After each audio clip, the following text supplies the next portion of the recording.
I used to think I was nothing, but look at this love we found. So give me that hand, let me shake mine. No, I don't ever wanna see you cry. No more tears. No more tears. Take that chance, you'll be fine. No, I don't ever wanna see you cry. No more tears. No more tears.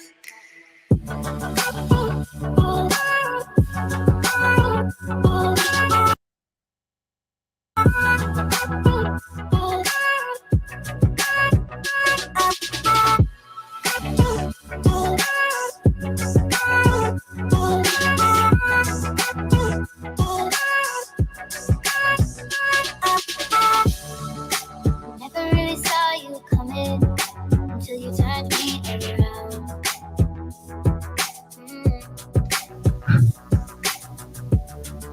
I used to think I was nothing. Look at this love we found. So give me your hand like you took mine. No, I don't ever wanna see you cry. Oh, no more tears. Oh, no more tears. Take that chance, we'll be fine. No, I don't ever wanna see you cry. Oh, no more tears. Oh, no more tears.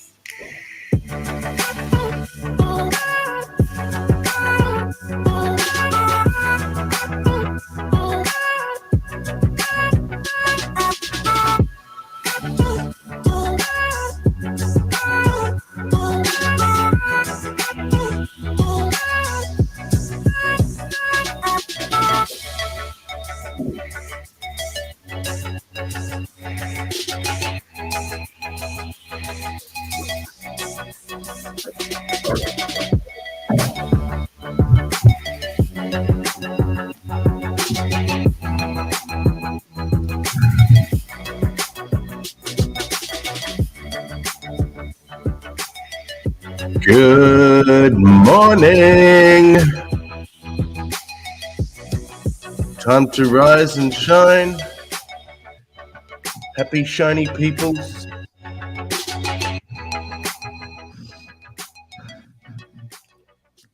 Smoke 'em if you got 'em.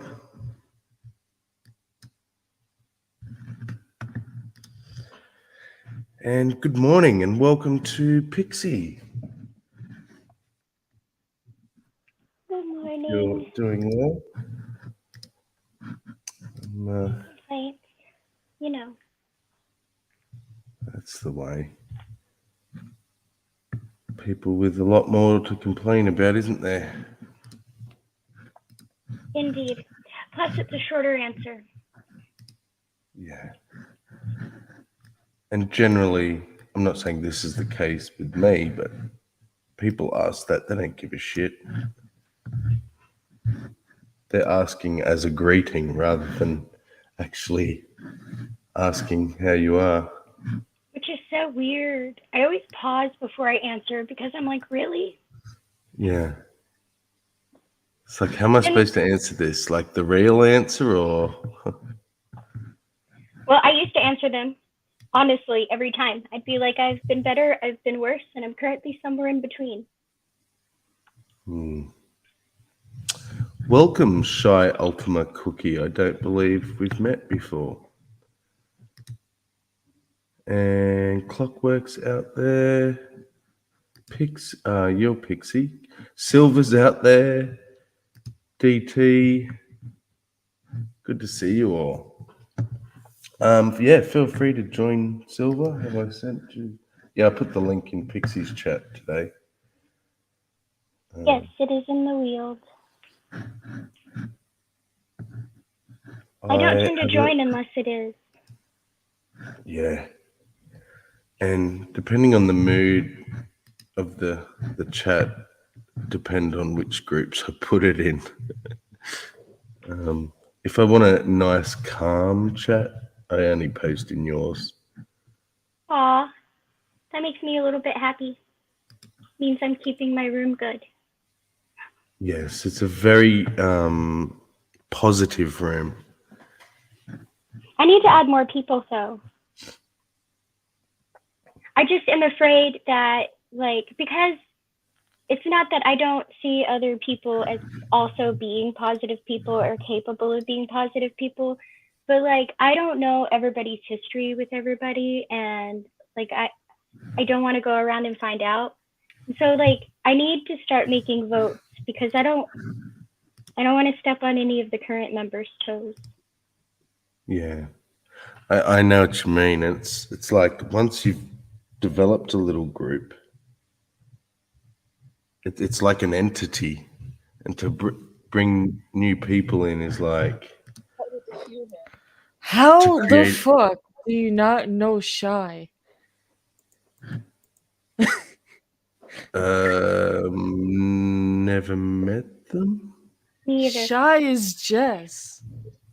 Oh, I know them from your channel, right? Yeah. Hi, Shy. I was Don't know I've laughing ever my seen ass that name though. I know Jess by name, but I didn't know Yeah, she I was don't Sky really. Ultima Cookie. Yeah. I don't really call her by Shy, but I was laughing my ass off when you're like, I don't think we ever met. I'm like, the fuck? And actually, I don't think we have met still. I think we just know of each other through Yeah, you. exactly. Like I've heard them speak on your Hmm. panel, but I've never interacted with them. But that is okay. They sound wonderfully sweet anyway. All right, I hold on. Jess wants to actually join panel because she's like, you know what? Fuck it. I'm gonna introduce myself. Hmm. Bless her. So what about you, Sammy? You have any names to drop in the hat? Or any, or you know what, better yet, you should message me names of people you don't want in here, so I don't have to worry about submitting them for a vote. Yeah. I think we're pretty much on the same page, mostly with that anyway. But yeah, I'm sure there's one or two people I think you would love to have in the Weald.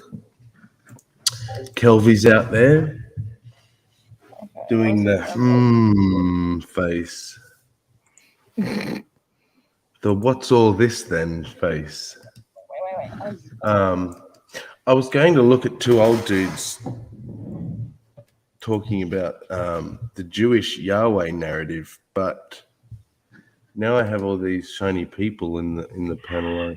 We should watch it anyway. Don't let me derail with my snobbery and talk of people Of not being allowed tribalism. behind the ropes. No, if we didn't have our little friend groups, who could you feel close to? I actually have multiple friend groups, but there are some friends that should not mix with other friends. They just shouldn't. Absolutely.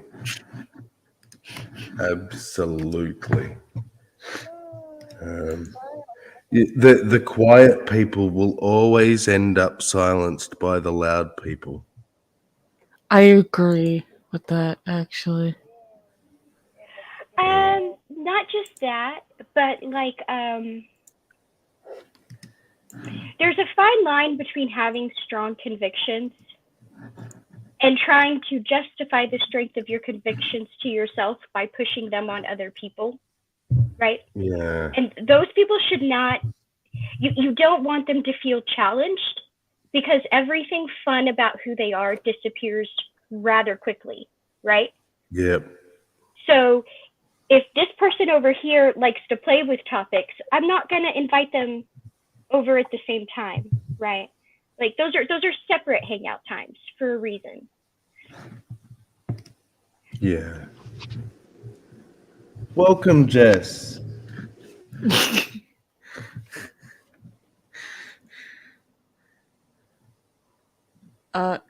Did she break her audio?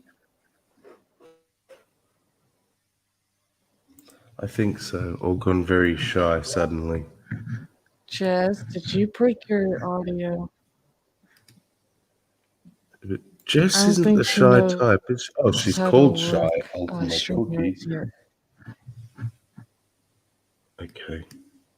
Oh, Well, you know I what? I'm gonna be right back because my audio is starting to robot. No worries. Um, I'm gonna press play on this thing.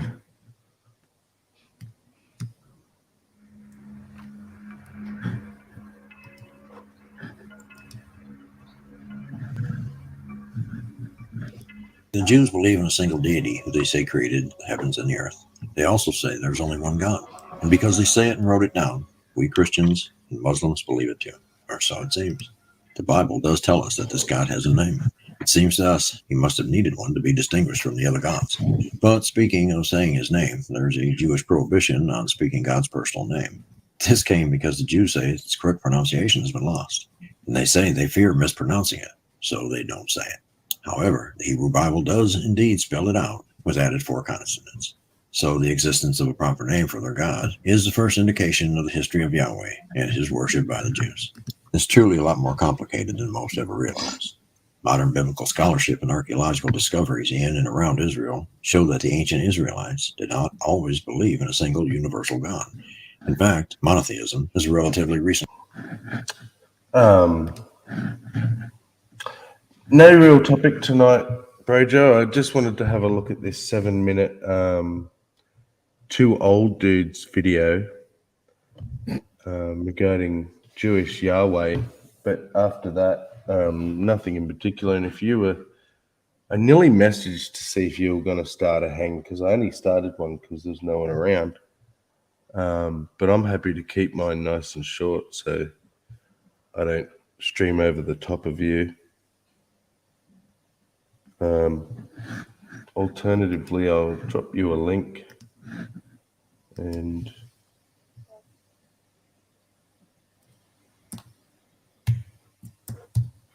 here we go.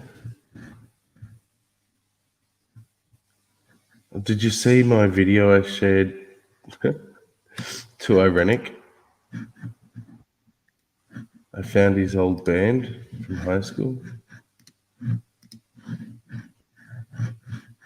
Here we go. I'll just share it. Oh, look, I can kill people better now. I don't know if Ironic's out there, but this is his old band. Welcome, Jess. Did, You made it. I think she got it working. Kinda. Here we go. Ironic's old band from high school. Rolling away because my legs are not together. Fuck you, God, baby. That guys would make a problem. Happy day. At least I'm not gay.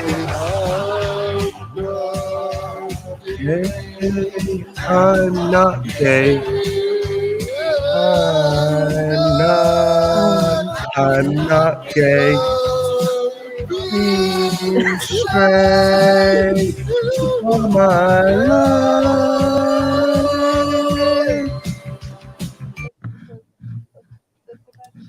Now he just needs to be like screaming it a little louder while eating the mic. Yeah, he needs to be eating at the same time.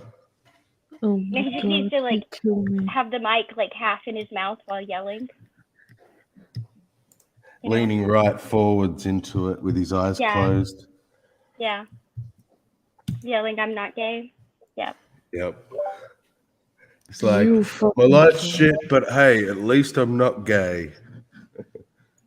Okay, Ironic, if you think you're not gay. You haven't convinced the rest of us, though. That's all I'm saying. And welcome, Brother Richard. Peace and respect, everybody. Good morning, pretty shiny people. Oh, good afternoon for some of you, I guess. Good Peace morning. and Yeah, respect, Richard. we're actually in the morning together. That's nice. I'm 2:50 a.m., so technically different day, but still, we're still morning. We're just having a look at Lots of boops. Welcome, Midnight. Hey, ABT. Let me apologize on behalf of Hillary's. After he shut the stream down, we found all your messages everywhere. I'm out the back, fuckers. Let me in. Wait, was that Hillary's stream? Yeah. Trust me, it was not intentional. I didn't want to talk to Pixie in private, but hey, as long as we're here, let's watch Yahweh Narrative, because why not? Exactly. I mean, who doesn't love two old dudes? They kind of sound like Clockwork Rex to me. Recent concept. Some might ask, when exactly did the Jewish holy text reach its final form? Well, that's unknown. However, many scholars believe this happened sometime during or just after the Babylonian exile, which began after one of the falls of Jerusalem, 587 BCE, some 2,600 years ago. However, the redactors of the Bible were evidently working from much older traditions, and we don't believe that biblical texts were intended to be a direct historical source in the first place. They were intended to be a story of the foundation of Judaism. They reflect the ideologies of their authors, and of course the historical context of the time in which they were written. The first clue that these ancient people worship gods other than the deity known as Yahweh lies in their name itself, Israel. Israel does include and invokes the name of a protective deity. That would be the Canaanite father god. El. So going by the name, the main god of the ancient...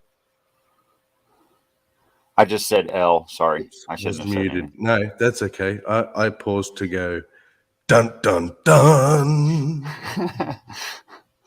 More than that, there's some recent scholarship that suggests it's highly likely that the early Jews did do child sacrifices to Moloch. I've read that. Yeah. Yes. People don't like that to be brought up, but Too bad. seems exactly. The ancient peoples was not Yahweh, but El, the chief deity of the Canaanite pantheon who was worshipped throughout the Levant. In other words, the name Israel is probably older than the veneration of Yahweh by this now combined group of Judaites and Israelites. The Bible seems to address this early worship. Judaites. Yep. Because the foundational tribe is Judah. Yeah. And Brojo, the two old dudes, that's their chosen channel name. That's not me insulting them. But having seen him in that footage there, standing on top of that mountain, he didn't look that old. I think it's a bit of self-deprecation going on there. The word Judah means a precise thing or time to be celebrated. I believe a reference to end times. Yeah. Is this another drunken atheist show? No, you I troll. Yeah, I don't know of any drunken atheist shows. So I'm a definitely exist. non-theist. That's probably the one comment you're going to have posted in this stream. So enjoy it, blessed be he, because Hope you I'm like going that, to yeah. ignore you from this point forwards. People keep calling me an atheist, but then the atheists get mad and say I'm not an atheist. I am a Right. non-theist. What do the atheists say you are? A non-theist. What's the fucking difference without Oh, God? no, we're not doing A Steve McRae today. theist. No, Nope. I'm just going to do a real quick difference. So the difference to them is the reason they don't want me to call myself an atheist is because I say I'm not convinced of any gods and I don't have any, meaning that I allow for the possibility that something I don't know exists. Because I don't make the positive claim, there are no gods, they don't want me to call myself an atheist. Seeing as you seem to have taken the honest position, I think you get to choose the title. So That's if right. you're an atheist, you're an atheist. Well, I'm good with non-theist because if that angry is That's so atheist, nonsensical I'm good with because- being non-theist. Yeah, okay. colloquially now, fair enough. But No, I'm not people- an anti-theist. I never called myself an anti-theist. yeah, but if people Okay. have this inability to understand the very etymology of the word atheist, meaning without. Not having, and theist, without God. We are without a God. It doesn't Exactly. speak to anything as to your knowledge claims of the ability of us to know a God. In that respect, every one of us is an agnostic. Every single one of us. There is no option. Even the people who say, no, I know there's no God. Bullshit. Bullshit. You're an agnostic like the rest of us. We have no option when it comes to knowledge claims on God. Well, if you make one a knowledge claim and the other half an opinion, you could say you're an agnostic anti-theist. Exactly. Fair enough. Yep. And that's logical. That makes sense. But to say, sorry, Bond, if you summon McRae, I'm going to ban you from my channel. Don't you do it. Don't you do it. I'm not confused at all about your God or whether he exists in my book. I'm not confused at all. Yeah. No, Thank you, no. though. It's crystal clear. Blessed be he. I actually wish. Exodus 6:3. Could you pause first? I'm sorry to give him so much brain that's space, okay. but blessed be he. I actually wish you were more offensive, and I'm absolutely serious. I wish you were offensive. You don't write things intelligently enough to be offensive. No. Like, when do you actually attack someone's position? When do you say something that matters to someone somewhere?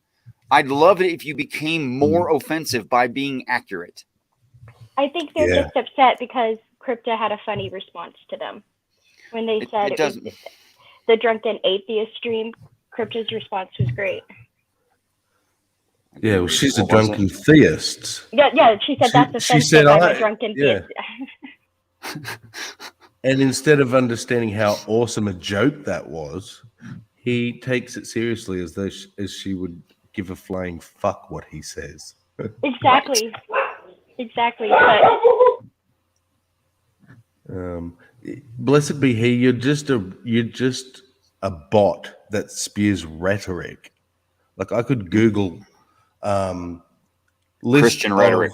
Christian rhetoric, and I it would be the very words coming from your mouth. Like this, he put a stone in your teeth. What the fuck does that mean? A stone, Put a in my stone shoe? in your Maybe. teeth. Yeah. That's And then he I don't even. says, pray is some shit about praying for him to fix your teeth. So every time he comes into a stream, I'm like, have you seen God Blessed? Because I need to get some teeth looked at. One's got a cavity and I need a good Okay, dentist. you forgive me, but I Apparently think that's enough free rent. Yeah. And I'm the one at fault. I brought it back up. I shouldn't have. Pixie, were you there when Richard, you were? Someone was talking about words being weaponized. Sure. People trying to weaponize words. I love when people use a word that is completely not offensive to try and be offensive. Like Jill with liberal. Prove I'm a bot, atheist.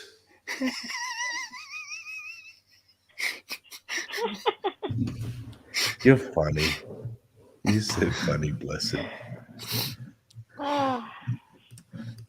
3. When God tells Moses that he appeared to Abraham, Isaac, and Jacob as El Shaddai, but was not known to them by the name. Oh, sorry, I have to because it's just getting better. He's the gift that keeps on giving.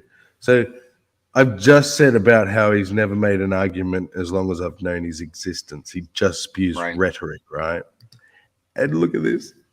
Don't get offended, which we all just said nobody's offended. No. Get an argument. Yeah.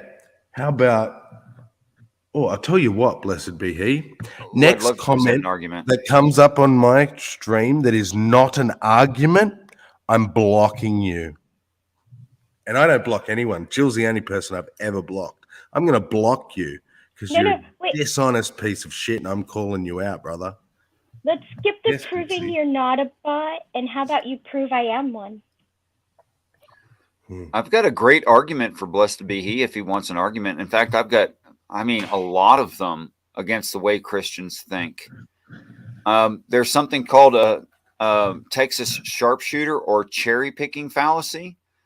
And that is if you think you understand a piece of literature, but you ignore some parts of it, then you're cherry picking, and you can't understand it as a whole if you ignore certain parts.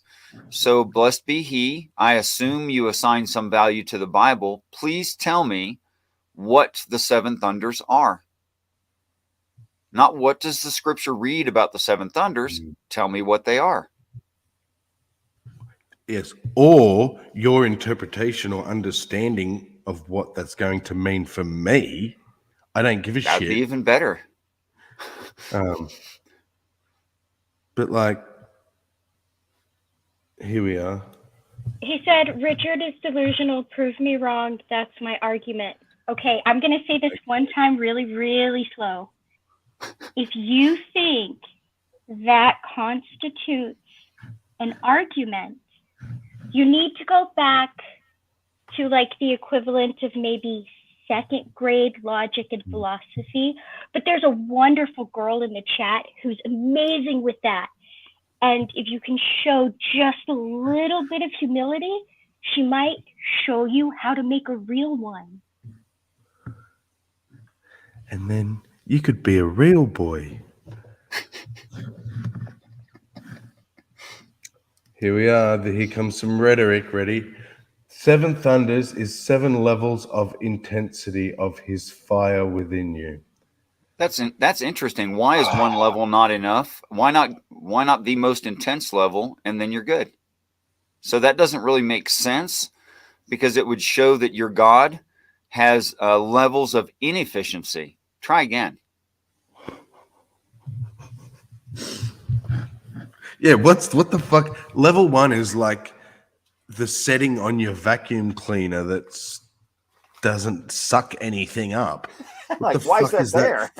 Yeah, I never am off full suction. Like, your God is a dodgy vacuum cleaner, blessed be he. I'm afraid. And by dodgy, he means not. And here comes the rhetoric. So now that you've just done what I asked you not to do, I'm going to tell my mods, have fun. You may do whatever you like. He has lost the right to be heard on my channel because he's dishonest. He doesn't know what an argument is. And my one pet hate is fuckering. See? Is rhetoric spewers. It's not logically impossible or even improbable that there could be different intensities of a singular thing. I don't have a problem with that, blessed be he. Yeah. That's not what I'd said, however. I said, as an all-powerful God, controlling everything, seeking the hearts and minds of its subjects, there's no reason to have different intensities of fire, where the most intense one that is the most effective would make the most sense and work best. And no, I'm not dumb. I can show you test scores. I think he's calling me dumb because I've said mods can do what they want. Yeah, Sammy, also not dumb. Yeah, that can be shown. I mean, on a bell curve against other humans, it can be shown. And it's just spam. That's I'm what you okay are. with You're them. spam. I'm okay with them thinking I'm dumb. Being underestimated is a fun place to be. Well, you don't seem dumb to me on many, many levels.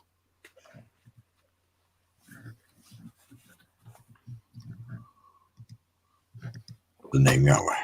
So how did this group of Canaanite El worshippers meet the cult of Yahweh? Judges 5:4 says that Yahweh went forth from Seir and marched out from the field of Edom.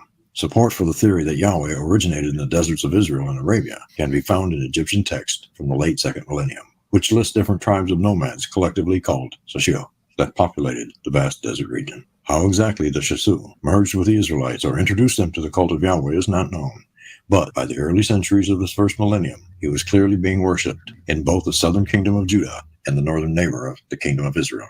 There was also the northern kingdom worship of a female deity, Asherah, and there was certainly the worship of the storm god Baal, along with his father El. Many scholars agree that Yahweh became the main god of the Jews only after the destruction of the kingdom of Israel by the Assyrians, around 720 BC. Who we know that after the fall of Samaria, the population of Jerusalem increased as much as 15-fold, likely due to the influx of refugees from the north.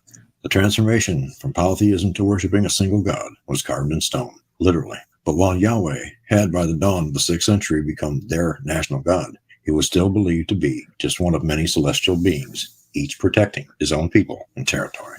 This is reflected by the many biblical texts telling the Israelites not to follow any other gods. But the destruction and the subsequent exile to Babylon by the Judite elites inevitably. And that's interesting when I was a witness to answer that, because I would say, why? Ooh, I can't wait. Why is God worried about all these other gods when he's the only one that exists? And they would say, oh, he doesn't mean like that they're literally there or that you're like worshipping a literal God. It's just referencing these make-believe gods. What are the JWs most concerned about? Let's see. The worship of sex or human sexuality. I bet they mentioned that one as an answer. And worship of probably like society or social structures or self. How am I doing? Yes. Spot on. Spot on. In fact, I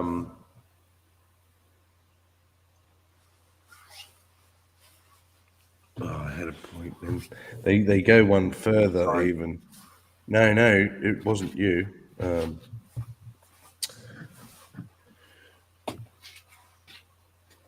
Yeah, but not only is it that basically anything, so they use an analogy, the drop of cyanide in the glass. Yeah. So as soon as one single thing is wrong, the whole thing is wrong. Ignoring the fact that they have this thing called new light, which is them updating their doctrine because they were wrong. Let's just kind of gloss over that and ignore that. That's fine. Yeah, oh, but Sammy, we weren't wrong. It's not it's that just it was a new wrong. Understanding. Yeah, exactly. It's not that they were wrong. It's that they didn't understand it fully. Yeah.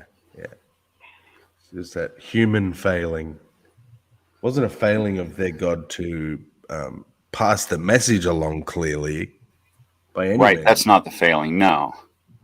And it's not that the Holy Spirit is different to everybody and everyone perceives it different and gets different messages from the Holy Ghost. That's not the case. No, not at all.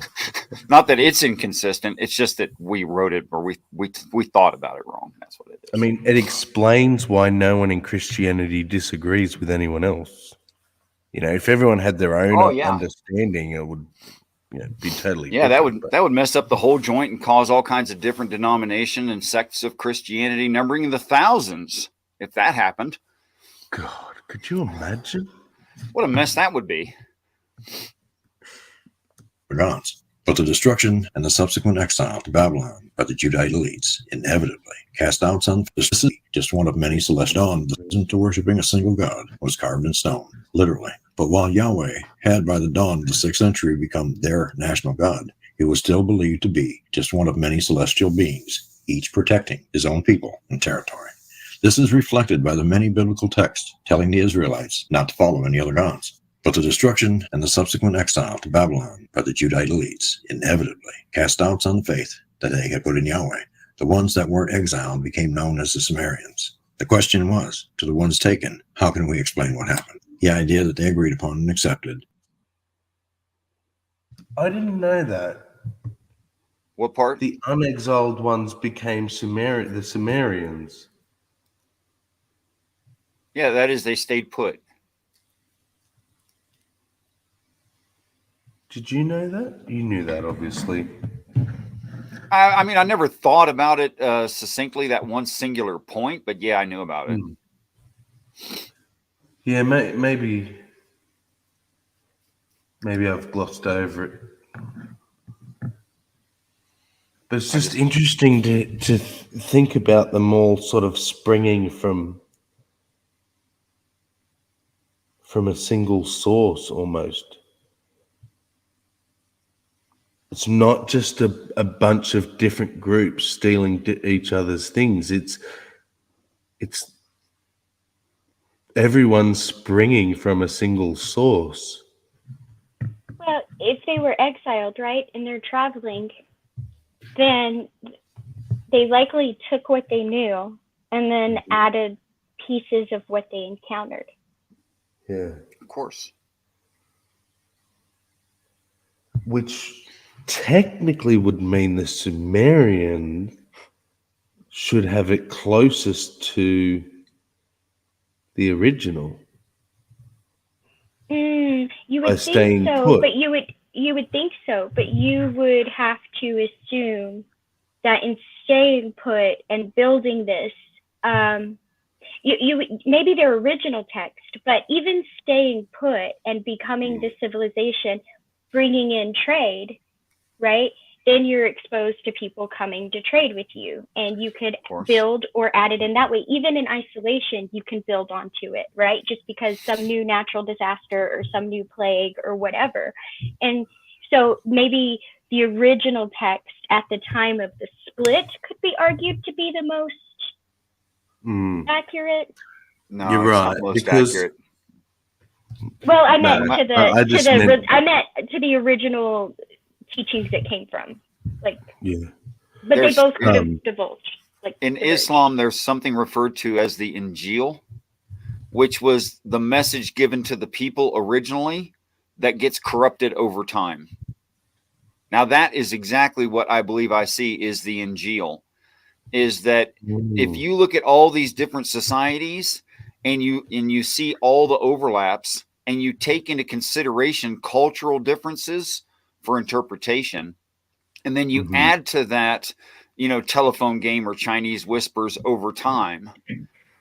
If you take all that into consideration and the social norms and how people evolved over time in their societies, I see that there is this thing behind all of it universally. There's also the language and word meaning changes. Like, I'll use extreme examples to get my point across, but modern words. Imagine if someone who had no understanding of the way we used words 50 years ago, even, right? Completely modern usages of words, and understood things like fully sick to mean really good or wicked to mean awesome. And all of a sudden, you've basically reversed meanings, because words now have a new meaning. Sick doesn't mean ill, it means awesome. Right. By the way, there's a prophecy about that where the expression of good becomes the expression of evil, and the expression of evil becomes the expression of good. I know. They used to pull that out at the JWs, and I used to go, they're so right. Like, people say wicked to mean good, and that's filth means like that's awesome. Why are we embracing like? I think if you knew enough about humans, sorry, go ahead. Yeah, no, you go. I think if you know enough about humans, you could extrapolate that out over time. I don't think that's like magical knowledge or something. Why would you not embrace it? What? I'm Embrace asking what? Sammy. The taking negative words and making them positive. The evolution of a language. Right. No, I'm saying what in humans would be resistant to taking something that would make them uncomfortable and making it something normative. Yeah. I mean, we do That- it all that- the time. I don't. It makes total sense. It does screw our language up a little bit, but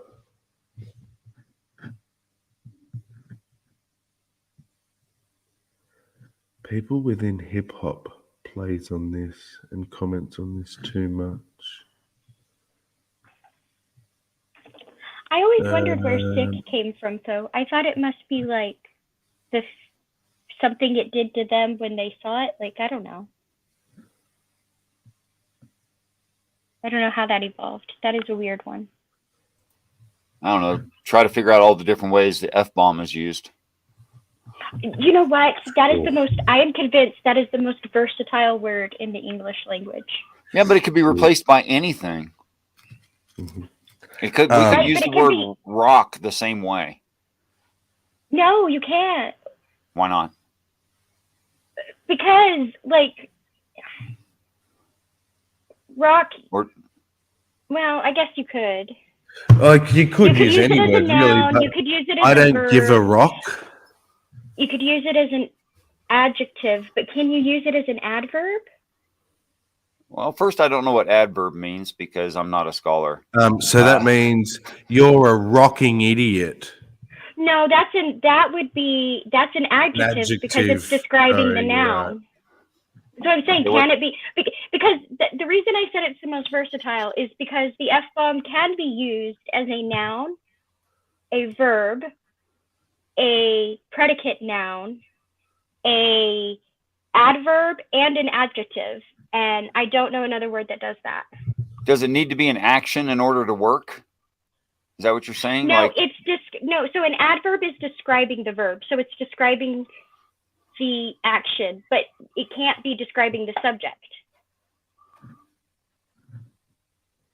okay, I'm so So confused. yes, it You're can. just, Well, sorry. no, it can. It can, because a woman can be inside a rocking car. No, because the car would be the subject because it's rocking. Damn it! I'm thinking. Why can't she be a rocking woman? I'm gonna Google can rocking Or be an Adverbs adverb. Hold on. generally end in Because right. then she's the noun. So it's rockingly good.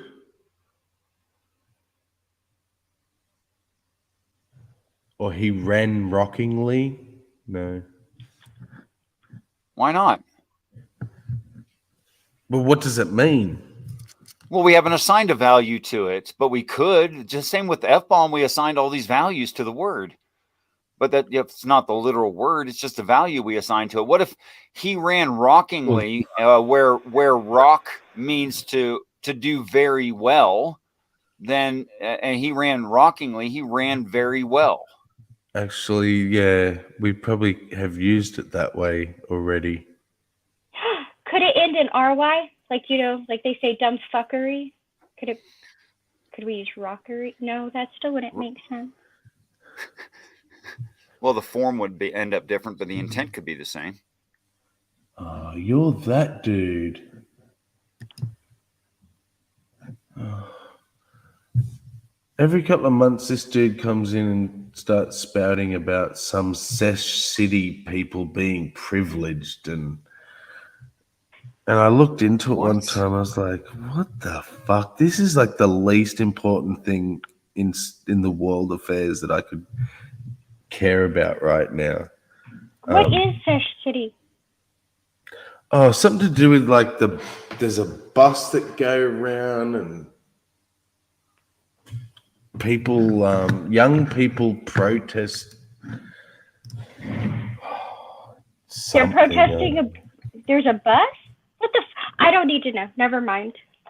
The mobile VIP lounge where they come people around don't and you like smoke in it. And they don't like the apparently mobile they're VIP like- lounge. Well, because I think they're probably like There's some Oh conspiracy my there, like gosh, this is horrible. I'm reading that. And frankly, I can make very little heads nor tails of it. It's terrible. yeah. Is that even? It's- Can we even call that actual English? I mean, No, it's spam at this point. what the hell is that? Like, Do you think it's cool to misspell things and be hard to understand? Is that cool, Hemp? Because it's not cool. I don't think he's misspelling. I think he's like doing like. He's purposefully misspelling things. I is not next to the letter Y. Right, but I also So- think he's doing like shorthand, like a almost like a Ebonics. Yeah, it's not cool. It's just difficult. sesh education. Okay, so it's privileged, wealthy people. Fine. Hate them. Yeah, I think that's his issue. It's like, Go hate the wealthy And- people. Or you could just become wealthy yourself and they could hate you. Whatever. Oh, does this have to? So- So is this something about hemp? Because he keeps apparently he's upset that they're equating hemp with marijuana. It says our mission is to build community through our cannabis-powered services. I mean, on the I'll go back to surface- the video, man. This is terrible. Yeah, I know. Makes no sense to me. Was that the destruction happened because the kings did not obey the law of Yahweh. It was scary, yet quite a clever idea. The Israelites and Judites took over the classical idea of the divine wrath that can provoke a national disaster. They combined it with the idea that Yahweh in his wrath made the Babylonians destroy Judah and Jerusalem, saying that Yahweh is so strong and powerful, he made it happen to them, and they didn't want to be on his bad side. The concept that Yahweh had pulled the Babylonian strings, causing them to punish the Israelites, led to the belief that he was not just the God of one people, but a universal deity who exercises power over all creation. Dude, we don't think you're religious. If anything, I think you've struggled to keep your head on what's being discussed. But yeah, I don't think you're religious. I think you're acting religiously right now, or as the religious act when they come in here. But Just on a different topic. yeah, you just come in like totally off topic, and also your sentences don't make sense. No one understands what you're saying.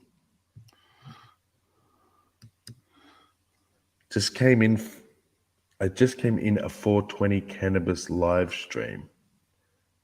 Am I? What?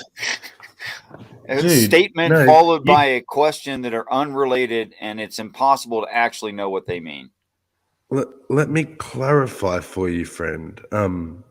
No, you came in someone's channel whose name is 420 Atheist. You didn't come in a 420 cannabis live stream. We're clearly talking about the fucking Jewish take on Yahweh. Yeah. How you equate that to a 420 cannabis live stream.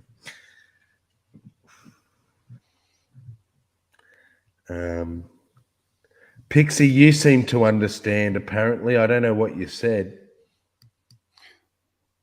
Or possibly Halcyonic. Oh, I think well, there was something. Somebody was equating hemp. I'm assuming it's a politician of some sort, since they bothered to name drop them. Someone of influence is equating hemp with marijuana, like with cannabis, and So they're pointing out government entities that only some certain place in the United States would care about. I don't know that they're in the U.S. even. They did mention Ireland at one point. I'm not quite sure, but they are obviously a cannabis activist, and they are not happy with some shit. Part of that being the equating of hemp with cannabis. Let me find out. I'll do this real quick. Jack Hera always said that. That's just a username. It's worldwide. Okay, then.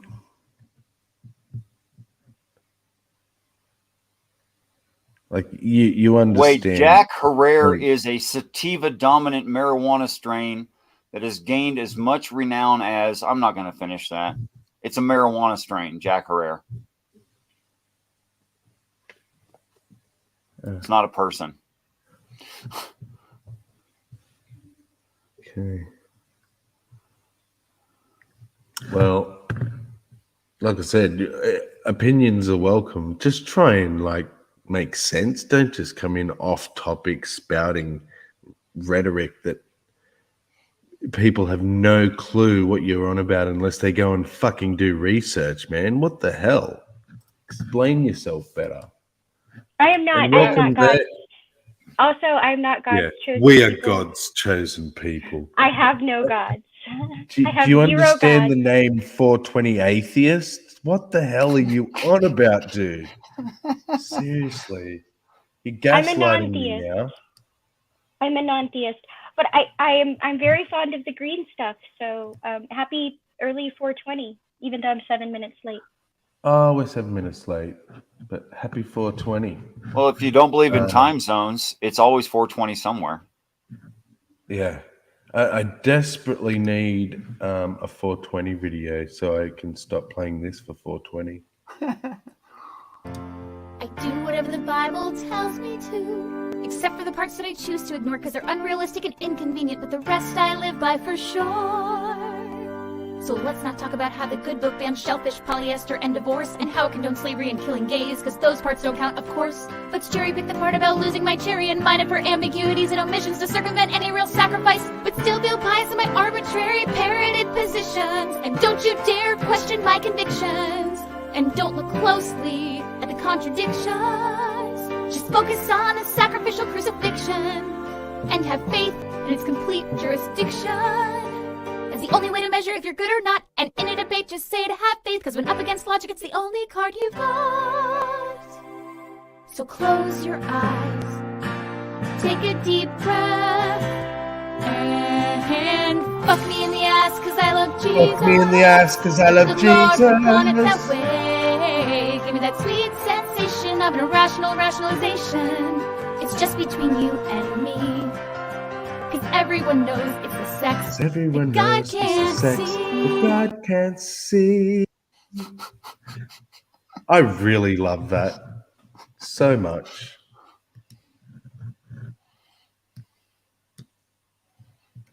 All creation. This is also how the Jews became the chosen people. The biblical editors had to explain why Israelites had a privileged relationship with Yahweh, even though he was no longer national deity, but the one true God. Oh, also, while we're having a smoke, everyone should take a nice drink break.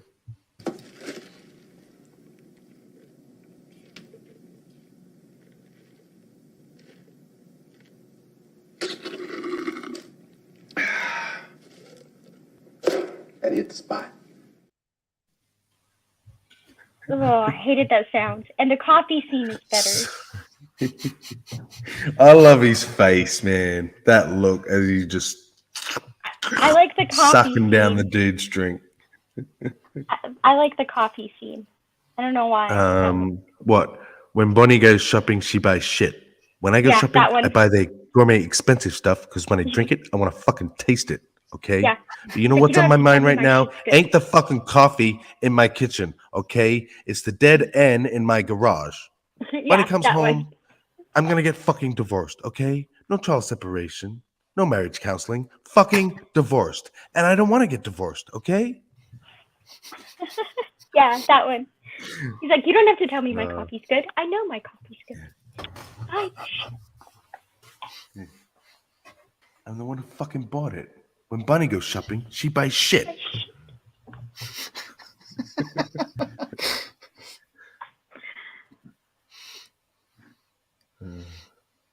Oh, that's because he goes, God damn, Jimmy, this is some gourmet shit.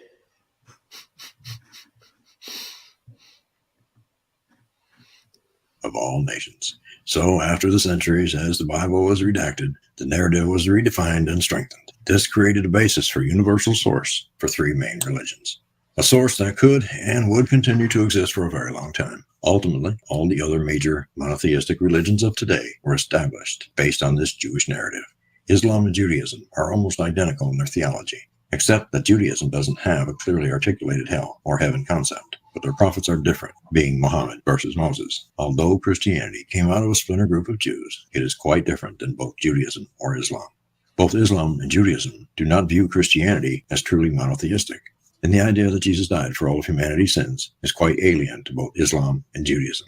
We worship the Father of Jesus, and they don't. We're different, aren't you proud? Well then, drop all that Old Testament nonsense about that alien bully then, and thanks for watching.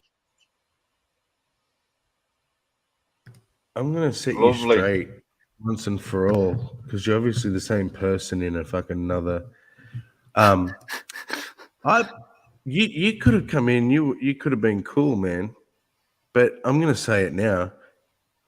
You're a dickhead. You've come in, we've simply questioned what the fuck you're on about because you're rambling and spouting rhetoric, something that nobody knows anything about, thinking that we're some like uber fucking weed channel because my name's 420 Atheist, right? And when we've questioned and gone to look it up because you don't make fucking sense, Richard's found that it's this name of a strain, and you're going to accuse him of mentioning that it was a legitimate strain, supposedly. What the fuck are you on about, dude? If you want to have an argument, fuck off somewhere else. That's not what we're doing here. I'd like to show what off the track, dude. I'd like to show what a coherent thought looks like in written form.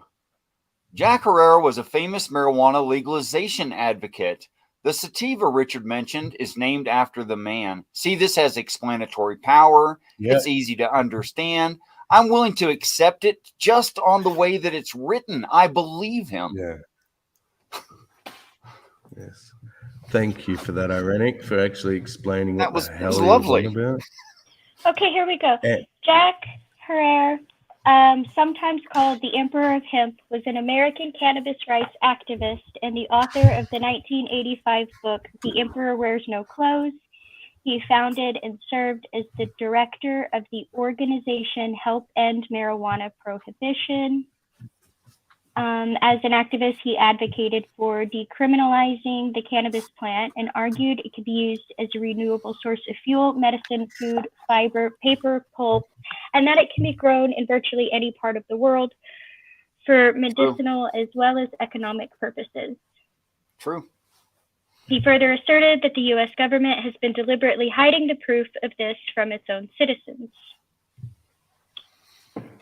There you go. Proof of it. The proof of that is obvious if you do any kind of search at all as to what it can be used for.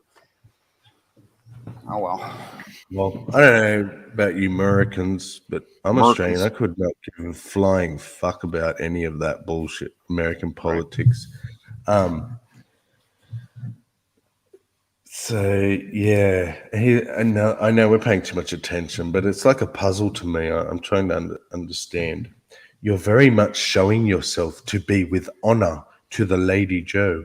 Are you Asian? Is it? I'm guessing English may not be your first language. I'm wondering if that's the issue. Because your sentence structure, my friend. Just saying. Joe, who's Joe? No. Wait.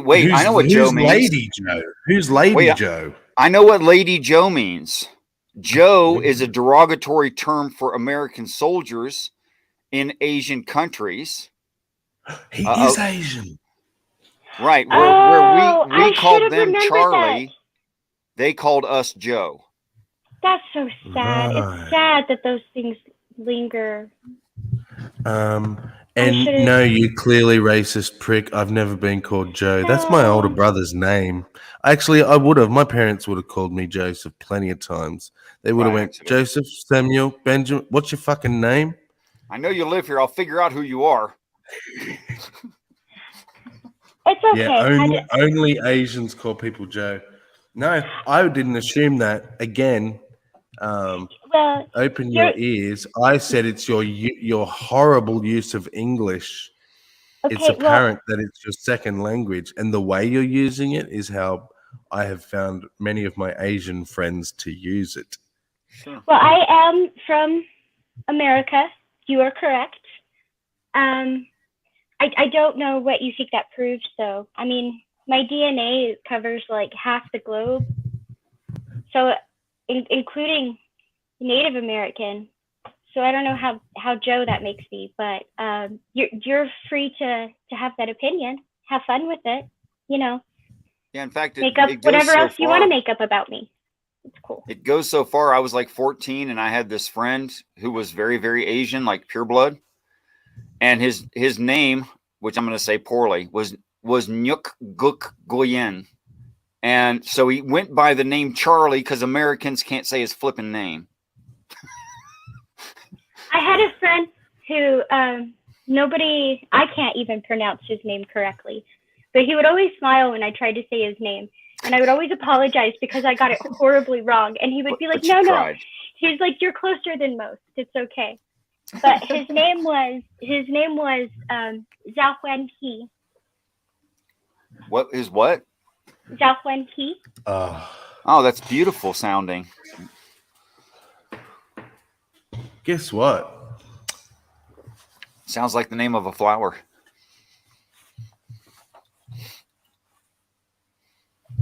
I think you need professional help, my friend.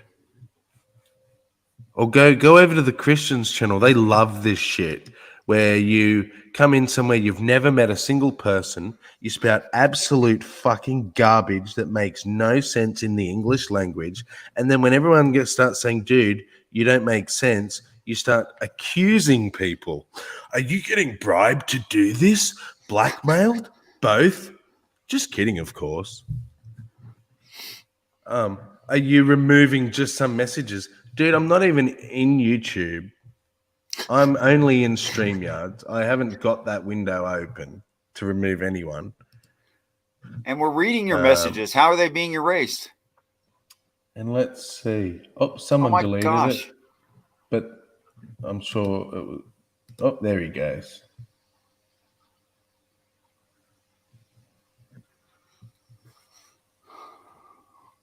Yeah, there was evidently a time in the history of that part of the world where Yahweh would have had physical flesh.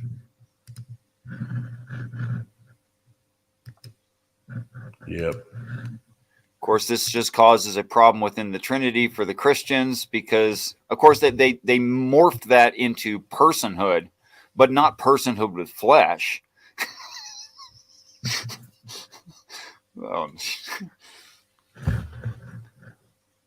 Wow. I'm not even sure how you could be a person without having flesh. I don't even know what that means. Well,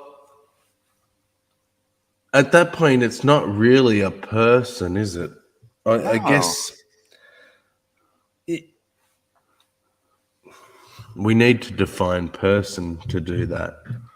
Oh boy, Are I've we been through all defining it this. Trust me. as and with the body, or Nope. They say an unembodied, not disembodied. Disembodied would indicate that it used to have a body, but an unembodied mind having personage, which is insane.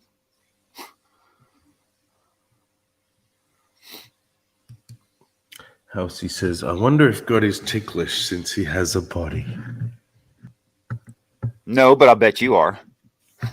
Where did God having a body come up from? Oh, the myth vision. Yes, I saw that. Oh, okay. I thought you were going to ask me. You were asking me about the history of how he gained a body. That's a little bit more difficult. But if you have an answer to that, I'd be interested to hear it. Well, you know, it comes from the same time frame where the gods were more human and less elevated. They had like more humanistic traits. Oh yeah. Well, that was a boring answer, Richard. Sorry. I thought I was going to get like a big cool I've just never been interested explanation. in those That kinds of was details. supernatural, like he come down and Of course not. built a body from the circumcised skin of all the babies that he had circumcised or something. Something. You gotta give me something. That explains why he can be any size. Didn't you know that's where baloney comes from? All the Oh, stop that. circumcisions that have been done?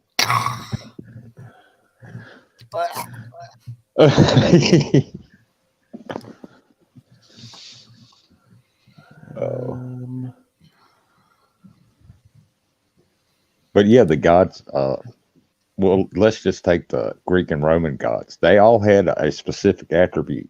Each one of them did. Like Zeus was full of wrath, and Hera was just jealous, and Aphrodite was vain. Narcissus more vain. Well, yeah. I don't even know if that's the same religion, but Yeah, that's one of their legends that they had of Narcissus. He stared into a mirror until he just fucking fell over and died.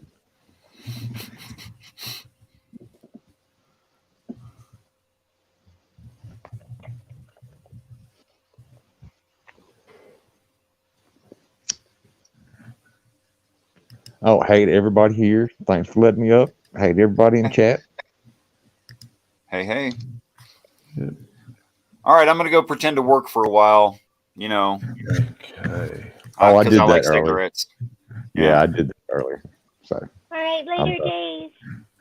This is Peace and fun. respect, and pretty respect. shiny peoples. Thank you. peace and respect. I got that one. It's like it's whack-a-mole. Who can remove them first? The socks. I got that one. Beck's fast on the finger, I tell you. I like that people are saying my phrases. Which one? Pretty shiny people, later Oh days, yeah. all them. Oh, yeah.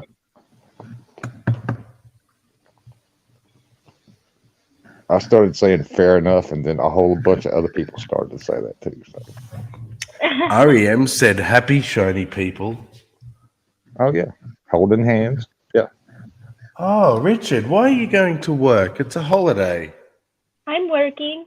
I was supposed to have a 3-day weekend, guys, and I worked an 8-hour day, exactly an 8-hour day, and I was so excited. I was about to log out. I was like, I had an 8-hour day, have a 3-day weekend, and then my messages go off. And so who's working not only today and tomorrow and worked late yesterday? Me.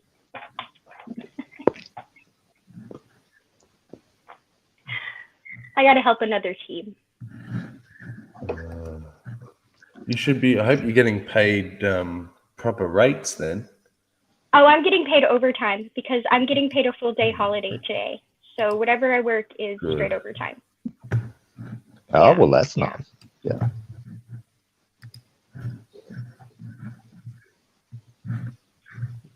Oh, yeah, that's right. Easter is Sunday, isn't it? Okay.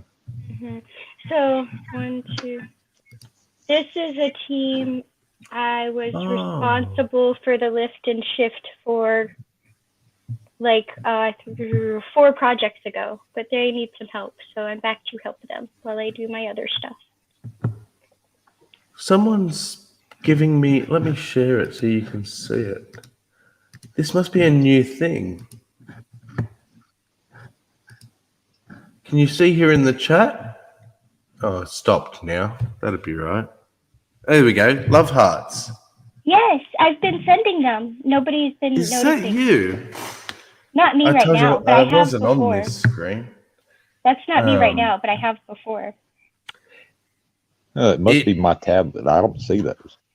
So, but you know, my tablet's kind of old.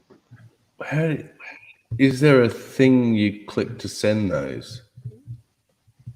It was Blake. I don't think so. Bless you. How do you send them?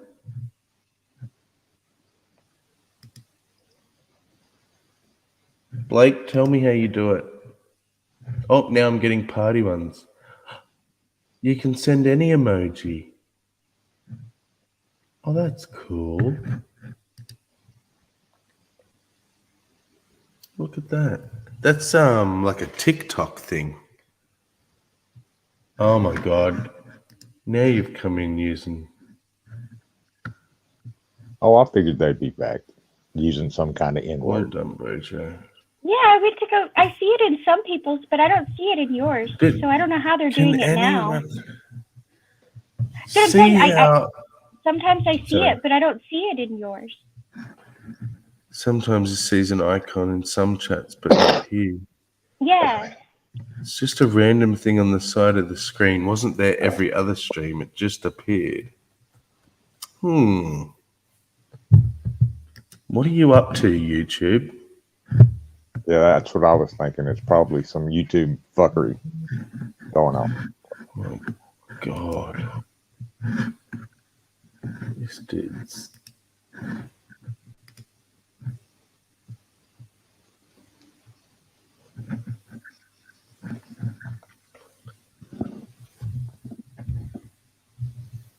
I don't understand why someone would come into a chat, into a stream of people they don't know, and then start attacking them on things they don't know about the person they're attacking. Some people just have too much time on their hands. That's why they have Sandy. 5,000 sock accounts and shit. Yeah. We're playing Whack-A-Sock, Sandy, so feel free. We Drop the went hammer. from accusing us all of being 420 conspiracyists of some sort to dropping the N-bomb.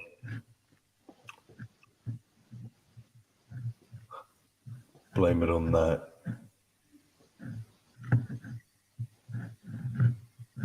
Yeah, just keep dropping the hammer. I couldn't time anybody out. I could just delete their message. So, I mean, I have a wrench. Maybe it's just my habit. Yeah. I don't know how we you've got upset to. them. No. Oh, because we didn't understand and agree instantly, I think. Because their grasp of English was so terrible, I couldn't understand what they were saying. And when asked for clarification, it was, oh, so you're on the other side. Of what? I don't even know what the fuck you're on about. It's a bit hard to be on the other side of something I don't know. Let's see if there's anything interesting being said here. Whilst I doubt it very much, we can have a quick look. The Bible, where the authors are playing with the fact that words can mean a couple different things. So, for instance, in Francesca's book, we have this discussion of Isaiah 6 and the throne theophany. And what we have is this reference to something, a Hebrew word that is, I think in the KJV, it's rendered his train filled the temple. I'm going to pull it up real quick. Pull it up. Yeah. And by the way, see. your software, people can't see behind the scenes. We're not going to keep it up. Would it be possible to share your screen just to tease people with what you're using? So they understand? I'm just going to make the text even a little bigger so it's a little easier to see. And while you're doing that, subscribe to Dan's YouTube channel. We're going to check at the end. I'm a shameless plug, but I cannot express this enough. Your support of the guest we have ensures they come back. So let's show them love. Sorry. He's on thin ice right now, so I'm gonna need some. Just kidding. So let me just do a little housekeeping here. The present button, is that what I use to share my screen? Yes, hit present, and then you should be able to share screen from there, and then you got to click the window. You obviously don't use StreamYard often. Nope. But yes, I am on thin ice, and what will happen to you if you don't subscribe? I can't even say on YouTube, or they will shut this channel down. So please subscribe. Okay. Okay. And hit the like button. We're gonna just wait till you see what we're getting into here. This is gonna be good. Okay. You're not seeing anything right now? Not yet. Okay. Let me. Come on. Click the window you want to share. And thank you, Neil, for that. It's a while back. Come on. We guys are working. I just got to update some stuff in the system. How's everything? Okay. I'm gonna in order to get the permission, I have to hop out and hop right back in. Is that okay? Sure. Okay. Just give me a sec. Yeah. Style, man. I'll see you in a second, I guess. All right. Let's see if we can do this time. Get ready, fam. Here we go. I see it. You're seeing this. Hallelujah. Okay. If you're interested, I see a lot of people share screenshots of Bible Hub and Blue Letter Bible and stuff like that, which gives you the the pretty standard Strong's stuff. But if you're interested in something a little heavier, Accordance Bible Software is, in my opinion, the best for looking at primary text. Logos Bible Software is another one. But anyway, so what I've got up here is on the right, the Hebrew. I've got the Septuagint translation, and then we've got the New English translation. And on the far left, I've got the NRSV up here. And so the word I want to look at, can you see the highlight where the cursor is turning things blue? Okay, on the right, you've got Vishulav. And this word, shul, is translated hem. In the NRSV, it's train. In the KJV, I think the hem of his robe filled the temple there in the NET. But this word really means something like the hanger downs, the hanging part. And I've opened up the Hebrew and Aramaic lexicon of the Old Testament so you can see how it is defined there. At the up at the top, seam, edge, lower edge of a vessel, so on and so forth. So it can refer to the seams, and that's where we see this word used a lot in the description of the tabernacle in Exodus. Sense number 2, the pubic region, and this is primarily used in reference to women who have their that part exposed as a means of shaming someone. And then number 3, seams or lower part of the body, and here it can refer to. Sorry, what? The woman exposes her parts to shame somebody, or she has her parts exposed to shame her? Because that is some messed up shit.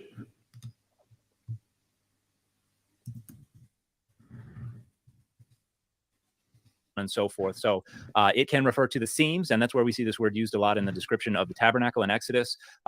Sense number 2, the pubic region, and this is primarily used in reference to women who have their that part exposed as a means of shaming someone. And then number 3, seams or lower part of the body, and here it can refer to the butt and other things like that. So or the glutes, as I learned to call them when I was getting licensed as a massage therapist. But anyway, so when we look at this word in Hebrew, we've got to make a decision. This is not clear. We got to make a decision what's going on here. And hem is one possibility, but also the idea of his genitals, the hanger downs, the hanging parts. And so there have been arguments back and forth among scholars for what we should give preference to here. But I kind of like the argument that has been made that the author is intentionally playing with ambiguity here, because the idea of a hem being so large that it's filling the temple doesn't really make a whole lot of sense. And I agree with Francesca and others who say that there is a sense in which this is a reference to the divine manhood.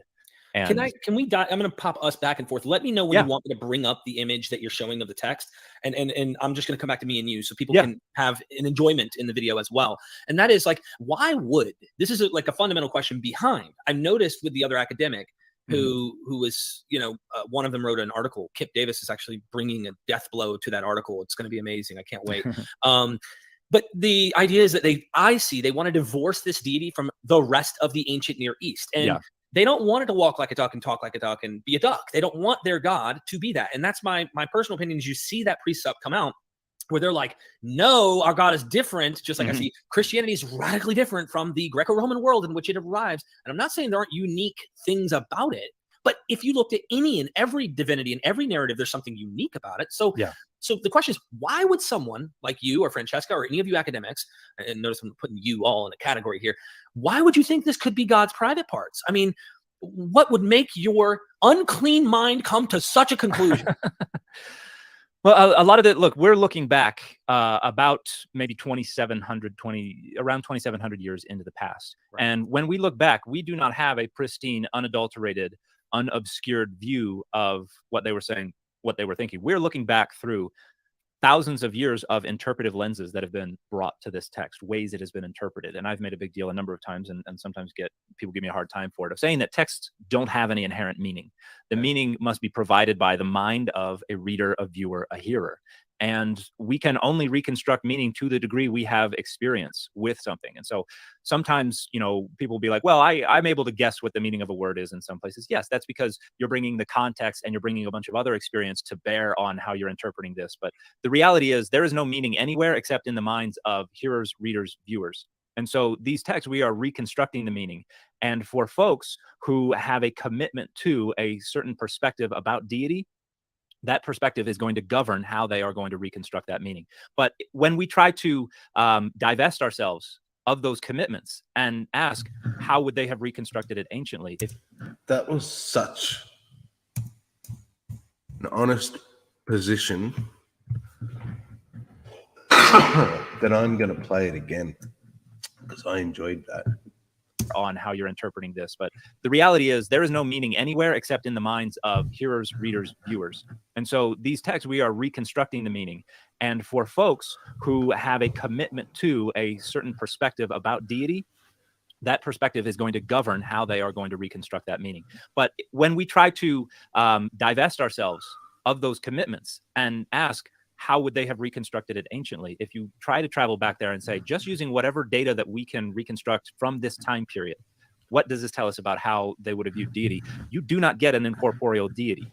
There are scholars who have published arguments that the idea of incorporeality, immateriality, is something that was given to Greco-Roman period Judaism and Christianity from Greco-Roman philosophical thinkers. And so you have, there are some wonderful papers that have been published on how the idea of God having a body was still mainstream within early Judaism and Christianity. Within Christianity until about the 4th century CE. Within Judaism until about the medieval period. Maimonides is probably the one who most widely popularized the immateriality of God. And up until that point, most people just assumed God had a body. And so when we try to get around these interpretive lenses that have been given to us by the received tradition, what we see is that, as you said, this deity is another Canaanite deity. And the things that make Adonai distinct are not these revolutionary ideas, but incremental elaborations on stereotypical ideas. And if I may, there was a question that was asked earlier by Gnostic Informant. Yeah, do you want? Let me pop it up. Yeah, if you don't mind. We're sneaking ahead to the Q&A here, but it's okay if you feel if that's what you. I want you to do what you think is best. But how would you explain the evolution of Yahweh from a Canaanite god with a physical body into being outside space and time, and why? So there are a handful of things that go into this. As God is kind of confronting the other gods of the nations in the Iron Age period, Israel is mainly dealing with the other territorial states around them. And so they're presenting their deity as on a par with these other deities. And there are some military forays into other nations. And sometimes Adonai wins, and that's what we have in Exodus. And sometimes Adonai loses, which is what we have in 2 Kings 3:27, where Adonai gets out of pocket, tries to return Moab to vassalage, and Chemosh smacks him down, and they've got to retreat back to Israel. And so you basically have this competition among equals.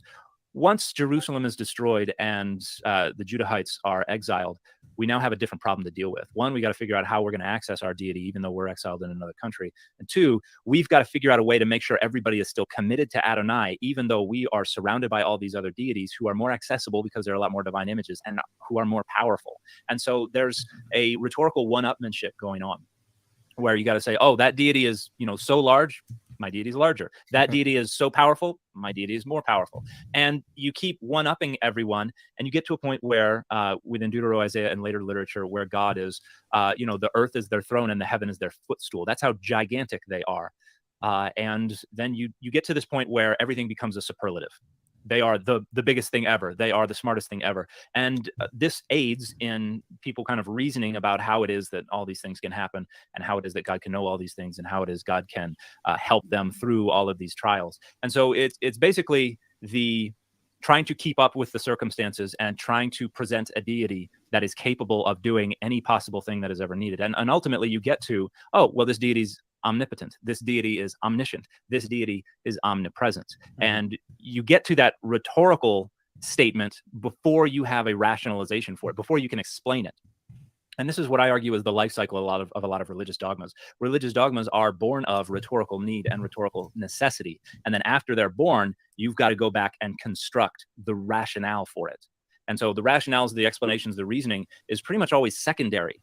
You arrive at the conclusion, and then you go back and retcon how it is that this can be. And so you have, once you get into the Greco-Roman period and you get the influence from these thinkers, materiality, the flesh, matter, this is all base. This is all subordinate. This is low.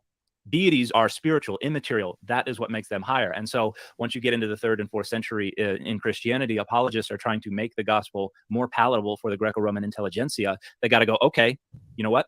Our deity is the same. Yeah. Right.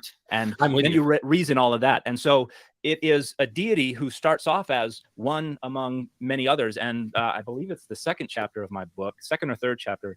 Okay, so chapter 1 is what is a deity? Chapter 2, encountering divine. No, it's chapters 3 and 4, deity in the Hebrew Bible. And then chapter 4 is Adonai in the Hebrew Bible. And so I say, when we look in the Hebrew Bible, here is how deity is conceptualized. And it's very, very close to how the broader Southwest Asian world conceptualizes deity. Chapter 4 is Adonai in the Hebrew Bible, and I show that Adonai tags every single base of a prototypical deity. And what sets Adonai apart is not these revolutionary things that are unlike any other deity that has ever come before. What they are responses to circumstances that require we nudge this a little further ahead, and we twist this a little, and we bop this, and we do, and we are responding to these circumstances. And so Adonai is incrementally elaborated on in response to these changing circumstances until they become omnipotent, omniscient, omnipotent, omniscient, omnipresent, and immaterial. So this is a philosophical construct that takes centuries to really get fleshed out. Is it like, to use an analogy of like Marvel versus Capcom, or a modern kind of you're big into the I've seen some of your posters and images and stuff. You have me on your wall right there. I think, is it somewhere near there?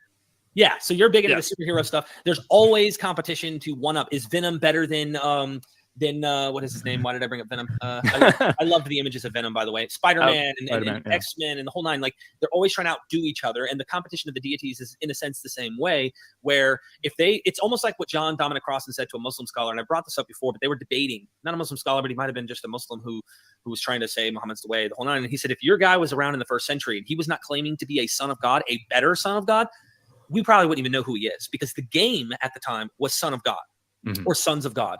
And of course, we know in the 7th century that game has played differently. Well, if you go back into the ancient Near Eastern world, if someone goes, our God's so powerful and so beyond, he's immaterial, he doesn't even have a body, they'd probably look at you and go, your God doesn't even exist then, because in their models, they had no conception at the time of immateriality and these notions. So they're working within is what.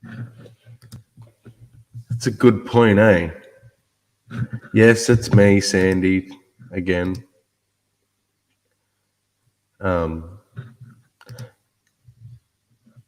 You can't really snuggle the wrong man if you're in my chat, Sandy. Anyone you snuggle is worthy of a snuggle.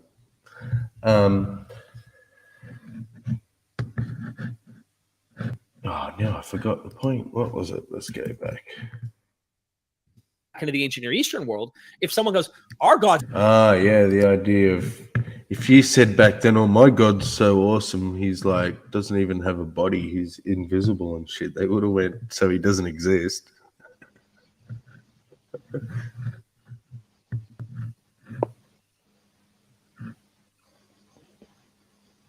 And I wonder exactly when that flipped. yeah. Well, it would have been many of the councils that happened slowly but surely as they locked down what God was, and which books of the Bible. But even then, they leave hints of him having a physical form, right? Like, he exposes the backside of himself to Moses on the mountain after he passes, right? Like, things like that, like. And describe him with a body, you just can't see his face because no man can see his face. But that kind of implies you can see the rest of him. Not to mention the gymnastics they have to do to get around the let's create them in our image. Oh, no, the spiritual image, the moral image.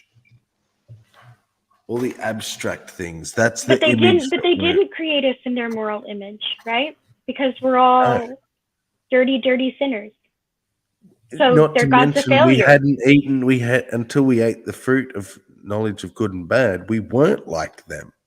So it's like, let's make them in our image, but not in our image. So they have to eat this fruit, but then they'll be in our image. But we don't want them in our image.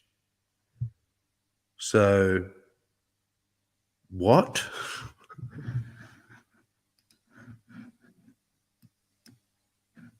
God's so powerful and so beyond. That would only make sense if the God was physical, right? Because you want them smart enough to do what you're telling them to do, but not smart enough to question or push back, right? Like a child. They only need so much knowledge. Yeah, exactly. What about you, Rex? What do you think? Are you there? Yeah, I'm here. I just went to grab a beer. What do I think about what? Adam and Eve? No, what was originally was this idea that if you just said in the middle ancient Near East, if you just said, "Oh, my God's like so transcendent," he's invisible and Oh, like doesn't they're trying to doesn't outdo each other. body. Yeah, I heard that part. I was listening. Yeah, that the answer would have been, well, then, so your God doesn't exist. And I heard Because him say God's had it's like bodies. Marvel versus Capcom. And no, it's more like Marvel versus DC. They basically have the same characters in both comic book universes. Because you've got Darkseid, he's the big bad in the DC universe. And then you've got Thanos, who's the big bad in the Marvel universe. They're basically the same character. Yeah, Basically. yes and no. Like, it's the differences in the characters that I appreciate, right? Like, one is very like traditional superhero. They have a few anti-heroes, but not a lot, right? Like, it's all traditional superheroes, and like, and on the other side, I think one side's a lot darker. One side has a tendency to be darker and more. They let their characters have, even their heroes have more of a dark side, I guess I'd say. Oh, well, yeah. Ever since Disney bought Marvel, it's gone to crap. But Warner Brothers owns the rights to make the movies for DC. And if you've watched Black Adam, that is a dark damn movie. It is so dark. If you want to see Dwayne "The Rock" Johnson kill a bunch of people in a movie, watch that movie. Well, it was weird to me that everybody was always into like Superman and Spider-Man, because I think the biggest name I liked was Batman. Oh, I like Batman too. As a kid, I was really into the ones that nobody ever talked about. I liked, what was her name? Jessica something? Oh, Jessica Jones. Yeah, she was a good character. Mm-hmm. Yeah. I really loved Luke Cage comics. His sweet Christmas catchphrase. Deadpool was like my favorite. Loved Deadpool. So, the first Deadpool. Go ahead. No, go ahead. Those were the comics I was into. So it wouldn't like, I don't know. Oh yeah, Deadpool would murder you without even thinking about it. Yeah. And that's why I like that Ryan Reynolds pushed for years and years and years to get that first movie made. Because that first movie is awesome. The second one, it's okay. He did great, but I couldn't help but be slightly disappointed. I mean, I know that's mean. What, the show, like, because it did a great job of really capturing like Deadpool's sarcasm, right? Mm-hmm. Like his sarcasm and his anti-authority. Like, it did a really good job of capturing that. But I think in the comics, he has a lot more like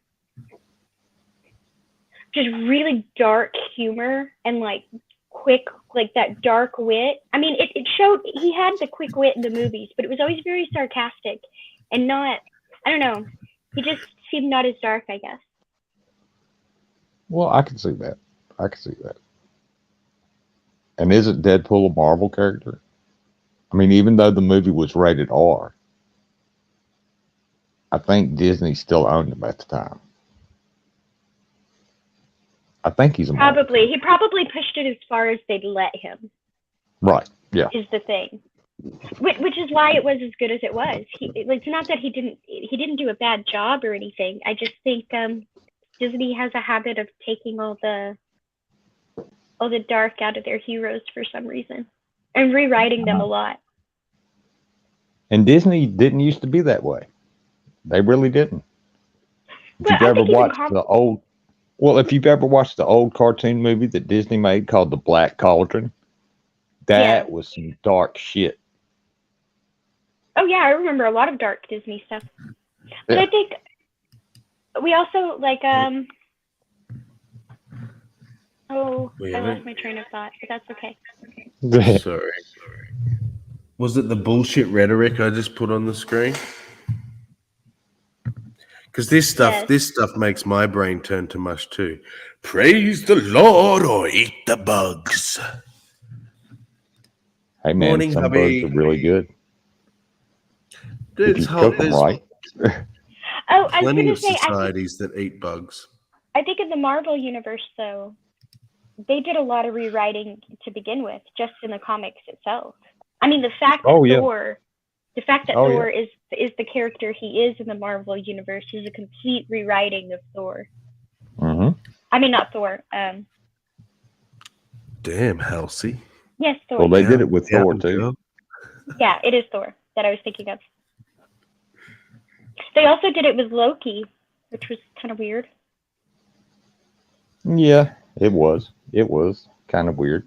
But I thought Tom Hiddleston played Loki like to a T, the best he could. Yeah. He did. With the script he was given, he did it really well. But you could tell they toned him down. Yeah. Yeah.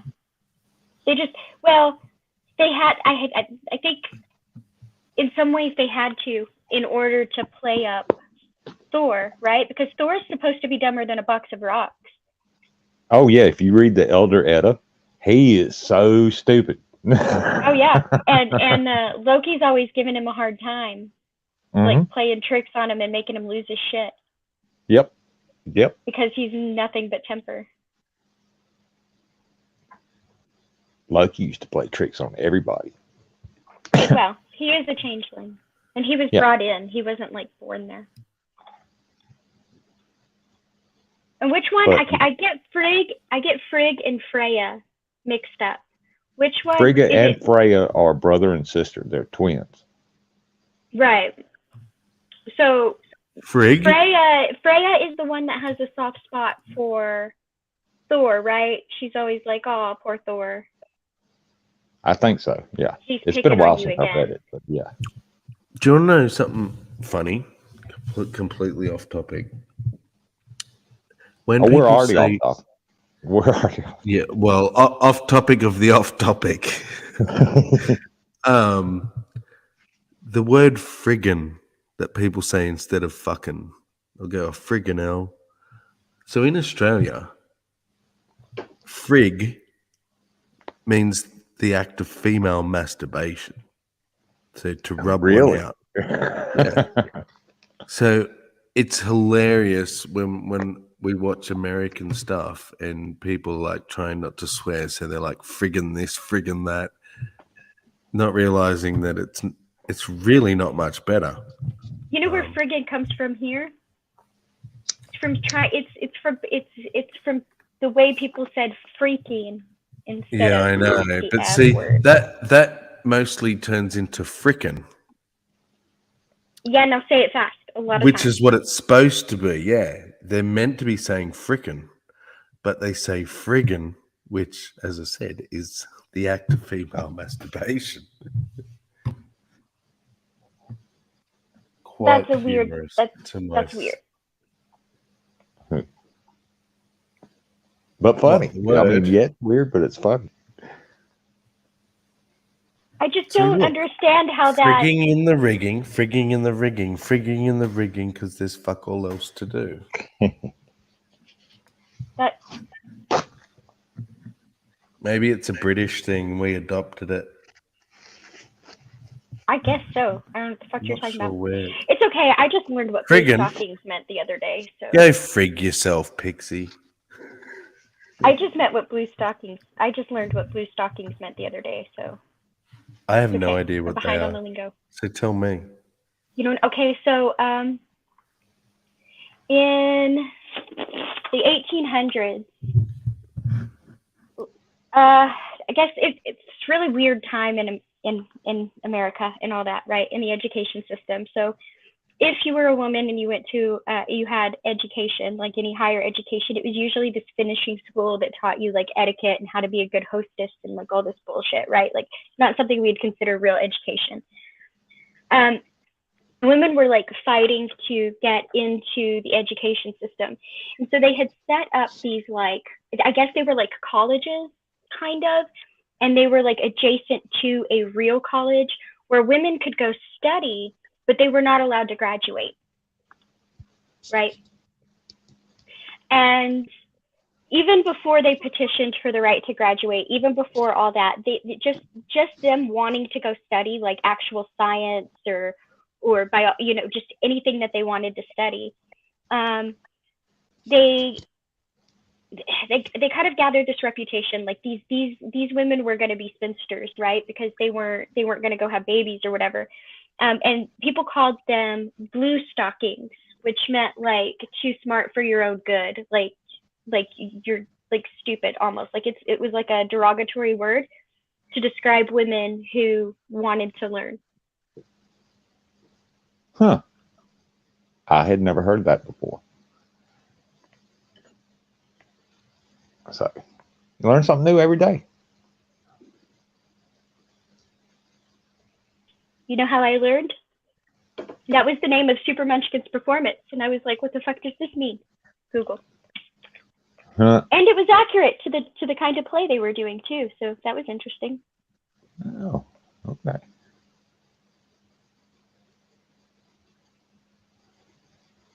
Oh God, I'm muted.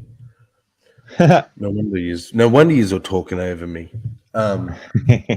You're not talking. Yeah. I should realize when people do that there's a reason. Look at this. For example, the last line varies, being substituted with any of a large variety of phrases such as "our crest, a rampant penis," "with a mouthful of dead man's penis," or "sucking on a red hot penis." Wait, what? I love that. This is a wiki article, mind you. Oh, okay. On Sex Pistols song called "Friggin' in the Riggin'." Look, they'd get Carter the farter to start her. What? The second mate's name was Topper. By Christ, he had a whopper. Once around the deck, twice around his neck, and up his ass for a stopper. Whatever happened to Johnny Rotten? Is he still alive? No idea. I don't have any idea either. I haven't seen him in a while. Yeah, I haven't seen him. He was a farter. When the wind wouldn't blow and the ship wouldn't go, they'd get Carter the farter to start her. The captain's wife was Mabel. She was ready, willing, and able, on the floor, behind the door, or under the kitchen table. Apparently, John Lydon lives in California with his wife.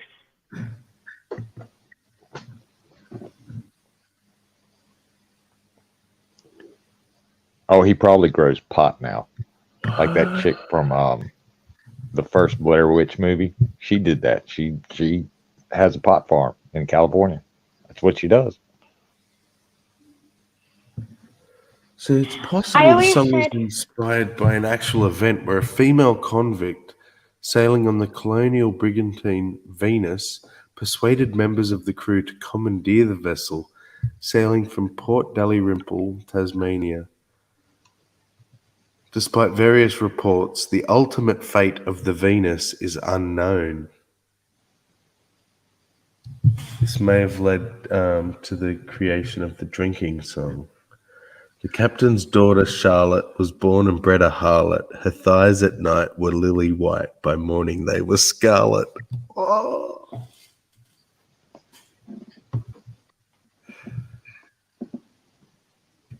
Sorry. Wow. Carry on. No, I don't remember what I was gonna say. Yeah, that kind of wiped my RAM too. So yeah, I was gonna say something, and now I have no idea what it was. Oh. Okay. Let's go back to this then, see if it jogs our memories.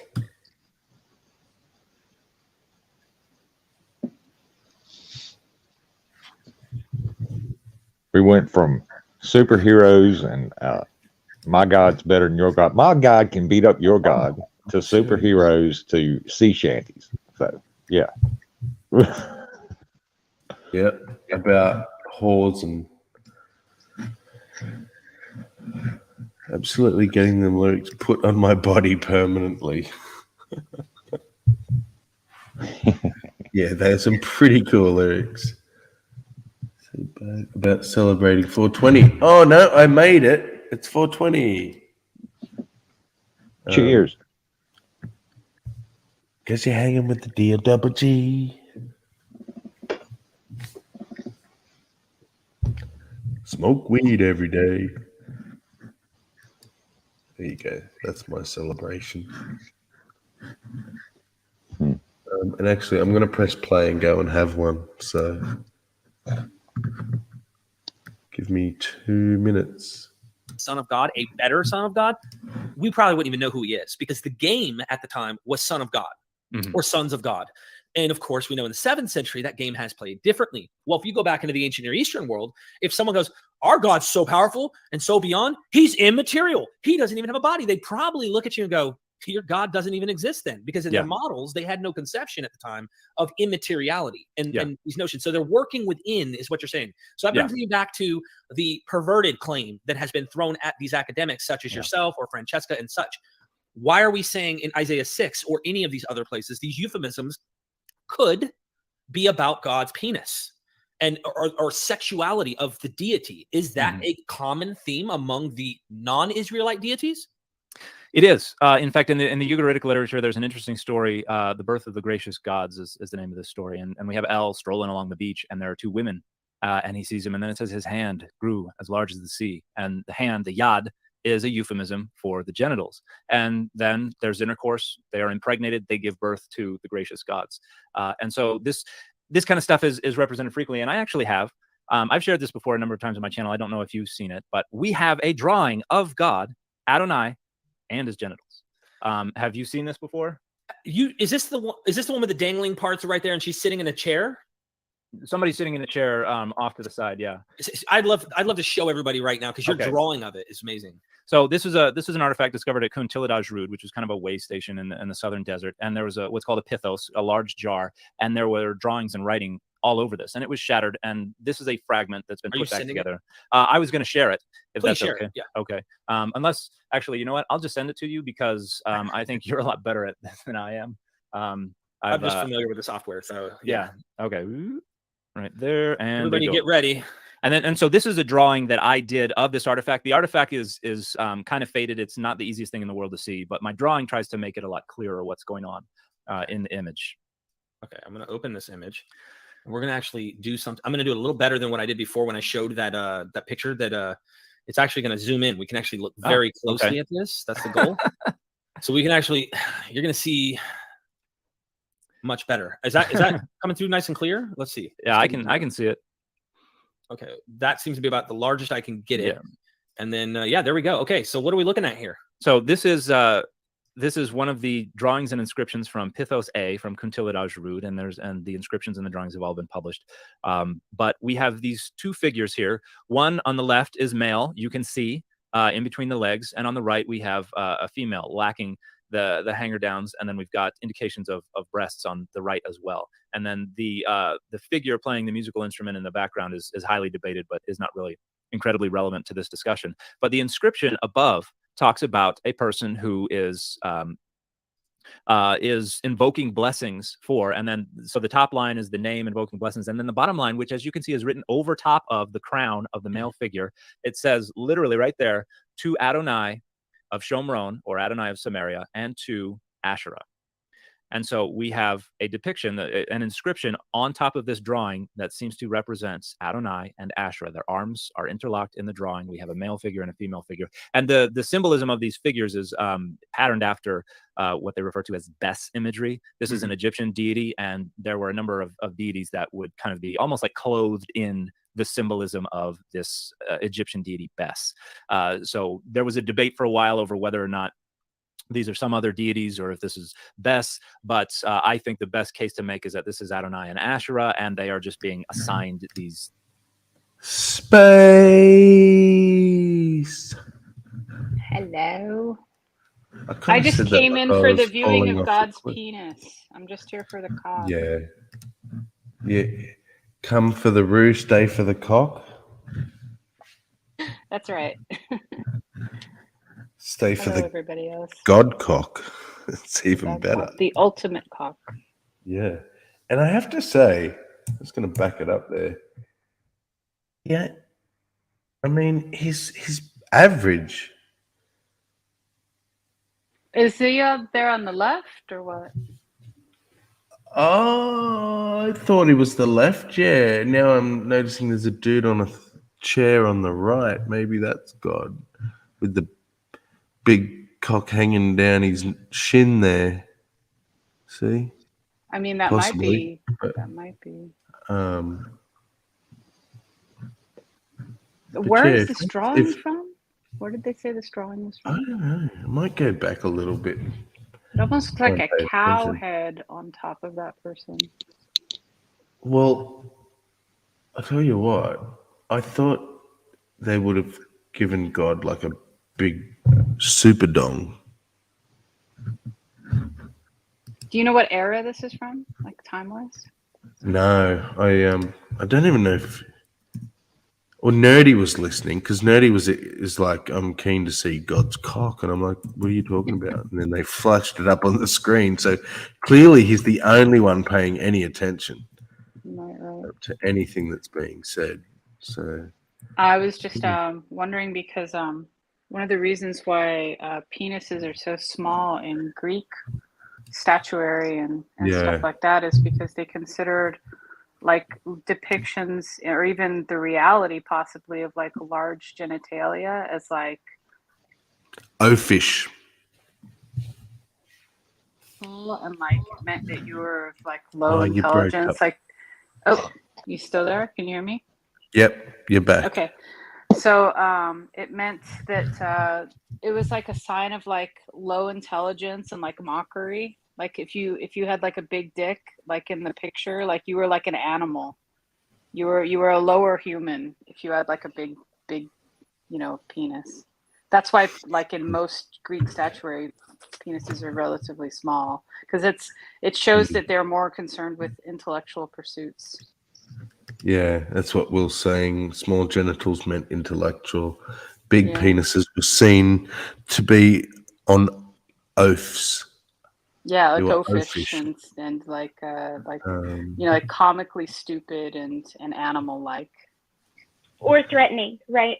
Animalistic Possibly. is in like they use that to as in propaganda, right? Like they wanted to effeminize the Asians that they were warring against. So we said that they were small, right? But during when in our more racist years, the reason it's still a thing today to think that Black men stereotypically are larger than average is because that was propaganda and it was used to symbolize that they were like more more animalistic, right? That they would go around like raping women, that they were this threat or whatever, like they were hyper masculine, uncontrolled sexuality, right? Stuff like that. Yeah, I could see that totally. And Blake says concerning that drawing of God's dick, I'd smash. I don't know about the whole cow head thing. It's kind of freaking me out. I know. Let's see if he mentions or if I've gone back far enough. And this is a fragment that's been put back together. Oh, here we go. Look, she's sitting in a chair. You see, stuff is represented frequently, and I actually have. I've shared this before a number of times on my channel. I don't know if you've seen it, but we have a drawing of God, Adonai, and his genitals. Have you seen this before? Is this the one? Is this the one with Adonai? That's Greek, isn't it? Is that like Adonis? Adonai. No. It's just means God. Oh, Adonai is God, but I'm pretty sure it's Greek, not Hebrew. So it's got to be at least AD. I'm thinking. So they're saying he's the one sitting down. Is this Yeah. I guess that's the side view. I'll let it play for a minute and I'm going to see if I can look it up. the one with the dangling parts right there, and she's sitting in a chair? Somebody's sitting in a chair off to the side. Yeah, I'd love to show everybody right now because you're drawing of it. Somebody's sitting in a chair. Okay. It's amazing. So this is an artifact discovered at Kuntilidaj Rud, which was kind of a way station in the southern desert, and there was what's called a pithos, a large jar, and there were drawings and writing all over this, and it was shattered. And this is a fragment that's been put back together. I was going to share it if Please that's share okay. it, yeah. Okay. Unless actually, you know what? I'll just send it with the software. So that I did of this artifact. The artifact is kind of faded. So this is the drawing he did of the artifact.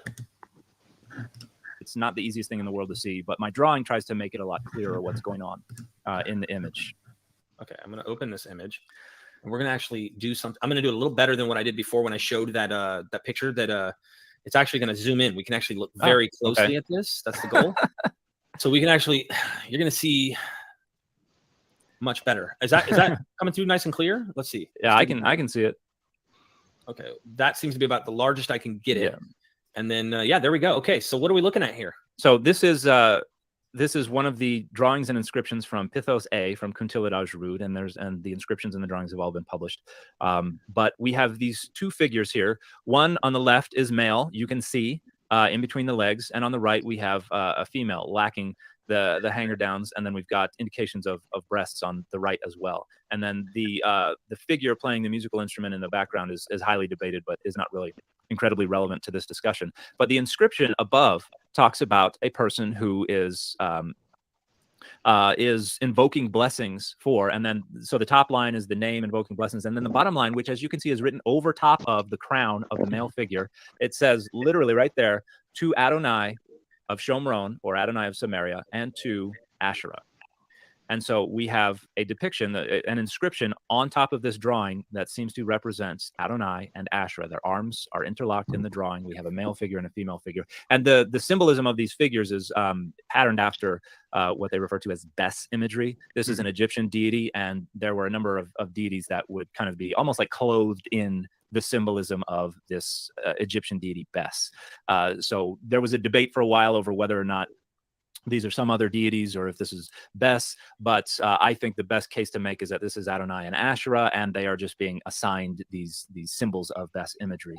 And I think the fact that the inscription is centered right over the crown of the male figure, that is the name, the Lamed, Yod-He, Vav-He, and then the name Asherah at the very end, I think makes it pretty clear. So it's kind of funny. Today's live stream kind of overlaps yesterday's, where I have we went a little bit into Asherah, of course. See, what can a Christian say to that? That reference to Jehovah and his wife, Asherah. That God has a wife in general? Yeah, yeah. Or what happened to her? Was she just a false god? Was she? Is it necessary for her to be a god? I guess. Well, what is she? Where did she go? Why isn't she in the Bible? Did he create her? Not according to Judaism.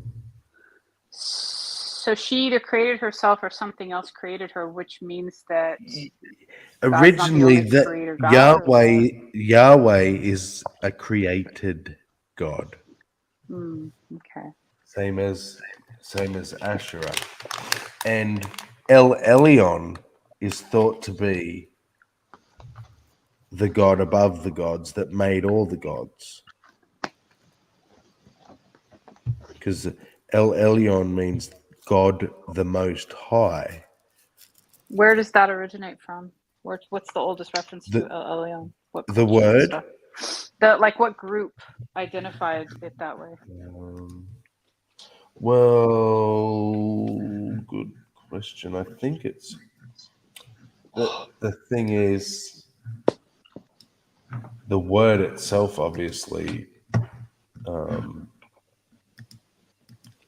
Right, but was there like a god? But was the idea of the higher god? Yeah, that goes right back to I'm sure Zoroastrian. Yeah, I was going to ask if it was like Sumerian or something like older, definitely older than the Old Testament story, Yeah. Oh, absolutely. Yeah. Let me see.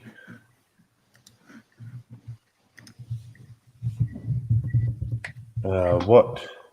They might talk what about was it. the specific question again? I've seen this, but Just like what group identified El Elyon that in that fashion, right. and you know, what maybe the first to have that concept and all that.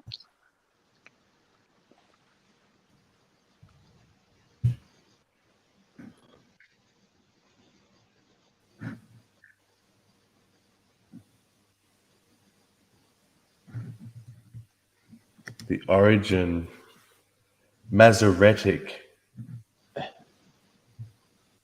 What time period is that? Or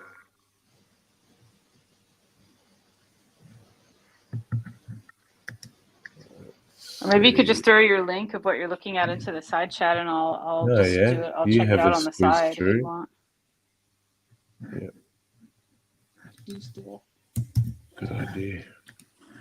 That way we don't have to stop too long.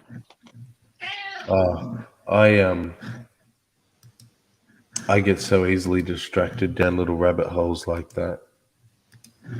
Oh yeah, me too. I practically have to put notes to myself about like what I intend to do when I sit down at the computer, because otherwise I'll be there for 3 or 4 hours and then I'll be like, wait, why did I sit Sorry, down here that was again? just a girl's name thing. What the fuck?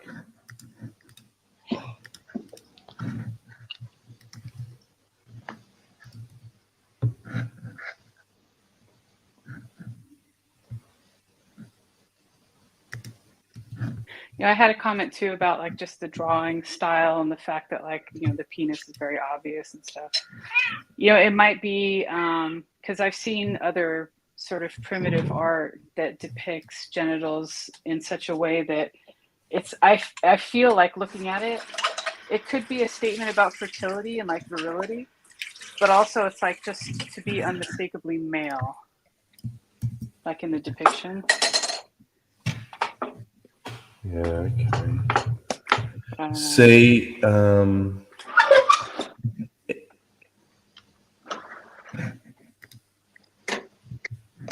I just look at it all like it's ancient porn, you know. I think of it as like another bit of myth, you know.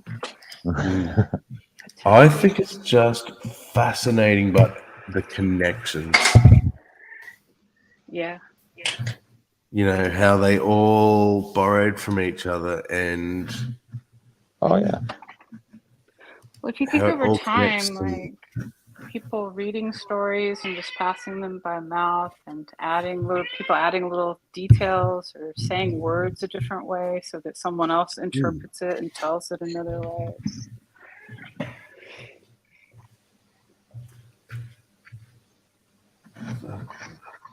All right, I put that link in there for you. Of course, yesterday, but William G. Deaver actually uses the same image. It's just Wikipedia. It's a little different because you drew this version of it, but it's the same image, and he draws the same conclusions you are on this matter. And he thinks this is Yahweh and his Asherah. And I find that quite ironic. I think he also says that he thinks this is a woman. You can see the breast on the image. Oh, hold on, let me pop this up here. On the right, how you drew on the far right, seated. There looks to be breast on that person there, and of course they're playing what you think is a liar. So does he. But that this chair may also represent another image he had brought up, and I can't remember where that's from. But that it plays into this whole Asherah situation, being the divine goddess. Yeah. And there's been an argument as well. There's a letter Hey on the end of Asherah's name, and so that's why a lot of translations say his Asherah. And because that could be a third masculine singular pronominal suffix, the possessive suffix. And people say, well, you don't have a pronominal suffix on a name, so that's probably a reference to a divine occultic image, an idol.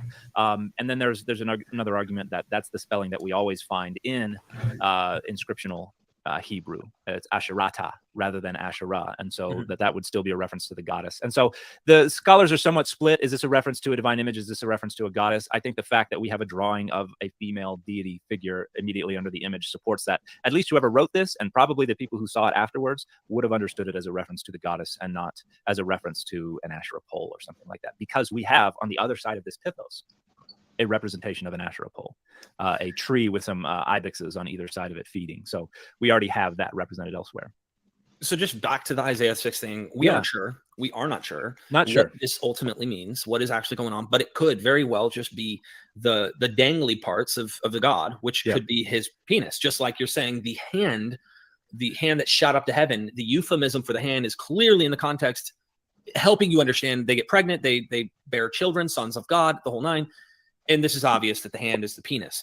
Whereas in Isaiah 6, it is ambiguous because the context doesn't help necessarily drive that home unless one wanted to interpret that the angels covering themselves, right? How does that help us possibly draw the conclusion that maybe this is talking about God's penis? So I think the traditional interpretation is that, oh no, Isaiah is going to see our naughty bits, cover up, and that they're very, Victorian in that sense. And the interpretation that Francesca promotes, that I think is just as plausible, if not more so, is that they are ashamed. They're covering up their naughty bits because they do not compare, because Adonai is so much better endowed, and so they are covering up so as to cover their own shame. And so it's a bit of a play on words, and there are a few different plausible readings, but I think it's important that we allow these plausible readings some space and consider, well, what does it mean if the author was trying to suggest that Isaiah was looking at God's junk? What does that mean about the rest of the text written by this author? What does that mean about the theophany that Isaiah sees? And that's what Francesca is exploring in the book. It's not to say, hey, if you think it's anything else, you're wrong.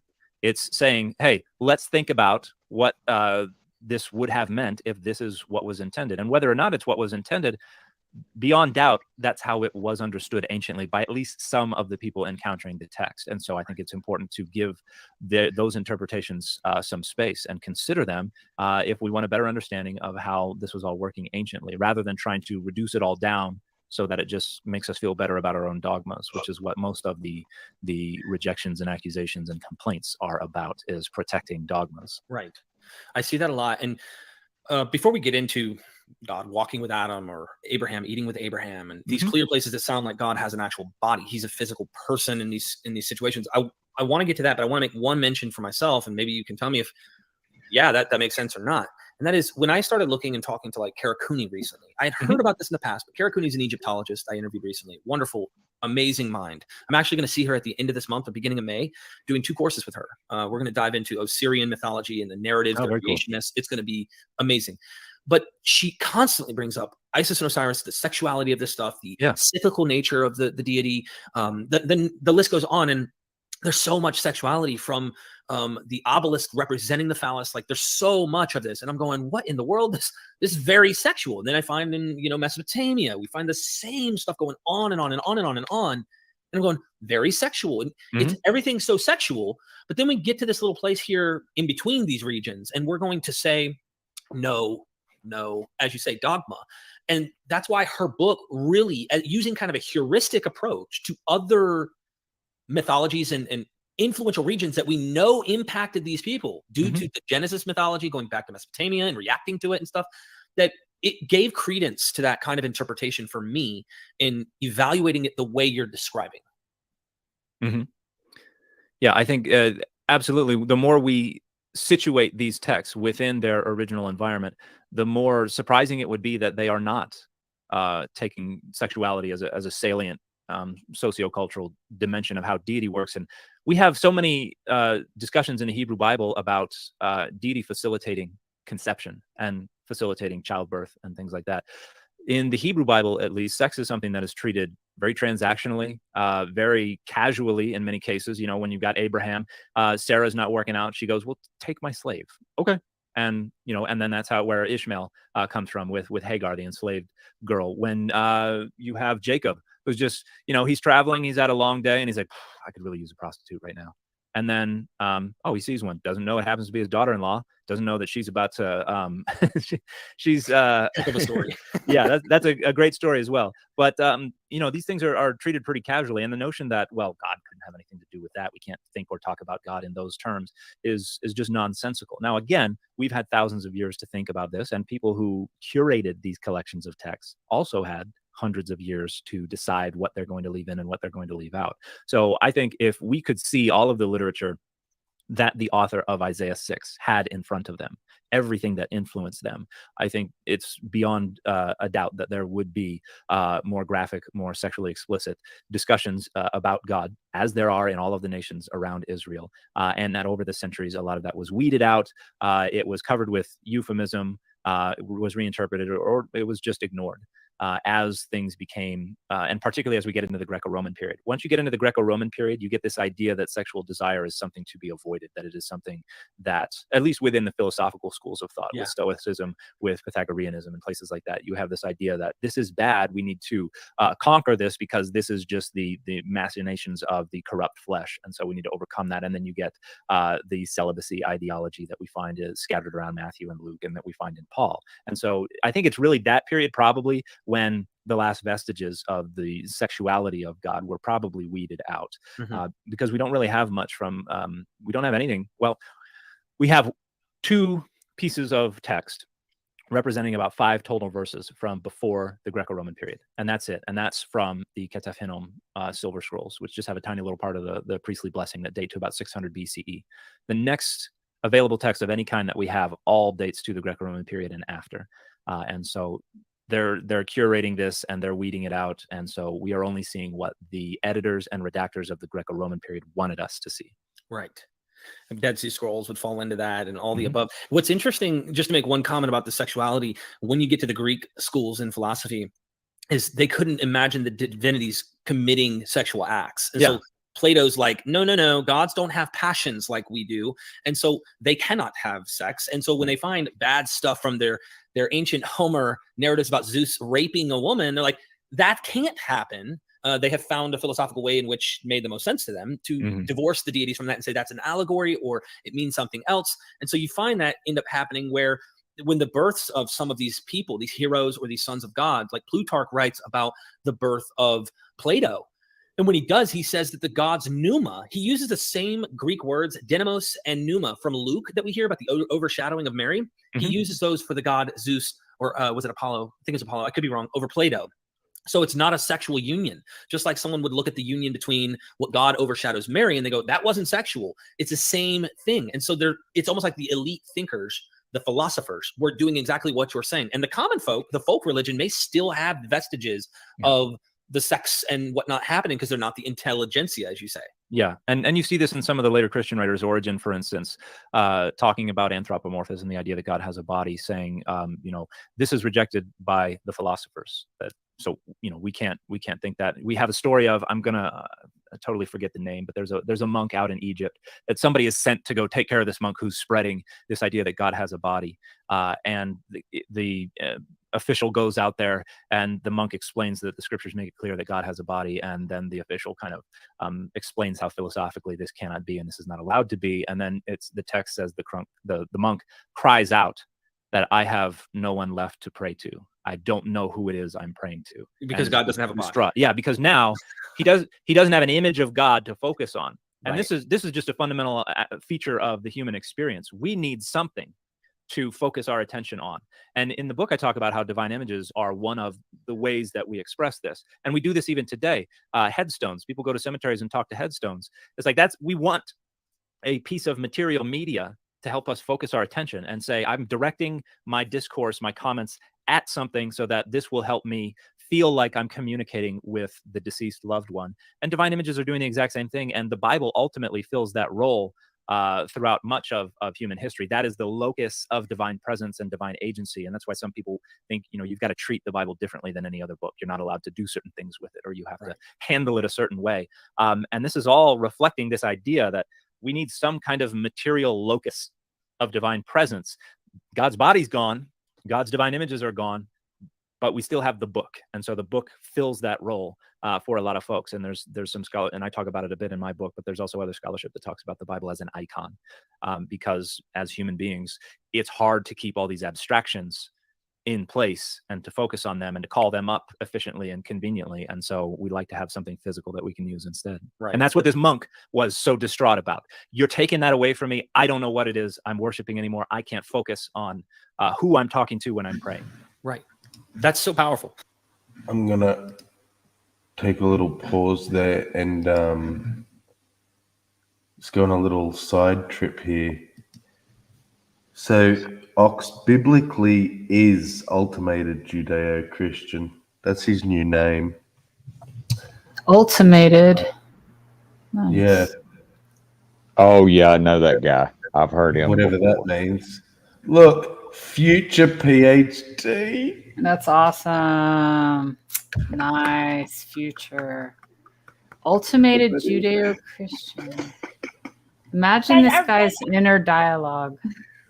I really think he's like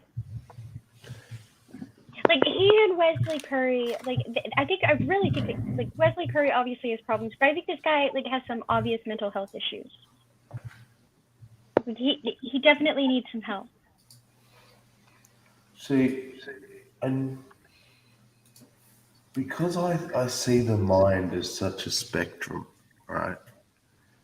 I see gender as a spectrum. I see mental health as a spectrum. Like, we are all on each spectrum. I don't Just mean where do that we way. lie, right? No. I'm agreeing. What I'm saying, right, is where's the line between saying that this person's religion is tied to or a result of mental health, as opposed to this one? People get upset if you say that there's mental health involved with religion, but I can't help but see that. I see it in my own family. You know what I Well, mean? I'm not going to deny that there's like a component there, right? But I think there's a clear line Yeah. between. I think there's like a very clear line between a believer and who accepts and functions in reality, and someone who is just delusional, just outright delusional, right? And those are two like different kinds of harm. And if I could jump in, I think that the mental health issues are partially not like any kind of illness necessarily or condition. I think that it's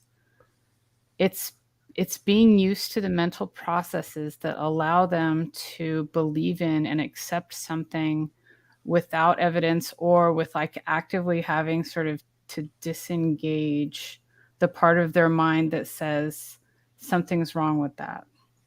Not recognizing the insufficiency of the explanation or something. Yeah, and having they either have to have an inconsistency in their lives where they have better logic and better reasoning for other situations, and those centers are fully engaged. But then when they get to their personal beliefs and worldview about religion, somehow those are compromised or they're turned off or something. And either they're going to be bothered by that inconsistency, or they're going to go the other way and allow for more things in their lives to be verifiable only with faith and not with evidence. And that's why maybe we have, people that are religious and, really into conspiracy theories and stuff, because like it's the same thought process that allows them to not require evidence and to accept like the things that are out of the ordinary, things that are extraordinary. So. Yeah. So I get from that, rather than the problem is the using the term mental health rather than people have. I guess what I'm trying to say is it may be a mental health. Deficient thought processes that allow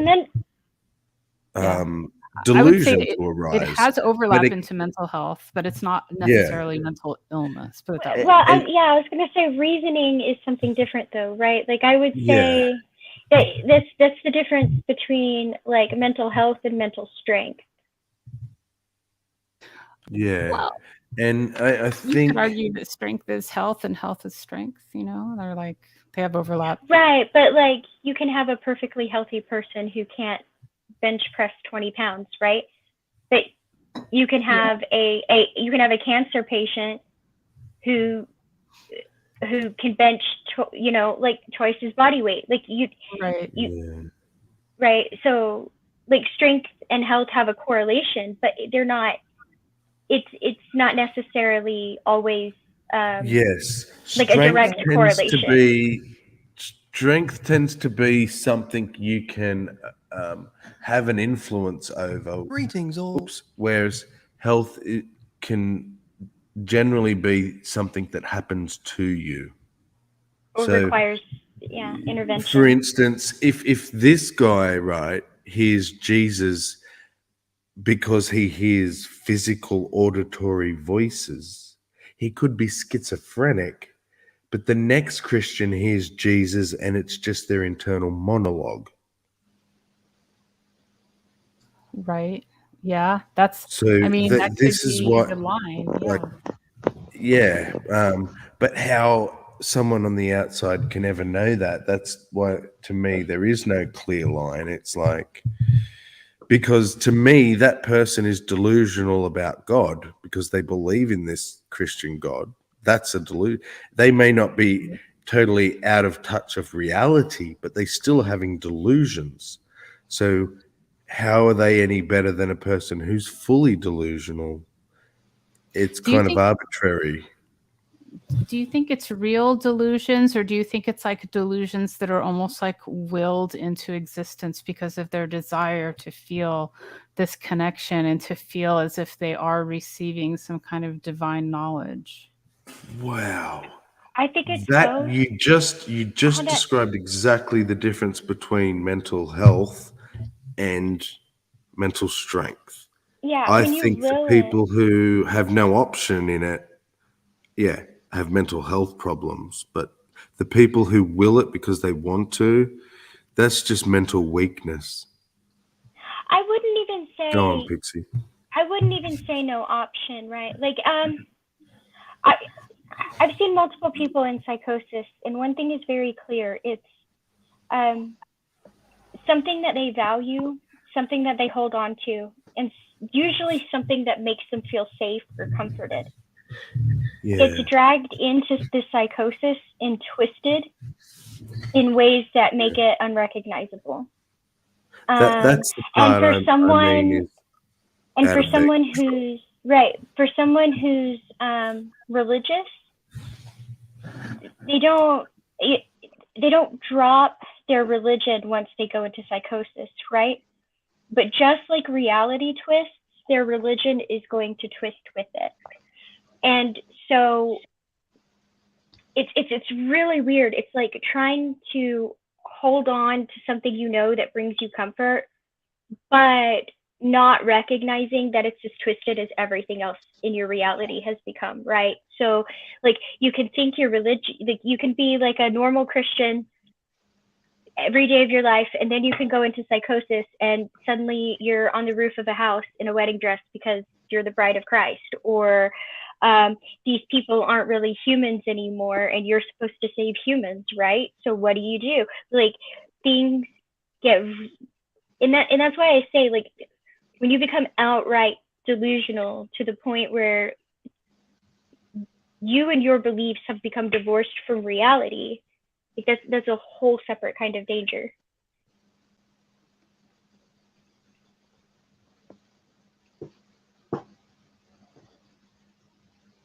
Whoops, I was muted. Because not even your beliefs are grounded anymore. Yeah. And to answer Will in the chat, I think the word sane and insane is outdated and ambiguous now. I think we can say, a spectrum. It's Absolutely definitely not binary, either one or no, the other. exactly. Right, it is a spectrum. Hence why And we I know move it's around on that spectrum. It's not just we. You know what I mean? you don't just stay in the Scoot one around spot. on it a bit. Exactly. Absolutely. And that's why I say everybody is insane. But there's a spot on that spectrum. There's a dot on that spectrum. And when you cross, and yes, it's on the far end, I get that. But on the far end of that spectrum, there's this dot. And when you cross over that dot, and your delusions are more real than reality, You're pretty much insane, right? You've crossed over into the Exactly. binary sort of version where it is a 1 and a 0. Right. Like I said, And when while I I say agree always a with line, that- there's always a So line. when I say somebody has mental health issues, I'm not speaking of the spectrum. I am speaking of somebody either over that dot or dangerously close to that dot who probably needs intervention. Yeah. Right. And the issue again is that even though there may be a clearly defined spot on the spectrum, that only applies to the individual, and every individual's dot is relatively in a different spot to somebody else's. I get that. I get that. But wait, like I said, once your delusions become more real than reality, right? Like you need intervention at that point. If you think Well, God is getting you off, you need Yeah. intervention. Do you mean, Wesley comes in and though- says, you know, things like we're getting spiced rice kibble, and if we don't tell the prophecy, we're going to lose everything. And God made your tooth grow back, right? Like these delusions are very real to him. He needs intervention. So when I say mental health, I'm not speaking of this vast spectrum we're all on. I'm speaking of that. You're talking about where there's a line and you actually are crossing over into mental Yeah. illness, because you know health and Yeah. illness, they are kind of Right. opposite. So- Do you of each other, mean though? I'm not saying that- they're having mental health struggles. I'm saying they're having actual mental health issues. That right? line. like schizophrenia or like So I Right. want to something- clarify. I need to clarify. bipolar disorder, you know, something like specific. Do you mean that line is where the amount of delusion, let's say percentage-wise, outweighs the amount of reality gleaned? Or Here, let me- do you I'm mean gonna- that? Hang on, let me just finish. Or that the delusions that exist are stronger than the reality, which says otherwise. So, for Here. instance, right? Let's take ultimate Judeo-Christian. Let's say that he has a total grasp on reality. He's totally grounded, and it's just that the fact he thinks he has sex with God is the only weird delusion. But he thinks that wholeheartedly. It's like he's in his. I get of what you're his saying, being. and I'm going Has to he say that crossed the line? yes, and I'm going to tell you why. I'm going to tell you why I think that. Because it's been a progression to here, and the progression hasn't stopped, right? It's just like, let's take my uncle for example, right? He's a paranoid schizophrenic, so I'm going to use my uncle, who I love dearly, as an example, and nobody can badmouth him. So there. He will be he'll be on his medicine and he'll be fine. But every time there's a tragedy, he seems to break a little more. Every time he loses, he's the last one left, and that breaks my heart, because every time he's lost somebody, he's broken more and more and more.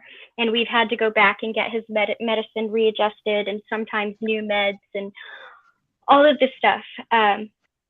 But every time we need to get his meds adjusted, it looks the same, right? That slow progression. And at first, he will start calling me all the time. All the time. He wants me to be there all the time. And I will be. And then he'll get really reclusive. And he'll stay that way for an extended period of time. And I have to go talk to him. And as long as he's looking at me, I can usually hold his attention, but he'll look at me kind of funny, like he's questioning who I am, or he's questioning my intentions. He'll start looking at me funny. And then his expression will go back to normal, and he'll keep talking. And slowly after that, he'll tell me, I'm hearing voices, but I'm doing what I'm supposed to do. I'm talking to my counselor. I'm doing all this stuff, right? And I'm like, okay. So clearly he's delusional and his reality is stronger, right? But is there a problem? Yes, there's a problem. Why? Because unless something is done, it doesn't matter who he's talking to. And it doesn't matter. Unless there's an intervention, it doesn't matter what is said or what is done. From that point to psychosis is a given. It is a given without intervention, right? And it's not because his delusions are stronger than reality. He knows what's real. He knows the voices aren't. But it's a given from that moment where he's going. Yeah. See what you're saying.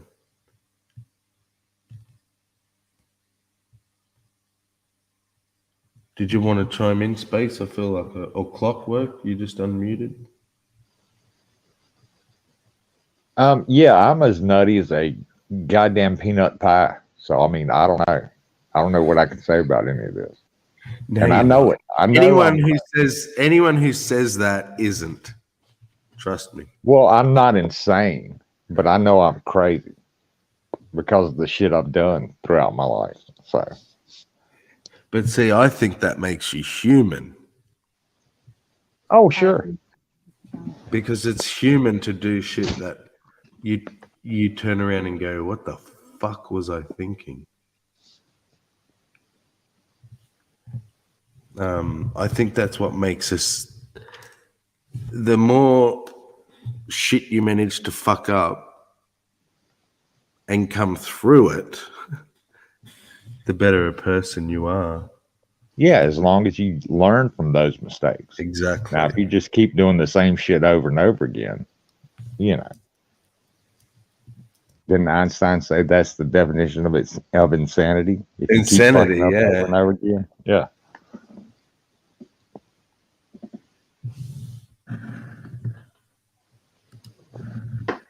Let's see. I hope there's a video just entitled like "God has sex with me" or something.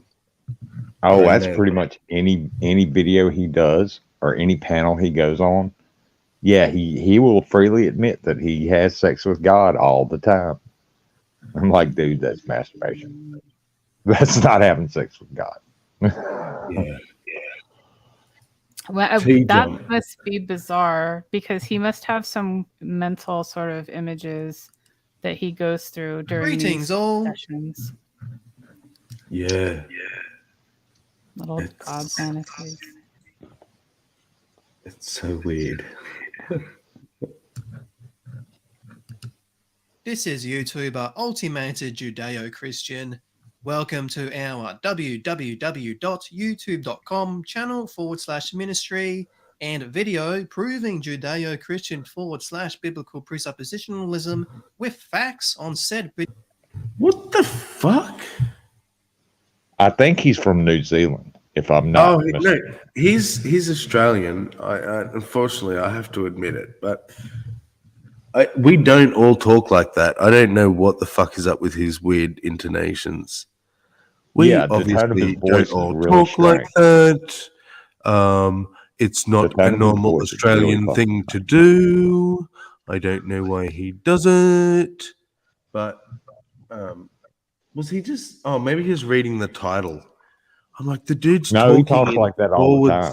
/ He talks like that all the time. At least when he's online. Yeah, he talks like that Say all the time. / when you're talking. What the hell?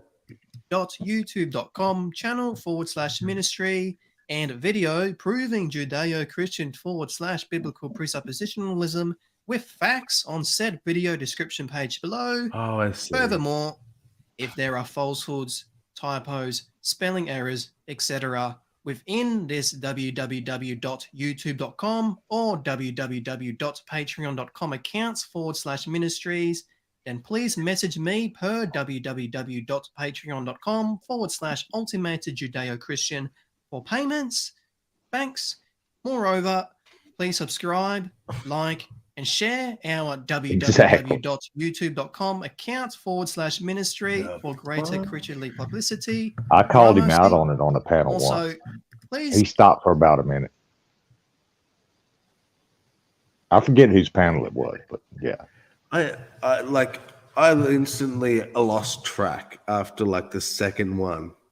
I lost track of anything that he was trying to say.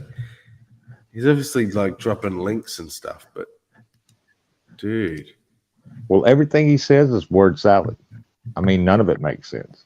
So, but I mean, if you want to listen to it, go ahead. Yeah, I want to have a bit of a laugh at it. Yeah, it's pretty funny. First, Yeah. listen to our www.youtube.com videos through www.youtube.com for the view count to critically publicize this www.youtube.com channel /ministry. Thanks. Further, please donate me money within www.patreon.com /ultimated Judeo-Christian or www.paypal.com /paypal me /ultimated Judeo-C. deducing our www.youtube.com account/ministry to be a first source of income and suing more priority to it over other stuff. Gramercy. Nonetheless, the evangelistic apologetics of this www.youtube.com video will shortly start. Christological God bless. Ultimated Judeo-Christian, our www.youtube.com channel/ministry name. I'll start with my brief introduction. This is YouTuber Ultimate. What the actual fuck was all of that? I know. What the actual fuck? Yeah. Wow.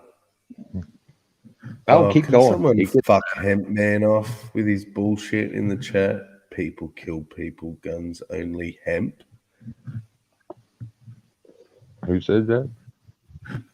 The weird weed person that keeps coming back. Oh, that dude. Guns hemp. How the fuck did you use hemp as a verb?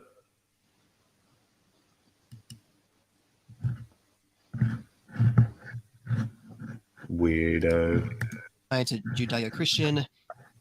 Here to talk /debate on Judeo-Christianity. Oh my God, you're right. You're absolutely right, Rex. Here to talk/debate. He always talks like that.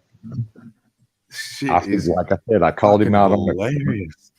Yeah, I called him out on it once on somebody's panel, and he stopped for like a couple of sentences, and then he started doing it again. So I don't know. Yeah, it's like when he got called out on saying biblically, he stopped for like a week, but he couldn't because it's just ingrained in him.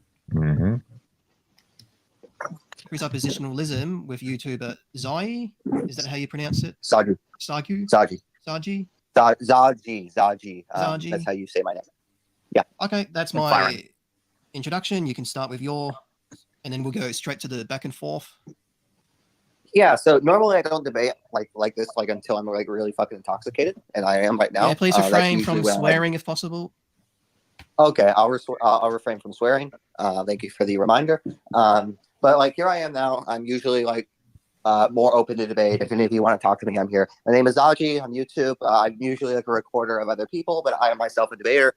I debate things like politics, religion, philosophy, and generally most of these things. So I'm here to debate Judeo-Christian. Hopefully we can have a great conversation. And that's my opinion statement. Okay, I'll get straight into the argument /syllogism. So firstly, it's an ultimative to ultimate categorical syllogistic /prologistic argument for implied and direct Judeo-Christian /biblical presuppositionalism, viz. If P1 is part of P2 and P2 is part of C, then C deductively follows. Premise 1, biblically /awesomely, God sacredly, revealingly, ultimate truthful love to his procreated kin, parenthetically, sacredly, theologically, divinatorially, and philosophically, doctrinally backing. Oh my wow, God. talk about word salad. Yeah, exactly. I warned you. That was 8 things. All at once, yeah. Yeah. Ready? Let's have another go. /awesomely, God sacredly reveals part of there was even an awesomely and sacredly.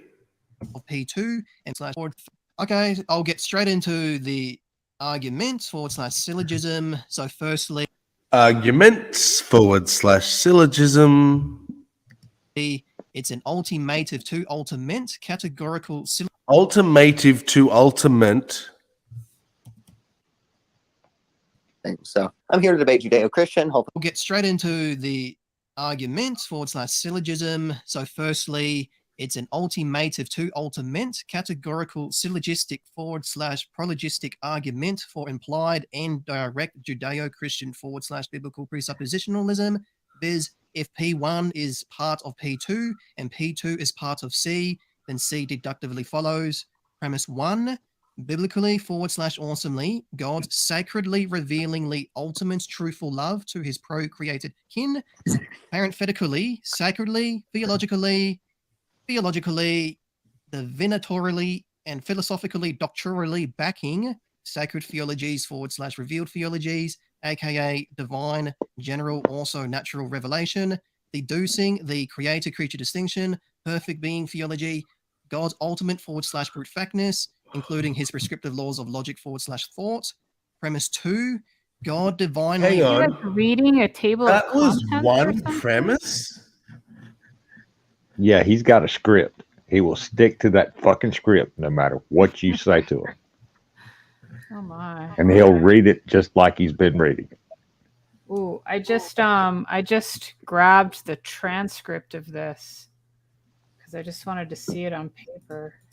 All right. Anyway. Not nearly as funny, but you know, it's still word salad. I need to go find my ranch dressing to go on this word salad. Does he think that anyone understands him? Or does he want people to not understand so he thinks he sounds really intelligent? I think it's the second. You just can't grasp what I'm saying, so you are not intelligent. And yeah, fuck that guy. But you know, it's funny to listen to. Wow. Revelatorily authorize the author's data about the Bible / biblicalism from Genesis 1:1 to Revelation chapter 22 verse 21 for ideal godly relational and academic evidentialism / epistemic foundationalism unto his spiritually fallen project generated kindred, parenthetically, sacredly, theologically, divinatorially, theologically, also philosophically, doctrinally affirming sacred theology like Judeo-Christian bibliological special revelation, viz. Revelational epistemology, conclusion thus implied, including direct Judeo-Christian / biblical. I'm going to clip that. I'm going to clip him just like rambling a whole lot of that shit. And when the Christians come in and start rambling that shit, I'm just going to play that video over the top of them. Yeah, good idea. Very good idea. Presuppositionalism deductively follows, parenthetically confirming God's prescribed law of rational inference / proper inference. So, what is your response to premise 1? Okay, like I do want to point out that I think like premise 1 like has some unnecessary adjectives in it, but I can look aside that. Okay, premise 1, biblically also. Did you get that? Some unnecessary adjectives, or the lees that he said. Biblically, philosophically, ultimately. He has some stuff in his description.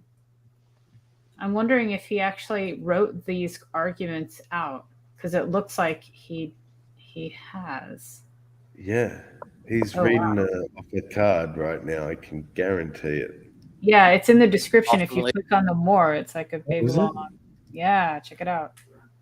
Oh, the creator-creation polarity dichotomy. Polarity / dichotomy / distinction. Clearly grounds statements. Parenthetically, the abstract anti-creator-creation polychotomy. What the fuck? Exactly. Wow. Abstract Let's see this conclusion. anti-creator creation polychotomy. The conclusion, thus Judeo-Christianity clearly and vaguely grounds statements parenthetically God's prescribed law of proper / rational inference. That's the conclusion from all that. And it's clearly and vaguely at the same time.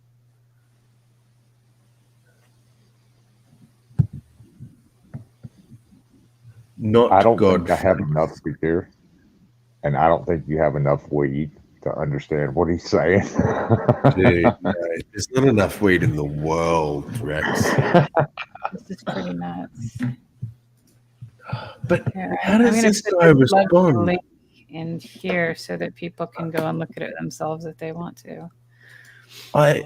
Honestly, my response would have been, "Sorry, dude, I can't debate you because I don't even understand your fucking premises." This dude straight up into him. Well, I think you've used a whole lot of unnecessary adjectives. He obviously understands what the fuck he's saying, though, for him to be able to respond. I mean, So got to give him kudos for that. I Either that heard or- some stuff and I was like, okay, it's going to be weird for me to agree with this guy on something, but he's talking logic here, and I want to see where he goes with this. And then it all fell apart. He started his argument. Well, it's like sometimes he goes to respond, and I'm like, what the fuck is he even trying to answer? Right? You'd have to map that all out first and look at it for a while and then consider your answer, because it's just so much information. Yes. And it seems impossible to have that just be like one premise or like two. I mean, maybe that was not one premise. Maybe I'm so new at all this that I'm not aware that these kind of complex arguments exist. And that's a huge, typical sized premise for this kind of argument, as far as I know. I have no idea. It seems excessive to me, and it seems to contain a lot of information that could be broken up into more than one argument. If I try and break it down, the creator-creation polarity, so I don't, like, what's that to begin with? I'd need to know what that is. I think he's trying to say the difference between the creator and the creation and their respective positions and relative to each other. Okay. So that clearly grounds statements. I've got to find the end of this. How does he end that? That's it. That's the argument. Clearly grounds statements. Full stop. Because the rest of that sentence is in parentheses. Clearly and vaguely. I guess is that supposed to say that it does it clearly, and that's what we're really looking for, but it also does it vaguely in case people only pick up on the vagueness of it?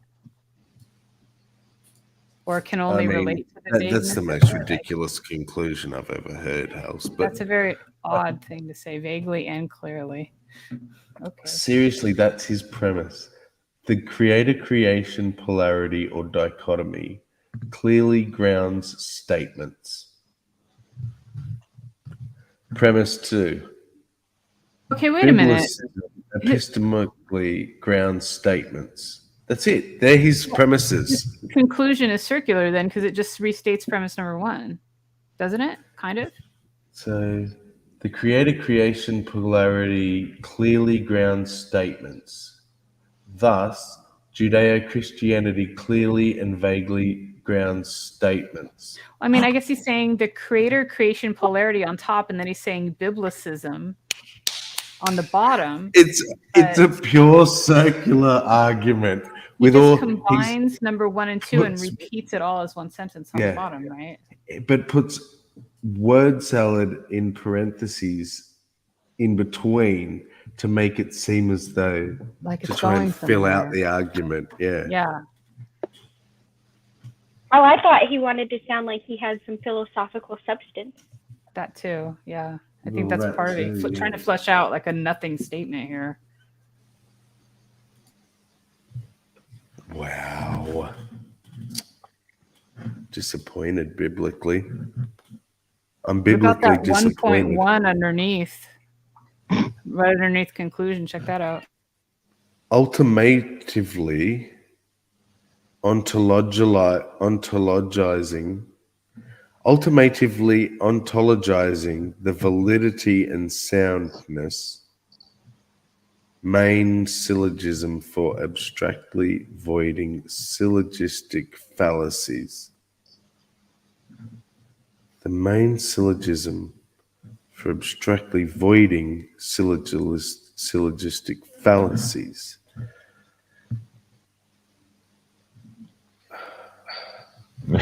Exactly. Is ultimatively a word? Ultimatively. Maybe. I don't fucking know. I have no idea. Nope. It's a cooked up alternate version of ultimate. Ultimately, Ultimately, yeah. God. It's just like I heard Ultimately, you're on a dickhead. I heard on Praise's channel the other day him saying something legitimates something else. I And I was like, know. Yeah. legitimates? Like that's He meant legitimize. I caught legitimize. that too. That's what I thought Yeah. he's just using it wrong. Like legitimate, yes, but legitimate, that's not a thing. Yeah. To make something legitimate, you legitimize it. Right. You don't right. legitimate it. Right. And I guess he's really talking about like some kind of justification or support for an argument, right? Legitimate, legitimize. He should have said, yeah, it legitimizes. Yeah. So let's see here. Ontologicizing the validity and soundness of the main syllogism abstractly voids syllogistic fallacies, namely fallacies, fallacious circularity and begging the question. As the main syllogistic premise 1 clearly grounds the main syllogistic premise 2. Okay, great. What are they? What are the... I think it's like he's talking about the argument, but I don't see what the argument is in these things below. Or is this all information that we need to interpret that first paragraph? Because I don't see any of these having a conclusion. These are not additional arguments. These are like, I guess, explanations for his conclusion. More, I don't know. Does he...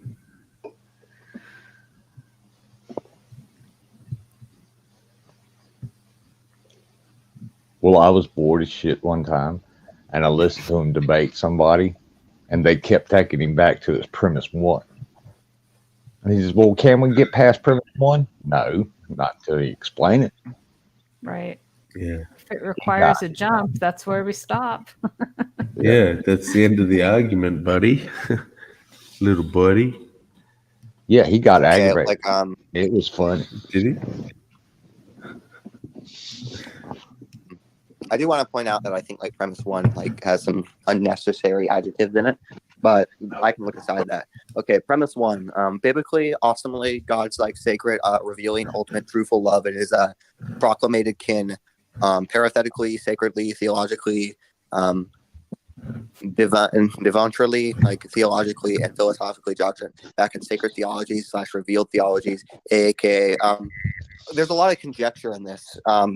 I'm really like, what's your main point? You use like 50 adjectives, and I'm not trying to like be really like mean here, but like you use so many adjectives that most syllogisms don't have. So like, what can you like explain in like 10 or 12 words what premise 1 is trying to like go up with? Well, firstly, I applied 3 adjectives to God, as that's what's commonly used through. Well, like just so I'm clear. Stop interrupting me. Just so I'm through clear. Cambridge Dictionary.org. And then in the brackets, I reference for emphasis justifications for God's definition. I've been taking notes as you responded. So there are no unnecessary adjectives, and you presuppose premise 1 with the pronoun I. Thus, you referenced the creator-creature distinction because you are a temporality. You appeal to God as an ultimate authority. Thus, why Yep. Yeah. May I respond? Yes.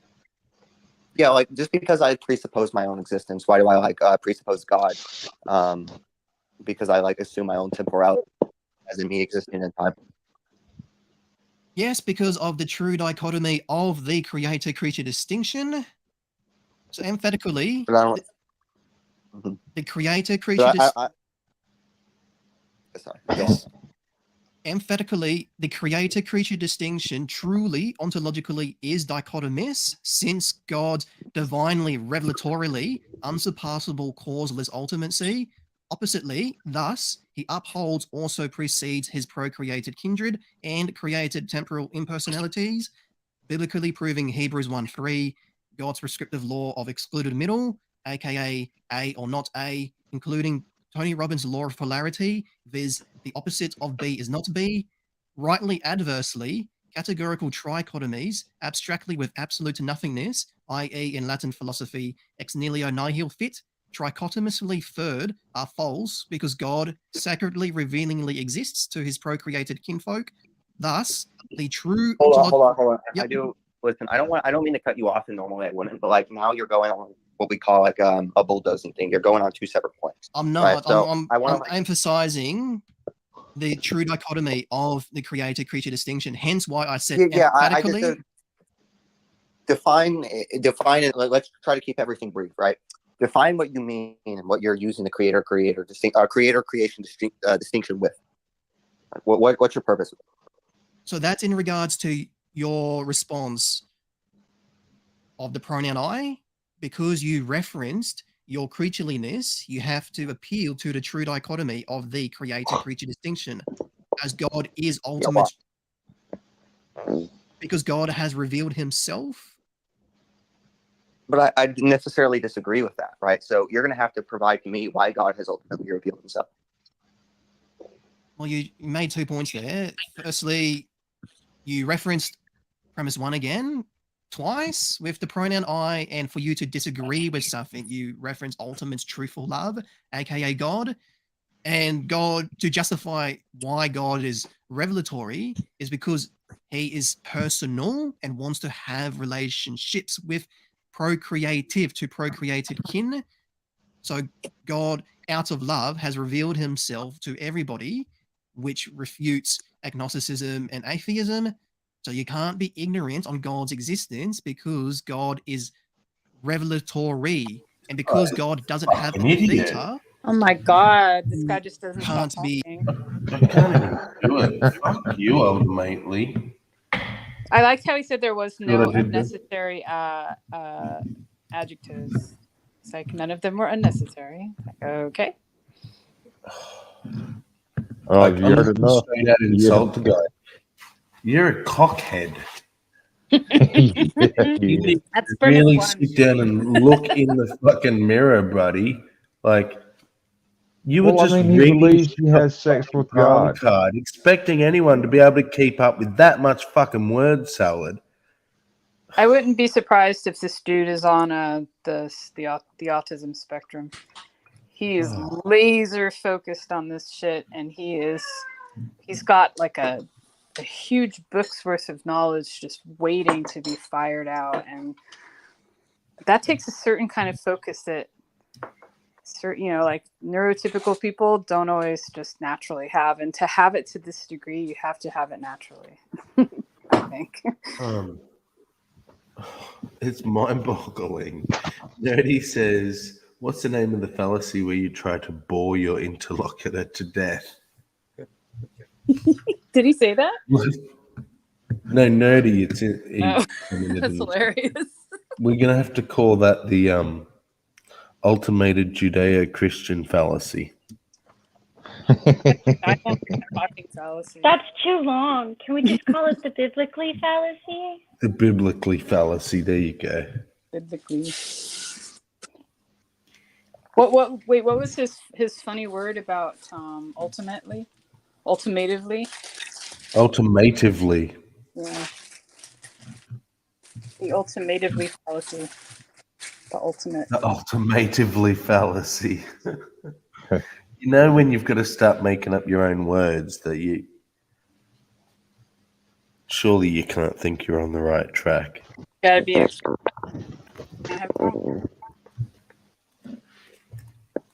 Oh, and I've heard him talk. I've heard him talk to several people several times, and he thinks he is absolutely right about everything he says. He does. This isn't just bullshit. Do you even realize what just happened? What we were listening to?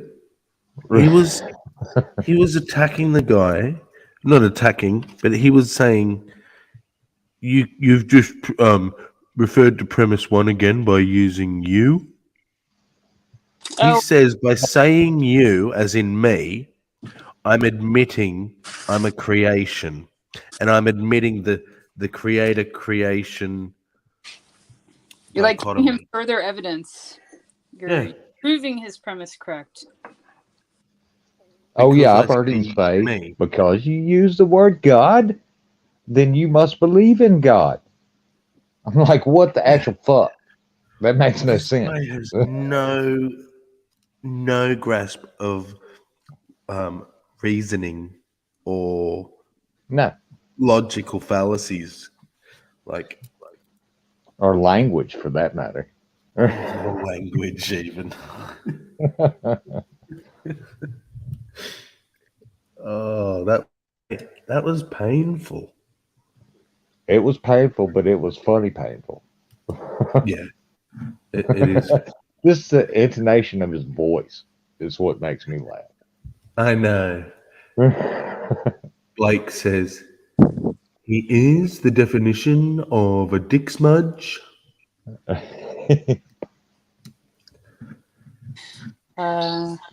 Okay, my audio is working good. Yay. Yeah. Ultimate authority. Could you imagine him and Jill talking together? Oh my God. Where would they go? Shoot me in I the want to hear foot. that conversation. Really shoot me in the foot. I wonder if Jill would engage him or just be like, no, fuck that. He'd probably be overwhelmed pretty quickly and probably dip out. Probably. I could see that. Oh, when you said that, I thought about, what about him and Irenic talking? And Irenic would probably just say, oh, my phone died. Yeah. That's why I'm not in here anymore. Because that's what he does.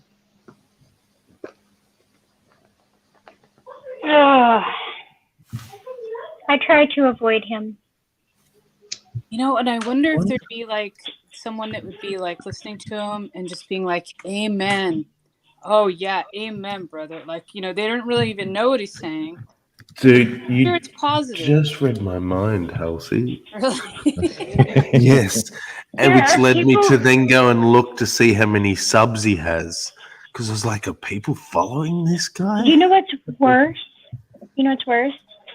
Is there are probably people who are like pausing and replaying, trying to memorize that word salad and repeating it. Looking the words up in the dictionary and going, I can't find ultimatively. They probably just gotta repeat it. That's a word that only the elect can use. It's a special word.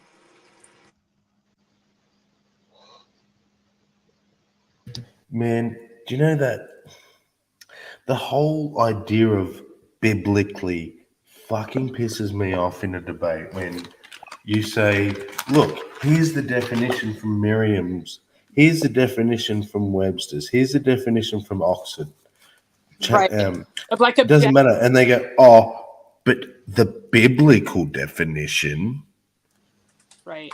It's like, this is usually in a debate about whether that shit is real, and they're using it as the basis for their definitions. And it's like, we can't have a debate on different definitions.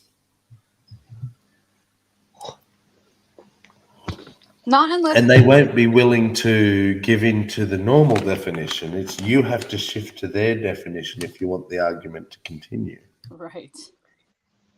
You know, I wonder though, like I'm sure that people do this where they do, you know, they do take that into account and only use the biblical definitions, but you know, I'm pretty sure that you could still pick a lot of this apart even with the biblical so-called biblical definitions of things. Yeah, absolutely. Mainly because the biblical, the Bible, is full of contradictions. So you just take it right back to the, okay, you want to use the Bible, well, let's use the Bible. And you start throwing all the verses at them that they don't like to use. Right. The ones they disregard or say aren't important. Or... Yeah. Well, if they say, oh, you know, mine's a cumulative case. Okay, how many verses do you need? I've got a list. Oh yeah, Jill does that a lot. Well, those verses are just not important. Yeah. But you know. Yeah. But if you know, to back up this verse here in the New Testament in say the book of Jude, I'm gonna go back to the Old Testament and look at the book of Ezekiel and say, look, this is how we get this meaning here in the New Testament because of this verse back here. But I don't remember if it was him or someone else just a day or two ago that was. Oh yeah, it was the word jealous. Do you remember? I don't know if you were there for that conversation where they were saying jealous means something different over here. It means like Yes, possessive, godly jealousy, love, and then jealous over here means more like the, you know, I'm mad now. You know, I'm pissed off that this is happening, and I'm gonna, you know, like take kind of like revenge on this person almost, like to get what I want or whatever. The coveting jealousy as opposed to God simply exacting devotion. Right. I've never thought of devotion and jealousy being similar. I don't know. Not the way that that's being implied anyway in that argument. Yeah. Heavens, biblical contradictions. Instead of giving you one, I'm going to give you 40. But I'm not going to name them all because you're not that important to me, Ironic, I'm afraid. But if you want to watch a video, here's a video you can go watch. There's 30. Oh, he's here. No wonder somebody brought his name up. I'll get you 10 more. I was wondering why somebody just brought his name up, but it's because he's here. Ugh. Paste. There you go. There's 40 contradictions. Have fun with that. You'll be there a while trying to refute them all. He's gonna pull the Jill argument. They've explained these, and because they've explained them, they're not contradictions. Oh. And also the magic they. Yeah, he comes out a lot with like, oh well, this has already been debunked, or this has already been proven, or whatever. And it's not actually; it's just some scholar saying something, you know, that he pulls out of his ass. Or a consensus of people that have just magically pulled some opinion together that explains the gap or whatever, or that explains the differences, and they're like, oh, because this explanation is there, there's no contradiction. Yeah. And you're like, no, there is a contradiction, and the contradiction is there, which is why an explanation was required, but they don't get that. No, you're right. It's kind of like I think it's kind of a cross in the case. A lot of the time, it's like a cross between a bandwagon argument and from ignorance. Just a lot. Ironic. Take your pick, buddy, because they're both in there.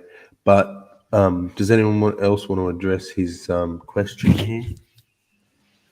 About are they necessarily contradictory? Does it matter?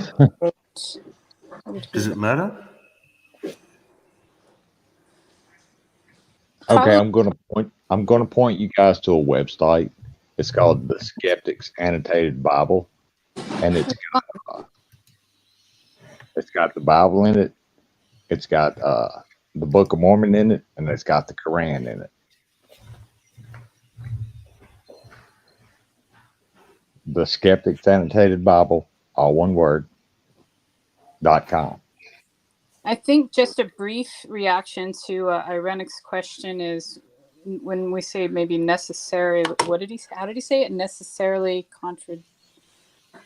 contradictory. Yeah, necessarily contradictory. I think, you know, for me, what that means is it ultimately, when we look at the issue or the argument, there's no way it can't.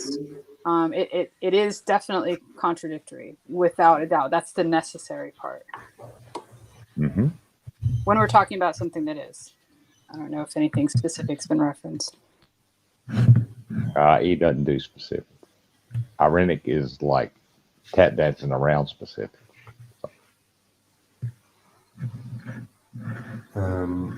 Here, well, let's watch 30 seconds and pick one. Present. Hello there, I'm Lloyd Evans. Welcome to Ramacrow. In this video, I'm going to be sharing 30 obvious Bible contradictions. So 30 examples of the Bible contradicting itself. Now, I'm aware that this may be, for many, quite a controversial topic. There will be many tuning in saying, whoa, hold on a minute. The Bible doesn't contradict itself. It's God's inspired word. How could it? It's one harmonious document from beginning to end. There are no contradictions. Obviously, the point of this video will be to give you the evidence to the contrary. I do, however, have a few introductory remarks to go through. If you want to skip the introductory remarks and go straight to the examples, all you need to do is check out the description below the video, and you'll notice there are timestamps, so you can go straight into the examples if you wish. But I'm afraid I do just need to say a few things before I get stuck in. First of all, I want to thank my patrons for voting. Example number 1, question, can God be seen by humans? Fairly straightforward question, and the answer is yes. According to Exodus 33 verse 11, Jehovah spoke to Moses face to face, just as one man would speak to another man. When he returned to the camp, Joshua, the son of Nun, his minister and attendant, would not depart from the tent. So Jehovah spoke to Moses face to face, just as one man would speak to another man. So Jehovah can be, at least on this occasion, visible to people. And you'll have seen in the blurb, there are actually multiple examples of Jehovah making himself seen to his worshippers. But then the answer is no, if you refer to John 1 verse 18, which says, no man has seen God at any time. The only begotten God who is at the Father's side is the one who has explained him. And there are further examples in 1 John 4 verse 12 and 1 Timothy 6 verse 16. So the Bible seems to be conflicted on the question of whether it's possible for man to see God. Example number 2, question, is salvation through faith or works? Faith is the answer, at least as far as the writer of Ephesians is concerned. Ephesians 2 verses 8 and 9, by this undeserved kindness you have been saved through faith, and this is not of your doing. Rather, it is God's gift. No, it is not a result of works, so that no one should have grounds for boasting. So apparently it's all about faith rather than works, but that's not the message of James 2, verses 14 to 17, which say, no, it's nothing to do with faith, it's more about works. Of what benefit is it, my brothers, if someone says he has faith, but he does not have works? That faith cannot save him, can it? If any brothers or sisters are lacking clothing and enough food for the day, yet one of you says to them, go in peace, keep warm and well fed, but you do not give them what they need for their body, of what benefit is it? So too, faith by itself without works is dead. So the Bible can't agree on whether faith or works are needed for salvation. Example number 3, question, will those who worship God suffer? Again, you're going to see multiple verses on both sides arguing strongly that no, God's worshippers won't suffer, is Proverbs 12:21, which says, no harm will befall the righteous one, but the wicked will have their fill of calamity. But it seems the writer of 1 Peter didn't get that memo. 1 Peter 4:12 and 13, beloved ones, do not be surprised about the fiery trials that you are experiencing, as though something strange were happening to you. On the contrary, go on rejoicing over the extent to which you are sharers in the sufferings of the Christ, so that you may rejoice and be overjoyed also during the revelation of his glory. So the Bible cannot agree on whether righteous people or worshippers of God suffer or not. Example number 4, question: should people be punished for the sins of past generations? Yes, is the answer, according to Exodus 20 and verse 5. You must not bow down to them, nor be enticed to serve them. For I, Jehovah your God, am a God who requires exclusive devotion, bringing punishment for the error of fathers upon sons, upon the 3rd generation, and upon the 4th generation of those who hate me. So according to the Bible, or at least this part of the Bible, it would be normal for a son or grandson or... So is that enough yet, Ironic? I mean, there's 26 more just in this video alone.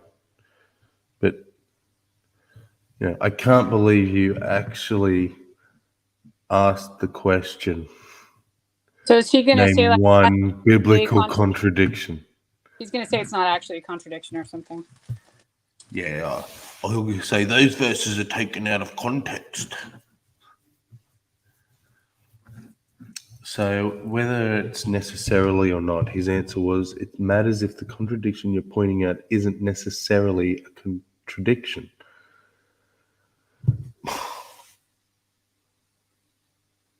Huh?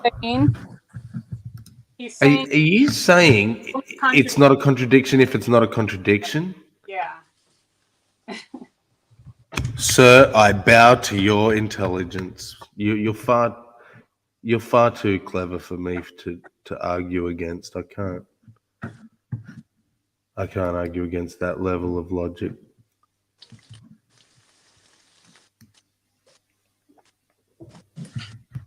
But like, even just those 4, you know, what retorts can be given? Especially, I've pointed that faith and works one out 100 times to people. I pointed it out like in the last stream I did, in fact. The verses that say faith alone. If this verse said faith and that verse said works, yeah, you can do your gymnastics and go, oh, it's both. But when there are verses that say faith alone, it qualified it, it quantified it. Faith alone gets you saved. But then to have other verses that say faith without works is dead. Yeah, I have input on that. Faith without works is dead. I think that it could have to them a second meaning, meaning faith with works in your life. Like, let's say you really want something and you are praying for it and you're hoping for it, but if you don't act to get it, it's not going to be yours. But when you think about the idea of faith without works, like faith without works is dead. So that means that work is the important part and faith doesn't really matter. Yeah. Well, I mean, the but problem that instantly here, though, falls apart because the verse he offered, Jesus gave an example, I think it was, and said, what good is your faith if when someone comes into your home, you tell someone the good news, but you don't offer them the bread for their belly or the clothes for their back. Right. So it wasn't you have to live it, about walk, right? Yeah, exactly. Because I was going to say the problem with that is that he says, you know, like, they shall recognize you by your works, right? Like, that's how you're supposed to be set apart. But then it turns around and says, this has nothing to do with works, lest no man be able to brag, right? So, like, it just, I don't know. Revelation 2:22, with Jesus throwing the harlot onto the bed and letting the unclean Christian men have their way with her, and then punishing them all. And by this, the city that the letter was sent to, explaining all this, would be a sign that Jesus is judging the hearts and minds and judging you on your works. That is the words verbatim of Revelation 2:22. So You know, it's crazy that this like week was the first time that I had ever heard that information, that story specifically. It's amazing. Really? Yeah. It's funny, yeah. There are. I mean, the Bible's a big fucking book, hey, and there's lots of little stories that aren't, because they're not main to Christian doctrine. They're not the verses that get thrown out at people all the time. Right. And some of them would probably be best, you know, hidden away a little bit because they might give people the wrong idea, you know. So I could understand why that one isn't up front in your sermon on some Sunday. Can I welcome the newest, greatest upcoming rapper? Will I am that I'm not, that I wish I was. Thank welcome, you, everyone. sir. Thank you. Now, actually, Ironic, because Hillary's just arrived, would you like to speak on my behalf and address Irenic's claim here that he can't respond to any of the 4 contradictions just given because of this reason? It's difficult to question the presenter in a video. A verse on its face may seem contradictory without considering. It's not that complicated, dude. Sorry, go on, Hillary. Yeah, the next sentence is theological nuances and or other qualifiers. Well, great. You can come in and present them to us. But then what's the standard we're going to judge them by? Are you convincing us? Or are you just saying, nuh-uh? And you don't need to address the video presenter, dude. I've just give you that as some examples of contradictions. Pick one. Just pick one of them. Pick there are verses that say faith alone, and then verses that say you need faith with works. Now, pretty simple, pretty straightforward. What's the nuance and other qualifiers that you're going to throw in there that we haven't already heard before, too, mind you? Go on, Halsey. Oh, I was just going to reiterate that I think that Pixie is definitely okay. So I think that the contradiction maybe in those two things about faith and works. Maybe they wanted to make absolutely sure that people had faith, and that's why the so much depends on it. But also wanted to get the message through that you must live as a Christian. You must act as a Christian and not just have what you believe inside of you. It has to be externalized.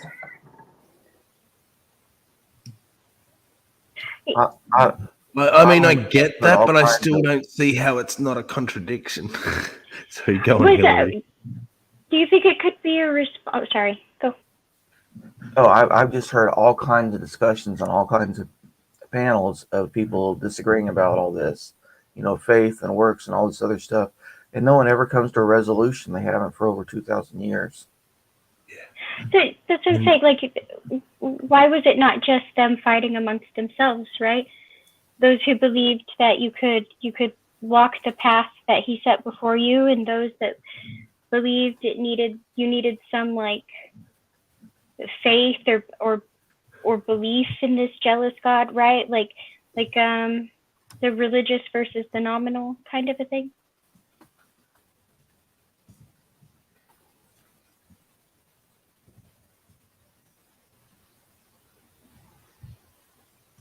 Sorry. Did you say religious versus, what was the last thing you said?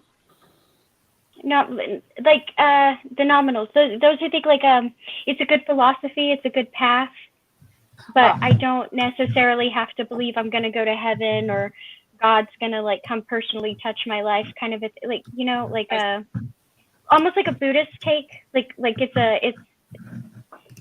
it's all good in as like this abstract philosophy, but it doesn't require like my belief in this divine being kind of a thing, or heaven or hell or any of that stuff. Yeah, I think I get where you're coming from. Yeah. Right, because I mean, you had the Gnostics, you had Marcion, you had the Church, what would later become the Orthodox Church, right? You had all of that, and I wonder how much of it was just them disagreeing with each other. How long did the Marcion group sort of stay cohesive? I'm not sure, but as far as I remember, they actually kind of made way for the more Orthodox Christianity to come in, because if I'm not mistaken, Marcion actually got to some areas before what was later the Orthodox, what would become the Orthodox got there. Okay. So, Brojo, I played 4 contradictions out of this video. The one I said pick one, and I've picked the one. There's verses that say it's faith alone, right, in Christ that will get you saved, and then there's verses that say faith without works is dead, and so on. So there's one contradiction, and then to address Ironic, so yes, if this is what happens, then I agree. If I present a contradiction, you point out something that I was ignorant of, which shows it's not a contradiction, then my original claim wasn't necessarily a contradiction. Agreed. Now, as I said, we're still waiting for the point semi 2 bit. That's the whole fucking point. What you've not pointed me to nothing. That shows All that you've said is it's too hard to respond to a video presenter.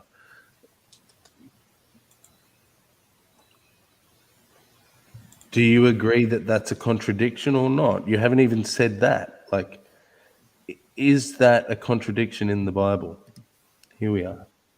One thing missing is Paul, when speaking of works, is always opposing the works of the law to exercising faith, not loving works done through the Spirit. So you're going to ignore James and you're going to ignore Jesus, and we're just going to go with Paul in regards to works of the law. Interesting. And here's the thing. Mm-hmm. The argument goes that Christ says faith alone, right? Even though Christ himself also says he's searching the hearts to see the works of man.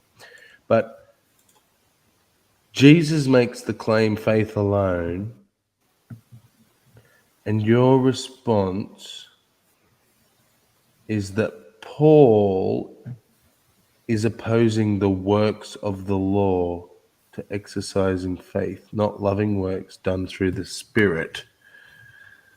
So whatever kind of works it is, it still does not apply to faith alone, not faith and this kind of works, or faith and that kind of works. It's faith alone. So whatever works you want to throw out there, explain to me how it's not a fucking contradiction. Unless you want to say, oh, it's metaphorical or it's abstract, you just don't get it. He just basically said too that like there's parts of the Bible that you can sort of disregard because other parts matter more or are, more correct, and so that's kind of, I don't know if that's a contradiction, but it's definitely inconsistent.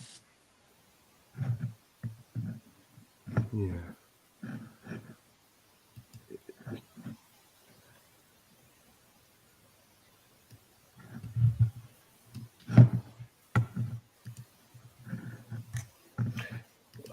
No, you're not ignoring, I guess. You're adding extra bits in that negate your argument. And Nerdy says, and that particular God didn't create both male and female in Genesis 1, right? That's correct. As in chapter 2, there aren't any females.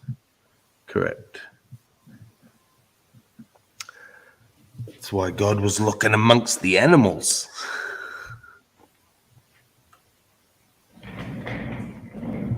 Which, doesn't that sound like post hoc human reasoning. Of course, that's what I said. They'll deny there's a contradiction because they've explained it away, but they will fail to realize that the reason an explanation was needed was because a contradiction was present. Yeah, that's why they add the guards at the tomb, because people were saying, well, what's to keep you guys from just stealing the body? Like, that's okay. We can add an editor's note to that. Here we go. Ready? Remember I said 20 minutes ago about how definitions don't matter. It's the biblical definitions, which is never actually biblical. It's their interpretation of what the Bible's saying. But he's done it. He fell into it. Look, define biblical faith, Sammy. Of course he did. Of course, that's exactly where he went. Logical fallacies abound. And the irony of it all is that he won't see it. He has no clue what we're talking about. No, he won't, and you can point it out, and you can explain it, and he still will not see it. He will refuse. All you have And to he do will is use logical. Oh, yeah, sorry. just say faith is evidence of things unseen. Okay. So as long as you have belief that things that aren't there really are there, then you don't need to do any works. So where do we go now? I mean, there really is nowhere to go. You could believe in anything you want at that point. Yeah. I mean, I don't have to pay my mortgage because leprechauns with their pots of gold will do it for me. And what's the part before that? Faith is the substance of things hoped for. Sounds reliable. I think it's measurable. evidence of things unseen. Faith is evidence of things unseen. It's Hebrews 11:1, and it says, now faith is the substance of things hoped for, the evidence of things not seen. Okay, so both of those things. Mm-hmm. But hoped for doesn't sort of contradict the idea that something that you have faith in is real. If you're hoping for it, that shows that it's not actually there. You're hoping, right? Yes, and for those who say, "Oh, biblical faith is based in evidence," read this and weep. Faith is the substance. It's the goo. It's the thing, right? Of things hoped for. It's the goo of your hope. And it is the evidence. It is the evidence of the things not seen. It's not based in evidence. It is the evidence. Which basically means that you're not supposed to look for any other evidence. Right. Well, it'd be pointless. Well, and if you found any other evidence, then that would destroy your faith. So just quit looking. It might contradict it. Yeah, you should reject that. And that's why I think Okay, that, I was just going to say real quick, I think that it's like an ultimate cheeseburger or ultimate thing. I think that Irenic is not actually allowed to admit a legitimate contradiction. Like, his worldview does not allow him to do it. He's bound by it. Exactly, which is why he'll use logical fallacies to explain away his logical fallacies. But I think I want to get a better understanding. So here. Mm-hmm. I think we just so lost you, Pixie. Oh. No, I'm here. I wanted to wait until. Yeah, we got you, Pixie. Keep going. Says, now faith is the substance of things hoped for, the evidence of things not seen. For by it the elders obtained a good testimony. By faith we understand that the worlds, keep in mind that's plural, were framed by the word of God, so that the things which are seen were not made of things which are visible. By faith Abel offered to God a more excellent sacrifice than Cain. Interesting. through which he obtained witness that he was righteous. God testified of his gifts, and through it, he being dead still speaks. By faith, Enoch was taken away so that he did not see death, and was not found because God had taken him. For before he was taken, he had this testimony that he pleased God. But without faith, it is impossible to please him. For he who comes to God must believe that he is, and that he is a rewarder of those who diligently seek him.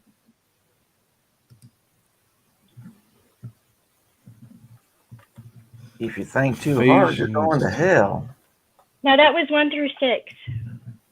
But didn't that went from something light and undefinable to something jealous and possessive really quick. And they incorporated multiple worlds, and that was verses 1 through 6. So this is Ephesians 2, 8, and 9.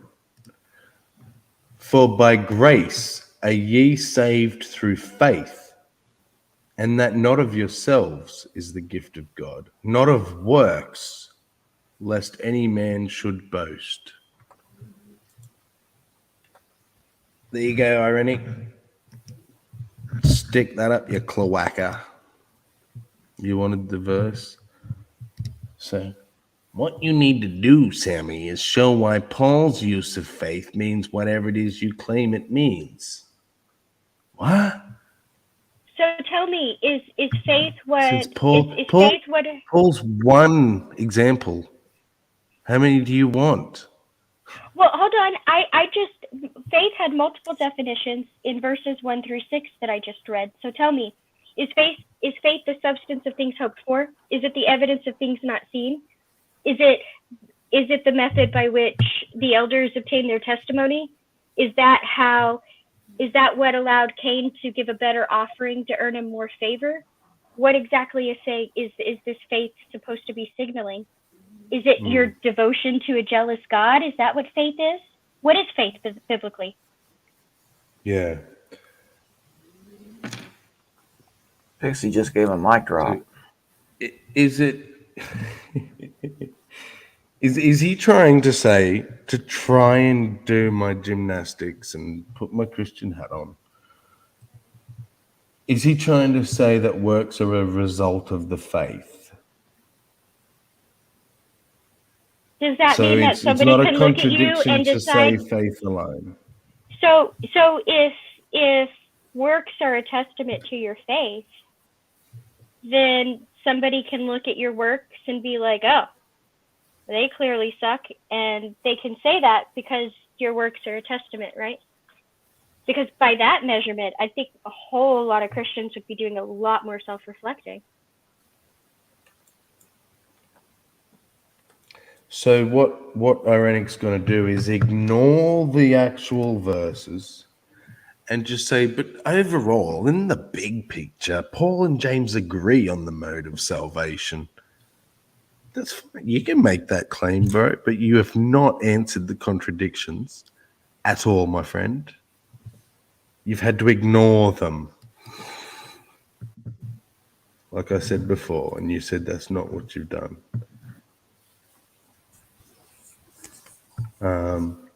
But again, it's not just Paul and James. You've got to throw other books into the mix, plus Jesus's comments. Go on, Halsey.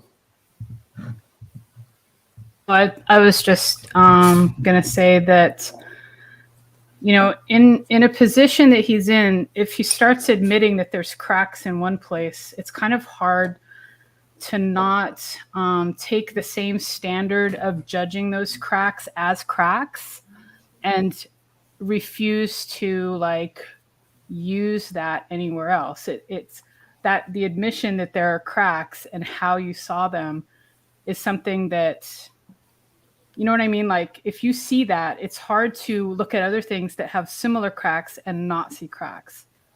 I mean, I get that, but at the same time, if he's not prepared to do so, I'd be careful with. I mean, if you're going to run around with claims about how you can prove or how you can demonstrate the opposite, or how that claim has never been demonstrated, good luck. You either have to be have really, really strong convictions, or you have to have zero self-awareness, one or the other, because otherwise you can't make it through that. Honestly, I don't think. Honestly is the key. That's the. I think that's the Exactly. whole thing. You know, there's just there's Nice try, Ironic. a self-imposed blindness that is part. I'm going to of the say whole it one thing. more time because I know that you process things slower than the rest of us. It's not Paul and James. Where the fuck are you getting that from? Watch the video. I'll go back if you like. About 10 fucking verses were flashed up on the screen.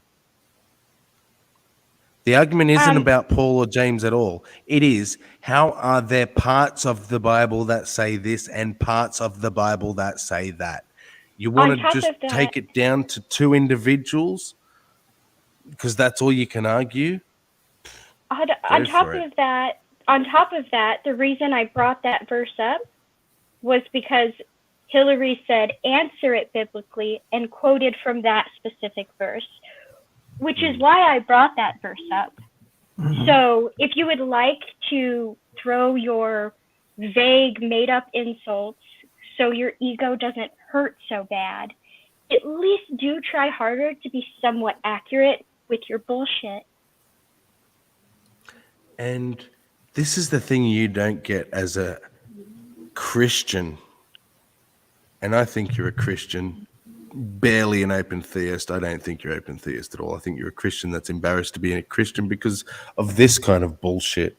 But at least that part of you is honest, I guess. The thing that you're ignoring, Irenic, is that I don't need to give you a fucking definition of faith. Because that's going to be my interpretation, just like yours. Oh my goodness. Which means nothing when we are discussing the text. The text says this and the text says that. And unless I go and put my understanding and my biblical definition of faith, which I've put up on the screen earlier and showed you, fucking blows your argument out of the water. He's just upset and wants a reason to scream bitch. Dodging, brother. He's You're upset and he wants dodging. a reason to scream bitch. I'm his best bet. See? I'm ignoring the video. He doesn't need your That's not all you're stupid input. ignoring. That's not all you're Hey, ignoring. you know what? His mind is set like a tub of cement, okay? All the little pathways where there's thoughts possible and things to think about, they're all already filled with the cement of his beliefs. No room for anything else. Nope. Does he know what gaslight means? No, he doesn't. He doesn't. thinks I that bet he doesn't even know where gaslight it came simply from. means he's using gaslight as straw man, which we're not doing either. Do you know what gaslighting came from? Do you know where that term Yes, came from? actual gaslight. Like the Yeah. lady was fucking around with it, or I don't know No, if it the was lady the was husband or the it's wife. from an old movie. It's from an old movie. One's a the lady victim was and one's the victim. yeah. Yeah. So the But the man, husband and he wife was fucked around with the lights to make them think that they were going crazy. Well, that was part of it. He wanted her to not trust herself. He wanted her to be completely dependent on him, amongst other crazy shit going on. And so he didn't want her to trust herself, and he didn't want her to trust her own thought process. So he did a lot of things that really fucked with her mind to make her question her own sanity. And one of those things was it was before electricity, so the housing had gas lighting, and he would just ever so slightly dim the lights little by little. And when it got noticeable that she said something about it, he would be like, I don't know what you're talking about. It's been on this level the entire time you've been here. Nobody's touched the lights. You're crazy. And since she couldn't see the difference from day to day, she would start believing that she was crazy. And it was just like all these things. And so gaslighting means to distort somebody's view of something in a way that makes them question their own sanity or the reliability of their own reasoning and thought process. And to give an argument in gaslighting is only smart people understand the ways of God, or only godly people don't have doubts, which means you go, well, fuck, I have doubts. Or That if means God I'm hasn't revealed ungodly. or if God That hasn't means revealed I'm himself to ungodly. you. Yeah, that's Or if God hasn't gaslighting revealed because himself you've to just you, you're not changed. elect. Or You've also, changed like, my you know, thinking to start doubting myself. Mhm. That's what gaslighting is. I don't know what the fuck you're on about, Ironic, but I think you mean straw man, and we're not doing that either. Simply because I'm the one that threw out the fucking contradiction. He's probably So going off I and can't like looking up gaslight you. gaslighting. Yeah. He went to go look up gaslighting to make sure we're telling the truth about that. Well, he keeps My saying to original define what question- faith is. So apparently, when Sammy and he's not Pixie listening to read us, out, remember. yeah, when they read out Hebrews and Ephesians, apparently he didn't didn't understand that was the definition they were reading. Yeah. How- the biblical one. He wanted a biblical one. So Yeah, I got and it. He said what? He says again, I asked you how you define what Paul means by faith. If you refuse, then your argument turns into an unexplored claim. Understand, Sammy? So it's not. He so didn't ask one that. thing. He didn't ask one that thing. though. He said. I know, but now Go he's ahead. saying that's what he asked. He's gaslighting. So you, he's Sammy. gaslighting by You're claiming, gaslighting. something different from the He's past. gaslighting because his question was, what is the biblical definition of faith? Not how do you define faith? And plus, why do we have to interpret? Why do we have to define what Paul means? Isn't Paul clear enough? Well, the Why Bible is the defines Bible it, so clear? that's all that we need. But exactly. Are you telling me to doubt the Bible, Ironic?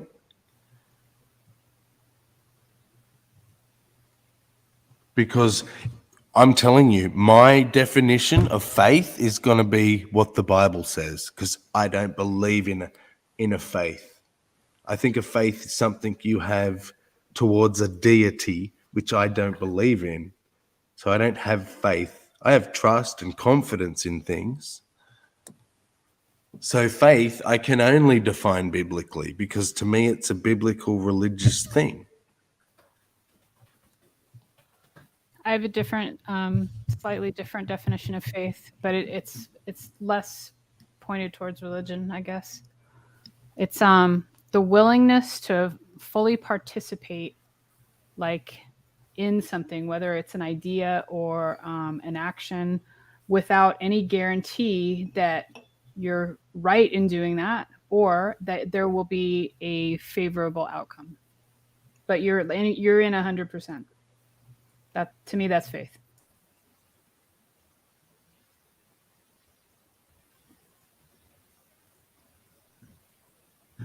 So sorry, say it again for me. Oh, okay. So funny. faith is like your willingness to like fully participate in either a belief or an idea or an action, but you don't have any proof really that you're necessarily on the right track, or that there will be either a positive outcome or the outcome that you're hoping for, but you're fully willing to participate leading up to whatever you're in for, all you're all in basically. And for our 420 break, this is for you, Ironic, my friend. What? What country you from? What ain't no country I ever heard of? They speak English and what? What? English, motherfucker! Do you speak it? Yes. Then you know what I'm saying.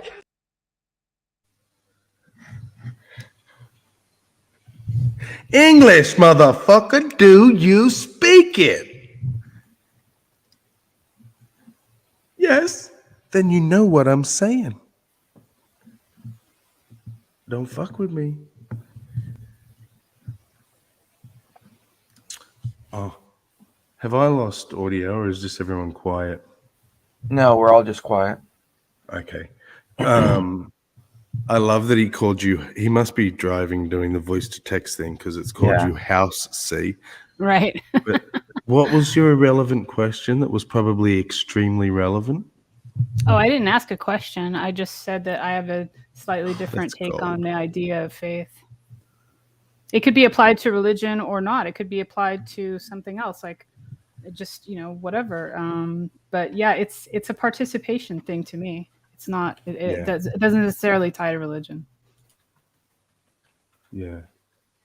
See, to me, I would that's fine, and I get that's how most people use it, but I'm trying to fight against that. Because we have a word for that. We don't need to use the word faith. We have a word that means what you're describing, and that is What is it? confidence. Confidence. Confidence. How much confidence do you have in the thing? Or trust. Kind of. Yeah, trust is another kind, but it's generally based on evidence, and it can be what you can break trust and stuff. Well, to me, it's more like it's like participation, but it's also a type of surrender. Yeah, like you can have confidence without evidence.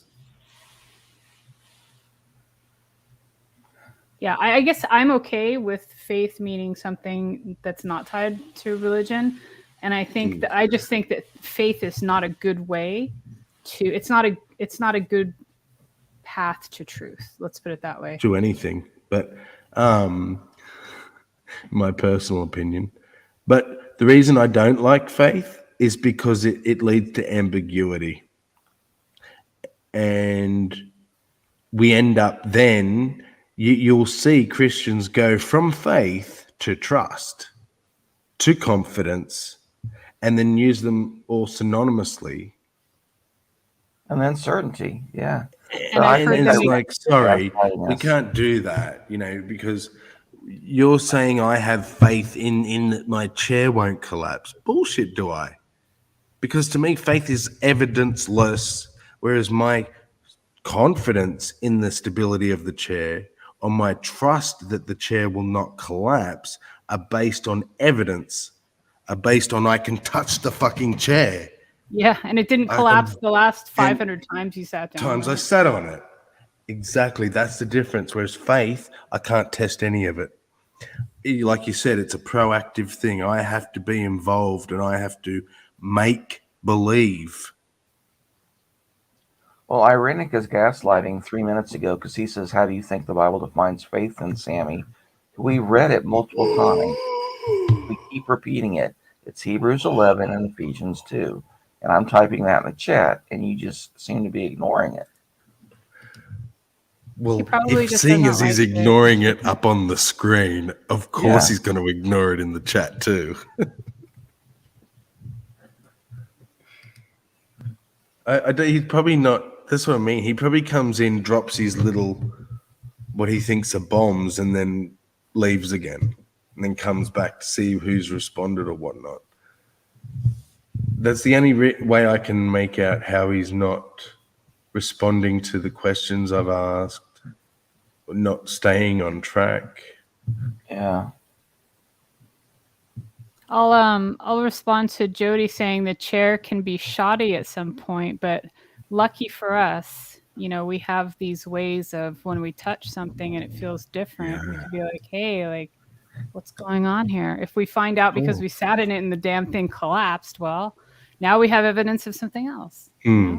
But that is purely our fault because we didn't check it. But we can check it. That's the whole point. Yeah. Right, I you can can put have- my hand on it and go, oh shit, it's wobbly. Wait, you can have misplaced confidence, right? You can, but that Absolutely. doesn't mean your confidence isn't based on evidence, right? I can be wrong in my confidence that the chair is going to support me and hold me up. But that doesn't mean that I haven't built that confidence because every other chair I've sat in my life has held me up, right? So I can have misplaced confidence, but it doesn't change the fact that confidence is something that's based on evidence and experience. And who is going to trust their eternal existence to a chair that they've never even seen, let alone been able to touch. Oh, yeah, I'll check. No. And on when it top of comes that, down before... to, you go.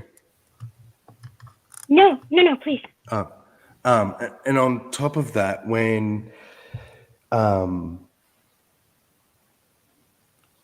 on, brain, hold on to it. Nah, bugger, it slipped My away. God, It'll that come back happens to when, me. when you talk. Maybe it'll remind you if I say something. But I was just going to say, on top of that, before you have the experience of sitting in a chair, you have the experience of watching all the adults around you sit in the damn chair. Yes. That's And you true. just reminded me that so we can test the chair and check this. Oh, and when we say, okay, so your answer is, but I have evidence for my faith. And what it comes down to, if you're honest, the only answer you can give. And that is fucking special revelation. You can't say nature, because that's a special revelation, because you look at nature and see God. I don't. So nature isn't an answer. All of those arguments aren't an answer. It has to come down to personal revelation. That is your evidence. I can't refute that evidence. So you should proudly proclaim that, yes, that is my evidence, because it's the one thing I can't refute. But to me, that is piss weak evidence and would never be enough evidence for me to have faith in a thing, I'm afraid. And to me, that's the key of the argument, is until you have more than special revelation, then your evidence, and I'll accept it's an evidence, is nowhere near enough that I can compare to a simple fucking wooden chair. Exactly, because we go into levels of confidence, right? I not only, in order to think that your personal revelation is credible, I not only have to have confidence in the idea of personal revelation, the idea that you received personal revelation, but I also have to be confident in your ability to get the correct thing out of that personal revelation and interpret that correctly for the rest of us. And like, I have to have confidence in so many different things at that point that it's just not like one thing.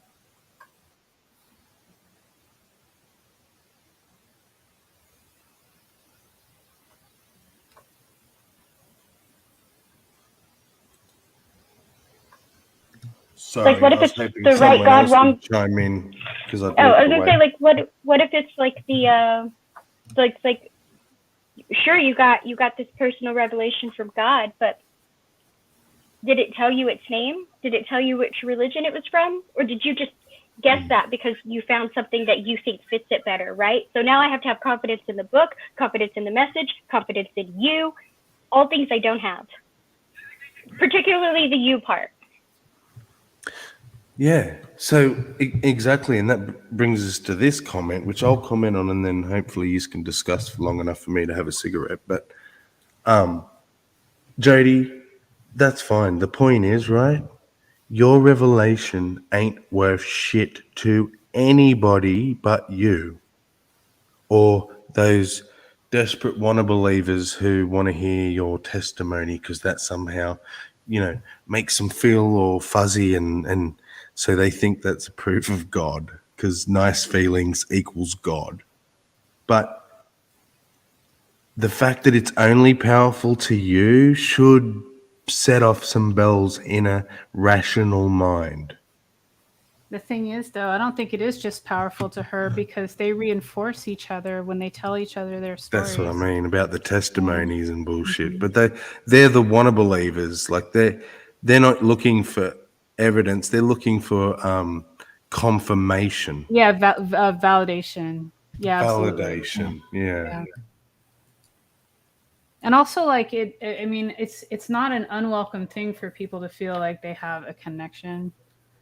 And this is just, if they feel, oh, we're both, we both are believers, they have, like, I don't know how strong it is, but I think a little tiny bit, sometimes real, sometimes fake, of like that, oh, well, we're brothers, you know, that kind of brotherhood feeling.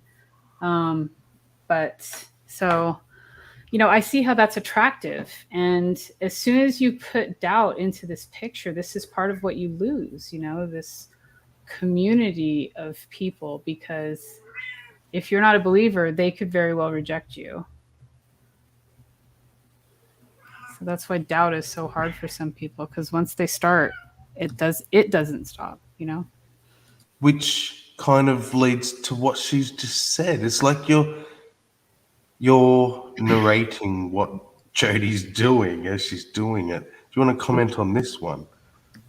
Your stories and mine intertwine. I mean, sure. I mean, that's a poetic way of saying that we both have stories and that we're both here at the same time. We have commonalities, but you know, I think that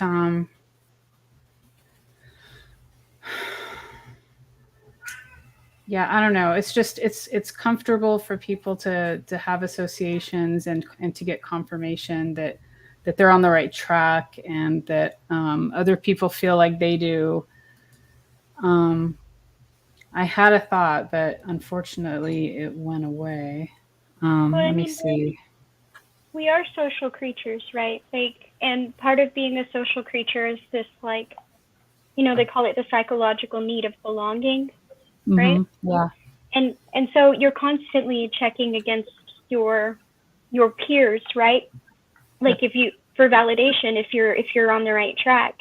And I think that's also why they say in psychology, like, after the age of 12, the peers actually become much, much more influential to your child than the actual parents do, right? And which makes sense, because this is the group of people they're going to navigate life with, right? Like, they're going to be in the same demographic for the rest of their lives. They're going to be in the workforce together. They're going to retire together. They're going to do, this is a group you're going to do everything with. And so they become a much, much bigger influence than the parents or the household or things like that, which makes sense. You know, this is the group you got to go through life with. This is the group you got to belong to.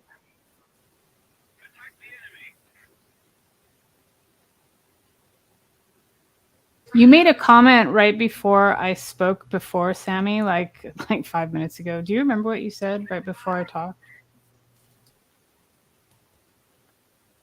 You commented on Jody, but you said something right before, like. Sorry, I had to come back. I'm trying to get back to my thought. It was you said that how it was it's a nice poetic way of basically saying that we have similar circumstances and similar shit happened to us, but right before that, it doesn't speak to that your revelation and my revelation means shit.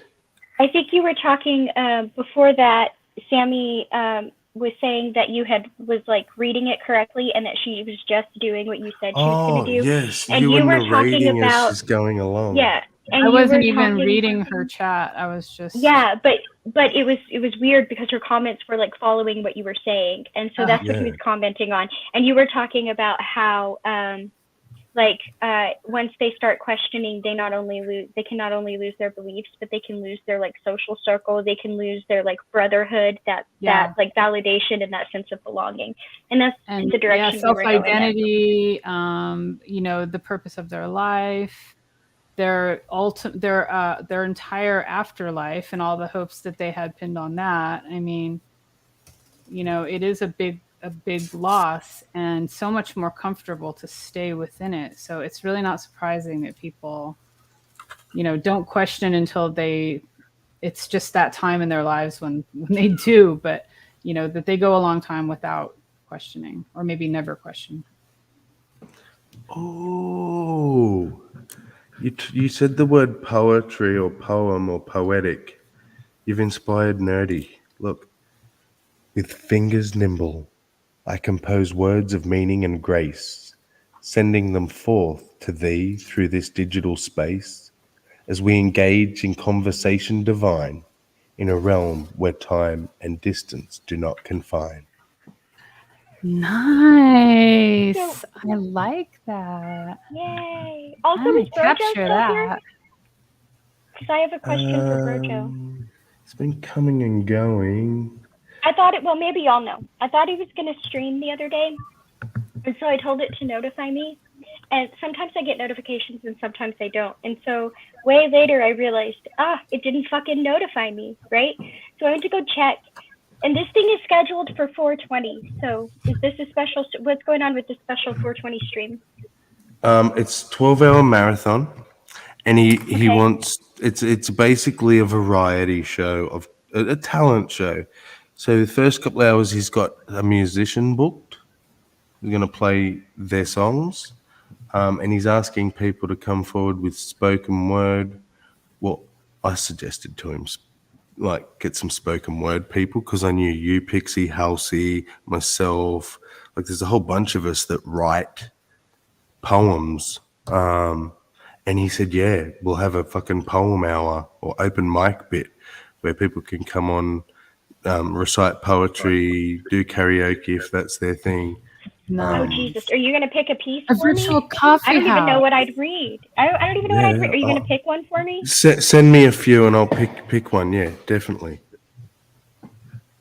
Yeah, and basically whatever show off your wares.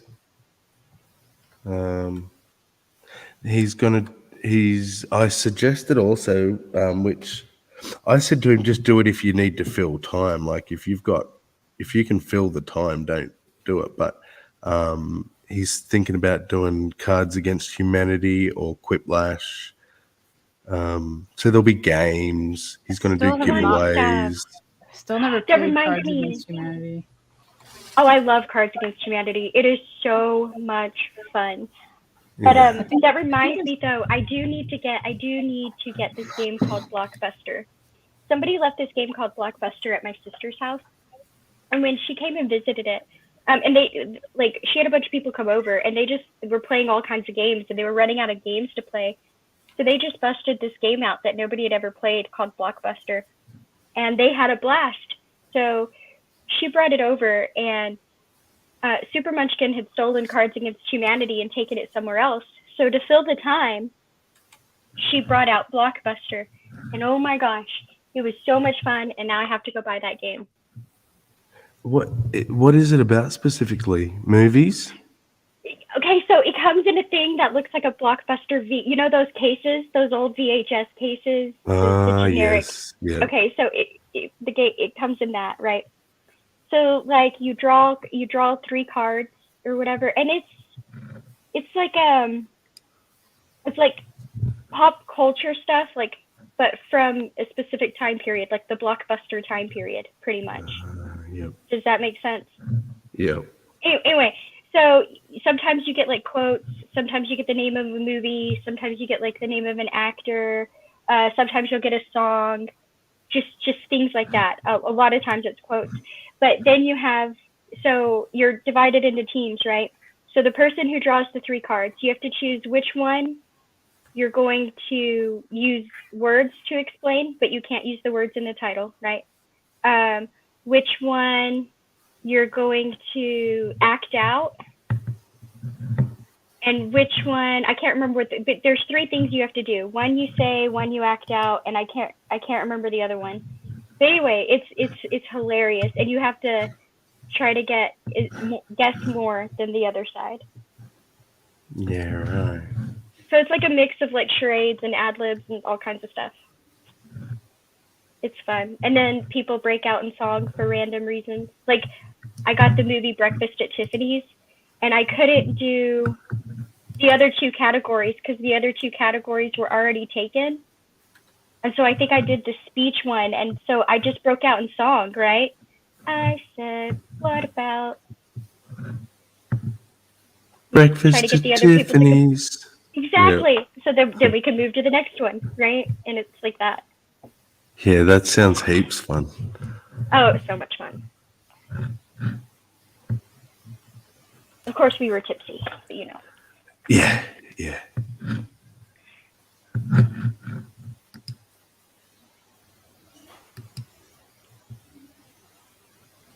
So I just stumbled upon the main table of contents page for the philosophy department at Lander University. And Mhm. there's a mountain, a huge mountain of stuff. I put the link in the back chat if you want to check it out, or the private chat. Wow, a lot of stuff.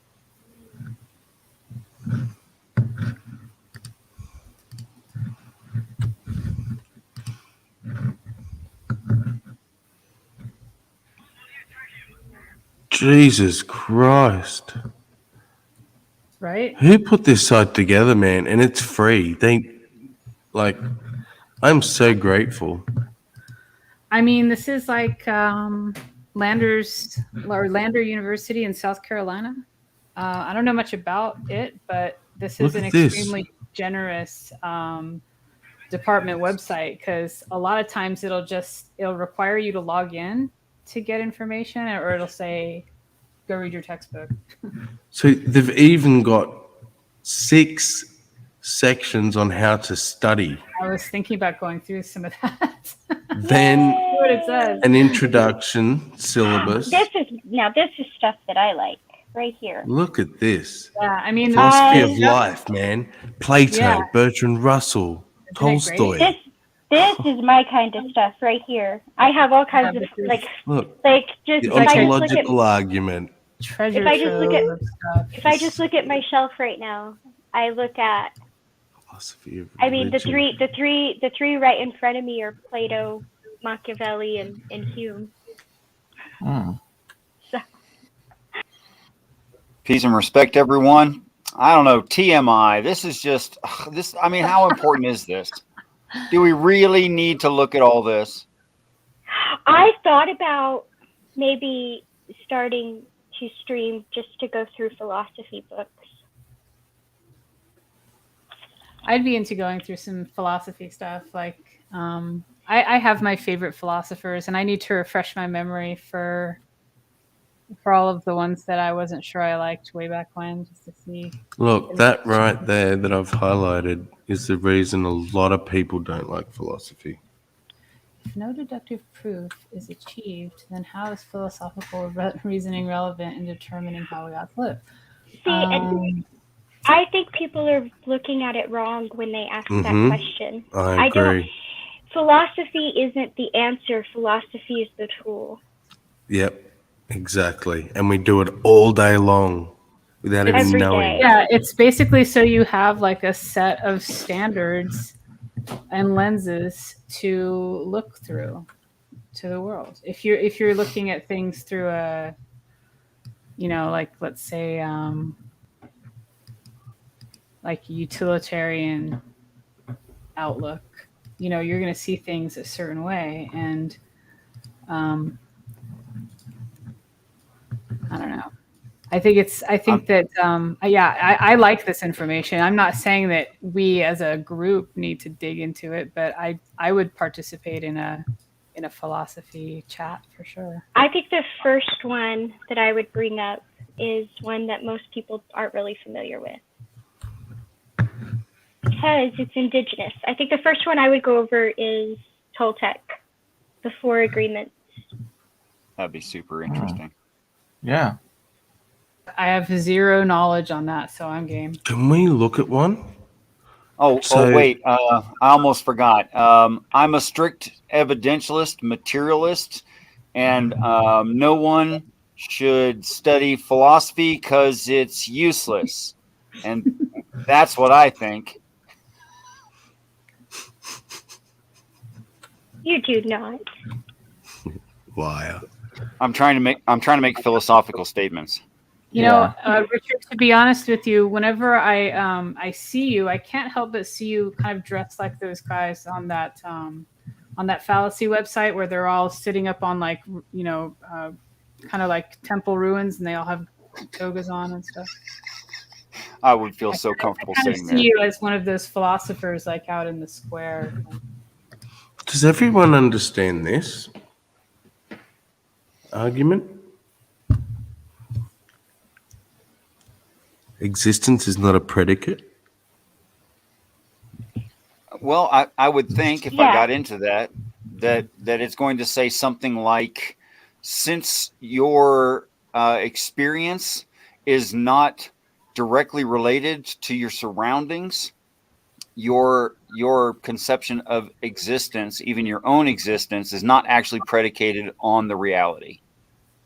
So, well, so how do I explain? I just see it as they're making a claim that existence is a noun rather than a verb. That might still be out there somewhere. I'll look. So you know the argument that existence is fundamental, right? That it's not something that comes after, it's something that just is. Okay. Right? Like it's not an additional quality for a thing, it just is.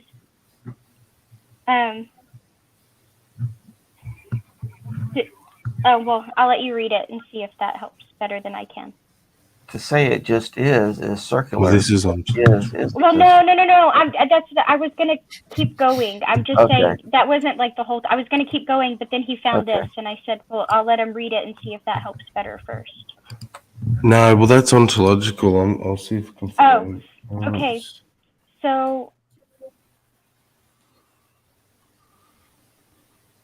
where was I Yeah, going? you're not getting off the hook that easy, lady. I'm not trying to. So, like, I think, well, I have to go back. He said the concept, what was the last part of that? Kant writes, being is evidently not a real predicate and cannot be part of the concept of something. He proposes that existence is not a predicate or quality. This is because existence does not add to the essence of a being, but merely indicates its occurrence in reality. Right. So it cannot be an essential property, basically, right? Like it's inherently accidental, and it can't be an essential quality of something. Does that make sense? Right. Like it's inherent. It's not an additional thing, so it can't be an essential property of something.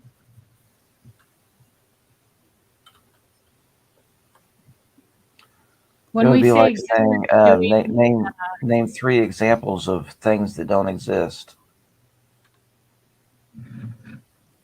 Well, they have to exist, otherwise we wouldn't have names for them, even if they're just conceptual. Well, okay.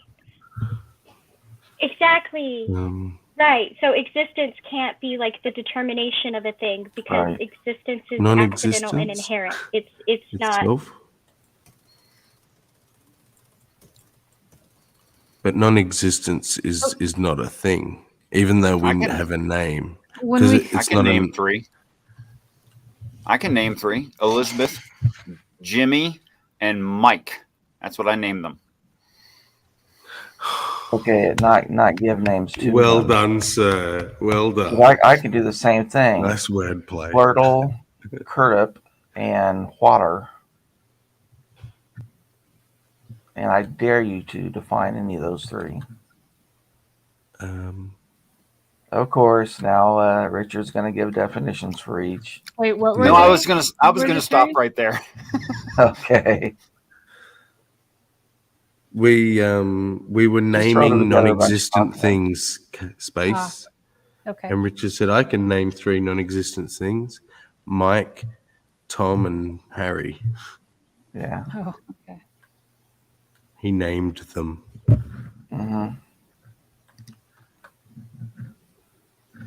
Do they exist now? Well, they must if they're named. Yeah, they've got but names. Define them. So does that mean you can never name something non-existent, because as soon as you name it, it becomes existent? No, it means if, yeah, kind of that, but also kind of like if I'm describing what a mountain is to you, right? Or if I'm describing what a flower or a tree is to you, nowhere in there am I going to use the characteristic existent, right? Like it's not essential in determining this thing. Got it. But this Right? is just So one person. So concepts can exist. Well, you kind of did that the other night with Cerberus, when you were defining qualities of deity, in order for it to be a No, deity, it has to be I something did not. impossible. Because his question is ridiculous. Because Right. here's the truth. Here's why the question is ridiculous. I don't have a concept of a deity. I don't have one. I can describe to you concepts of deities that have been presented to me, and I can describe to you the characteristics of those deities. But as I do not have a deity, I do not have a personal concept of a deity. I can only point to the concepts that have been presented to me and describe those to you. And in that case, it depends on which deity you would like me to speak about. But if you're asking me my concept of a deity, I don't have one, and it's a nonsensical question. Well, no, Unless, of course, that's actually part Sorry, of go his ahead. bait, because then he says, well, if I can give you something that is defined as a deity and prove that it exists, would you then accept it? And the way And that my he phrased answer it to is that, very and my important. answer to that is no, because while I can recognize that something exists and that other people ascribe a divinity to it, I do not have to recognize that divinity. Therefore, if I do not recognize the divinity in the thing and only acknowledge that other people recognize this thing as divine, then I am still a non-believer. Well, you're a non-believer in the thing's divinity, but you're a believer in the thing. Yeah, I believe in trees. Just because some people worship trees doesn't mean I now think a tree is God. Yeah, it really hinges on But if what he's the willing to thing, define as theist. but if the thing that they're talking about is God, Well, in this case, the tree is God.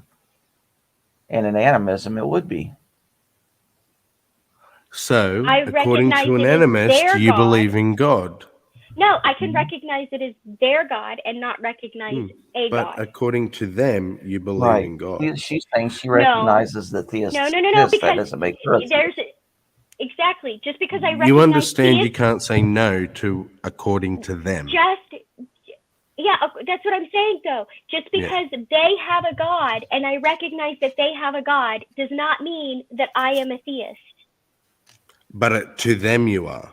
I'm not a theist because I acknowledge Christians exist. A Christian is not a theist because they acknowledge Muslims exist. That's not what's happening here. But if someone believes that a tree is God and they believe you believe in trees, then they can believe you're a theist. You don't get a say in what they believe about it. No, they'll believe Whether you are in reality is a completely different if that conversation. if that was the case, I would just be like an atheist is to a Christian. I'd be a horrible, horrible non-believer who doesn't recognize the divinity of their God. No, it's just like Christians can say you're saved. Does Brojo think Whether I'm a you want to pantheist be or because not. I believe the Earth exists? Or does He doesn't he think think the that Earth is requires God. No. There's more to it. There's Yeah. more to it. That's what I'm saying. There's more to it. So No, as if believing more, that he the doesn't Earth, believe in the world. He believes in the universe. okay, And if you because say, does "Do you Brojo, believe in the universe?" Yes. Yeah. According Does to his Brojo way of think thinking, we're all pantheists because we all believe in the universe. right? But would Brojo describe me as a pantheist or a non-theist? According to his world belief, yes. No. Yes, But out of doesn't answer. respect for your view, he would say what definition you would give. Okay, I'm going to put it this way. If Because he I didn't know believe your definition and he was asked, he would give it from his. But Okay, it let me makes put it- no bearing on what you actually are in reality. Okay, I'm going to put it this way. If I went to a Christian and I said, yeah, I believe Jesus likely existed, but I don't believe he's the son of God or rose from the dead, they're not going to be like, you believe Jesus existed, therefore you're Christian, right? If I say, yeah, I agree this tree exists, but it doesn't mean anything, and I'm going to chop it down for my house, they're not going to be like, you believe in my God, right? Like, that's not what's going on there. I'm I'm not afraid so you would sure. find a large portion of Christians would say, "You believe in a historical Jesus, you believe in my God." Yeah, you're just What if I said I suppressing the believe in a truth of his historical? No, divinity. that's not true. What if I said I believe in the historical Jesus, but I think that historical Jesus was nothing more than a radical zealot and a cult leader, and he was like, he was like Jim Jones of his time, but they They'd stopped say him first. that's you trying to Would that deny make the me a reality. Christian? Yeah. Yeah, They'd you're say, just a yeah, heretical you're still a Christian. Christian. No, You're because just I trying can't to deny the reality. reality. Because I can't deny the reality and being a Christian. Christian is dependent on the fact that I accept that reality and their God. I It's can't based deny on it their and be claim. a Christian. I can't deny See, it and be a you Christian. can't get out of Pixie's head. Yeah. It's their claim. You don't get a say in their claim. No, I'm saying then their claim is meaningless because I cannot both Not to deny the them. truth and accept it. It's only meaningless to you. Just like when Serb says to me, my definition of God is this, this, and this. And you don't need to add all the layers of divinity or anything. Just this is my God. Do you believe it exists? I believe those things exist. I don't call them a God. Serb's like, great, I don't care. To me, you believe in my God. I can't argue that. I can stamp my fists all day long and go, you're wrong. I don't believe in a God. I still think that's wrong. To I think his that's point of view, I think I that's believe a in his God. I think that's a Not that it manipulation is of words. God. No, that's what I'm saying. That is a manipulation of words. I can believe it is your God, and I can believe it exists. That does not mean I believe in your God. Believing something exists and believing in something are two completely different sentiments. And my point is that they claim you do believe, you try and deny it.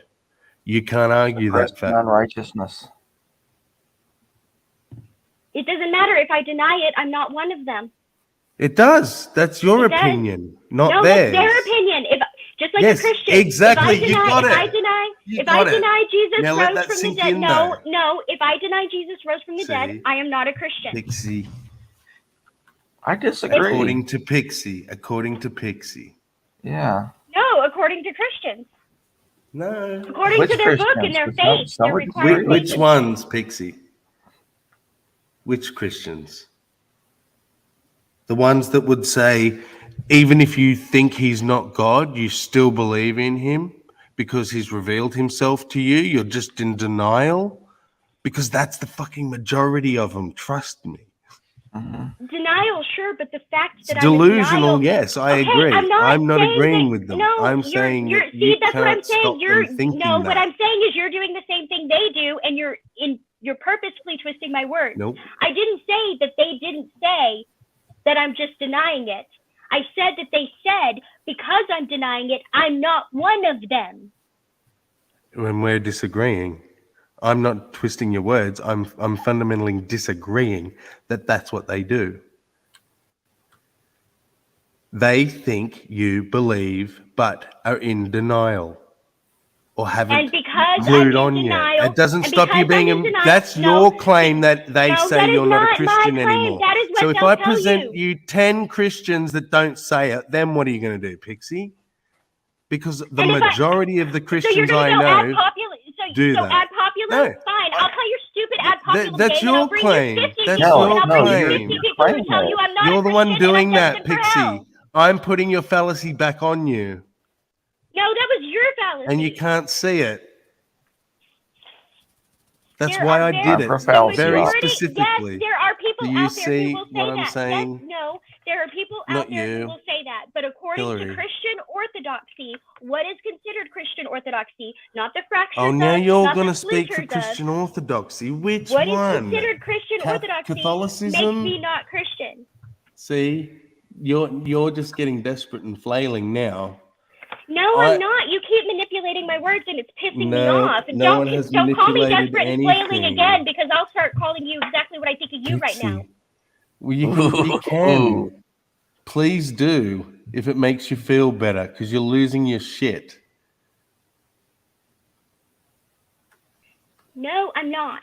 I am saying believe in something's existence and believing in something are two separate issues. And you keep trying to put them together, and it's upset. It's very frustrating. I've said that from the beginning. That belief in something's Thank you for existence. misrepresenting me, but that's not what I'm doing. You are trying to say that Christians will not agree with what I've said, that they would say, because you doubt or you try and deny what you know to be true, that doesn't make you a Christian. Not okay. Not and I all don't Christians. deny that they Not are all out Christians. Those Christians are out there, is what I'm saying, and I am saying that I is agree. the same as the sentiment of believing in an existence versus believing in something. That's all I'm saying. So you can convince me that I believe your God No one's is trying to a convince you thing of that anything. exists. This is what I mean. You don't even barely come into this. It's not about you. Well, then, in that case, I can say from my own experience as a Christian, right? I would have said, you are actually a Christian. You just don't know it. You're trying not to be. In that case, every way you can. In that case, That's the point I'm trying to make. In that case, the Christian has done the thing that they accuse the atheist of doing, right? Absolutely. I'm saying they're delusional. No one's arguing that. They say you've written God out of existence, but they do the same thing. They've simply written. They've simply written atheists out of existence, and in that case, I would say that their original premises is wrong because they have not made me atheist. They have labeled me atheist, and that is a totally separate issue. But you can't tell me you're going to make me atheist and then lead me down this path and expect that to be a real thing, because that was not what was claimed at the beginning. You didn't say I could put you in a corner and label you atheist. You said I could make you atheist, and no, it didn't. No, as a tautology, you can make by labeling. Yes. And you're absolutely right, Pixie, with the vast majority of what you're saying. If you are meaning by make, can we convert you to Christianity? No wonder you're losing your shit. No, I'm saying the whole point is definitionally, I can make you whatever the fuck I like. I'm saying whether you agree or not, my friend. Can you say you can make somebody something? I'm not even talking about convert. I'm not even talking about convert. I'm saying, could you put me in a place where I could logically... Do you understand what it means to make something definitionally? Yes, I do. Yes. Well, and then can what are you put me in a arguing? place? And can you put me in a place where I can logically call myself a theist? No. You don't need to. No. You don't need to. Pixie doesn't count. Yeah, the Christian just wants to justify to themselves that they can call you one. You just like you can definitionally define me into anything. Yeah, they're wanting to accuse you. They're wanting to do the same thing they're accusing the others of, but hypocrisy is built into Christianity. Which is why I said at the beginning that it was a ridiculous question. Yes, and that's why I think you're getting stuck, because I think you think we're agreeing or pushing it. We're not doing that at all. I'm not saying that to do that is not fucking delusional. It is completely delusional. What I'm saying is that that's what they're doing. Yeah, he's pointing out that no matter what Pixie says, like you logically, to me, you don't even need to, because I already agree that they can't make you shit. You make you shit. But they think definitionally you are this. Well, then I just have a problem with the language they choose. Okay. Yeah, well, I mean, most of them believe in a fucking trinity, that's which like is saying, beyond our language to describe, so... That's like saying, it just doesn't make sense. It's incoherent. That's like saying I can definitionally make you a rapist. Rational person, that doesn't make sense. But you've got to put the Christian hat on to understand it. And this is why a lot of the debates go nowhere, because you've got someone like you arguing what you're arguing, and they're arguing a different thing. And so there's an You're right. impasse. You're right. So the next time they say, I can definitionally make you a theist, I'm just going to say, and I can Yes. definitionally make you a rapist. Make you Next a topic. unicorn. Yes. Exactly. Yes. And that's the only way to go. You're right. Or my preference is a big steaming pile of shit. I can definitely make you a big steaming pile of shit. So let's move on to the next point. Rather than they've actually made me anything, or they might even think that it's this big mic drop thing that's gonna convert you and actually make you a Christian, but it never is that. Yeah, I told Darth Dawkins that he worships a magical fart because under the laws of identity and non-contradiction, he is.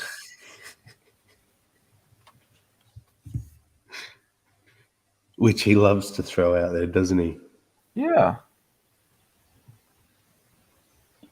And you're right. I thought you were supporting that argument. I was about to God, leave it on no. you, Sammy. You were like, I can't argue with that. Yes, you can fucking argue with that. Don't.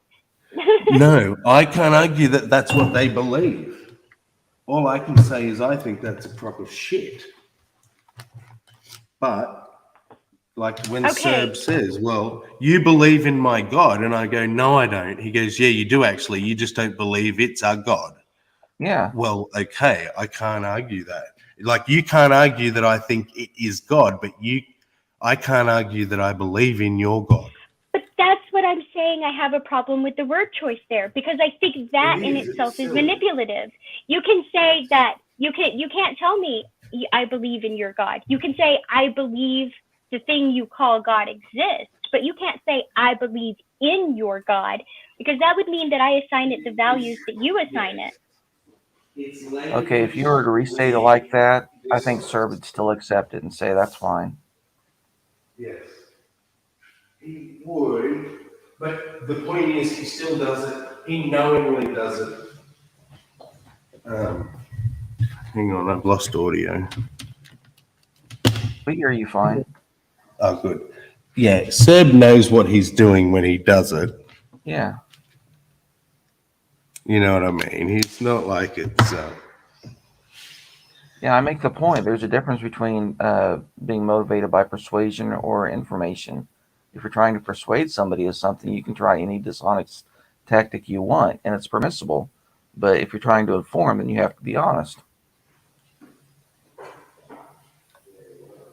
And permissible doesn't mean good. It just means allowed. So what logical fallacy is it when you slip in little words like that? I don't know. Yeah. Okay. Because what I'm trying to do is to counter what someone may say later by saying, oh, well, you said this, and then they'll use a different term than the one that I used. I select my words very carefully so that they can't be attacked. It's kind of why I've come to realize of like the importance of being precise with words. Mm-hmm. I keep getting into arguments with people because, like Simos last night, but what blew me away was at the end of the conversation, it was like, thank you for doing that, because, you know, I might even be changing my position on some things. Mm-hmm. I was like, I'm sorry, you what? I had an effect on someone.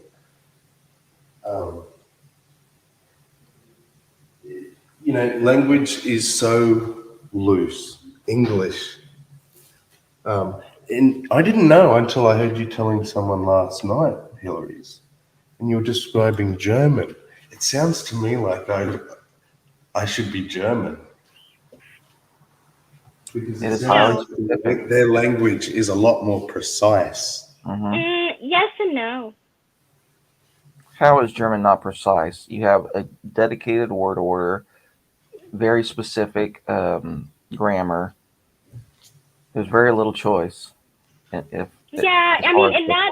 in that aspect, yeah. I think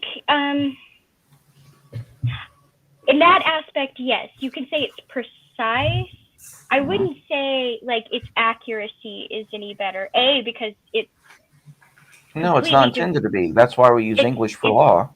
it's devoid of any sort of creativity, but also they Right. have they have a complete phobia That's the point. Look, No, hold creativity on. You didn't equals let me finish the ambiguity. thought. You didn't let me finish the thought.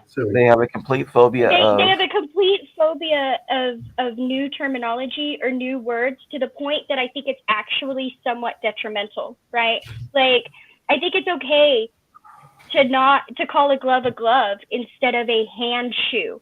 I don't think every time you get something new, you just throw two previous words together. Like, that doesn't make sense to me. And it does seems to like counter its quote unquote precision, but that's just my opinion. I like compound nouns. I think hand covering, which I think would be the implied translation idea, as opposed to actual shoe you put on your hand. Like, as in, a shoe is a foot covering. Where we have this word shoe, that means foot covering. So foot covering can't really be misinterpreted. Whereas shoe, I can have a shoe for all manner of things. But then in that case, foot covering would be two separate words, and you would take hand and covering. You wouldn't take the entire word and the entire word. So now instead of hand shoe, it's hand foot covering. Okay, and I realize I'm about to point out a contradiction, but shoe is parsimonious, both spoken and written. So if you were to say, covering, that would be additional. Now I know that a compound noun in and of itself is not parsimonious. That is a contradiction.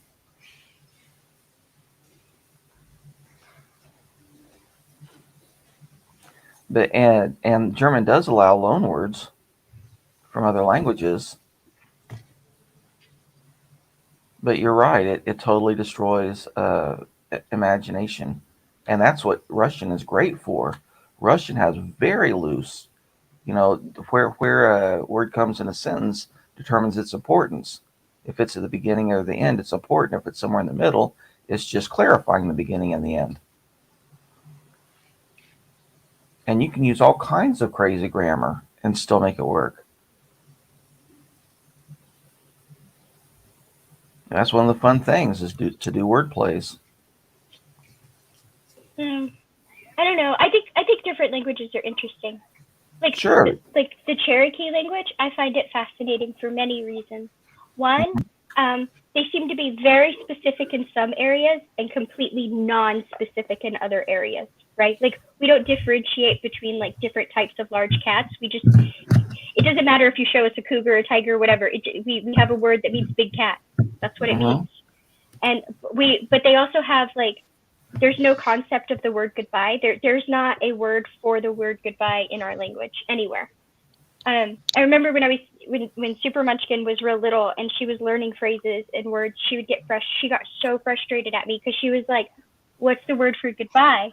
And I said, "We don't have one." And I said, I can teach you until we meet again. And she said, "That's too long." She said, "What do you say when you say goodbye?" And I said, "We say see you." And she says, "Well, what does see you mean?" And I said, "It means be strong." And she said, "Well, what is goodbye?" And it's so hard to there convince her isn't that one. we don't have a goodbye. There's right. no such thing as goodbye. We have hello, but we do not have goodbye. I still would like a definition for the difference between in and on, as in I believe in or I believe on something or person or whatever. From Pixie. Because I can believe something exists and not believe in it, not have any confidence in it, right? Like, I can believe that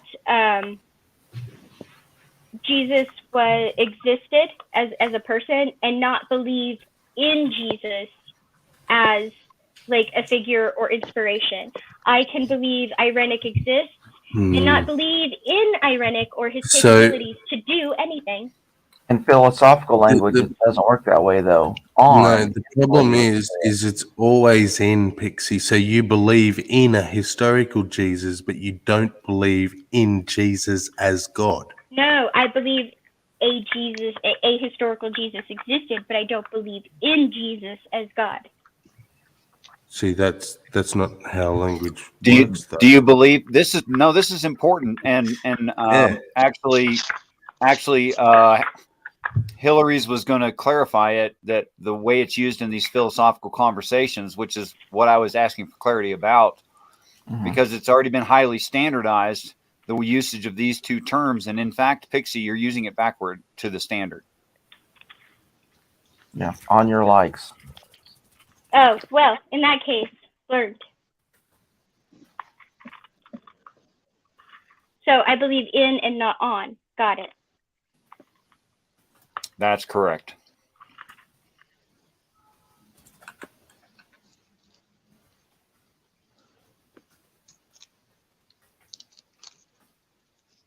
See, this is what happens when I drop out and go to the store when the power blinks. Yeah. Well, you know, the power blinked off, so I figured I'd go to the store, see what happens when I got back. Sure. Well, we've had wicked wind and rain the past couple of days. We even had hail yesterday. So it's been kind of wild around here.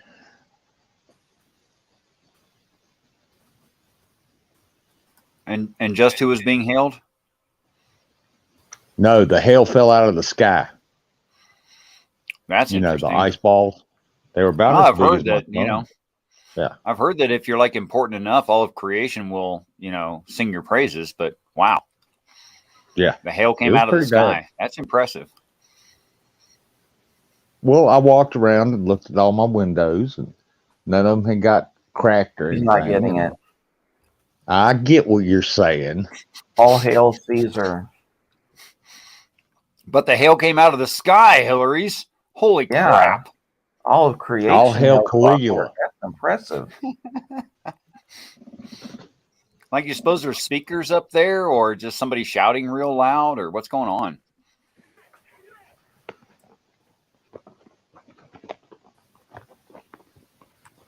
It was angel sperm. That's what it was. There we go.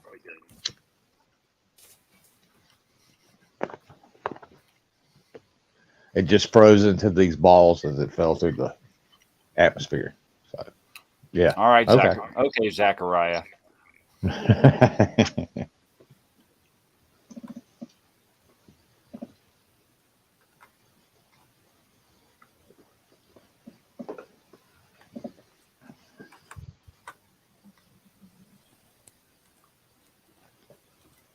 Boy, there's a good inductive observation right here by Sandy. How to tell Rex carries cash. He's unafraid the store has no power.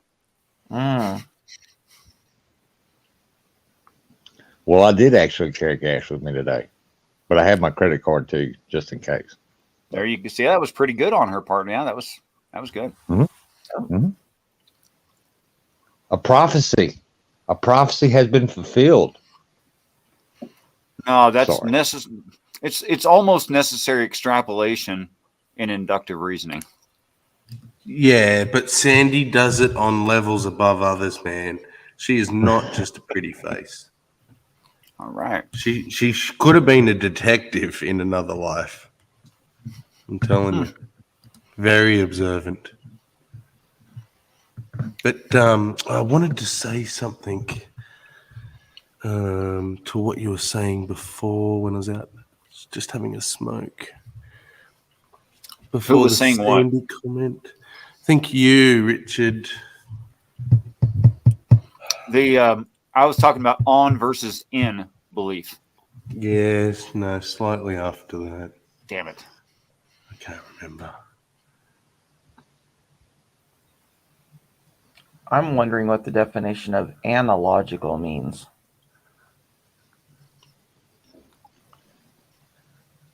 I would think not analogous, but I'm just guessing based on the root word parts.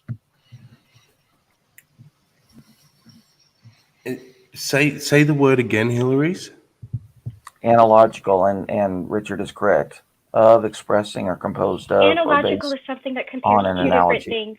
Yeah, well, wouldn't it just mean like analog? Yeah. It just Well, I thought analogical was something that was comparing two different things. like can be an analog. Having analogy, analogous. Yeah. Didn't Richard say not analogous? Which I got Yeah, because I of don't the know, but "and" it's- bit tricked you. Yeah, I thought that too. But you're saying analogous, not an analogous. Yeah, I was I thought confused too because I thought Anna was the prefix, but it's really not. I thought he said analogical. That's what I That thought. is it. Yeah. Okay. Analogical. I've comparing two somehow things. jumped to Y'all were- analogous, but yeah. Yeah, I accidentally threw a negative in there. Well, I was going to do the same thing before I looked it up, so you're not alone. You're in good company.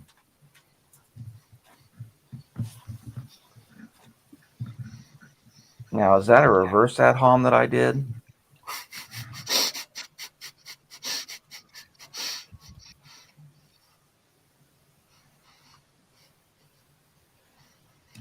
Is that where you got analogical? At the very top, it said the difference between teleological and analogical.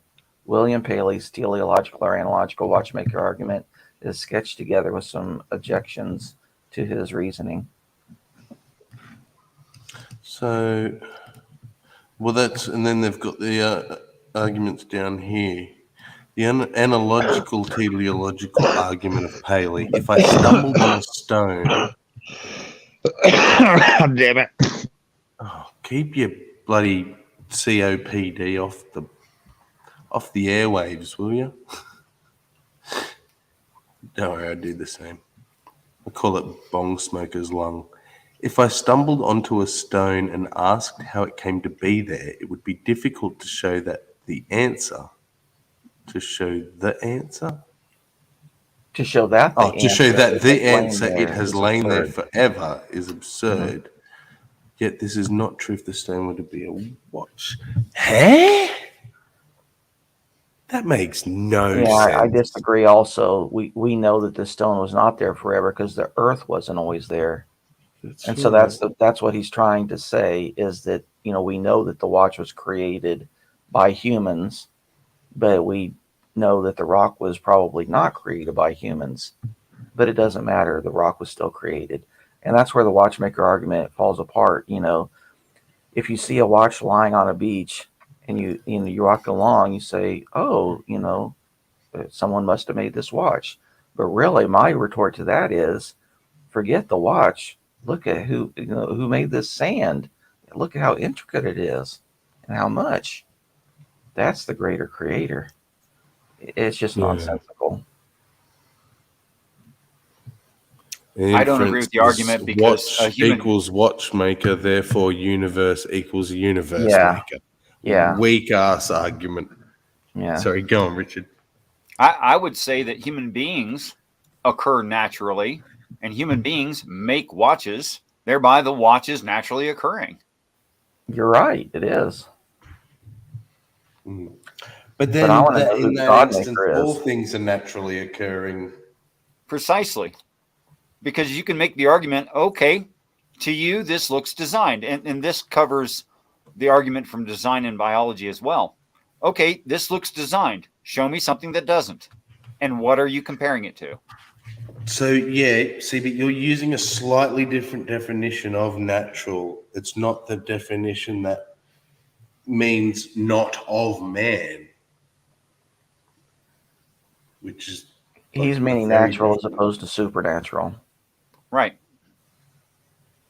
Everything is natural. If we made I autonomous... know. I mean, the colloquial use of natural meaning not man-made. Made by nature. Yes. Yeah, but everything other than man. That's the you can't leave that premise out of the definition.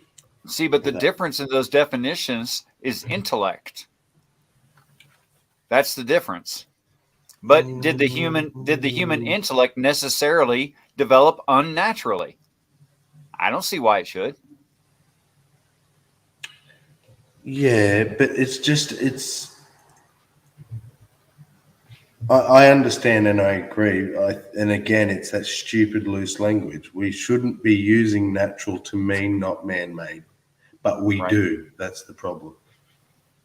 So when you say it, Richard, whilst you are technically more correct, it's not how it's generally used. So we can run into problems. Well, let me run that down. How is it being generally used? Not man-made. Okay, so the difference is man-made. What's special about something that man makes? Man made it.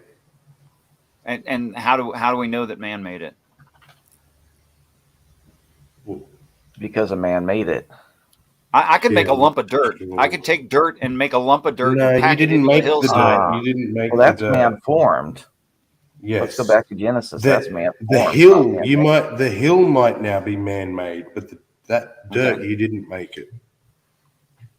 Is that the difference? Because humans make watches out of things they find on the earth. Mm-hmm. So the Okay, well watch then is that's not the man-made. answer. That's not what makes it man-made.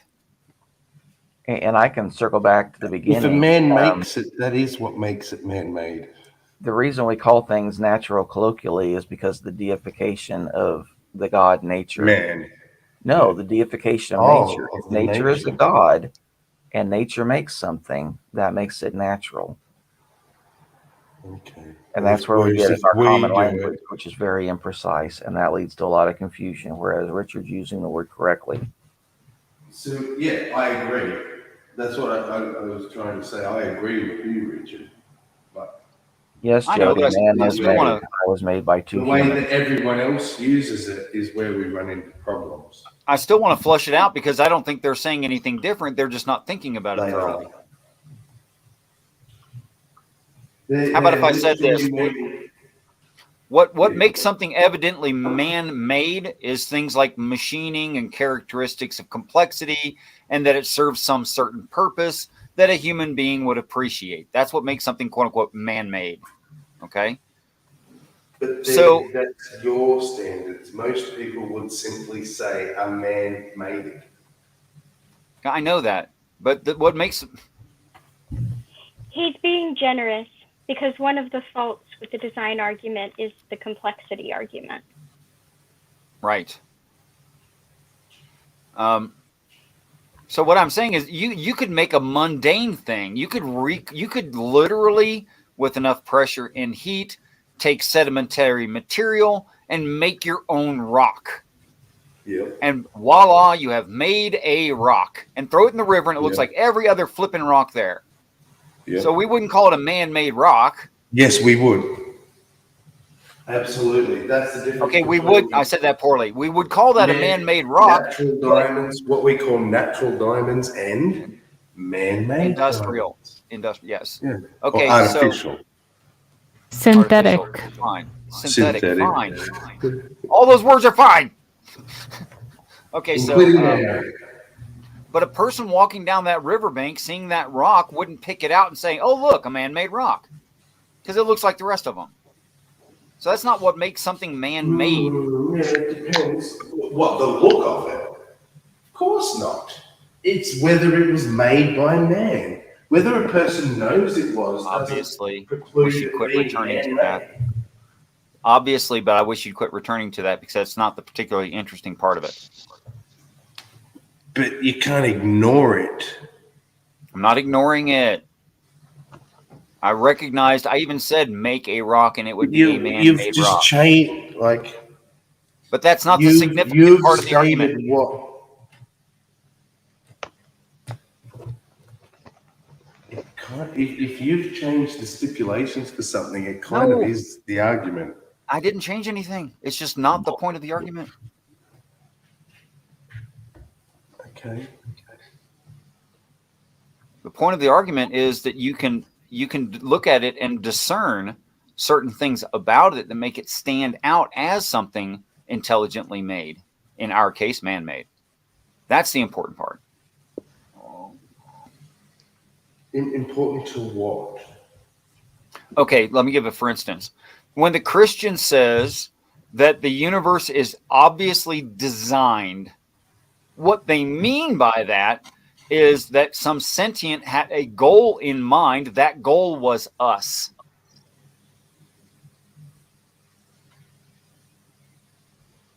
Well, then he fucked up.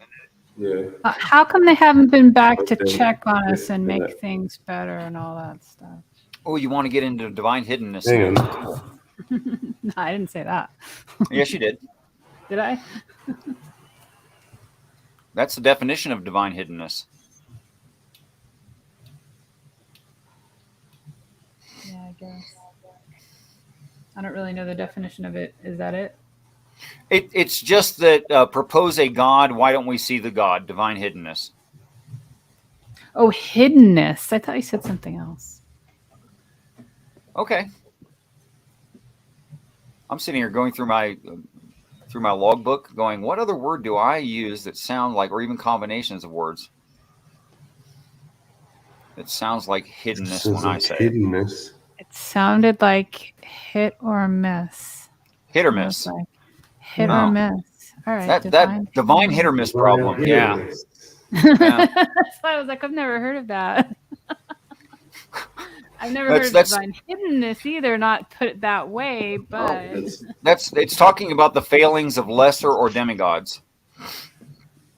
Okay. The possibility of failures and also their successes. It's divine hit or miss. There you go. I'll have to look that up.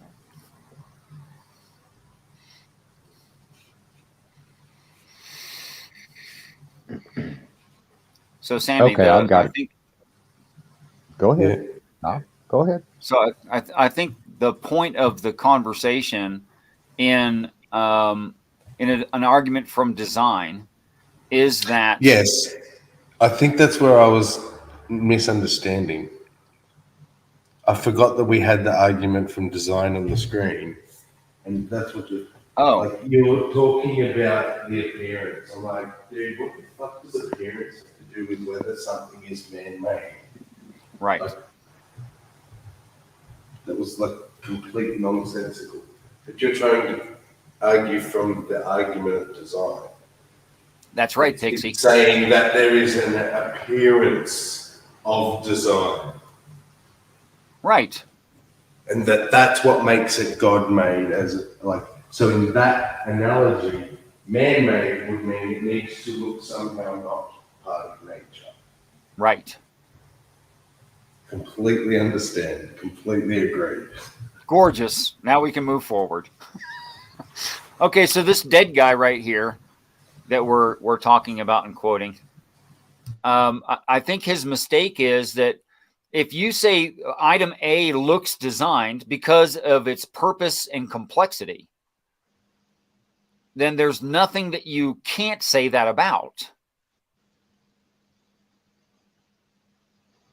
In which case you have nothing to compare it to, because it's not evidence of design that something has some appearance of purpose. It has some certain level of complexity. Everything about it works well with every other part about it. That does not show design.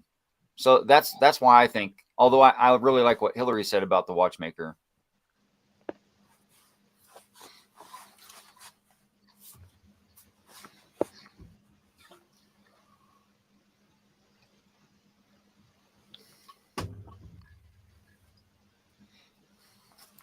Rex raises his hand and says, "Can I ask a question now?" A second one? I didn't get to ask the first one. You just did. God damn it, Richard. When you're done, I'll throw something in there. Okay, we're walking along the beach and we find two diamonds. One is naturally occurring and one is man-made. How do you tell the difference?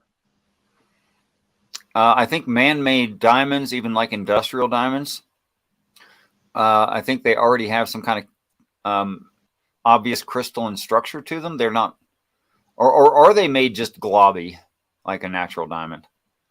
Does anybody know? I'm just asking how you tell the difference.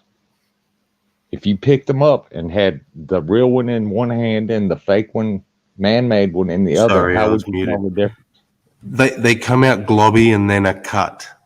Right. Even the industrial ones? Correct. Okay, cool. Even natural diamonds are globby.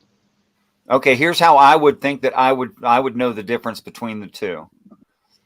If man made a diamond, he wouldn't throw trash on the outside of it and compress that in, whereas a real diamond would have trash on the outside. It'd have some junk. It would have it wouldn't be pure, which is why diamonds are, judged on purity and whether or not they have any fractures and etc.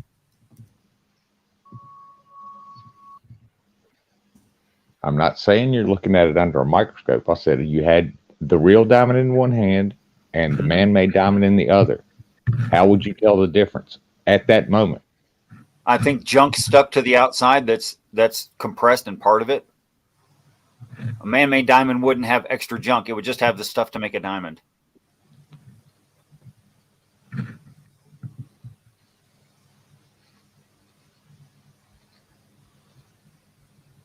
Like it wouldn't have a rust stain on it, for instance, if it was a man-made diamond. I'm not sure diamonds rust. No, diamonds don't rust, but there could be, ferrous composites stuck on the outside of the globby diamond because there was some iron in the area. Perhaps it has some kind of a stain or some other foreign material, but that foreign material is part of it. With a man-made diamond, it wouldn't have foreign material. I think you mean. You can keep it Do you pure. mean like cut diamonds? Like somebody dropped some cut I didn't diamonds. add that was my bad, Pixie. I'm sorry. Oh. Okay. Then there's no way to tell without the proper tools, and then the only way to tell is that the industrial diamonds are done in a way that it's done in like a 2-3 week process, and so because of the way the process is done, it leaves some telltale marks in the stone itself, but you're not going to pick it up without the right tools. So if I had an industrial diamond and a natural diamond both cut in my hands, I wouldn't be able to tell the difference. Yeah, you'd at least need like a jeweler's loop to like look for inconsistencies in the naturally occurring one. You'd need something. I'm going to add something a little woo-woo-ish. Ooh, fun. Okay. I've never really taken to the idea of a creator and all of these individual creations that are thought out all individually. I think my tendency is to think that, and I don't know how, okay, this might be the case, but that the universe, the elements, not elements as we refer to them in like chemistry, but like the things that are within it, galaxies, solar systems, planets, living things, they all have sort of a way of being very orderly in the way I see it, and that orderliness, I think, is just a quality of not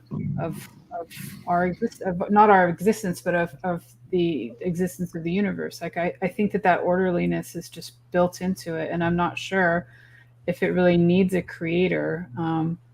I think that when we look at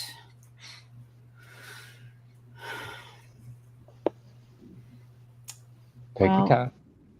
When we look at like the idea that there's wasted space out in like outside of our little Earth existence, and that we don't, like, things look chaotic, right, in certain places. I think that they just look chaotic from a certain distance, and you just have to zoom into a certain point before things are perfectly orderly again. And so it's not chaos, it's complexity. It's complexity, but there's orderliness at a certain point. No matter what, you go to a certain point, and then the further you go from there inward, I'm not sure it actually increases in orderliness, but it never stops being orderly. Maybe it does increase, but it's obvious that is the way of things. I think if you narrow it down, then our brain is to some small part. Our brain is able to grasp and see the order in a small part where our brains won't grasp the order on a large scale. That's what I think the difference is. Right. Well, and I also think that sometimes people say, "Oh, well, it's orderly and stuff on this level," but when we zoom out to a certain level, it's like chaotic. But then they think that because of that seeming chaos, that somehow that orderliness does not sort of translate or scale. And I just think that they're seeing that, yes, there's some randomness, but I don't think it's true chaos. And just for that reason why, like I said, if you go in a certain point of, like actual magnification, you're going to see patterns that never stop.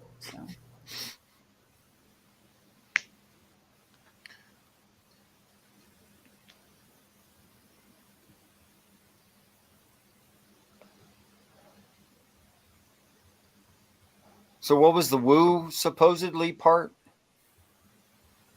Just the idea that the universe itself has like the built-in quality of organizing itself, and in places where it's possible for it to happen, that is what we see as biological life.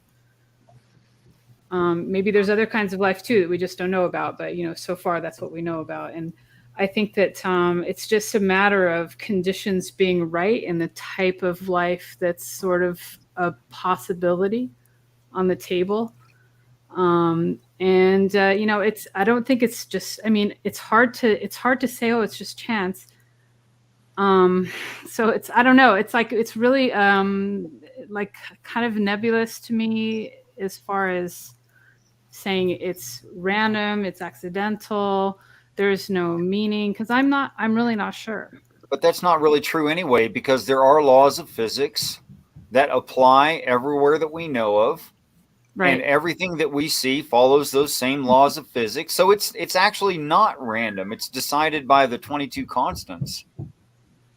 Well, if I'm not saying random so much as like what I mean by random is like when we don't see uniformity at a certain level of like looking at our universe. Like if we don't see uniformity, I don't see any place that's lacking uniformity.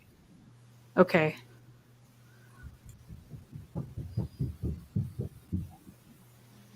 Okay, I've kind of heard that argument before, and I guess the woo-woo part for me is just the idea that the universe has, because when I say the universe, it almost sounds like I'm talking about an entity, but I guess I'm talking about the entire thing. It has design and orderliness sort of built into itself, but I just don't know how exactly that happened. It doesn't bother me not to know, but pretty sure it's just the cosmological constants. The evolution of everything? Well, no. The evolution of everything is how it got to where it is now through the cosmological constants. But the cosmological constants dictate how things are going to interact. Okay. I guess I hadn't ever heard that term before. Well, Einstein came up with it and then he dumped it. What do you mean? But it came, yeah, it came back eventually.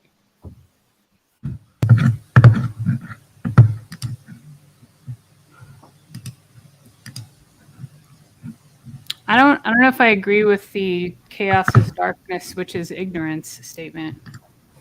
To me, depends on, are you talking about religion or talking about human mental conditions, or are you talking about physical reality? Probably more like physical reality. Well, then no, it's not a real thing. But if you're using it euphemistically to describe the human condition, it's absolutely a fact. Right. I guess. Like you could, In the analogy of light meaning to see or understand, or the gaining of knowledge, enlightenment, the gaining of knowledge and experience, that grows you, i.e. your personal evolution. And then darkness is the opposite of that. I don't want to learn anything. I don't want to talk to people. I don't want to consider new ideas. And that's darkness of mind. Can I just ask if you can hear anything? Right, I just don't know where the chaos comes in that picture. Something like that. You can hear it. I can. That's weird. But as in it's coming through StreamYards, or you can just hear it in my mic? I think I hear it in your mic. Damn. Use the force. See, that's the problem with these games is you can only share the screen, not the... It's not a tab. You can't select audio, so I can't make sure I share the audio. Well, let me see if you hear this. Your room code is. It's an application. Well, you can share the application's audio. Here, look, I'll go. Because I do for my streams. Share screen. I've got Chrome tab, window, or entire screen. Okay, it will be window, but make sure that box in the lower left-hand corner is selected. It is, but you can only select it in tab audio. Once you click over to window, there's no option. Okay, well, for mine it says share system audio, and I click yes. So I don't know what's going on with yours. Ah. Interesting. So that's what I need to figure out. Okay, thank you. Sorry to interrupt.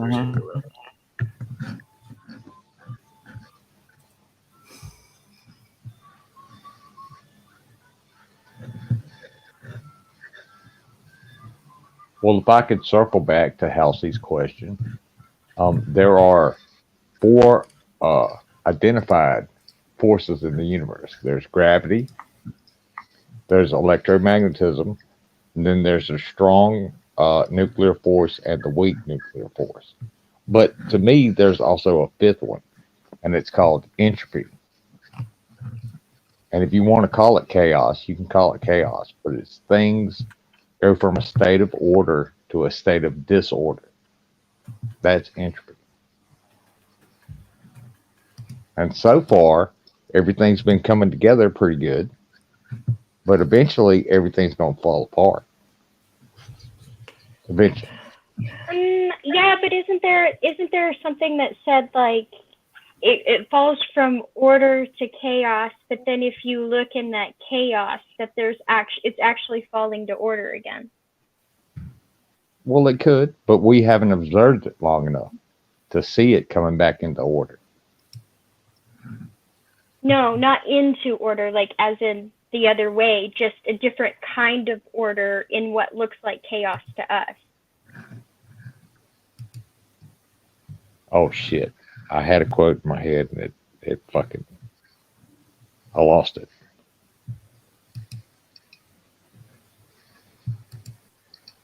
What is order to the spider is chaos to the fly. There you go. And if you know who said that, points.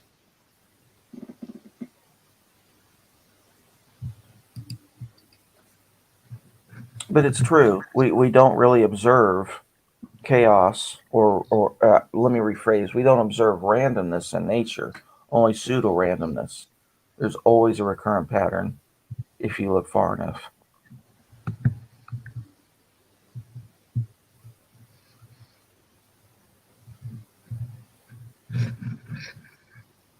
So nobody knows who said that. No, Okay. I have no. I do. I'm waiting for somebody else to know. I don't know. Or at least I think I know. I know Good one on you. person who said it at least. Is it Mark Twain? Nope. No.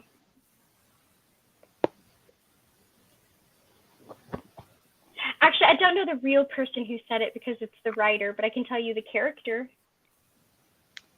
Oh, Sherlock Holmes. No. Nope. Okay, we're all out of guesses. Everybody else is muted, so just give it to us. Morticia Adams. Yep. Oh, Pixie got it. I would not have expected that. What did she say again?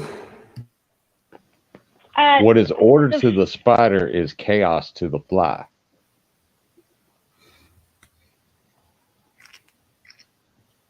That's kind of a play on the one I've been saying lately, that what the caterpillar calls the end of the world, the master calls the butterfly.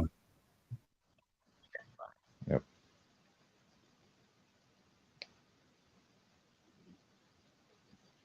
Oh yeah, the caterpillar's life ends and then it becomes the butterfly.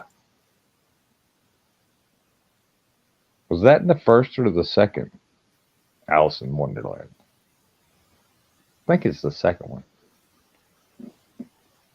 It's The got to one be the that second had one, what's because in her the name? first No, one, he he's turns still the into a caterpillar. butterfly in the first one. Does he? I guess it must be at the end of the first one. Yeah. Well, okay then.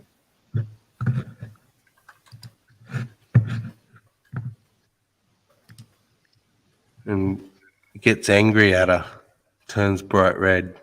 That's when she then stumbles into the flowers. Oh yeah, that's right. The singing flower. Well, I haven't seen them in a while, so yeah. And sometimes stuff gets mixed up in my head. So Yeah, well, I'm one of 5 kids. I'm one of the oldest, so I've probably seen it like 10 times growing up, and then I also have 4 kids, so I don't know how many times I've fucking seen it, Rex, to be honest. fair enough. Just seems to be a classic that always gets pulled out. Oh, see, me, I guess Super Munchkin's as weird as her mom. I can tell you all her favorites, and they were not like Alice in Wonderland and stuff like that. One of them is super old, though. She liked Fantasia. Oh, that's the old one. Man, that was boring. Oh, she loves it. Well, she would dance around with it. Her favorite was the little Yeah. mushrooms. But she liked Shakespeare. 9. She loved 9. Hyena. Beauty and the Beast. And the Oh, Little of course. Mermaid, I think. Oh, of course. What are the other Beauty ones? and the Beast and the Little Mermaid. Yeah. Oh, she liked the Lion King and Spirit a lot. And the one where they turn into bears. She liked that one. Brother Bear. That's one. Hey, there you go. I couldn't remember the name of it. Let's Yeah. talk about this. So there you go. Answer that, Hillary's. Weather patterns, radioactive decay, and I am. genetic mutations are not random. Oh, you Nope, did. all are caused. If they're predictable, how could they be random? All of those Exactly. are very predictable. Genetic They're all mutations, maybe not until we have more than one example, but we always end up having more than one example.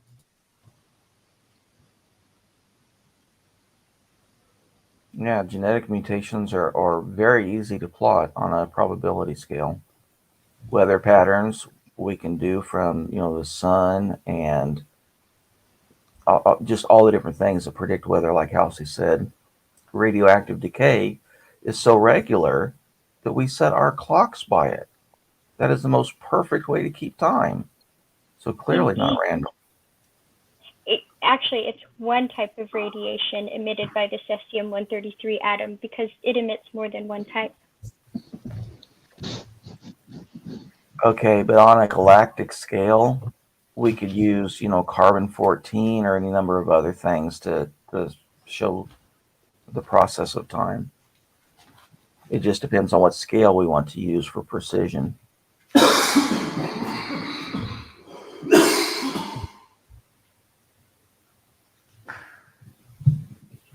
Excuse me. Told you I had bong lung too, Rex. Yeah, But, I was joining you on that cough bit. So yeah. Okay, right Sandy there says with you. they're not completely and wholly predictable. No, we're not saying completely and wholly. But if they were random, we couldn't predict them at all. It'd be like, we'd walk outside and it would be, sunny, and then the next second it'd start pouring down rain because it's random. Oh, that happens here all the fucking time. Really? It could be sunny No one minute, and no then clouds here come in. comes It some just starts rain raining or from a some sunny snow sky. or some hail. Yeah.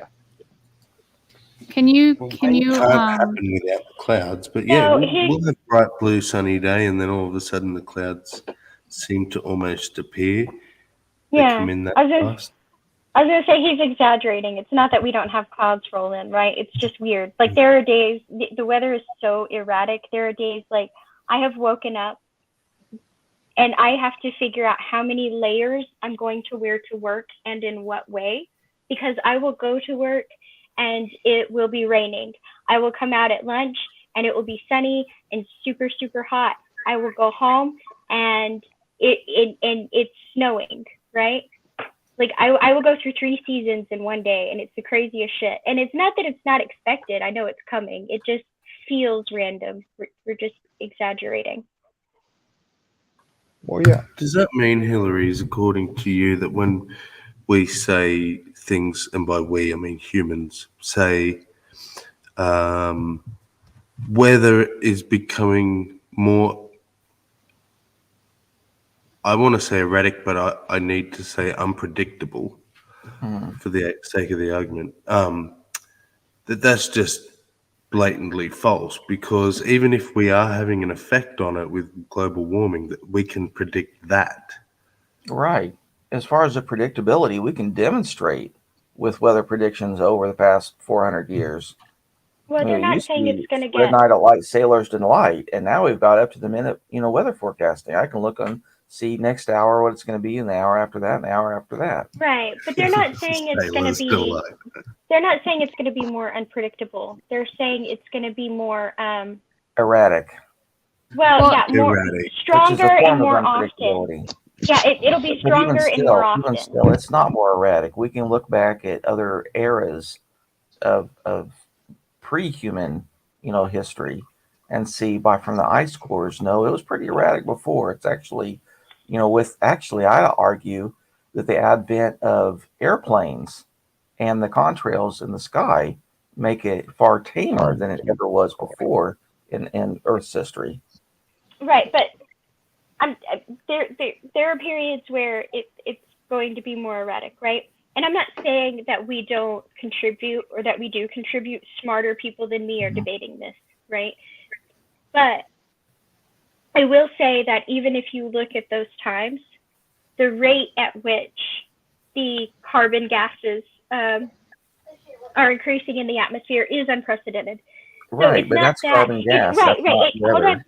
Right.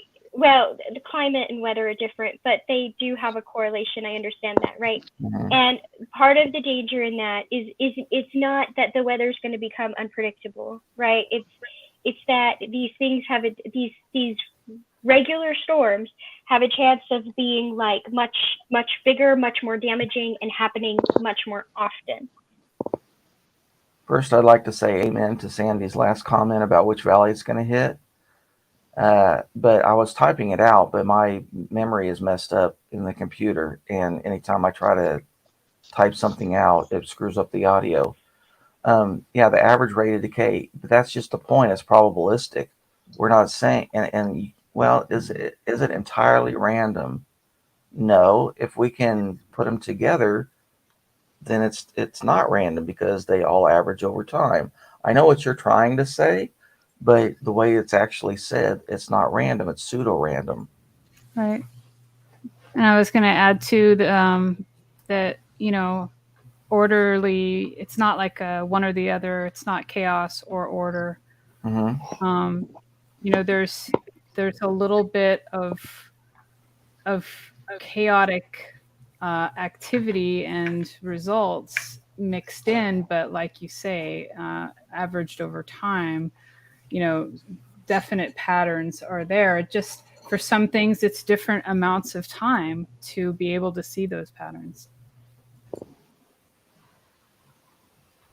Which is a But darn we- good we thing, 'cause end that up- makes us able to have like several kinds of radiometric dating. Yeah. And I keep putting in the chat every time that we don't have actual, randomness. It's all pseudo randomness. It's a matter of scale. That's why I said it's the four forces and the 22 constants that Richard mentioned. If we zoom out far enough, there is a pattern. You just have to look for the pattern. But yeah, if you zoom in close enough, anything can appear random. I mean, my name, why is one letter coming after another? Appears to be totally random. But then if you pronounce it, it makes perfect sense. Right. If we can do these predictions so accurately, why do we keep getting it wrong all the time and having to update the predictions? Well, here's my opinion on that. It doesn't mean it's not predictable. It means we have better information to be more accurate with, right? So seasons were predictable when people thought the Earth was flat. Seasons were predictable when people thought that the sun revolved around the Earth, right? Mm-hmm. Did things need to be adjusted when we found out that these were wrong assumptions? Absolutely.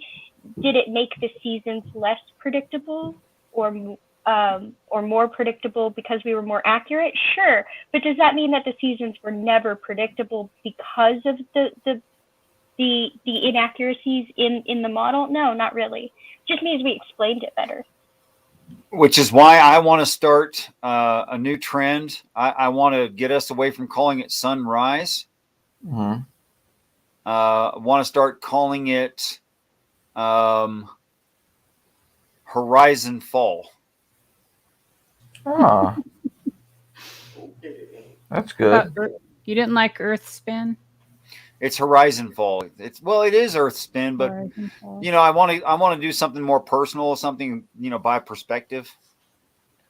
Well, in some science fiction books based on the moon, they talk about Earthrise. Right. If you're on the moon, the Earth rises. Yeah. Yeah, because the sun seems to be in basically the same place. I mean, it takes 28 and a half days for the moon to circle. So a Sunday would be 28 and a half Earth days long. Can we start calling birthdays sunlap days? I've been doing it already, so screw you. So the first time you saw sunlight, it's a sunlight day? Mm-hmm. No, sunlap. Sunlap. Your birthday. Lap around the sun. You made a lap around the sun, yeah. Yeah. So instead of happy birthday, just say happy sunlap day. I just want to inform you that actually, because I grew up not being able to have birthdays. So Probably it's say like- happy lap day. I did Happy a lap lap around the day, yeah. sun. Yeah.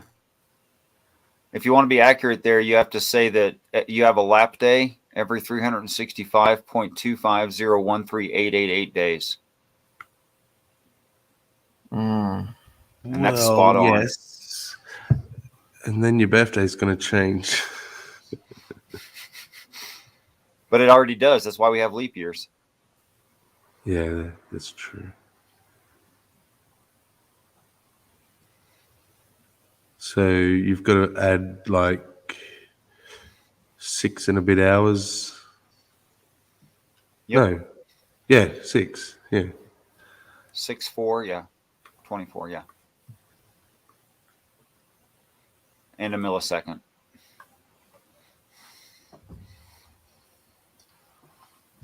And a millisecond. About a millisecond, yeah.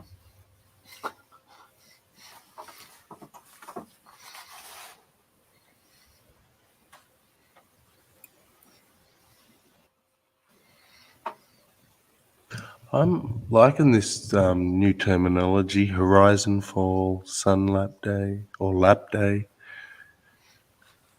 You're more accurate. Mm. Well, that's the whole point, isn't it? As we're moving forwards, we should be trying to be more precise, more accurate. I'd like to circle back to what Nerdy said. I kept quiet because other people were talking. As far as the precision of weather prediction, okay, was there a blizzard in Mexico City yesterday? Was there a blizzard, last June the 23rd? No, so there isn't randomness. There are patterns. We expect it to be hot in the summer and cold in the winter. There's some variety in that, but the patterns generally hold. So we can't call it random. I don't think people understand just how extreme the term random means. That's why I always qualify and say not true randomness, but pseudo randomness. That's a really good point. True randomness has no pattern. Correct. Actually, there's a theory that says people would not even recognize true randomness Oh, I was going to if do we this. saw it. You're both right. Because we have a default of recognizing patterns in things, and so even if it was truly random, we would seek out a pattern in it. Mm-hmm. So we couldn't even recognize something that was truly random. Since there's so much non-random things, though, does it really Wow. matter that some things are random? You're using imprecise language to say some things are random. We have never, ever observed anything that's truly random. Okay, seems. Does it matter that some things seem random? I don't think it does, ultimately. I think it's all in orderliness. I don't know. Seem is an interesting word. It's necessary there. I agree. But it's just like what Pixie was talking about, and we generated, or we created random number generators, and then people didn't perceive them as random, and we had to tweak it so it seemed random, which made it not random. Huh. That's what I'm saying. We wouldn't recognize true random because our minds seek patterns in things. Do you know that's a fallacy? And it's Which called one? gambler's fallacy? The gambler's fallacy, yeah, where you misunderstand, you expect things. Yeah. Yes, you think like, oh, it's done this so many times, so that means this has got to happen now. Right. No, It's that's line not how the random works. That is an interesting fallacy, though, the psychological part of it. It is not at all random which sperm meets the egg. It is literally the fastest one on the shortest path. That has the energy to pierce through the shell. Yeah, when it gets there, yeah.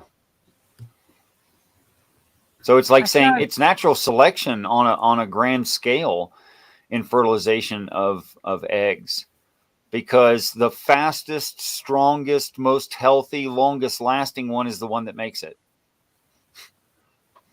You know, I watched this little graphic representation of that whole process fairly recently, and I didn't know about all of these little details about the chemical 11-step it's 11-step lock and key cascade reaction. It's freaking amazing.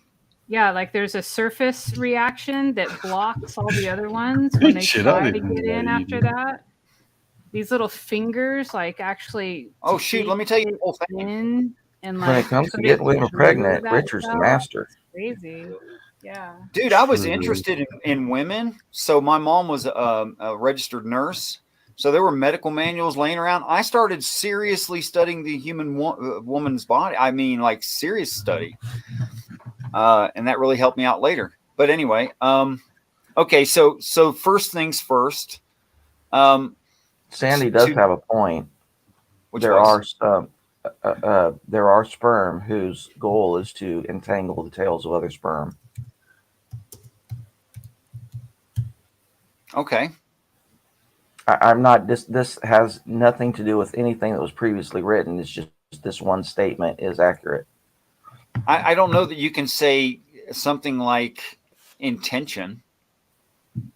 No, they are. They're called like assassin sperm or kamikaze sperm. If a male thinks that his partner is cheating, he will devote a certain percentage of his sperm to attacking other sperm to prevent her from getting pregnant. And they've observed this in laboratory settings. Mm-hmm.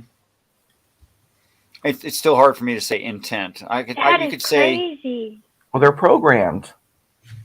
yeah, They're programmed That's to fine. do it. So they're programmed like Oh, by that's your the same video. thoughts and emotions? No, by your Well, not hormones. thoughts and Your hormones do emotions. something. By your hormones. But that's Closed. responding to But your here the emotions, cervix right? is open Like, for a few days Right. while the woman Hormones are ovulates. emotions, yeah. The sperm swim through the cervix. interesting. This is Oh so yeah, inaccurate. you can like when you is it inaccurate? Yeah, they're not swimming through some clear liquid. That's bullshit. Sorry, Well, on a that's not true. microscopic level, aren't they? I mean, No. For clarity. no. Then how are they getting from point A to B? They're just Now, this Actually, is what it that looks he like when I he get was done with a woman. happening. It's more like they're riding on an escalator Okay. and swimming up the escalator simultaneously, because the cilia, or self-cleansing hair-like structures that do have controlled motor skills. Normally, for cleansing the inner organ, will reverse action and sweep toward fallopian tubes. So it sweeps towards the cervix, right? Or are you talking about Well, once they it gets not past just the cervix; they keep doing it. Okay, so they're all along the way. Yeah. Nice. This looks like a sci-fi movie right here. Sort of does, yeah.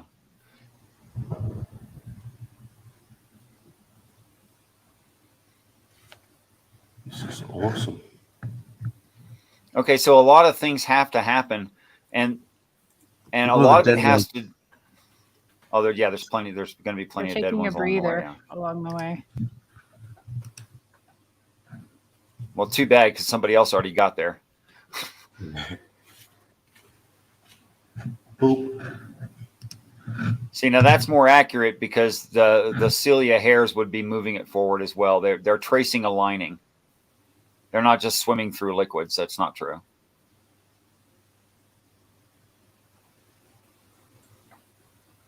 What is this supposed to be? White blood cells?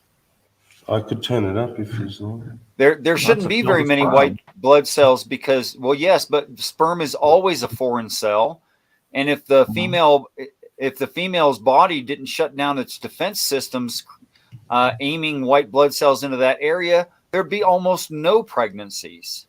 Right. So there could be some white blood cells that kill a certain amount of sperm, but generally speaking, that has to be very limited. Next, half the sperm head for the empty fallopian tube, while this the egg.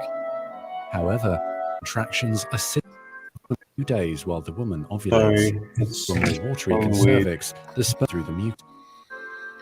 I'm not going to try to compete. He's got a British accent. However, resident cells from the woman's immune system. The best part is when it mistaken lands on the sperm for foreign surface, and then all that invaders, stuff destroy happens thousands more. right at that point. And then Oh, your you body talked over turns it. on Joy itself. is from the woman's And your immune entire system, body is mistaking fighting the itself. sperm Yeah. for foreign invaders. Resident destroying cells from the thousands woman's more. immune system. Richard, to answer the question.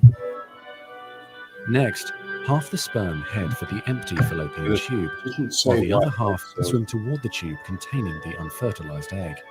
Now, only a few thousand remain.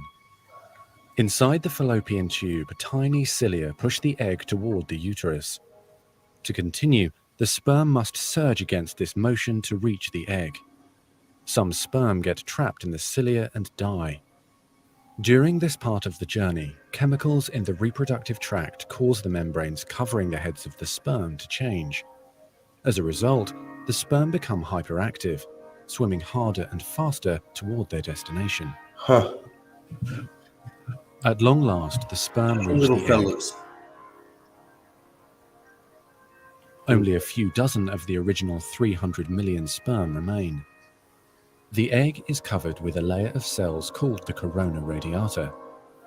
The sperm must push through this layer to reach the outer layer of the egg, the zona pellucida. When sperm reach the zona pellucida, they attach to specialized sperm receptors on the surface, which triggers their acrosomes to release digestive enzymes, enabling the sperm to burrow into This the is the layer. lock and key. Inside the zona pellucida is a narrow, fluid-filled space just outside the egg cell membrane. The first This is sperm why to only make one gets contact in. will fertilize the egg. After a perilous journey and against incredible odds, a single sperm attaches to the egg cell membrane. Within a few minutes, their outer membranes fuse and the egg pulls the sperm inside. This event causes changes in the egg membrane that prevent other sperm from Sorry. That's pretty funny. Come into my parlor, said the spider to the fly. Next, the egg releases chemicals that push other sperm away from the egg and create an impenetrable fertilization membrane. Pause. As the reaction Pause. spreads outward, the That zona pause. That was kind of crappy. Actually, what happens is the entire layer swells up, and no more sperm can get through. It's not just releasing chemicals. That's not it. So it swells up, and those little docking areas are just no longer available, or something. Right. It swells to something like 10 times its present size and creates like an impenetrable barrier, impenetrable to sperm anyway. Okay. It goes like supernova. Yeah, it does. You have a little ova supernova. Hey, I like that. It's good. There is a spark. See if this. Sperm needs an egg. About 40 million to 150 million sperms may be deposited in the female. However, not all make the journey to reach the egg. From the millions of sperms deposited, Sperm was already plural. Yeah, I noticed that too. Sperms. It got on my brain.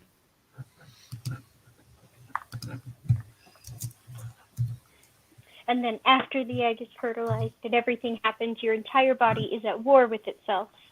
Yes. And it's exhausting. Half of your body is like, must protect the precious baby. And the other half of your body is like, foreign invader, kill it. And it's story. exhausting. It's exhausting. Plus you're a fucking incubator. You're a goddamn heater. Anyway. This I did might not be like it. being pregnant. Whoa. The female genetic material, awakened by the fusion of the sperm with the tightly packed male genetic material spreads out. In a few minutes, their outer membranes fuse, and the egg pulls the sperm inside. Same one. This Let it event finish. causes changes in the egg Yeah, membrane might as well. that prevent The other sound. sperm from attaching to it. Next, the egg releases chemicals that push other sperm away from the egg and create an impenetrable fertilization membrane. As the reaction spreads outward, the zona pellucida hardens, trapping any sperm unlucky enough to be caught inside. Pellucida hardens, trapping any sperm unlucky enough to be caught inside. This one doesn't have the sample thing, of course. Outside the egg, sperm are no longer able to attach to the zona pellucida. Meanwhile, inside the egg, the tightly packed male genetic material spreads out. A new membrane forms around the genetic material, creating the male pronucleus. Inside, the genetic material reforms into 23 chromosomes. The female genetic material, awakened by the fusion of the sperm with the egg, finishes dividing. Aww, look how cute it is. It also contains 23 chromosomes. As the male and female pronuclei form, spiderweb-like threads called microtubules pull them toward each other. The two sets of chromosomes join together, completing the process of fertilization. And that's the At moment this moment, Christians a say unique human genetic life. code arises, instantly determining gender. Oh, I thought we were well into that. I thought that the minute the Nope. sperm gets taken into the egg. This new Nope, right single now. cell, the This zygote, spot, is the huh? beginning of a new human being.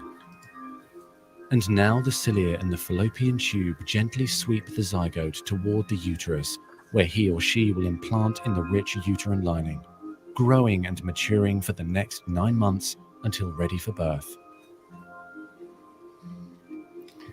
it's very biased speech. I mean, it'd be better to say that the cilia can barely move the egg than to say they gently move. No, they're not cared. They don't care about gentleness. They're just barely able to do it.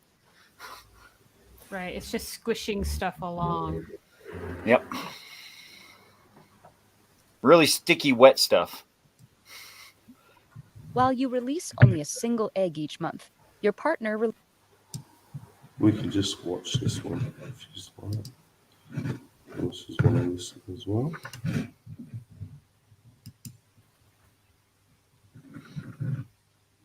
Well, that was like a garage door opener. That was amazing. I only release one a month. Well, sometimes more than one.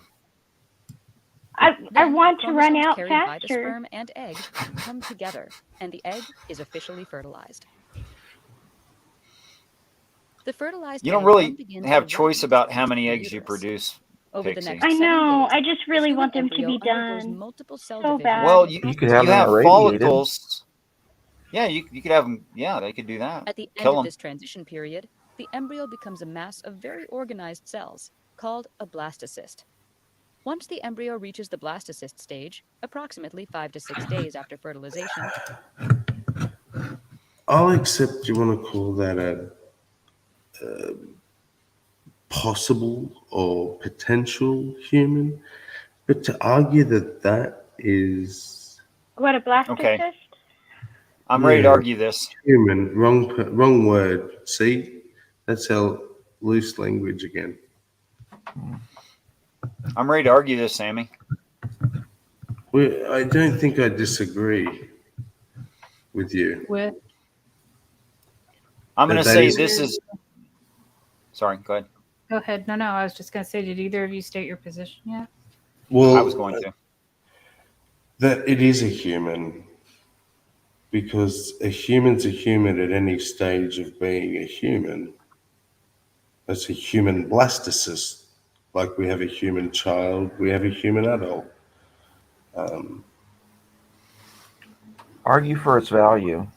That's your best bet. Yeah, that's why you have to argue. Okay, so there's always some rate of failure, no matter what you're talking about. There's failure ratings of blastocysts. That's certainly true. Or any stage of a long pregnancy, there can be failure for different reasons. That's fine. But on average, it's going to survive.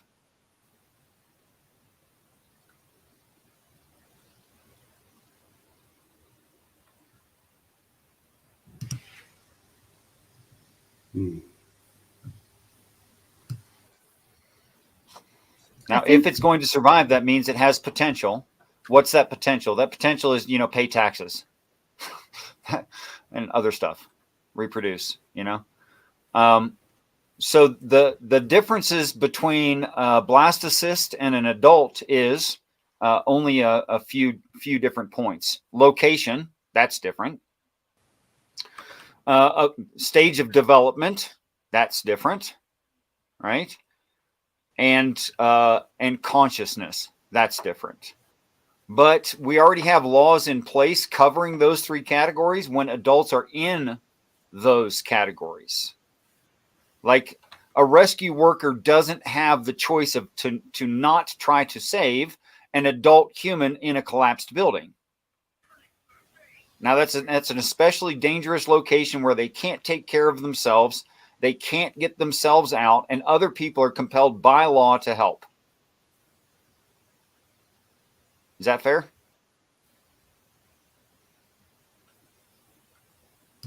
Yep. Sammy, you're the one that's got, okay. Okay, so ability or autonomy, independence. Well, first of all, we aren't normally independent, actually, until we're like at least 13 years old, able to take care of ourselves, right? And then some people you could say, well, I'm 50. I'm not able to take care of myself. Mhm. So independence is not a good argument. Just because you're dependent on other people doesn't mean that you shouldn't have the same civil rights as everyone else. Okay, such as a person in a coma has rights. Not able to take care of themselves at all. Not even able to eat, wipe their own butt, nothing. They can't do anything. But they still have rights. So location doesn't work as an argument. Rights don't work as an argument. So what do you got left? Development? Taxes. Oh yeah, okay. Infants don't pay taxes. It's true. But there's a greater potential for them to grow up and pay taxes than it is for elderly that have That's reached also the end true. of their Maybe we employment. should abort the elderly. There you go. Now we're thinking progressively. Abort the elderly.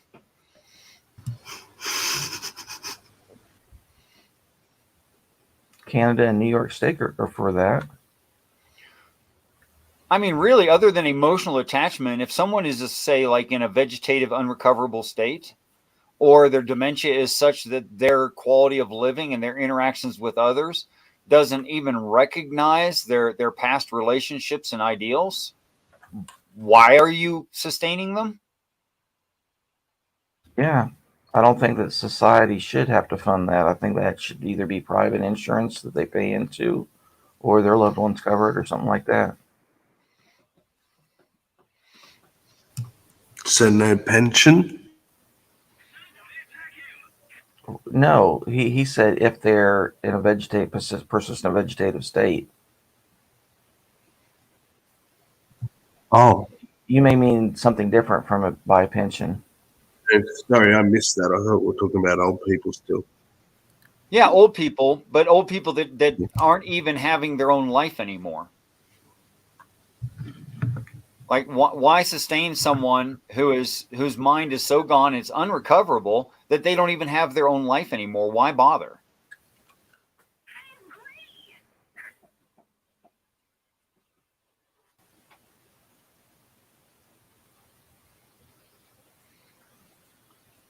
Okay, Beck, I'm going to argue with the fetus is a parasite. I'm going to argue with that, and here's how I would argue with it. A fetus is a parasite. So is a newborn. So is a 5-year-old. So is a 10-year-old. They're just not physically in someone.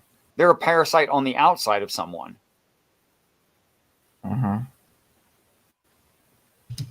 Nice. Can I throw something in the ring? Like, their location doesn't make them less a parasite.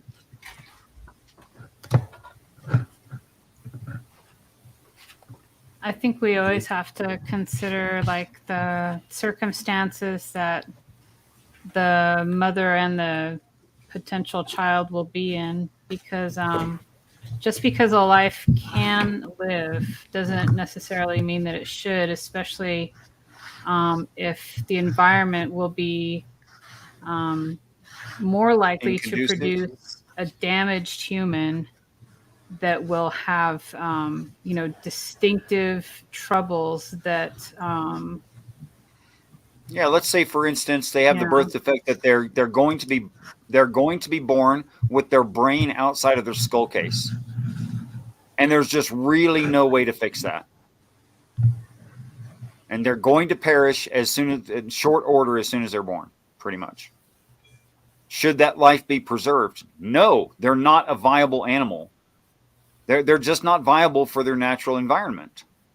So because they're not viable, I mean, nature says they should die. Well, go ahead and get it over with. Get it over if with. we had while no it's way cleaner to and easier. medically intervene, that baby would have a very short life. Yeah, right. Yeah. So there's no sense in prolonging the agony.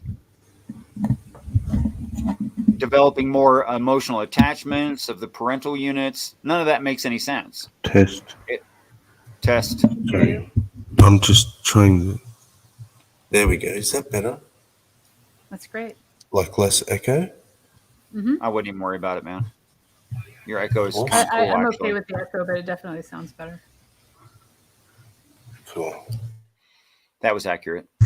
So, Richard, carry on. So in the case of all unviable animals, no one should have to carry that to term.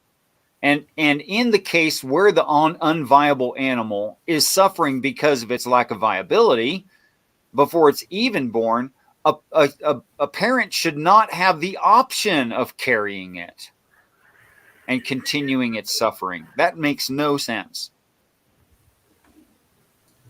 What about when when the conditions for life are just really unfavorable, not because of like a birth defect or anything like that, but just because of like What do you mean the by environment, unfavorable? poverty. I think we're like talking about, at that point, external. we're talking about privilege. Had we always applied those kinds of privileges to the human race, there'd be no human race. So you don't think that someone, if they can't afford a child, they should not be able to get an abortion? Or And besides, I find that's not true.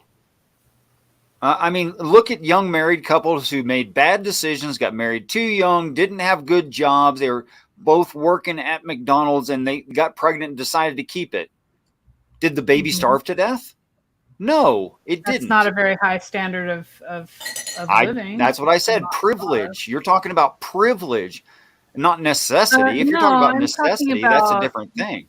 No, I'm talking about, you know, children being exposed to like traumatic circumstances because of poverty. I don't know what you mean. You got to be more specific. It's too generalized. Can't answer. So living in a high crime neighborhood, Living in attending a poor high crime schools. neighborhood, always having your utilities be turned off, having no medical insurance, Not getting enough food, so having you a mentally ill struggle at parent. school. that You just doesn't described all of North Africa. That's fine. Okay. So all of North Africa should not reproduce. No, I didn't say that. Yes, you did.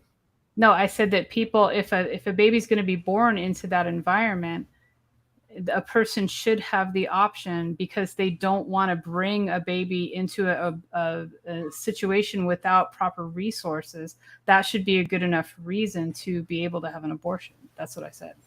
That's privilege. Okay. I mean, either the critter lives in its environment or it dies in its environment. But if it can survive in its environment, but it never got the chance to, we're talking about privilege.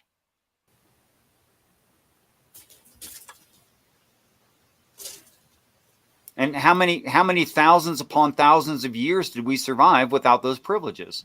So now we're committing a presentism fallacy. It's a modern life issue because of what we require to live in this modern society. If we were tribal and in mud huts and using all of our resources around us, and that's the way we lived, we would have, we would have access to the things that we needed. But in So this let's say life, we have to have rent money, and we have to have medical insurance, and we have to have a way to get around. Just to make it extremely clear, Mhm. let's take an extreme situation, and we'll talk about nuances later. 2 homeless people in America, in a part of the country where you don't freeze to death, and there are places like that where you're just not going to freeze to death. They fall in love. They have a baby. They love that baby.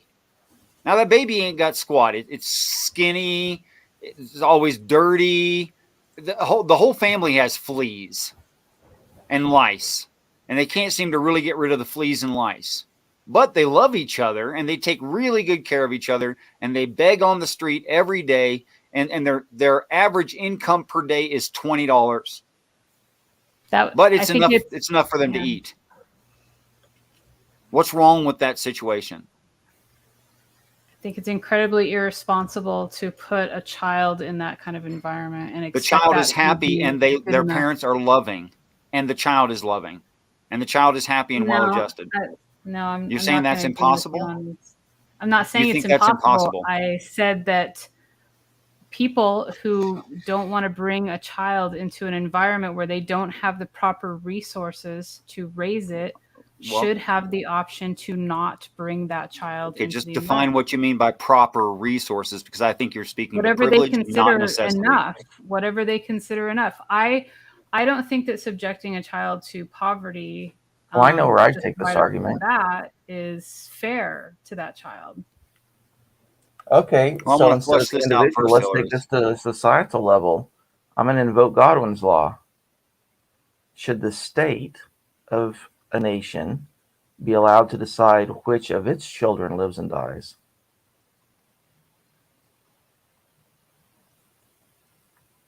That's kind of a Like you different argument. can't keep a child unless you're above a certain standard. The Or, whole or argument in this for case, abortion is the in mother's this case, choice, it's the the state. individual. So to bring the You know, I'm state still into it just talking doesn't about an change the option argument. here, and I think you're Okay, doing so something else so with so it. should the state of Germany be able to say these groups of people we find to be unviable, we have limited resources, and so we're going to eradicate these segments of society that we don't find to be viable because of our limited resources? And I think that you have to justify that in order to justify killing an individual baby based upon the parent's preference. But it's a different argument. That The wasn't my argument argument. is, should the government The be parent. able to choose No, the abortion? parent. The parent. And by the way, Sammy, your microphone went to trash. Yeah, I'm on my phone now. In this case, the state is the parent. That's not my argument, so I'm But, not gonna. but it's not the parent. No, it is. In this case, it is the parent. You're defining a parent biologically, and I'm doing it Parent societally. makes decisions about a single. We're talking about a single life. Just in this No, one you're talking about a situation. series. You're talking about a series of I lives. didn't We're say not that. talking. No. Okay, okay, Look, okay. I So, just said. no. Let me summarize. What you're saying is, it's okay for a single abortion to occur, and no second or third abortion anywhere in the world can occur. Or I are you didn't say that talking either. about this case for one person, and then another case for another person, which becomes a serialized decision? Serialized because it's different people choosing the same thing. Yes. Yeah. Okay. Well, That's my That's point. why I'm That's my saying point. You're making a people. rule. So if No, it's it's No, different I'm from one not making entity a rule. choosing for an entire group of people. Very I'm not different. making a rule. I'm saying Sammy, that I'm not trying to be prejudiced on your channel, but when you speak, not only can I not understand you, I also can't understand anyone else. There you go, you rude prick. Oh, there you go.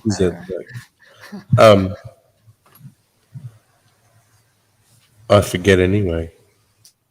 But no. I think We're that using, my you want argument to is use being one changed to example of the a point class, where it's but you're just not. not my You're argument. not. You are using. But Think legally. You're basically One taking example of the a class. ultra pro-life stance here.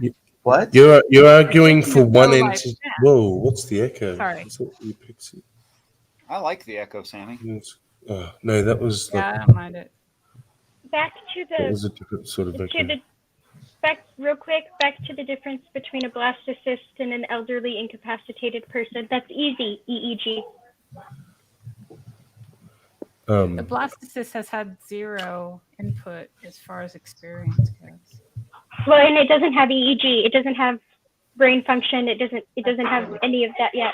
So now we're just defining what we want. We're not even arguing for value. No, he said, what was the difference between them besides location and blah, blah, blah. And I said, easy, EEG. That's a pretty big fucking difference. But Richard right. already pointed That out, was a big the difference. elderly person doesn't have a reasonable expectation of future profits. They're a drain on Do they have society. EEG and brain function? Because that's still a very big difference between them and the blastocyte. Okay, And, let's kill and them with as the brain time function. and uninterrupted, all things being equal, the elderly person's EEG is going to go down and the blastocytes is going to go up. Except the blastocytes is non-existent and has never been there. At that point of development, you're right, but it has every potential and on average will develop, blah, blah, blah. Sure, it has the potential, but it's not there, and that's the difference. I said all one can say is potential. But you cherry picked your example, Pixie, and I object to that. There are people being kept alive even right now, and would all people being kept alive right now by medical science have the kind of function that you're requiring, or are you child To which picking? I'm going to respond, and you're not cherry going picking to your like. example? No, I'm not, because here's how I'm going to respond, and you're not going to like it very much. The state isn't keeping them alive. The state isn't telling anybody they have to keep them alive.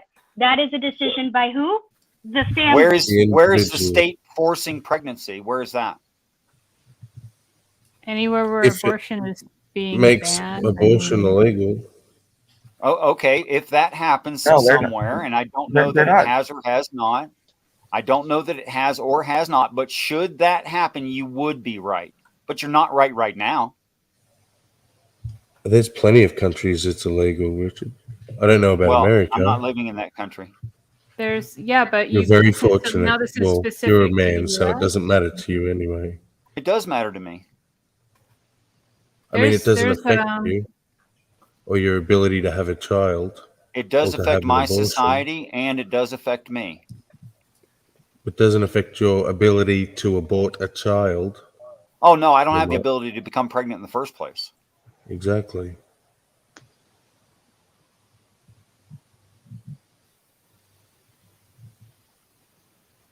Okay, back to the group issue. An unborn human is a class of legal personages. Gypsies are a class of legal personages. So to kill a single gypsy or to kill a single unborn person is the same. So it doesn't matter that you are And killing which one logical person. fallacy was that one? Not sure It isn't. It's directly analogous. I mean, it's an extreme minority You think so? in both cases. You Yeah, think what's that's the directly fallacy? analogous? Okay, keep going. Maybe I'll agree when you're done. No, I made that claim in counter to someone else's claim that the killing 20 million babies is just a single instance of a death. That was essentially Halsey's claim, and I was pointing out that there are class of beings, so it doesn't matter. That if you was kill never one my individually. claim. Then you're going to have to clarify because that's what I heard. Oh, said okay. See, that I thought that if- was coming from a different direction. My apologies. You can continue. I said if parents don't want to bring a child into a situation where they don't feel like they have the resources to give it a decent life, they should have the option to abort. That should be a good enough reason. So they should have the ability to abort that class of persons under their control.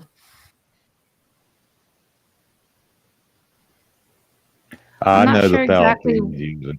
I'm not I know sure the what you're fallacy. trying to get at here.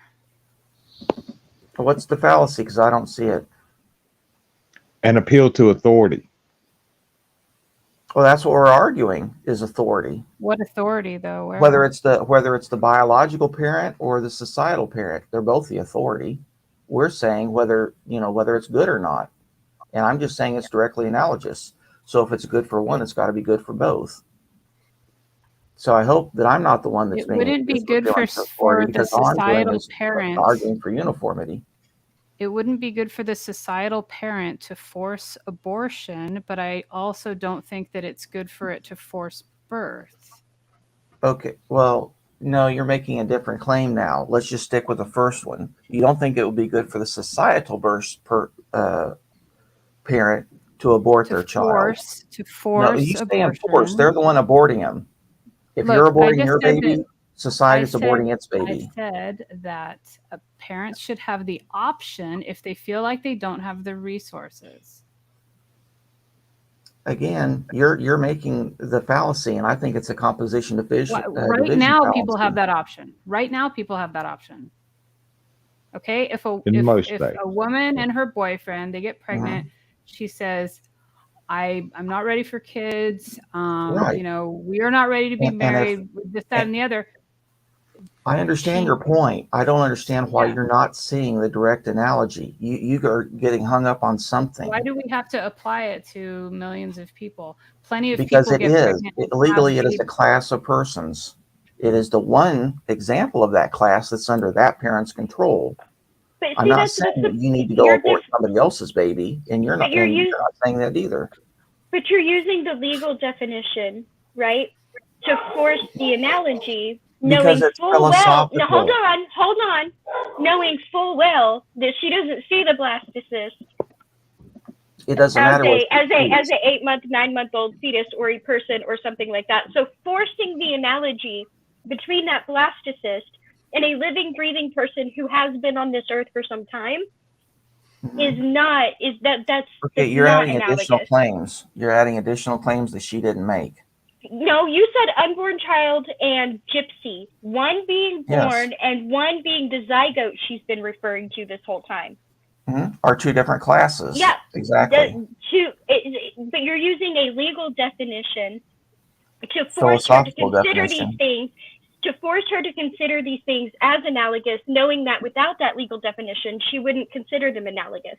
No, this is a philosophical definition that the law uses. You do understand classes of being, right? Like Plato? I do, but you know what? Okay. Who decided that was a class of being? Was it Yes, Plato or yes, was it that our is my fucking claim. law?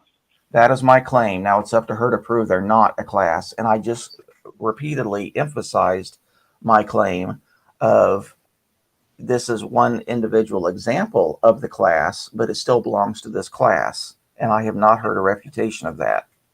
And I just clarified that her and I Legally neither or one by agreed. default? Legally or by What? default? Legally or by default? Because if it was by default, why was it why did we come back and legally add that in there as a class? Legally, no, it Well, is a class. You either recognize or don't recognize, but it is a class. Unless you can prove it's not a class. So I guess the answer would be by default. So because it's a class of some kind, it's therefore analogous. So we should be comparing chickens to zebras and their mating habits. Sure, if you want to say that they're separate classes of animals and both are animals. If you want to say that they're both giving birth to warm-blooded animals, then sure, I would agree with that. Right, because fucking totally the same as laying eggs. Got it. No, well, you're saying fucking. I'm pretty sure I know how a chicken reproduces. They stick their male part into the female's cloaca. Okay, so I should say carrying babies versus Okay, well, hatching again, eggs. you Totally can the same get thing. scallop all Yeah, over. no, You can get they're scallop all over. analogous. Hatching eggs is analogous to giving live Well, birth. then use Got it. use animals that only give live birth then. Yeah. There's still classifications of animals. I mean, I can literally It doesn't say matter. a rock. It doesn't matter that they're classifications. You're getting of caught animals. up in entirely the the fact that wrong they're classes thing. makes them analogous. You're getting caught up in entirely the wrong things. There's an easy defeat to my argument, but you're going down entirely the wrong way. No, I just want to know what makes them analogous to you. That they How are is it both analogous? classes. Of what? And so if it's okay for the biological parent to kill their own biological child, it's okay for the societal parent to kill their societal child for the exact same reason. That is I don't think that will. subjective decision based upon lack of resources. They're both The only classes difference of is the what? scale. The only Yeah. difference is the scale of it. There is no such thing as a societal child. Yes, Sure there there is. is. I just described it to you. The You can entire claim that doesn't citizenship? exist, but I just defined it. I proved it to you. Basically, eugenics is what he's That- describing. Oh, I'm saying a class of being. If you want to call abortion eugenics, which Margaret Sanger definitely did, then sure, Planned Parenthood is a No, I eugenics meant organization. societal parents forcing mass killings of Well, you're saying societal force children. again. You're adding it. You're the one claiming that an egg is a live-born zebra. No, I was trying to figure out what you're saying. It has nothing to do with what I said earlier. Okay, you keep I saying am forcing. asking. I'm not saying force. I'm saying allow. Okay, If a human decide. is allowed, Okay, then it's society is allowed. If a Okay, human, if a society is not allowed, the human is not allowed. Okay, I should say decides Then you to okay? Then allow or to decide. disallow. Sure. If Right. a human That would be eugenics. well, is it? Yes. I mean, you can call it eugenics, but it's not. I mean, if a parent wants to get rid of their own genes, yeah, I guess that's eugenics. No, I said if society was doing this to its society. You're making an additional claim. I mean, I'm not saying No. they're going to kill everyone with blue eyes. They could. It It's could not be based precisely on eugenics. It wouldn't matter if they kept people who were uneducated or people who well, I were said poor from gypsy. reproducing or people who had big heads from reproducing or Okay, people who okay, had but the a example I deformity. It's gave, all eugenics. the example I gave was gypsy. So if I marry into a Romani family and I have children with a Romani woman, I am a gypsy. Is that genetic?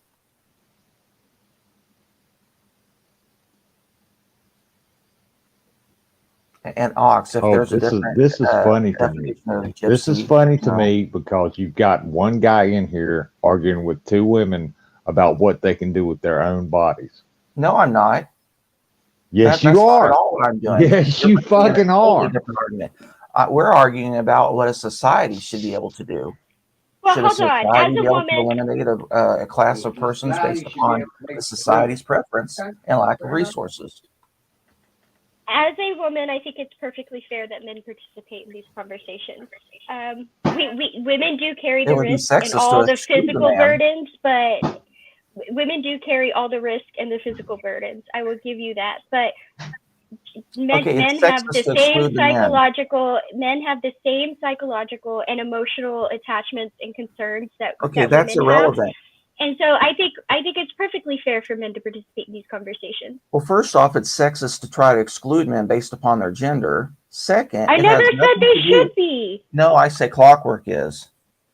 I'm accusing Clockwork of his rampant misandry. But no, it's not even the issue of emotional and all that. Let's say economics. Let's say if the woman couldn't work. Anyway, we're going down another rabbit trail. Let's get off of that. The point is, and Jody, I know society is not our creator. We're not arguing for God killing everybody, which you think is totally justified. The point is, we're arguing classes of person. This is philosophy we're discussing. In philosophy, we have to look at classes of beings. So, if a societal parent can do it, then an individual parent, then a biological can. But by the same token, if one can't, then the other can't. Show me where that is wrong. We can argue for value. I believe that it's okay to kill a human up to 12 weeks. So, and beyond that, based upon various circumstances, like medical benefit.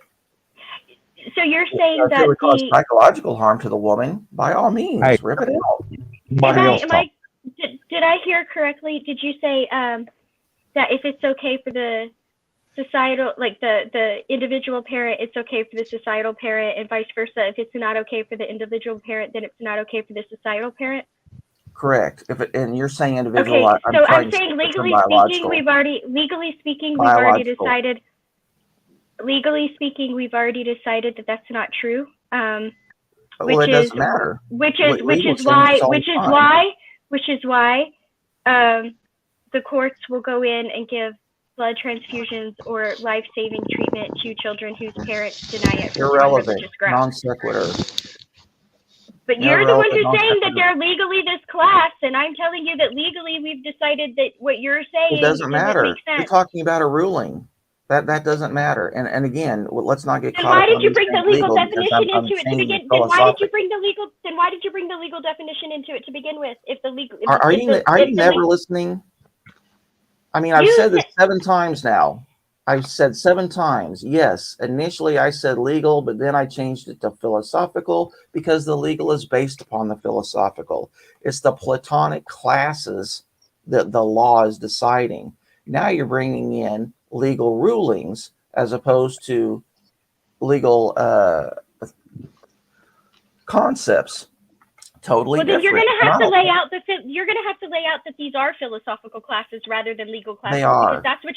Because that's what you relied on to begin with in order to compare it to the gypsy, because the gypsy was a protected class, which is a legal thing, not a philosophical thing. So if you want to make it philosophical, please do, but please go back and fit your little example to a philosophical one rather than a legal one. I've been fitting it to the philosophical one from the beginning, just because I gave a legal, I used the word legal, that doesn't invalidate it. In fact, it supports the fact that it's philosophical. What do you think that the law is based upon? It's philosophy. Well, that's why I kept asking a class of what, and you kept saying class, because you started out with they were both protected classes, and I kept saying a class of what, and you wouldn't answer me. No, you kept yelling over me. You heard me say Platonic, right? No, because you were yelling, and I made several other answers. Was I but you were yelling? yelling. Sure, okay. You can Simple pretend that's all fact. you want. No, and then once you start yelling, then I go ahead and I get fed up with it, and I overtalk you. And I'm sure there's a bunch of things I didn't hear you say. You don't need a reason to overtalk me. You do it all the time anyway. Yeah, but I do have reasons. So you're right. I don't need reasons, but I have them. Sure. Okay, now that if you're done with your little frustration and insinuations, you want to make it philosophical now? Hey, if you don't understand the philosophy when it slaps you in the face, nothing else matters. Oh, Next. that's just rude. That's No, just it's fucking true. No, let him go down. Let You him go said down into his insinuation ad and all homs that and other his stuff, fallacies so I wanted and to make it pretend very he's the clear. one not making any. Let him go down into his ad homs and his logical fallacies because he's frustrated and pretend that Again, he's you the one haven't not pointed them making any. out. Again, you haven't pointed out any fallacies, and you're doing a lot of projecting. appeal to authority. You just made an ad hom. Can someone Of course I did, to show yours. He's in the waiting room, Sure. I think, Odin. And saying sure has no explanatory or evidential value. It's not meant to. It's meant to be as Exactly. dismissive as it sounds. Exactly. It's vapid. Now he's condescending. The Yes, I am. condescending fallacy. No, Aw, that's not a Faith, you got fallacy. him all pissed off, and then I No, just I'm came not. in and made it The worse. point is, hold on. Do you have a point? Sammy, you dropped what Sandy said, something about kind of hurts to hear this when I know Hillary support. That's right. And in this argument, I've supported the right to choice. But can the overtalker tell, what I said? At what stage do I stop supporting abortion? And are there any exceptions? Yes. Yes. But If that's there's not what I'm trying. I psychological harm to understand a that. woman, I understand that, and I'm not attacking your stance at all. I'm trying to understand your argument, and you are berating me for it. no. So if we can I've move past said it. this and get back Okay, to if the you'll quit argument. talking, I'll lay it out again. If you'll quit talking, my point is, it was a counter to Halsey's claims that a woman should be able to abort her child. Again, and I'm going to add extra words in, a biological parent should be able to abort their biological child if they make that decision based upon their lack of resources. And I said I was going to jump to the Godwin, that okay, well, if a biological parent can decide that based upon their access to resources, then the societal parent should be able to make the same decision for their societal child based upon their decision and the lack of resources. That's it. That's all I said. It's a direct one-to-one analogy. There is no additional anything there. Now you show me where I'm wrong. You could have just said, when I said the thing about the resources, you could have just said, and I support abortion up to 12 weeks. And that would have been the whole end of the conversation. Okay, but this was a philosophical discussion. I wasn't making a truth claim. All I was doing is pointing out the analogy. Fertilized eggs. I didn't know we were going to go into. All I'm doing is pointing out. Yeah. Okay. No, never mind. I made an argument. You took it somewhere else. I didn't intend it to go. I wasn't set out to argue that point. I wasn't talking about. Okay. Well, then you could have just said. You didn't want to tackle it or whatever. And Pixie, I don't know why you got so into it. I think that you get feelings about what people say and then stop listening to what they're actually saying. I had a phone call. If you saw the side chat, why I disappeared and then popped up backstage. I had a phone call where I missed part of it. Okay. And so I misunderstood the direction of it, and I was trying to catch up. So for that, my apologies for the misunderstandings, but I was not trying to misrepresent you or argue against your stance. I was trying to understand the argument and what I missed and where I went wrong. I wasn't trying to put that on you. Okay. Now. Crypta in the side chat is exactly right. She is exactly right. Okay, now that being said, now that I'm caught up, you're saying if it's based on resources alone, if the society has the resources to provide, society can make that choice, right? I'm saying that they're analogous. Okay. I'm not claiming any it is good or it is bad or any sort of truth value. No, just that it's the same thing because they have the resources to provide. Yes. or do not. That makes more sense to me than where my head went from the part that I left and the part that I came back on. Thank you. Okay. See, but it's Hillary's. You should have granted Hillary's that in the first place. And lots of times when I ask questions or try to make a point, it's really to bring us around to something later. It's not the immediate point I'm trying to make. Right. And when I kept saying, so you're saying this, and you kept saying no, I wasn't trying to frustrate you. I was trying to figure out what pieces I was missing. Okay. For that matter, I hardly ever declare my stance on abortion. My stance is the following. You cannot kill a human being. It's impossible. Mm-hmm. Because if God can restore that life, what'd you do? Stop their experience temporarily? Why do I care? Yeah. Yeah, no abortions can take place unless God sanctions them. That's my stance. So then because of that, I don't care if someone aborts a baby or not, but I do care about the logic behind it and how they justify things. Yeah. People shouldn't protest abortion clinics. They should protest churches for God allowing a baby to be killed. That'd make better sense, wouldn't it? If they really believe what they claim to believe.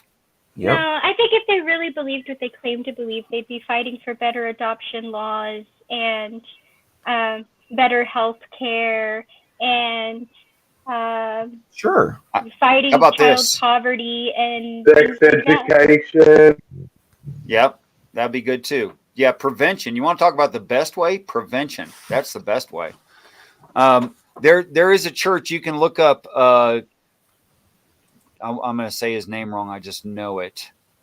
I want to say Jeff Durham, I think, is part of a church.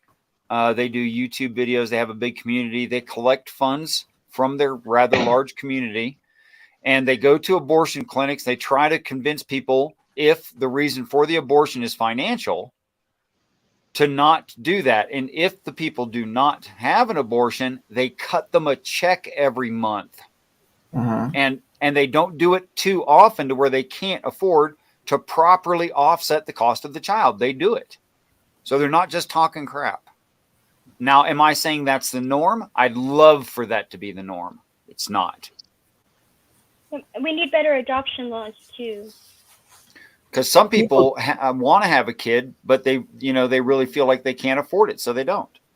Right. I really wish the people would say the sentence out loud to themselves before they type it. Like Ox saying that men should stay out of it because we'd be bitching if men were forced to have vasectomies.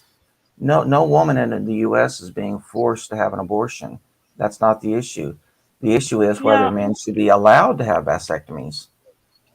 And if men are allowed to have vasectomies, then women should be allowed to have the analog. And abortion.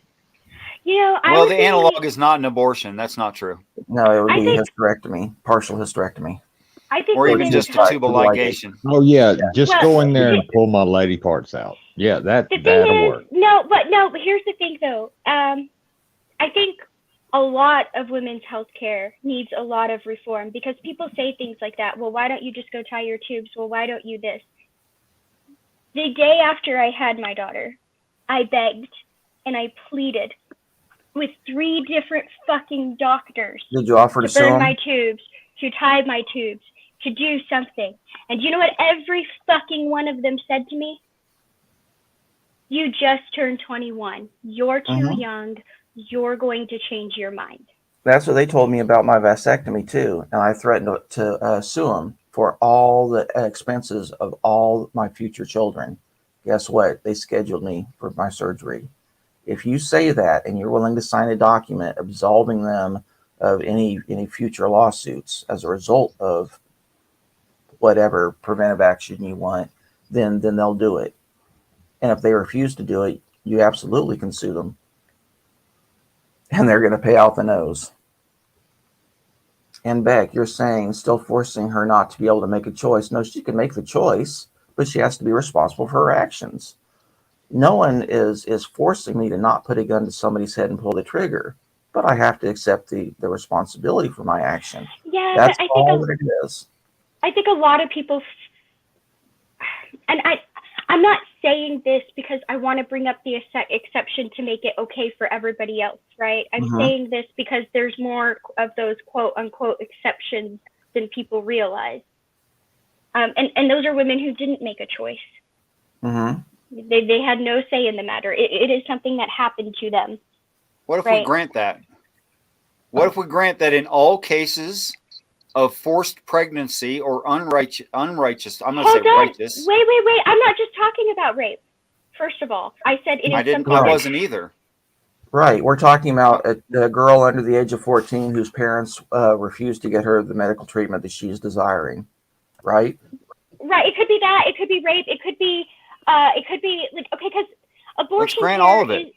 Well, no, hold on, because abortion care isn't just abortion, right? It's not just We know that. abortion. So when We people know that. claim these big numbers, right? Like it's No. Don't argue for what other people are arguing. Just stick to what we're saying, and we're willing to grant you all that. I'm just saying a lot of sometimes they don't have like it's just something that happens to them. And yeah, you can say that that's rape. You can say that that's parents denying them access to medical care, the state denying birth control, as some states are looking at doing now. You can say it's a number of things. But yeah, I mean, I get the whole paying for choices. Choices have consequences, but some of them are they don't even have legal culpability, much less, that kind of ability to make those decisions. And in other cases, it's not a choice at all. And so this mentality that you're just paying for your choices is one that I can't quite wrap my mind around. And the examples that you're given, let me know. I'll sign my name. I'll march. I'll do whatever. I am all for giving those people those rights. Why are we just looking at this end screen? I don't know. Hold on a second. I'll fix it. Goddamn right you will. So, can you guys hear me? Yeah. Unfortunately. Damn, that hurts my feelings. Sorry, that was shots I knew fired. You'd laugh, so that was a good one. Okay, so see what I do find interesting is that if you look at the statistics, right, and I think one of the things that Space Cadet was trying to kind of point out was it's a fact that more poor people tend to get abortion care, right? And so since that's the case, taking that option away is essentially going to make not necessarily just the grown adults' lives miserable, but also the children that are born lives miserable. You could probably make the argument that there will be more burdens on the social services and safety nets that are supposed to help people on the poor side to kind of move up out of poverty.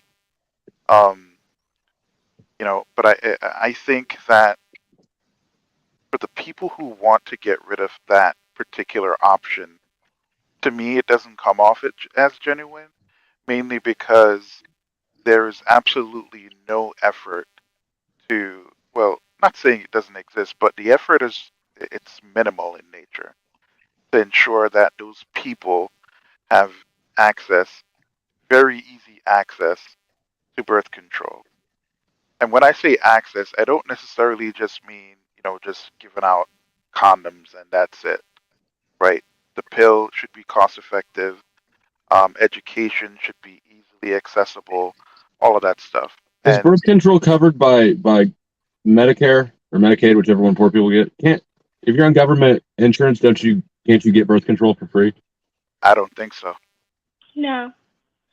You can get it at a reduced cost. The only time I've ever seen anybody get it for free was somebody who was taking it for actual, like, real medical reasons. What's reduced cost? Like, I just ballpark. I don't have any reference point for it.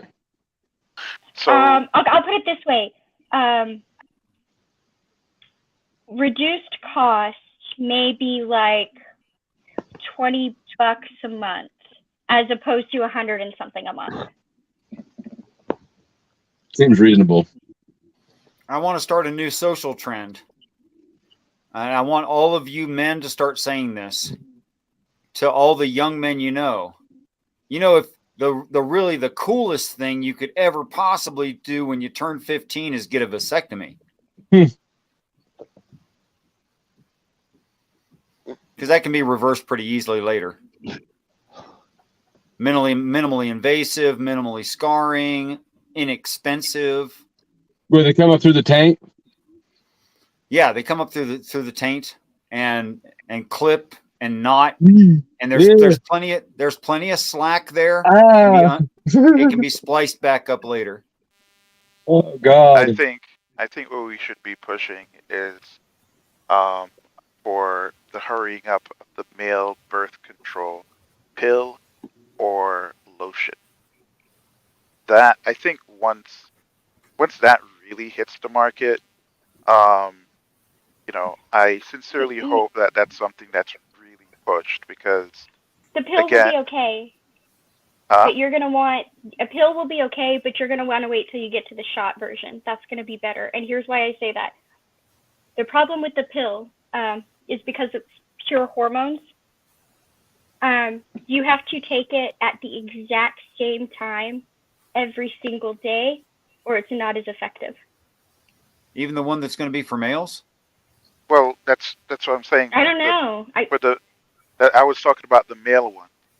So for example, the one that's applied on the skin, right? That's not something you take every day. At least from the last time I read on the.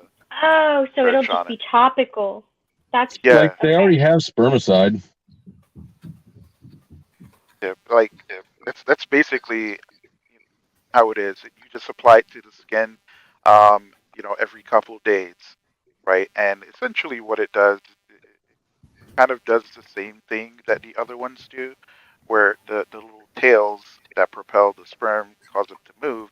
It basically removes that from them. Now the issue. Do you think that we really broadly? Do you think we need something like that with the way that testosterone and sperm count are plummeting? Well, yes, that's the we interesting. still need that.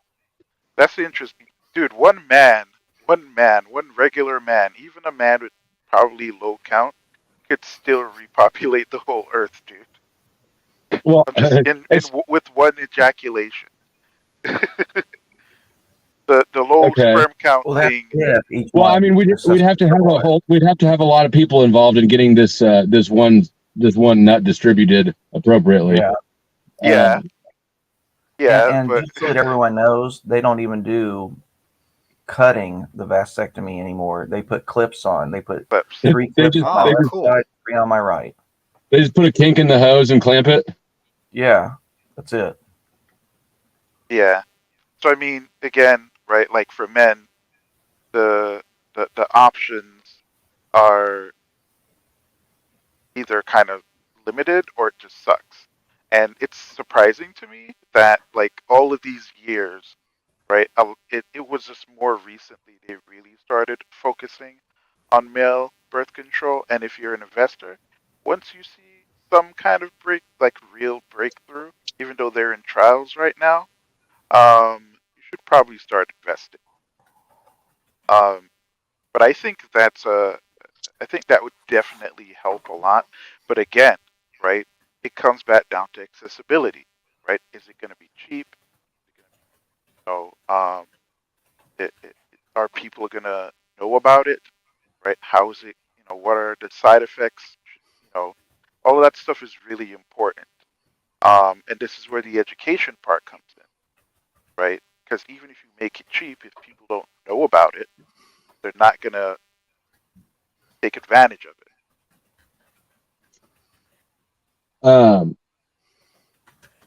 Yes, but at some point,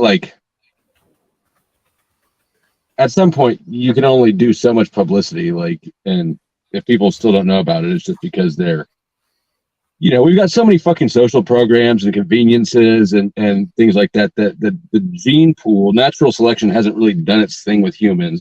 If you go to Walmart, late at night, you'll see what I'm talking about. Fair enough. And Fair there, I mean, people don't like to admit it, but the fact of the matter is there are some people who are just too stupid to be useful. The military did a study because, you know, they want as many bodies as they can get, but there's a certain threshold where, I don't remember the IQ level, but where they just couldn't find anything to do with this person, right? They just weren't smart enough.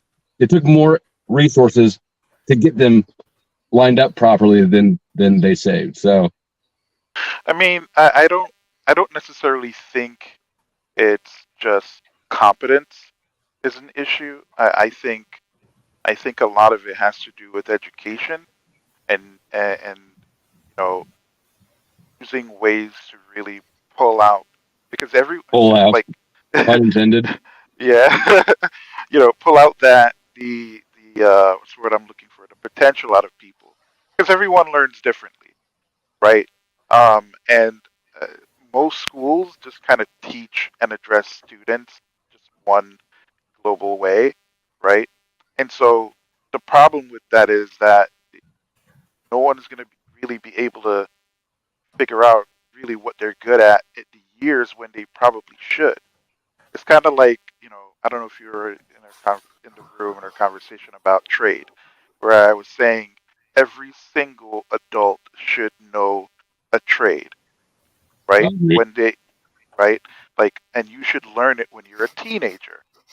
So, you know, at least you'll figure during that time when you're trying to figure out your life and who you are, right? A part of who you are is what you're good at, right?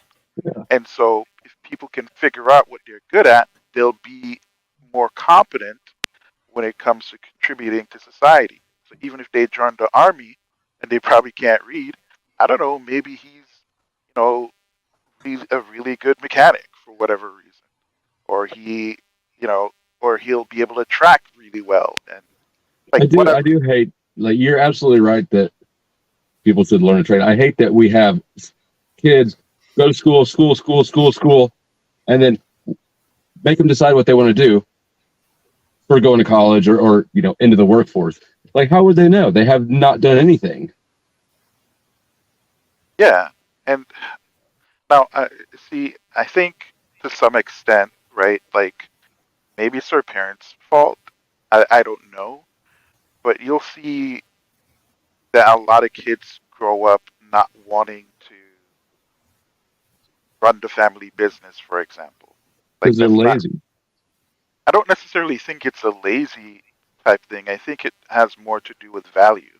I mean, They don't value it, then I disagree. Like, I mean, I'm 36, and when I'm on a job like I am right now, I'm taking a break. I'm normally the youngest one working, and that's generational Sad. culture. Same. It's sad. Oh, sad. Yeah, I mean, that's a generational culture thing, in my estimation. I can't see what else it could be. yeah. I mean, I think that's a thing. You know, but like I have plenty of friends whose parents do pretty decent or pretty well, right? And they grew up having no interest whatsoever in the career that their parents had or the business that their parents had, right? I And bet that it's if not their that, parents stopped supporting them, they'd find an interest really quickly. If they just got well, drunk on and was like, okay, well, fine. If you don't want to learn anything, then see ya. well, that's the thing, right? Like a lot of those parents, they didn't introduce their kids to the type of work that they do. They just kind of did the basic parenting type Wait, thing. how do you guys think the hippie movement happened? This happens like every third generation. One generation really, you could start off with the worst case scenario.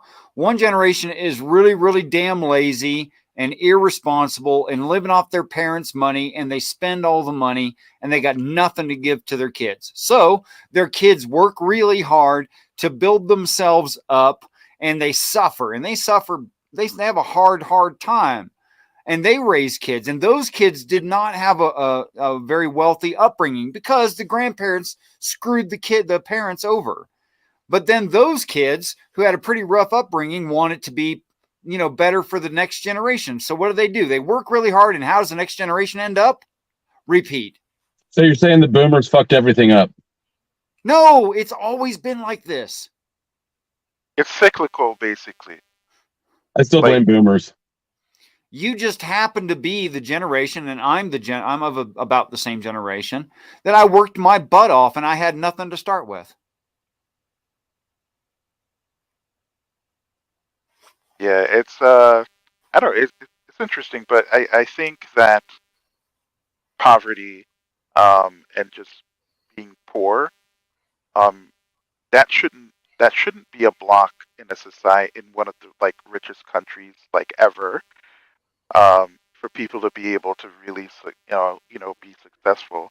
And it's not like it's a situation where the people in the country are incompetent, right? Or the people who run it, or the people who make the most money are incompetent. It's a situation where everything is based solely on just consumerism and having worker bees. That's basically how I see it right now. And believe it or not, right? The birth rate, if the birth rate is dropping, right, and you still have more poor people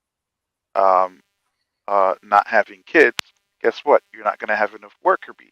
So the Yeah, best I mean, way to do poverty is that- such a relative concept, anyways. I mean, our sure. poor people here are fat and get pissed when you try to buy them food because they want the cash because they've already eaten plenty today. Yep. I mean, sure. There's that, but I'm just talking more in a general sense, right? Listen. There's a part of society who has an issue with birth rates, right? And the main people who complain about birth rates are the people who are in the position, right, who's going to need labor, right? So it's actually, it would benefit them if more poor people keep reproducing. I mean, that's and not making true more because people as one in of the same poors, circumstances.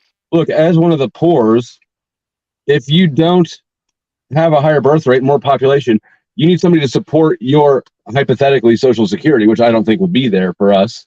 But I disagree with the incentive being for the upper class to have more population. I think it's, if anything, it's the other way around.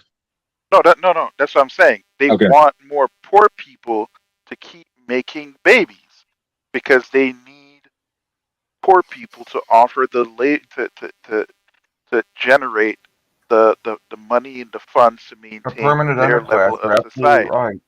They've known Yeah. that ever since Plato. Yep. This is not new. This has been happening forever.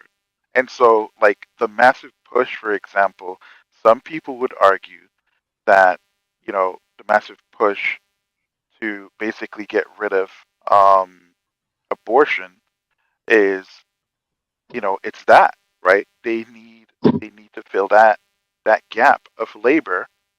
And then there's the ideological part of it, but I think it's less about ideology and more about accessibility to cheap labor. I think it's a wedge issue. I don't even think it's a sincere argument for most of the people who keep tossing that ball out in the political arena. I mean, yeah, it's a political carrot, so to speak. But let's keep it real. Those same people really believe that there's a declining in birth rate in the United States, and a lot of those people, their business or their income is going to be affected greatly, especially knowing now that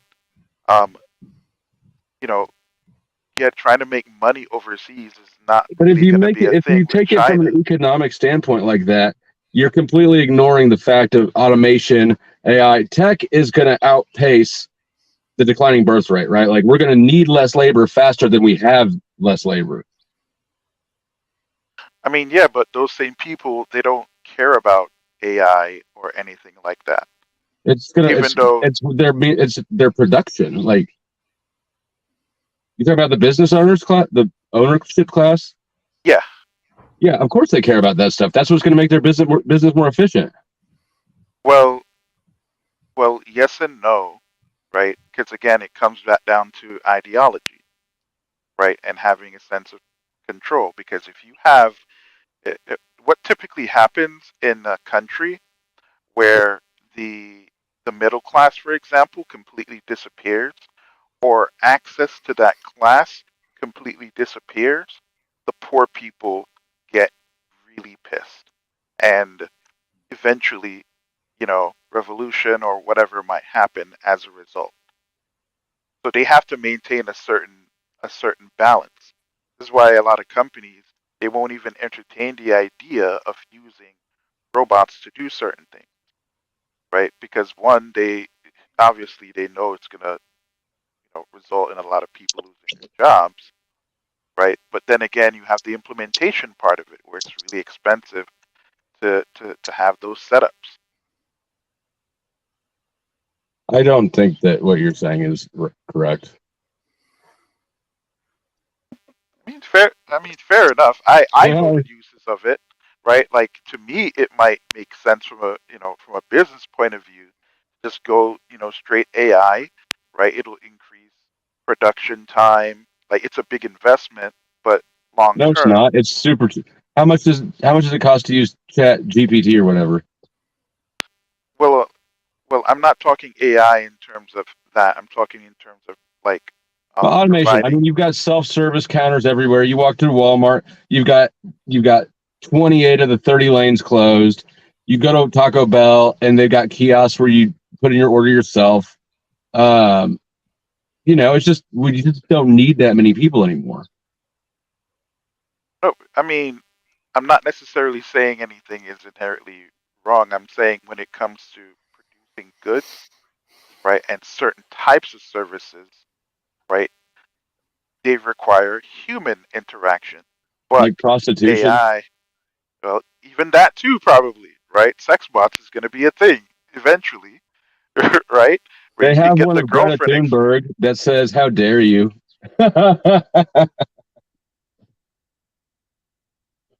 Like, even the prostitutes might, will probably eventually, like, not be able to work that profession, right? Because a company creating these freaking bots that can give you the type of experience that I guess you're looking for, right?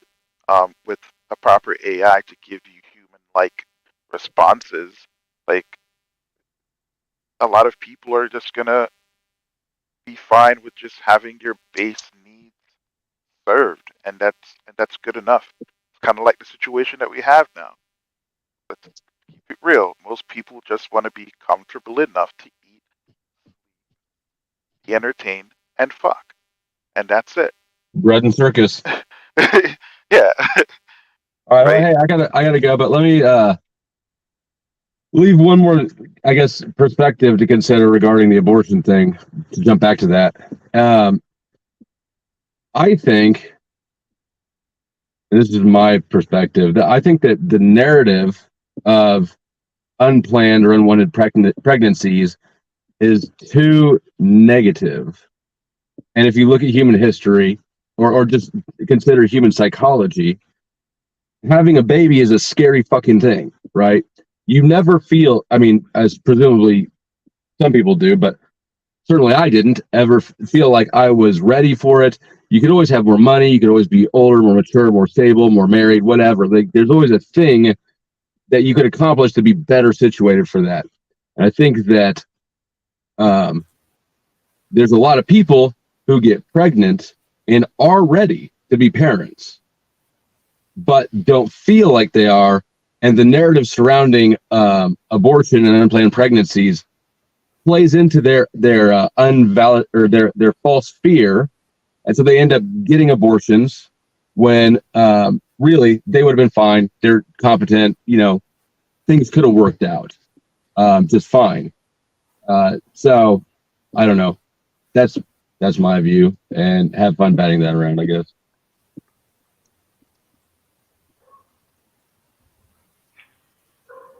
I don't know. I wouldn't say that there's no value in that idea. I think some people can be overly scared, right? I agree with you never feel ready, and sometimes you're young and you do okay. But like, as somebody who's been in that position before, right?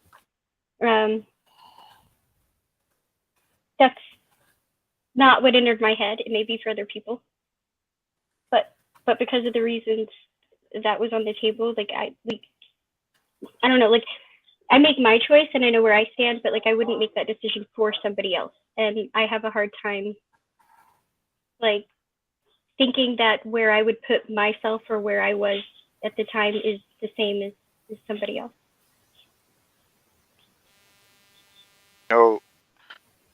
It's one of those things where you probably gonna have to look at it,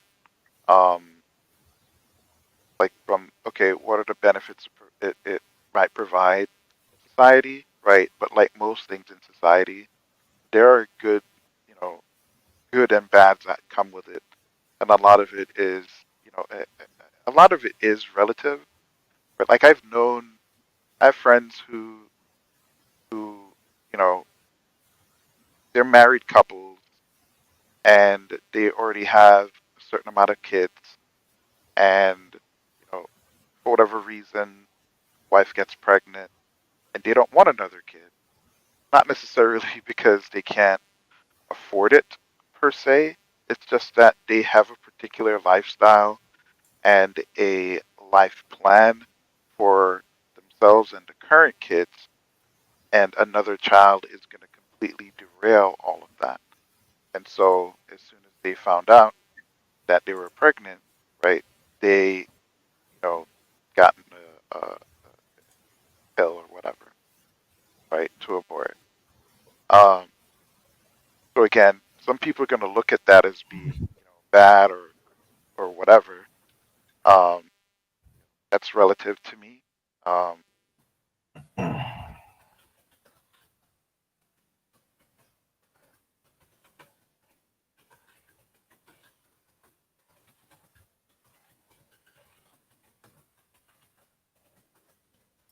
Wait, was that the end of the thought?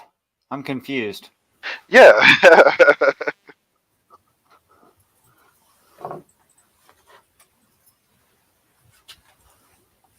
I'm confused about what Pixie's saying. She wrote something in the chat. I scrolled up actually trying to figure out what somebody was saying. Oh, I think she's talking about what Beck was saying. I was replying to Beck. I wasn't tagging you. So if your name appears in my response, don't be upset with me. Be upset with the person making the claim. No, it's not that you were. It's not. It has nothing to do with you tagging me as a response. You want to talk. You want to type my name down there and talk shit, and then when I respond, you want to say that I'm taking dumps on you. No. You're the one who went down there to type my name, so don't cry. How long about it. ago? Don't care. I responded when I saw it. Okay, and Ox said, let me quote. I'm having to get to it. Both of you way too lovable to have a fight. Yeah, I don't know what the issue is, but oh yeah. Well, anyway, whatever. All I'm doing is responding, and I'm letting stuff go. But if someone brings it back up, I'm not going to run from it. And I think that Pixie already explained herself very well. She didn't hear a pivotal part of the conversation. She came in, and then when she would make claims, and I would say, no, those are going against my claims, and I would speak up because there's no point in listening to someone say a number of false things just to later correct them. So I'm going to jump in and say, no, you're wrong about this point. Please continue. And she agreed, yeah, that she was going from a different understanding. Once she understood what my actual position was, it was a totally different situation. That's resolution. Yeah. Okay. There you go. Because to be now, Batman, what the hell are you talking about? No, you know what? I actually joined in the conversation because at the point where the whole gypsy thing came up, right? And like I didn't know the context immediately in why that comparison was being made because that was completely analogous to me, right? Like, well, they weren't analogous, so it didn't make sense. But after a while, when you know, finally explained with this You're conversation, cutting out a bit. Could you repeat that? Because I think you made a false claim. no, I said I did not hear the start of the conversation. Oh, okay. Okay. When I heard the example that you gave Mhm. with the gypsies, right? Right. I thought that the comparisons that you gave between personhood and gypsies, they were not analogous. But They after you appeared to be explained, disanalogous. Right. yeah, so after you explained why you made the the comparison, Mhm. that's when to me, I thought it was fine.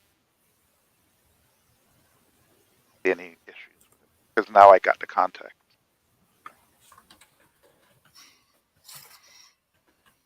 Context is king, people. I think if there's law in the United States, and yes, I'm only talking about the United States. If there is law in the United States where if I assaulted a woman who is evidently pregnant, obviously pregnant, and I end her life, and that thereby ends the life of the not ready to be forcibly born infant, right? Or hurt her enough that her body can't maintain, although it's trying to, can't maintain the pregnancy. And the body naturally aborts the pregnancy because something I did. In the first case, I could be charged with double homicide. And in the second case, I can be charged with homicide. Mhm. Aside from the assault to the carrying mother, right?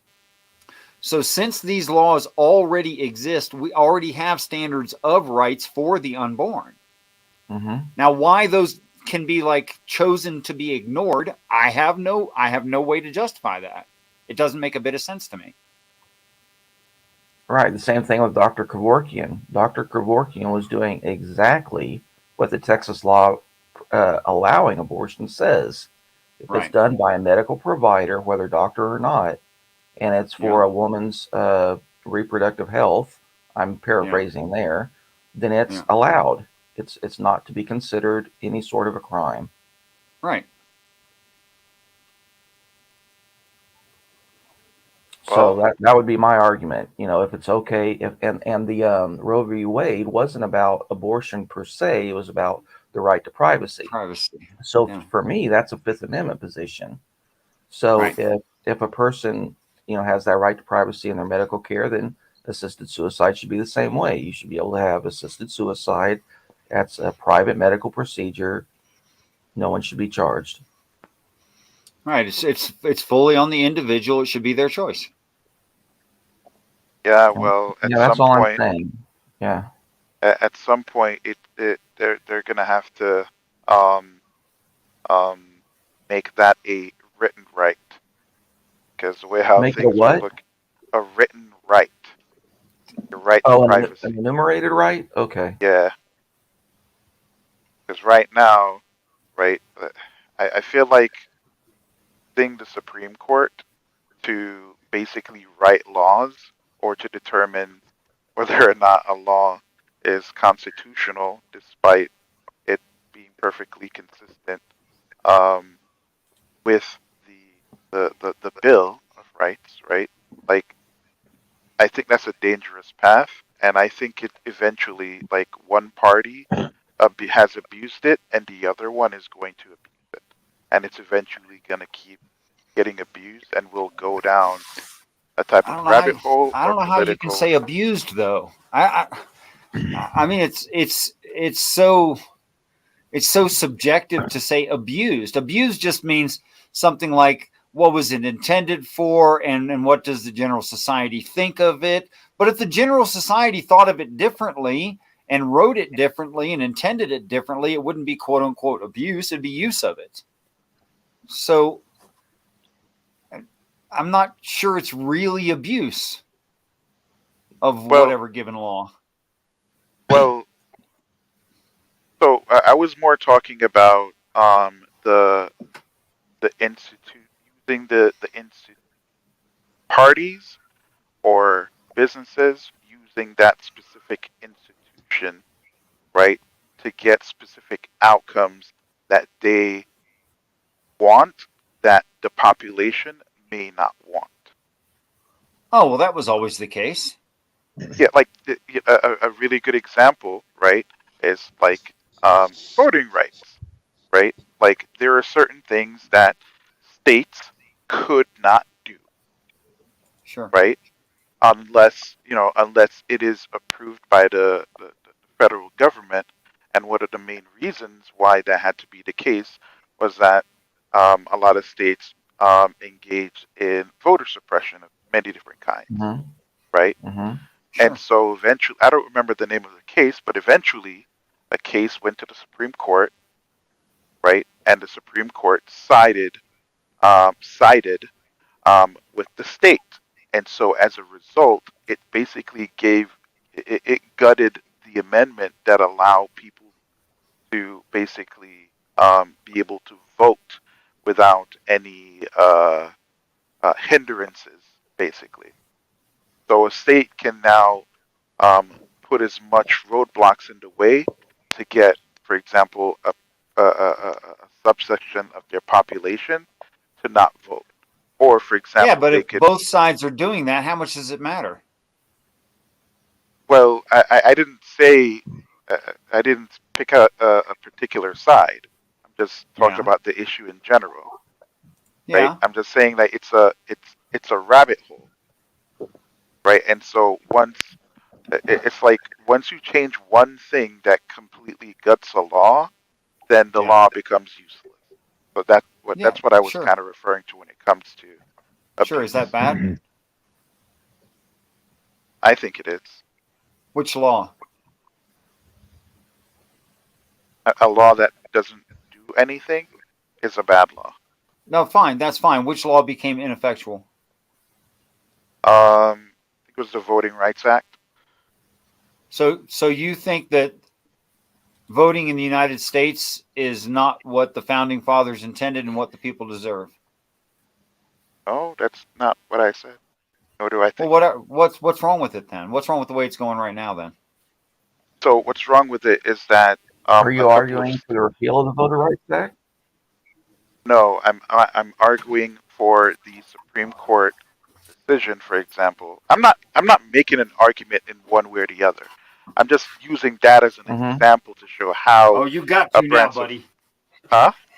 You got to now, buddy. I mean, if you want to hear my opinion, my opinion on it, I can give it. But to the main point, I was using that as an example, as to how that branch of government can be abused, basically.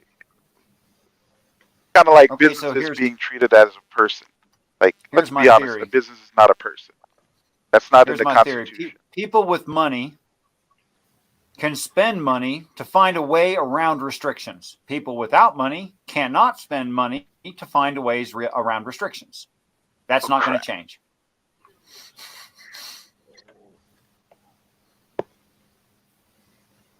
I'm sorry, can you repeat that? My phone just fell a while ago.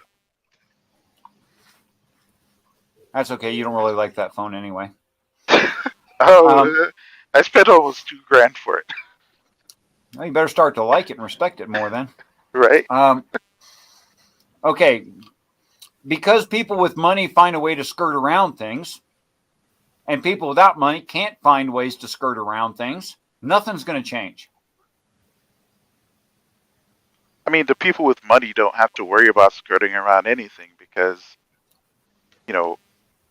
they're the typical, just in the context of voting, for example. Can I point out a problem here? You're using emotionally loaded language like worry about. And earlier, Beck said he didn't ask me to do something when I never claimed that anyone asked me to do anything. I just said that if someone's supporting a position that we hold, we shouldn't attack them. That's it. At least not while they're supporting our position. We can attack them in other ways. But like if he wanted to go after my character, that's fine. But you just like it's an inverse of the old saying: don't attack an enemy when they're making a mistake. Let them make the mistake. Don't correct them. So anyway, you need to remove, in order to make a better argument, you need to remove as much of the emotionally loaded language as possible, and don't claim motives that don't exist, like saying they don't need. It doesn't matter what they need. Do they have it or do they not? Was that for me or Beck? I'm so confused. It was mainly. It started out for you, but I used an example from Beck. Okay. So using that word, maybe if I finished, you would have gotten to the point. When I say worry, I'm not making it an emotional type thing. When I say worry, Just be as precise as possible, please. Well, okay, but they don't have the issue. They most likely wouldn't have the issues. For example, poor people would have to vote. Sure. So that's basically what I'm saying. Okay. See, when you say it, very carefully and clearly, it's very easy to understand, and it's very easy for me to agree with you. I mean, but I don't understand why regular language wouldn't have sufficed. I mean, if I had finished the point that I was making, maybe you would have gotten it. No. Well, Okay, sure, well, but we're talking about philosophy, right? Or are we not? And well, so, in order to make I'm talking about politics right now. Okay, so you're just I'm talking not. about an application of the law. Okay, sorry. Okay, but if someone's making an argument, it's best to use as clear language and devoid of emotional contact as possible, because otherwise I have to mentally strike through all the emotional language and say this is irrelevant, this is irrelevant, and so it's hard for me to focus on what you're actually trying to say because I'm so distracted. Oh, But yeah, okay. Well, yeah, I rich people think don't have to worry about voting. That's right. yeah, they don't have to worry about that. And to be fair, I don't engage. I typically try my best to not engage in that type of activity, right? Because almost every single conversation that me and you guys have, if I think it's at least interesting, I typically write down and take notes, right? That makes it easier. So even if you're using an emotional argument, it doesn't matter. Emotional arguments can serve their purposes depending on the context of the conversation, right? Sure. But in a situation like this, no, my intention was not to make any form of emotional appeal to any audience or Okay. anything like that. Nor was I Right. trying I'm to not make saying an that was argument. your motive, and we're really getting off the subject. I'd like you to get back to your point. All I was saying is it's creating so much fatigue in me that I'm missing what your actual point is. So if you could just make it as clear and concise as possible. And if it's just, rich people don't care about voting or whatever, then just say that. It's just a Sure, but suggestion. you gotta. don't have to do I it. mean, You don't no, have to. I get what you're saying, but I can't just make a statement or like make a claim without giving context throughout the conversation. Well, let me see if I can make a claim that doesn't need additional context. Because of in presidential elections the existence of the electoral college, I feel that the popular vote is irrelevant. So I don't care if anybody votes or not, and I don't think it matters if you do or not, and I don't. Because I think it's nothing more than something to make the general population feel good about themselves. Yeah, it's an illusion of choice. You're right. The illusion of choice. Rick is 100% right. Well, that's more true in some states than other states. There are, because different states hold their elections differently. Some states will throw all of them into the majority of that state. Some states, they don't. their representative doesn't have to vote the way that people vote. Some states are so meticulous about it, though, that they will actually divide their electoral college states by the popular vote. So in that case, your vote could have a chance of counting. I was unaware of that. Thank you for the information. And in that special case that you made, which I don't know if it's popular or minority that states that do that, which I would think it's actually a minority that actually care that much to make the popular vote count. It is a very small minority, yes. In which case, we're right back to where we were. If it isn't at least 50% of the states that looked at it that way, as the Electoral College has to vote the popular vote, then my point still stands. In matters of federal, yeah, popular vote means squat. Yeah. Well, that's a representative democracy for you. That is. I'm just under no delusion that it's a democracy. Oh, it's.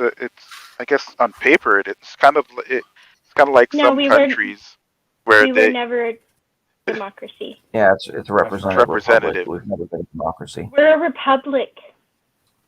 A republic. We've Yeah. said the Pledge of Allegiance for how many years in school now? Did it ever say the word democracy? No, because we're a republic. I mean, We that are doesn't a necessarily mean republic. that doesn't mean it's not a democratic republic. 'Cause You can we have argue that we it's hold you can democratic argue elections, right?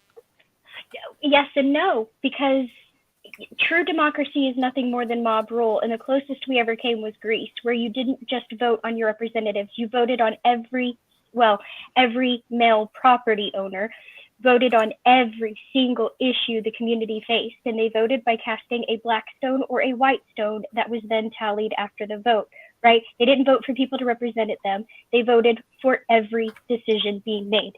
That is mob rule. That's the closest we have to a true democracy. A republic is where you elect officials to represent you. We claim democratic republic because the way we elect our officials is by vote. But in order for that to even be a true democratic republic, popular vote would have to count. And we couldn't rely on the Electoral College. So that is a cop-out for people who don't understand governments. We are a republic. Well, Right that only applies to the presidential election. That doesn't apply to state elections. And well, as far as I can tell, I haven't seen a state that doesn't. You can argue your do that. state has. You can argue your state has democratic elections. You cannot argue our country does. I guess.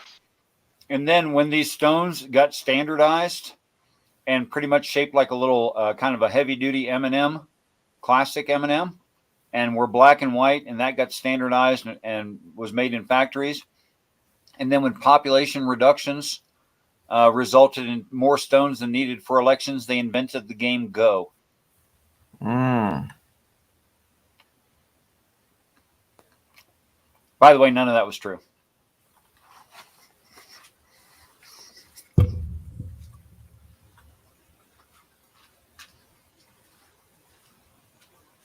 Okay, it also wasn't funny. Hey, I laughed. Thanks. Text message somebody sent. Give me 1 second.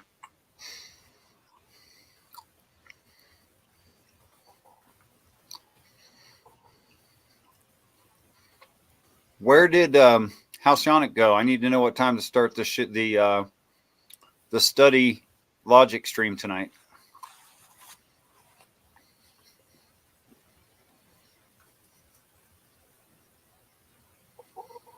All right, I'm back.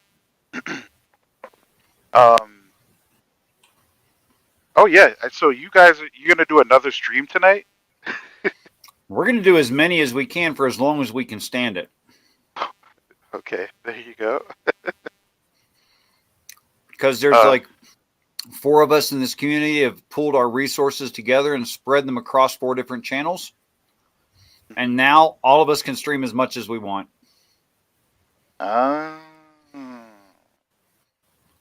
It's like the never-ending stream.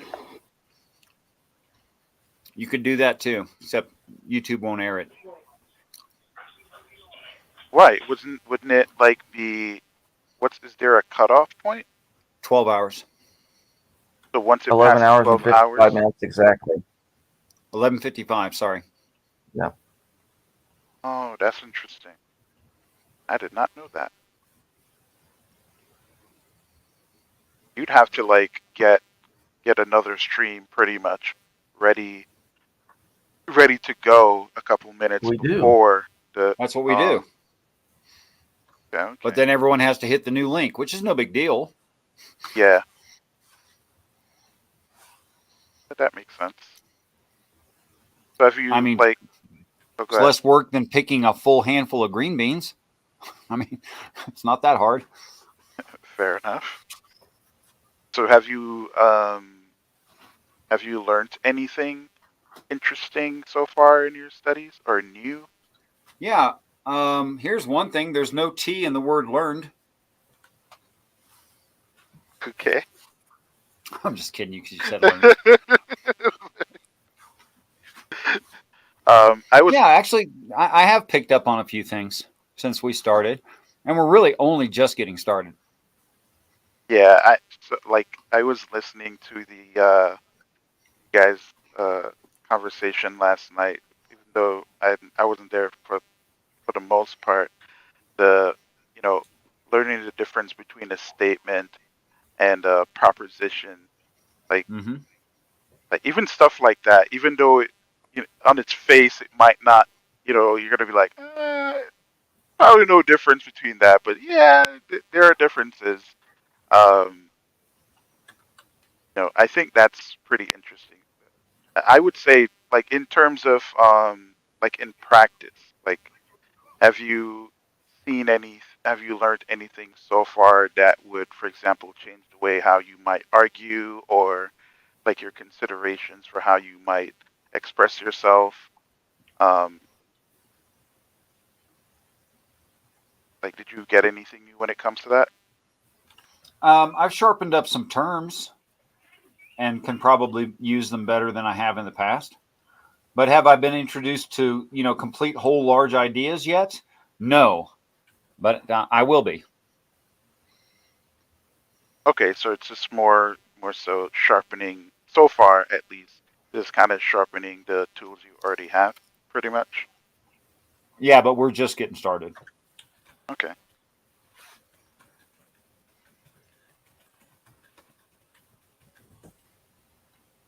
I do like that Space Cadet kind of had the little diagram set up and stuff like that.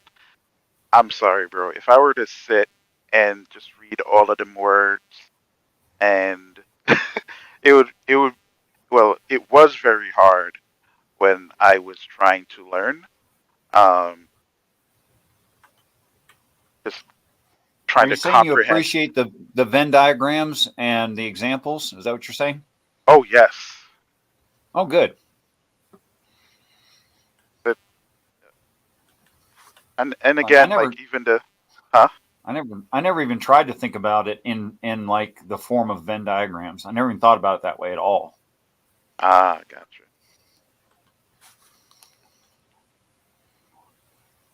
I'm not certain it helps me, but it can't hurt. Yeah. Again, it's just one of those things where you never know. Some people like myself, if I can't visualize it, it's very hard for me to learn it or to really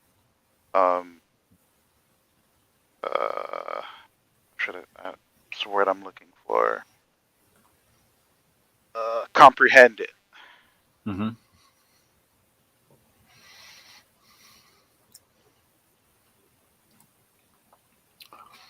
Here's a logical conundrum for Johnster Monster. Johnster Monster has been coming in saying, "Wow, you guys need a hobby.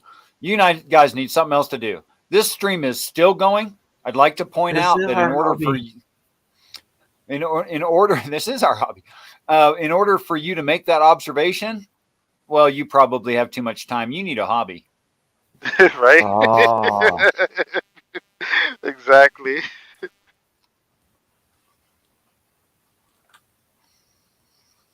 A matter of fact, did 420 learn anything during these? Yes, very quickly. What do you mean I need a hobby? I'm working. There you go. There you go. You tell him, Pixie. Working is her hobby. I really am working most of the time I'm on here. I know. I just get to work from home, so I can also be on here. Did you say you're going to be working from home permanently soon, or in some? Is that what you'd said? A few It's weeks ago, maybe? official. Yeah, it's official. Outside of like certain like big meetings or like essential coaching or something like that. Yeah, I'm like permanently from home now. So that's in application now. You're already in that situation. Mhm. Oh, congratulations, lady. Thank you. What a blessing for your family too. I know. I was worried I was going to have to go back to the office at some point. My dogs were going to lose it if I had to go back. What, you got boxers? Especially. No, I have 2 mixed breeds.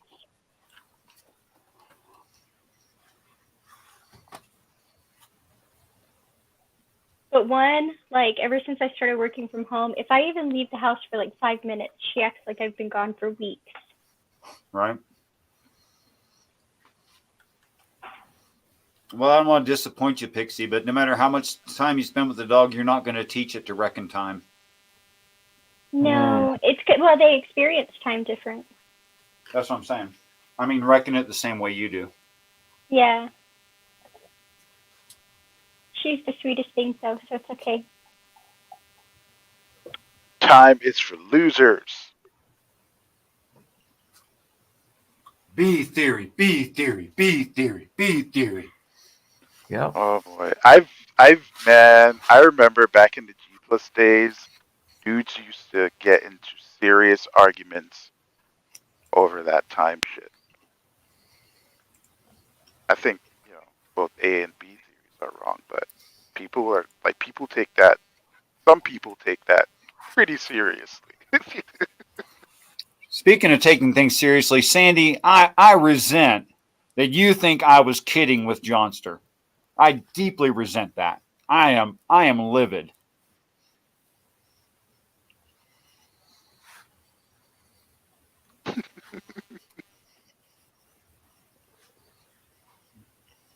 I don't know. Maybe deadpan humor is not Sandy's thing. I'm sorry, what's deadpan humor? Basically, when you like make a joke with a straight face. He just did it. He He gave just an did it. example.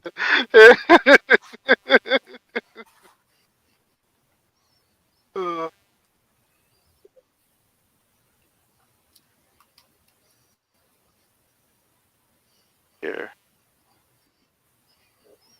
Oh, dude. We got Richard to engage in a conversation about politics tonight. We should Sort be of. proud. Only political theory, Nah. not politics itself. I wouldn't do that. Yeah, tomatoes, whatever. Nah, We did you're a not giving me thing. they're 2 different things. The tomatoes. No, political theory and political application, 2 different things. We're still proud. We got you to do something or engage in You're some trying to political shame dialogue. me is what's going on here. Is it working? Why is that shame? That someone like me would care about politics? Trust me. Very few things would be. I'd rather talk about myself. I'd rather talk about how often I masturbate than actually like talk about politics. Yeah, but why does talking about like politics, be it politics or political theory, why does that denote interest? Why does discussing it denote caring? Well, that's why I have a cutoff point. I'll talk about it in certain ways, and I won't talk about other. Like you're not going to hear me caring about. Oh my God, what have I heard recently? Whether or not it's illegal for some prior or present political figure to have secret to top secret to who gives a shit if it's a roll of toilet paper that they took from the White House or governor's office or whatever, and they kept it in their flipping garage. I couldn't care less.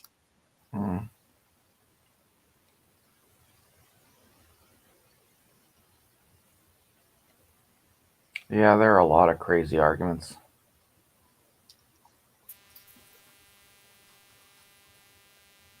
political system is kind of crazy. But And I don't remember exactly the way the Pixie phrased it, but something about engagement and stuff. Well, if you're devoting resources to the discussion, you are engaging and have at least some level of care, Richard. Yeah. see, No. we did the same. Hold on. Care in what, though? It could denote that you care about the people you're speaking to. It does not necessarily denote that you care about the thing you are capable of discussing. That's right. Yeah. I'm devoting energy to you guys, not to community. politics and politicians and what's that? Yeah, community. I'm right there with y'all. Yeah, I'm all about you guys. That melts my heart. It should. I meant it to. And I really mean it too. I really do care about all of you and several people not here. I'll send you the check later. Oh, I see why that was okay. Yes, because I said, why does that denote you care? Why does that denote that you care, rather than why does that denote that you care about the topic being discussed? I see my mistake there. Bounced. Damn it! Last check bounced. Yeah, I just scrolled up in chat, and as far as I can go back, I like and value everyone that I've seen in the chat as well as on panel. Right on. There's only 2 people that are ever in these that I ever have very little value for. I think there is one person who has come into chat that I don't have any respect for. I don't think anybody else has. He That's was not terrible. in here like when I first came in the room, I think. So I don't think that my chat even goes back that far. Yeah, he's been gone for a long time. Okay, so what's the next argument? I'm getting coffee. I'm happy to join the argument whenever I get back. Right on.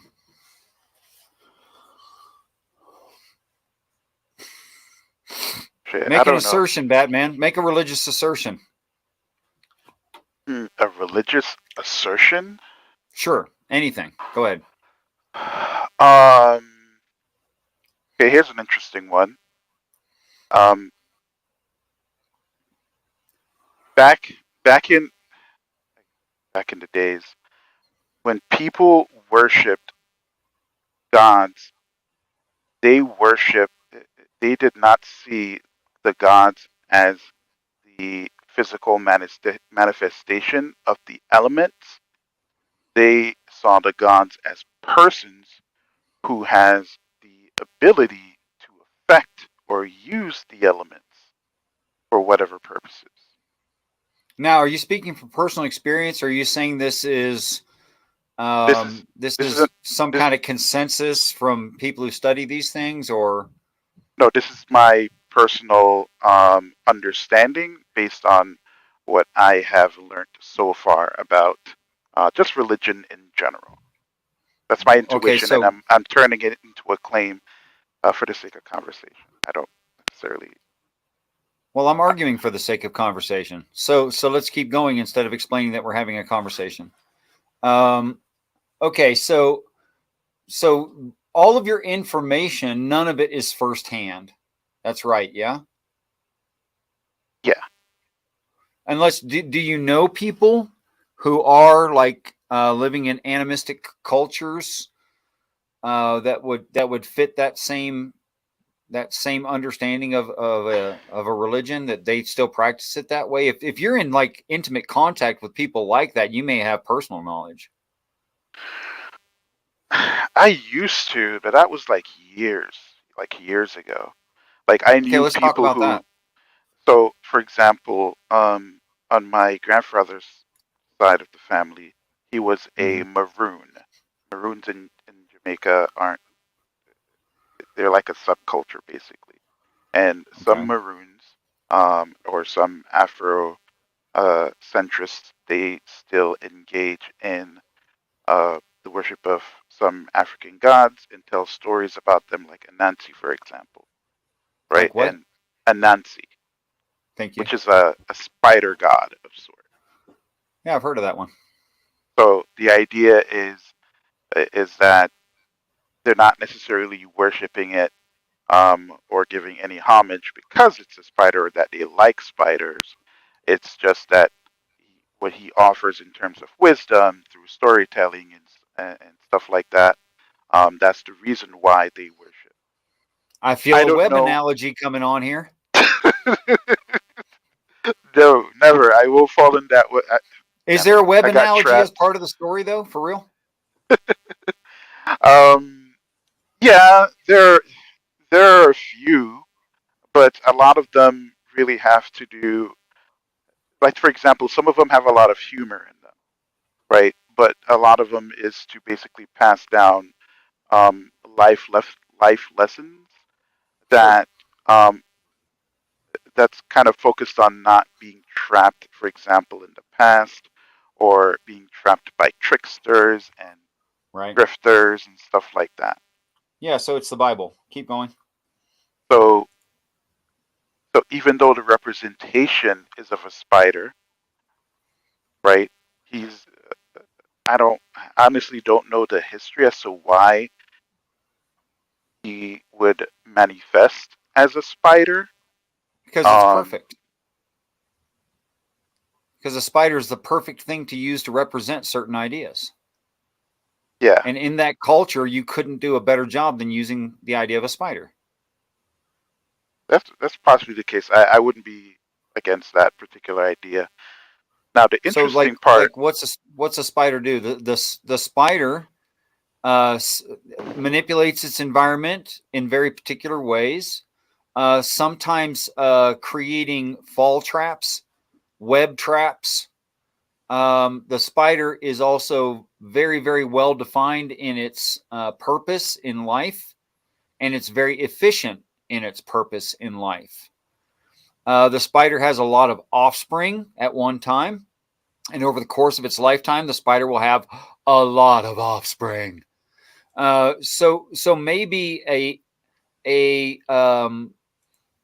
very good representation of wise use of environments and efficiency within the knowable world could be represented very well by a spider. I mean, sure, but when you go into gods like, let's say, Zeus, for example. No, don't switch. Let's go with the spider.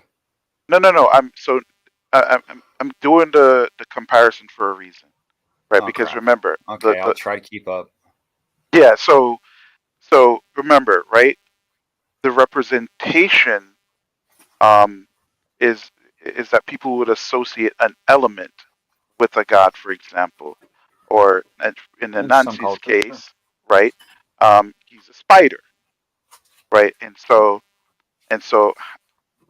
like you just explained with the Nancy, right? There is a perfect alignment with the wisdom that Anansi has to offer, right, in terms of avoiding trappings and sometimes trapping, right? Yeah. and Because how sometimes you got to apply trick wisdom. people into learning. Yes. Yeah. And so now, how does that? How would lightning and sky apply to Zeus in terms of the not necessarily whatever wisdom he has to give, but the life that he lives in relation to the other gods and humans? Well, I don't know the story of Zeus well enough to speak accurately about all of the background, which is something I'd like to know. I don't know right now. But I do know some fundamentals about Zeus and why Zeus has a lightning bolt, why that lightning bolt is used to spurn enemies and help those who are aligned to Zeus. I understand how that all works. So do you think is there any way the lightning is like some form of like it represents a part of his persona? Like sort of. No, it doesn't represent a part of the persona. Like the shape shifting and stuff like that also. No, his persona decides that the persona or essence decides what acts will be done, and using lightning is one of the acts that are beneficial to the god. So the Okay. lightning doesn't indicate the essence or personality or attributes. It's the attributes decide that it should use lightning. So if people were to describe Zeus as a god of lightning or thunder, for That's example, it's a misnomer. That's a presentism fallacy. That's inaccurate. It's not the right way to look at it. Not the right way to look at it. Yeah. Okay. But just like calling Yahweh a war and thunder god. Okay, it uses those things. Oh my goodness.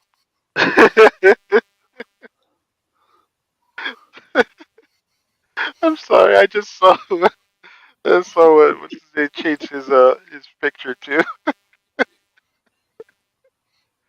Yeah, he's lying on purpose now. Yeah, right. Trying to show off. That's right. Okay, so it's basically situational then. No. What do you mean situational? Situational In to the terms of society? Sure. yeah. So it's based on the society, right? Because again, right, like from what I remember, I don't see a lot of depictions of Zeus. When I say depictions, I mean like art and statue depictions of Zeus with him like holding lightning bolts. Okay, I think you haven't looked around much. Talking about classical art, not like modern stuff. The modern too. stuff, you see a lot of that. Yeah? No, me too. In fact, yes. There's classical Zeus lightning bolt. Yeah, there really is. Okay, so the brightness of Zeus's lightning bolt, or the impressive part that changes your mind, okay, comes from the giant Argus the Cyclops. Now, Argus is kept captive by Zeus, but Argus also keeps his... Is it Argus? I have to look up the spelling again. It's something very close to that word. Yeah, that's right. He keeps his own captives. And when Argus is killed, when the Cyclops Argus is killed by Hermes, Mercury. Which one's that religion? I always confuse these guys. The one who's closest, the messenger of Zeus. What's his name? Apollo? No, not Apollo. That's the son Got to of be God. Mercury or Apollo or Mercury. Yeah, he's which is literally the planet Mercury, by the way. It's literally the planet Mercury. So it's aptly named because they created... I'm not going to go into that. Okay, so Mercury is loosed by Hercules, who runs out to the 5th position away from Zeus, which is held by the giant Cyclops, who has his own captive chained to him, dominated beings, is the same as David and Goliath, where Zeus was the central figure in the Christian story. I'm sorry, in the Torah, the Jewish story. That's the King Saul, and Mercury and or David runs out to the 5th thing out, which is in one story Goliath, in the other story Argus, which these represent the planets in our solar system and the sun. So the ignition of Jupiter is the death of Argus, is the death of Goliath the giant, and it literally means to turn into brightness. That's what the name Argus means, is brightness, which enlightens the minds of the followers of Zeus, or in the case of the Christians, Yahweh. So yeah, Yahweh uses lightning bolts to defeat his enemy and empower his worshipers. Yes, absolutely. So basically, it's there for the purposes of empowering. But what would you say about, for example, his his innate nature or need to spread his seed, regardless of, I guess, his the issues that might come with pissing off his sister wife. Without what? What was the part about sister wife? Say that again. Hera, his wife, and also Yeah. his sister. That's why Yeah, I that's said fine. sister She wife. should, she should be his. She should be his direct relative and wife, just like in the, which character name was that? Just I like heard you Lot and his daughters. I heard Yes. Nadine say without pissing her off, but I didn't hear the part before pissing her off. Oh no, I was talking about like in quite a few of the stories, like he goes around and he makes a lot of babies. Yeah, Yeah. of course. And always what happens is that, at least from what I remember, his wife gets mad and she tries to kill the baby. Look, there's certain parts of the story that just move the story forward. That moves the story forward. and there's certain part of the story. There's certain parts of the story that are necessary for the story, and I don't personally find that challenging to pick out which one is which. Like sometimes you're just setting up a scenario so the story can happen in story form, but the setup doesn't really matter.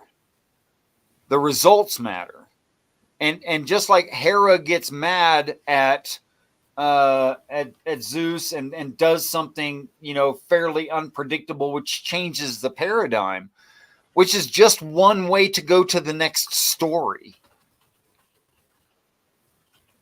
I'm curious, so what are you guys' thoughts on the idea that some of those stories are kind of there and illustrated for the purposes of entertainment versus passing down, or kind of showing some kind of wisdom?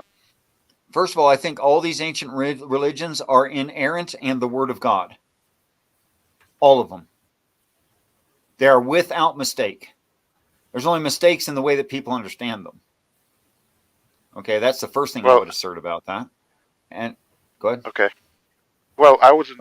I'm not approaching it from that particular perspective, right? Like you can. But I wasn't done, and now you don't know what I'm going to say, and now you're responding inappropriately.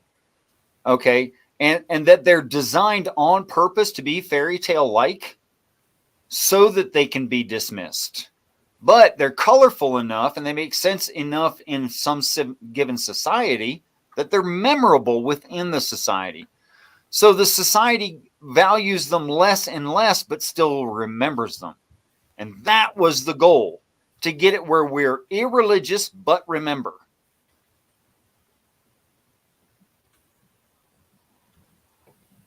So basically you're saying that the point is to not make religions, but to just use them for our own purposes, mainly gaining some kind of wisdom from them. It's kind of like if you brought a cell phone to some part of the world with service, so satellite cell phone, to some part of the world where they had never seen something as technologically advanced as a bicycle, and you give them this cell phone, oh my God, they're going to lose their freaking minds. It's going to be like magic, and it's going to be they won't be able to comprehend it because they don't have the context to understand what the hell it is. And it's probably going to end up with its own altar and devotees worshiping the freaking cell phone, or you could look at like the cargo plane, the cargo cults, right? You could look at that. They don't know what the hell happened, but it definitely made an impression on the society. So when we were delivering food to these tribes that were dying and medicine, we weren't trying to become gods, but we also understood that was going to happen. The angels understood when they gave us these religions that we were going to misunderstand the whole thing and blow it way out of proportion, make it sound like magic. That will become a tradition. But the more our science advances, the more that religions have to shrivel, I'll say, right? And that's exactly what was supposed to happen. That's not wrong. It's that we're growing up. But you can't have a remote island like this Earth in the galaxy. You can't have this little tiny remote island of people that you want to advance into a galactic society if they're all full of superstitions and stupidity, and they don't understand technology at all, and they can't accept it. You need them to advance. So here we are simultaneously building brotherhood and sisterhood, empathy and love, suffering and pain, unnecessary in the moment, so that, but simultaneously developing technology and sciences, or all, I should just say all the sciences, until we get to the point where we're ready to be invited to join that larger society. I don't see a flaw in it, actually. I see that it is perfect. And probably couldn't be done with humans any other way. Well, I'm not going to comment on that last post. I don't agree with it, nor do I disagree with it. I wouldn't even know what to do with that. But I think it's interesting that religiosity seems more emergent in nature versus taught. It seems emergent more than taught. Yeah, and what I believe, they weren't purposefully giving us religions. They were purposefully giving us encoded messages about their future intent. We made it into religions because that's our nature. Not that they didn't expect that.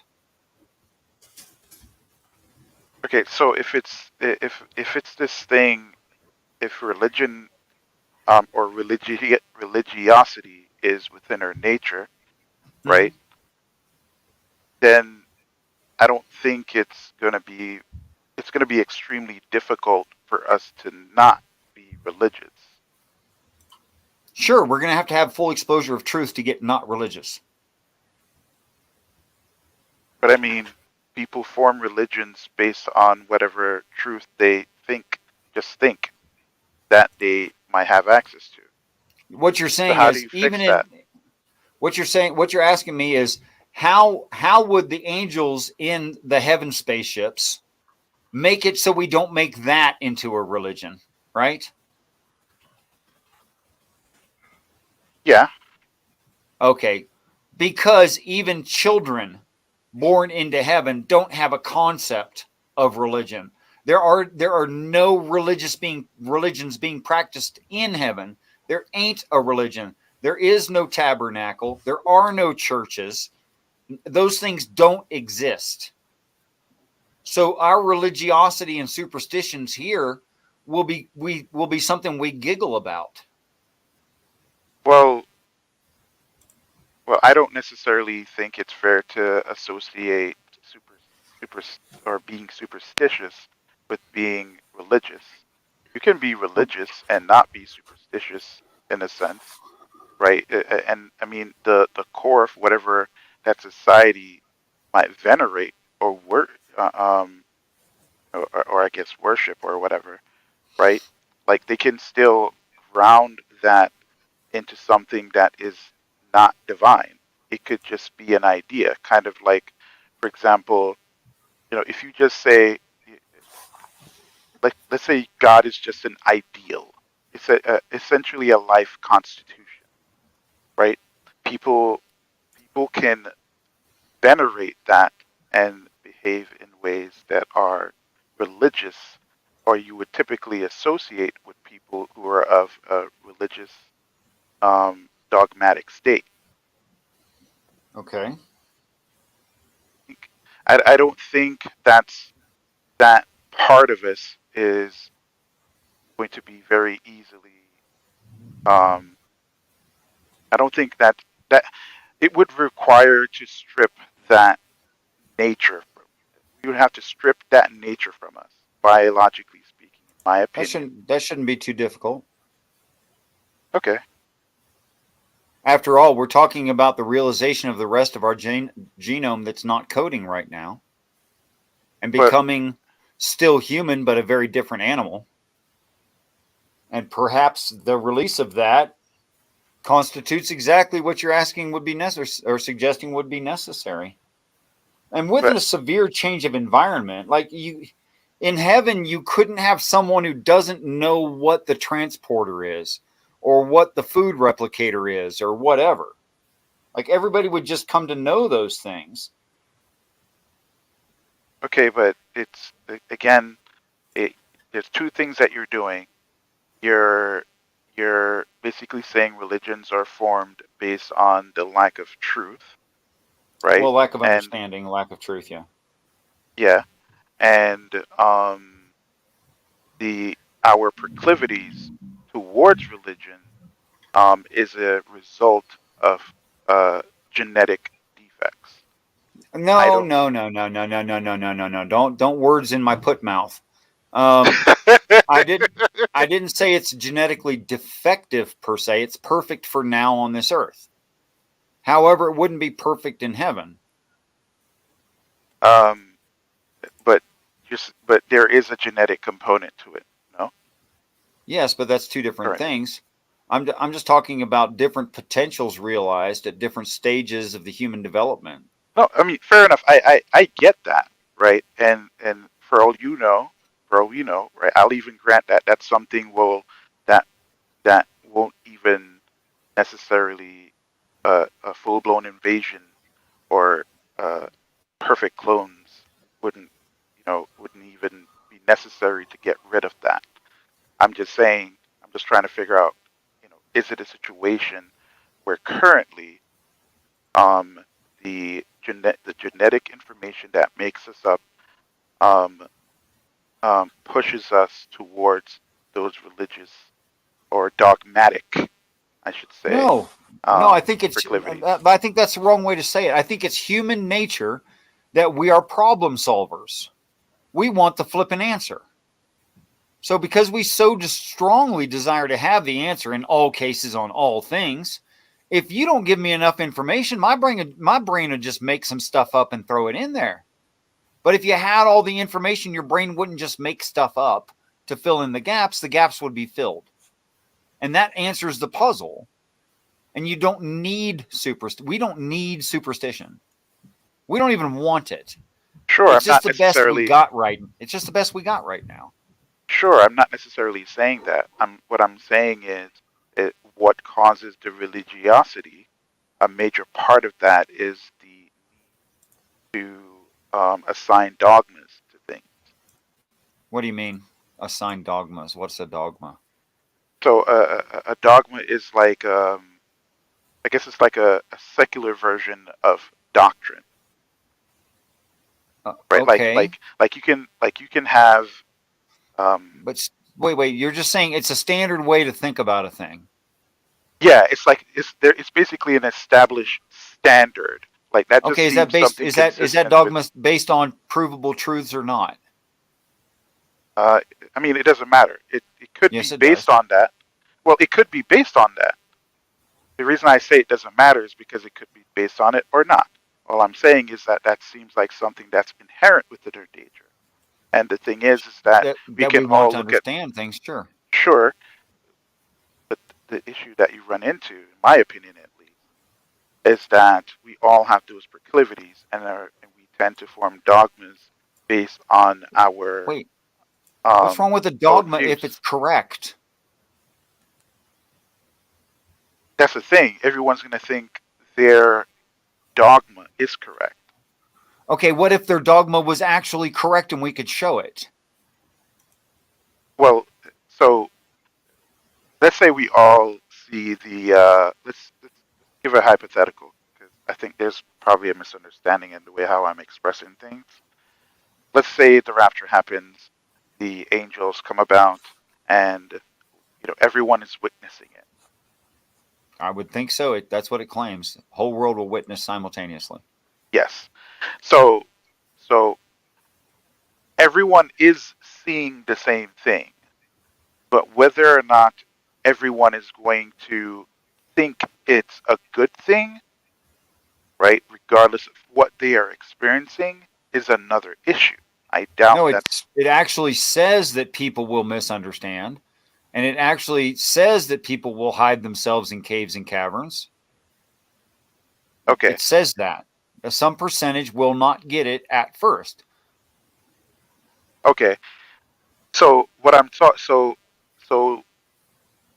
what I'm saying now is that the reason why that phenomena would take place under those circumstances we just described is because of our innate ability to just form our own conclusions, right? Sure. Based on whichever evidence we might get, even if it's like smacking us in the face, Sure, right? right. Like so Adam and Eve are naked in the garden in the Garden of Eden, and they are naked and they know it not. But then one day, God comes and walks in the garden in the cool of the day, which means near the end of the day, like the part that will kill you. That's what end of the day means there. So he walks in the garden in the cool of the day, and Adam and Eve hide themselves from the face of God, where they just found out they were naked. So they'd sewn themselves together fig leaves. By the way, not the best clothing in the world, not premium. And what God has to do is make them clothes of sheep's skins, which are durable and warm and soft and cuddly on the inside, and give them good, proper clothes. In other words, correct them. And that's everything you just said. Go on. Yeah, so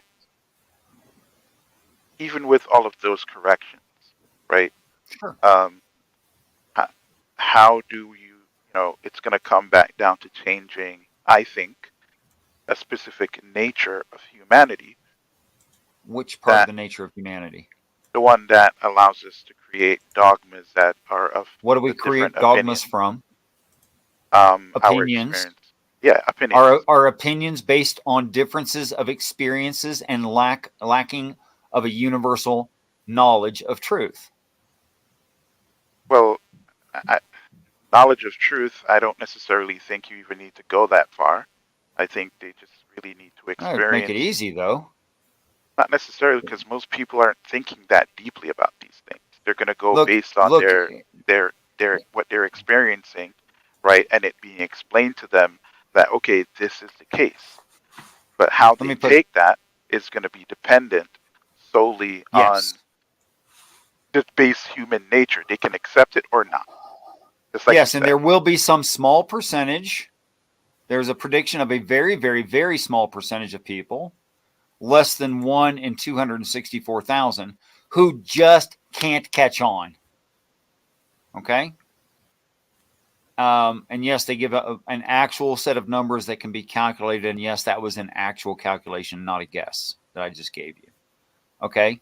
That they just won't catch on. Their brain just won't do the new calculations. They won't accept heaven for what it is. Okay? Now, is that a form of deficiency, or is it just I don't know, special kind of crazy? I think it's special kind of crazy, like a very, very, very, very particular kind of crazy. Not just generally crazy. That wouldn't be good enough. I don't know, man. That's kind of judgmental. I don't give a shit. Look, it's like this. If your computer right now caught on fire, like you're sitting here, you're talking your phone, whatever you're using, and it just overheated and caught on fire, do you think that you would still be holding it in your hand, looking into the screen, trying to talk to me, putting it up against your ear or whatever the hell you're doing? No, you would accept it's on fire. You would drop it. You might be a little bit surprised. You might try to stomp it out or something, but you're not going to pretend it's not on fire. You're just you'd be a special kind of crazy if you just let your hand burn while the phone's burning and try to keep using it. You're freaking insane. So I mean, over the burning, course of sorry. I thought you were. So over the course of 7 years of the announcing miracles happening in the right order and of the right magnitude beyond what human beings on this earth could do, then the arrival of heaven, that is to say, a spaceships, 29 spaceships show up, and then meeting the angels, that is, quote unquote, seeing the face of God, and actually meeting these beings, and then they give you a ride, and you see their spaceships, and holy crap, man. in the first 3.5 years, you should catch on. And if you don't, I don't know why, but some people, some small part of the population, probably less than 20 and 100 people wouldn't catch on what's going on there. They decide, I know I don't want that. I don't want to be an alien abductee. I'm scared. They're going to make me lunch or whatever, even though they look like me and they talk like me and they act like me. And I still don't trust them. So they stay behind, which is fine. Stay behind if you like, but we're going to make your life harder and harder and harder till you change your mind, because we want you to clear off the planet and join us and become space travelers. So what do? They keep making life harder. Well, the infrastructure is already gone. Government is already gone.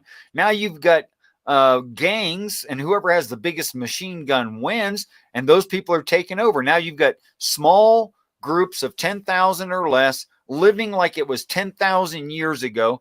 They're wearing Walmart clothes, but they're all torn up because Walmart don't exist anymore, and you can't replace your clothes anymore. There's an earthquake. There's a volcano. There's volcanic ash everywhere. So everyone is in sackcloth and ashes, and they're just trying to survive. And you got all this crap going on. And if that's not bad enough, start giving them the plagues. Make life harder. Make their brain change. Until finally, last call for alcohol, man. That's it. If you don't get it by now, you're not going to. After 7 years of that, 1 in 264,000 don't catch on. Well, I'm sorry. They're just a special kind of crazy, and they get recycled. I don't know what to do with them. Okay, that was quite the rant. I've never seen you rant like that. That's the story of the Book of Revelation. There it is, the Book of Revelation. That's the whole Okay. thing. Okay. So the idea is, because again, right, the witnessing the events and choosing to not be abducted, right, would be bad on their part based on your knowledge, right? And I can even if it's- understand it even at if it's- first. even if it's perfectly conveyed to them, right? It's that, hey, listen, this is not for nefarious reasons, right? Well, it People doesn't can- matter what they claim. That claims don't make people trust you. No, I'm just saying, like, even because it's one thing to witness the events, right? But you don't know you can't read the minds of the angels or whatever, right? We don't know. What do you mean you can't read the minds of the angels? What does that mean?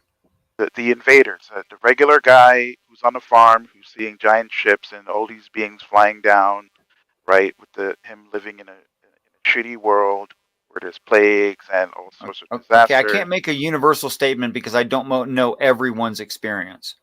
However, I have known plenty of occurrences in people that consider themselves irreligious completely, where they knew things they shouldn't have known, tested it against reality, and it was true. That's the definition of an effective prayer. That is, information was put in their head. So Sure. you say to me, well, what if Farmer Joe can't read the angel's mind? Doesn't much matter if the angel can project their mind into Farmer Joe. Okay. She'd let me finish, but okay. Sorry, I'm always 3 seconds from exploding like this and going on a tirade about end times. So Yeah, I kind of noticed that. yeah. It's just like Bill Bixby, you know, the Hulk.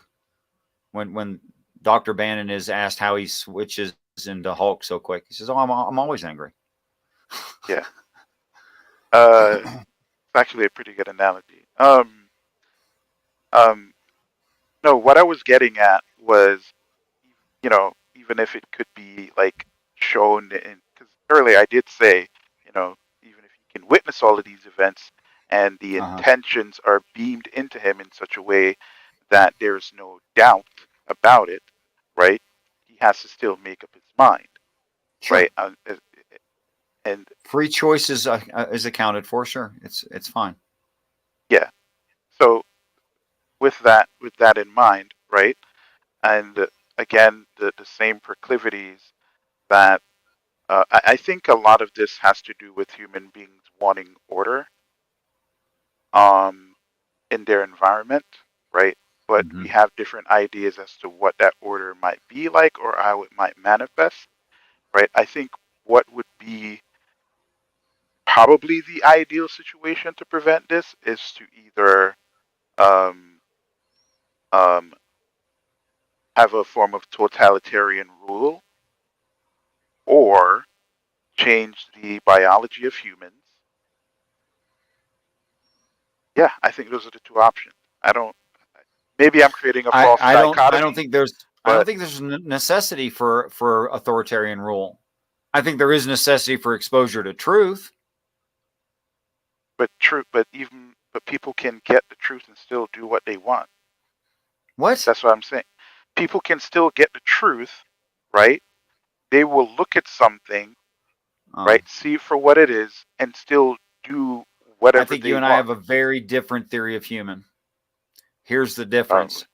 I think that all humans at all times, always, in their function of brain, in their concept of reality, are always making the best choice they're aware of. I don't get that impression. No, I guess because you have different information and a different CPU, so you wouldn't come to the same conclusion, which is why you haven't done the things that have been done by other people at times. But do you So how think do you that they account are for that? purposefully making a bad decision? Yes. Now that's ridiculous. I think some people do that. That's ridiculous. I will agree to disagree on that one. And okay, tell me why it is that. Tell me how it is that they think there's a better option and they don't do it. Because the better option might not be the most entertaining. It might not be the most expedient. Okay, it might not. Now you're talking about the value most systems. interesting. They put entertainment, Sure, that's or interest over. See, yeah, but that's again, they're necessary. still doing the thing that they think is the best thing to do at all times. Well, they just have a different value system than you. I mean, sure, but if everyone is operating under a different value system, how do you expect people to live as one in the first place, even when they're exposed to the same thing? That's what I'm Precisely saying. right. Yeah, but that's what I'm saying. It would. Why you have to get rid of birth defects for heaven. This shit always comes back down to the idea of the hive mind. If you do not have that, you're going to have a form of totalitarian rule will have to, even if it's temporary, would have to be in place, or yeah, they do the totalitarian thing for 7 years. That's true. Like you don't have a choice. But only 7 years. I think it would be necessary, but I think that it, in those given circumstances, right? Humans can be trained, right? And maybe that those 7 years is a form of training or conditioning. There is nothing freeing about training someone. If you're talking about manipulation and conditioning so that they start putting forth a certain set of acceptable behaviors, you are not teaching them, you're training them. Yeah, that's why I use the word training. Yeah, well, I don't think that there's anything in any of the stories without some religious context that would indicate there's some kind of training going on. I don't even think any form of religiosity would be necessary for that, nor would it be grounded in that. That's not what I said. I didn't say it would be grounded in religiosity. I said I don't think there's a religious story that the actuality that they're describing involves angels doing things to train people. I don't think that's the situation. I don't think that's indicated in any of the stories. Okay. And I don't think it's fundamentally necessary. So as far as you remember, right, and understand, are there any parts of the story that suggested how people would how certain natures of us that would typically be detrimental, right, would be erased. I understand the whole cloning stuff. Like, Well, I for do those who remember had that died. part of it. For those who Yeah. have died, right? But Yeah. I'm just talking about the people who are alive. Like how. Yeah. Might not feel good. Oh It might shit! not. His ass decides to come back for this part of the conversation that he don't like. I'm sorry, Sammy. We're gonna have to just accept there's gonna be a Sammy 2.0. Accept it for what it is. If some of my intuition's right, there won't have to be a Sammy 2.0. Oh yeah, because it would at least start within our I mean, he's lifetime, young, correct? he's healthy. He'll probably live to see it. I don't think he wants to. Don't know. You never know on things like that until that person's actually in the city. What would you do in situation trolley problem? Oh, I would jump off of there even if it killed me. And if I broke my leg, I'd just go and untie the little. No, you wouldn't. You don't know that. You'd like to think you'd know that. Well, we'll see. But you see where I'm going with this, right? Yeah, I Like think so. it just seems to make sense that there would have to be, and I mean again, right? If the angels have a way to project their mind and ID onto ours, that means they It's can happened to project me several ideas, times. right? Okay. Yeah. So Pretty damn complex ideas, actually. okay. So if that's something that could well, for one, I'm pretty sure a lot of people would not be happy with the invasion of privacy. If it's, well, What, you're I'm invading my assuming. privacy? You're assaulting my ears right now. Literally. Nah, you're consenting. That's By right. being here, But you're you are consenting. assaulting my ears with my consent. I'm continuing. I admit it. I like the assault. I don't know. You're embracing your inner masochist. I Your suppose if you want mental to look at it that masochist. way, that's fine. Mental masochist. I'm tongue tied. Anyways, Which, by the way, is my best argument against solipsism. Why do you hate yourself so much? If you're the only mind, why am I here to torture you? But anyway. So I think you're wrong. And here's why I think you're wrong. I think it wouldn't necessarily have to be oppressive. That is, might makes right.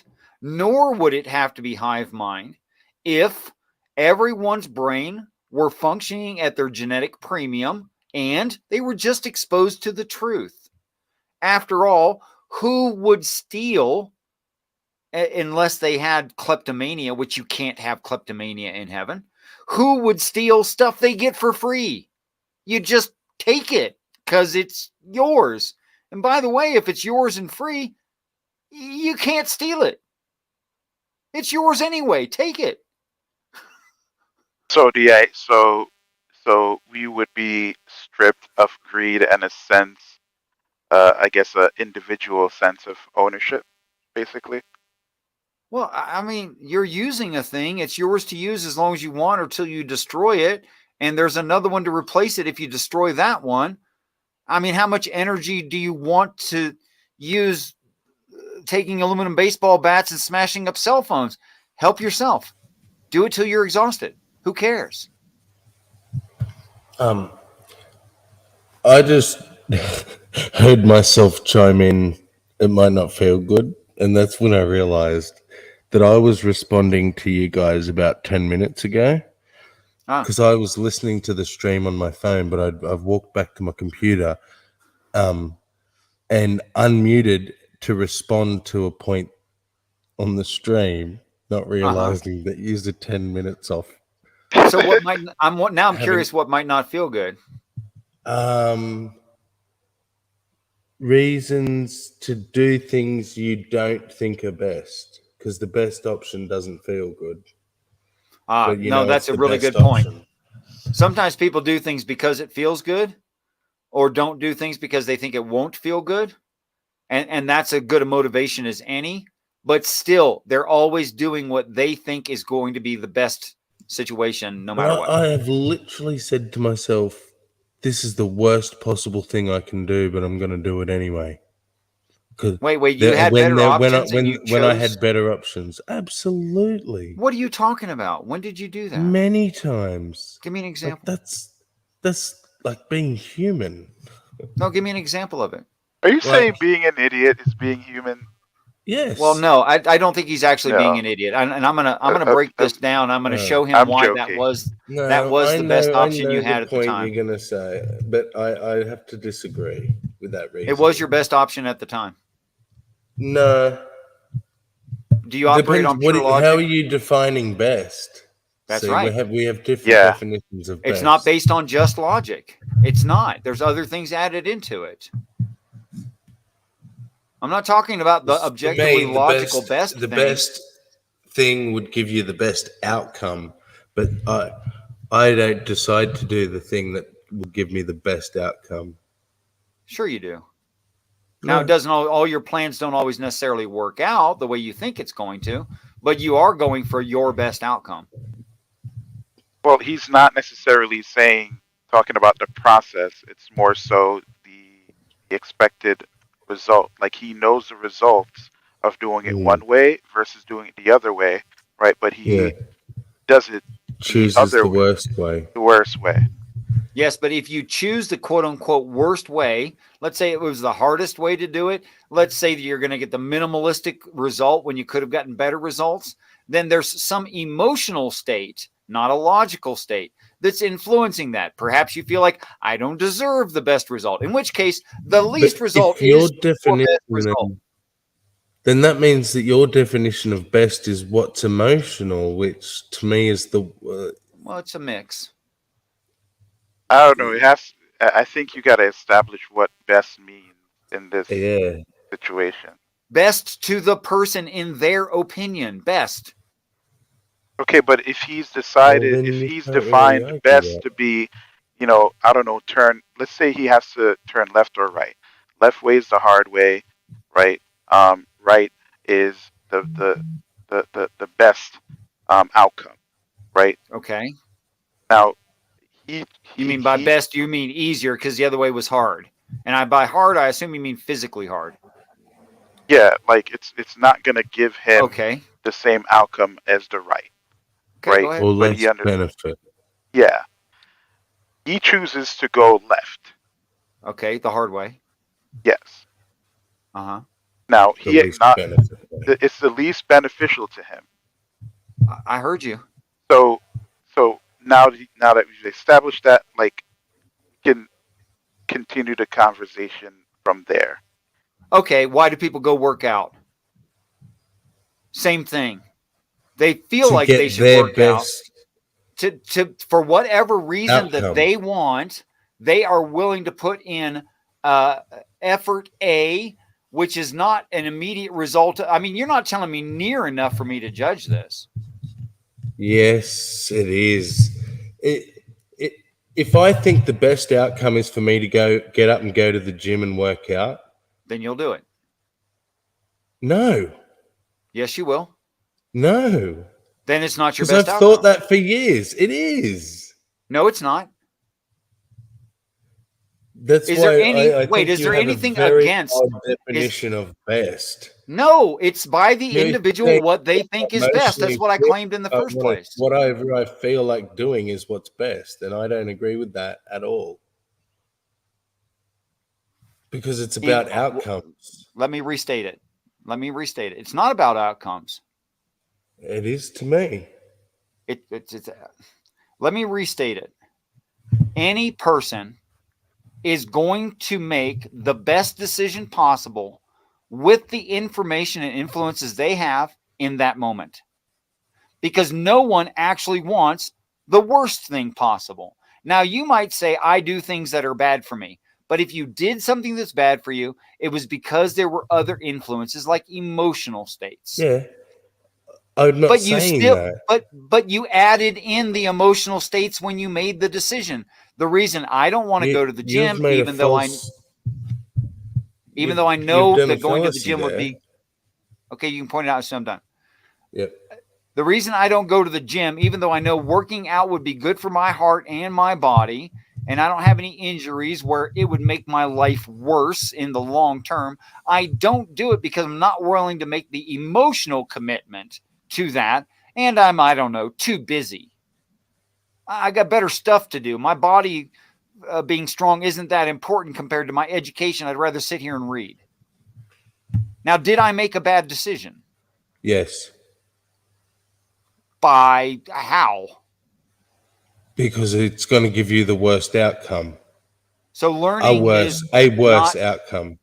So learning is not as advantageous as body strength. But see, you're throwing in variables. Who said What's that real I'm life? choosing to sit home and read?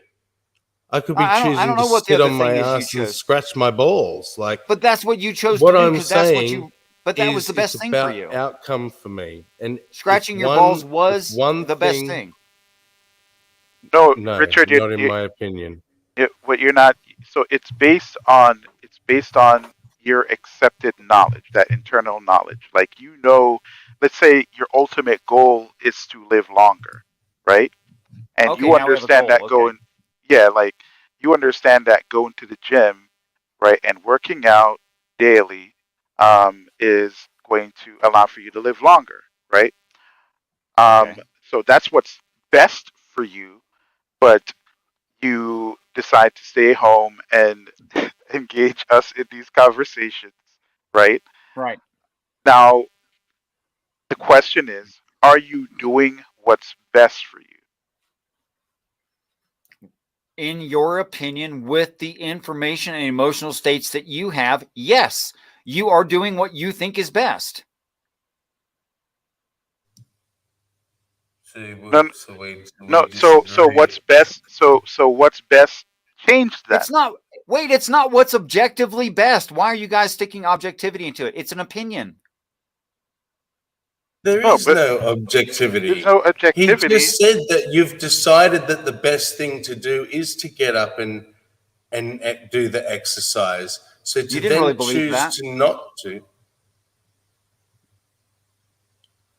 or go to the gym, or If you however really he believed put that, it. you would do it. No, I believe a lot of things I don't do, Richard. That's because you have other things you're adding into it. It's not as simple as I go and work out. I It's just don't go I'm and too work out. lazy. Basically, that's it. There you go. The lazy overpowered the health thing. But how is that the best? It's the Seriously. best with what you can do. It's just the option I chose. It is not the best. It's not For objective. what I had decided was the best. I didn't claim that you would make the objectively truly best decision. I never said that. What I said is you will make the best decision with everything that you add into it 100% of the time. The decision that you think is best. That's what you'll choose. Yeah, I think you're using best the wrong way personally, but No, the best decision for you, not some objective best. Like you're saying working out's No, good for you. Like that's an objective truth. Fine. That's not the only thing you add into whether or not you should go to the gym. yeah, but you're ignoring that we've already decided a best. That's you keep ignoring. How'd If you decide I've that? decided this is the best and don't do it, you're saying all of a sudden I have a new best. No, I'm But my saying that's best not is whatever I decide what to do. That logic doesn't work. whatever you decided to do was what you thought was best in that moment. See, and I just fundamentally disagree. Okay. I think I'm doing a crappy job of representing it. I think it's just so obviously true that no one could ever argue with it. Like how would you say something like, I mean, I guess if you didn't have emotions, like you're some kind of robot made out of flesh, you would definitely choose to suffer the exercise to make your body better. You would just do it. But that's not the only thing in the equation, is whether or not working out makes your body better. It's not the only thing. We can't act like that's the only thing.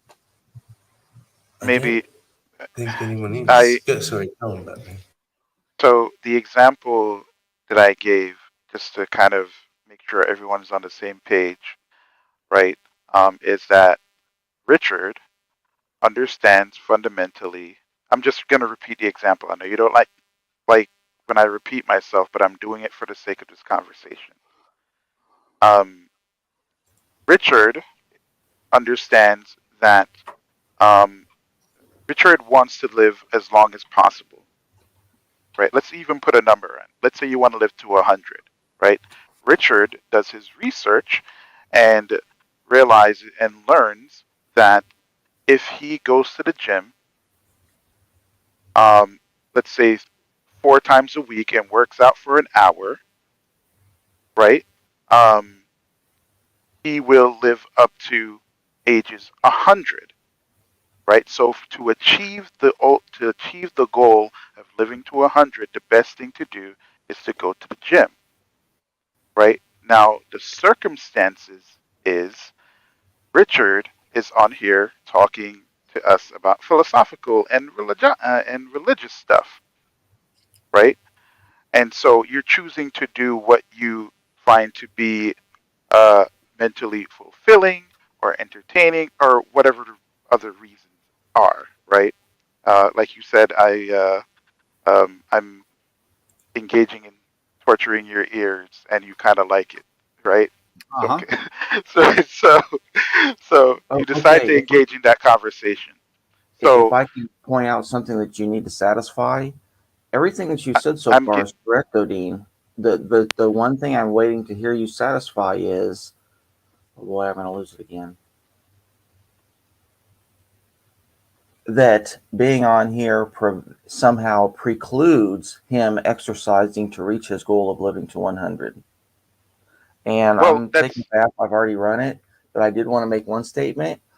From the other room, what I heard, it sounded like Richard was making a circular argument, but for induction, that's allowed. And I believe that this is a virtuously circular argument. So that might be something you guys want to cover. It's totally permissible to make. It's not a fallacy in this situation.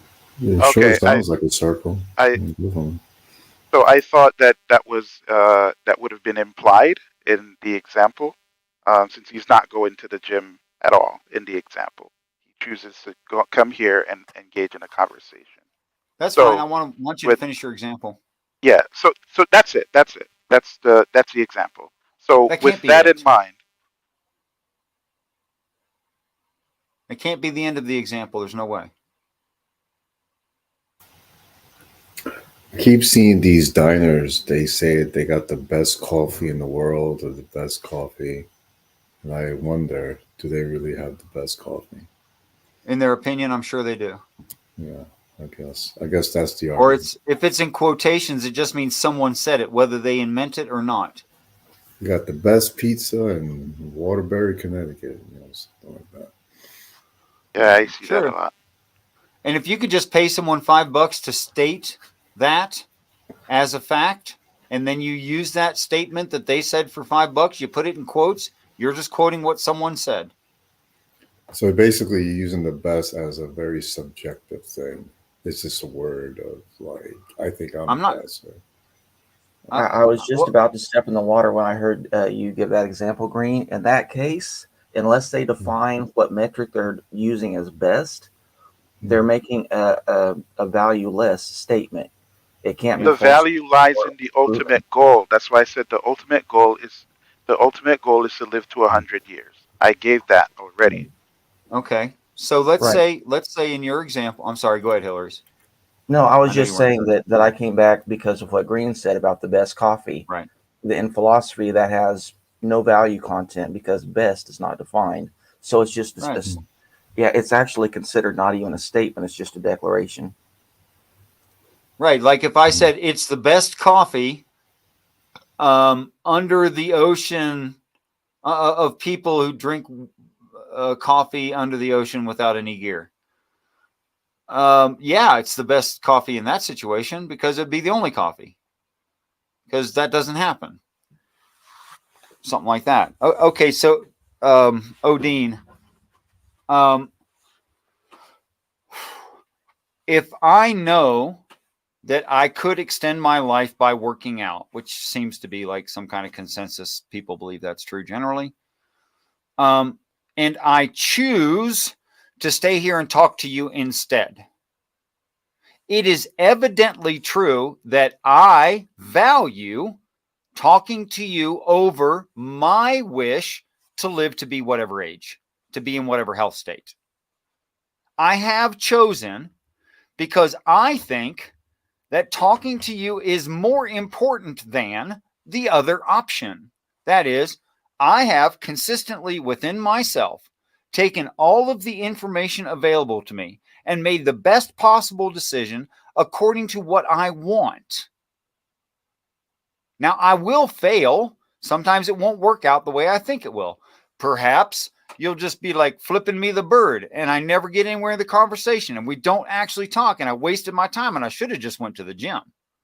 But still, whether it was emotional states or logic or everything else that enters my biology, my brain function, everything else that enters into it, I still absolutely and at all times, and everyone who ever lived always did make the best decision for themselves in that moment, as far as they knew. I just figured it out. Yeah. Oh, You're just putting it very poorly, Richard. Well, I'm sorry. The That's best. okay. The best. What I'll tell you, Batman, what's happened? It's his definition, and his definition of best is maximal outcome of preference. Now, he is stipulating in that moment. So I have to agree now, because overall, the maximal outcome of preference is that you get off your ass and go to the gym and live to 100. But in that moment, as he keeps saying, it's in that moment, your maximal preference is to sit on your ass and be lazy or talk to your friends or whatever it is that you choose to do.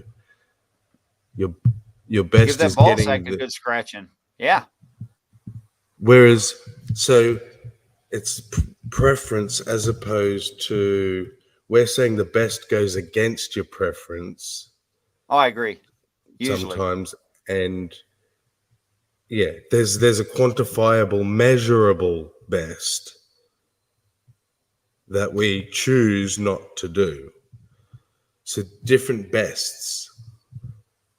Does that, have I steel-manned people or have I straw-manned? That sounds perfect. It's like if you wanted to do what's best, actually objectively best, well, then you'd have blood work done and you'd look at your, what you're missing in minerals, and you'd make up for that in your diet and supplements, and you'd meticulously weigh everything that who the hell wants to live like and that? measure your food.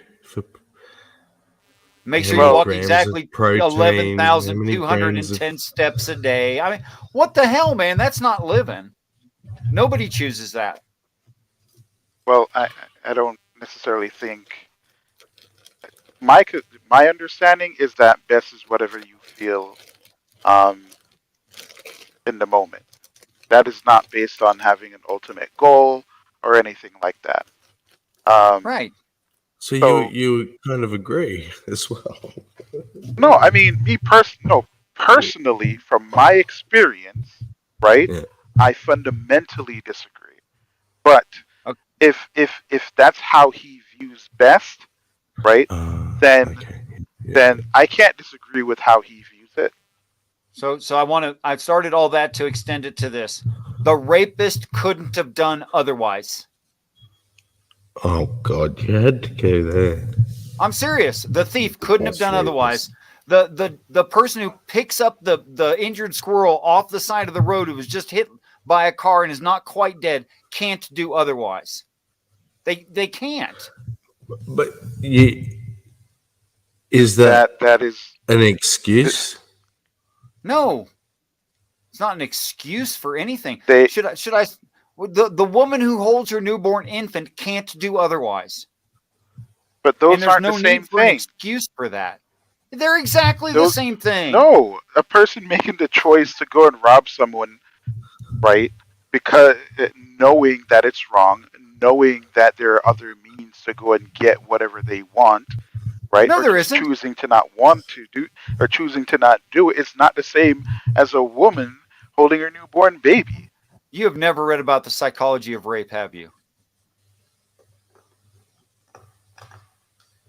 Ooh, who reads that?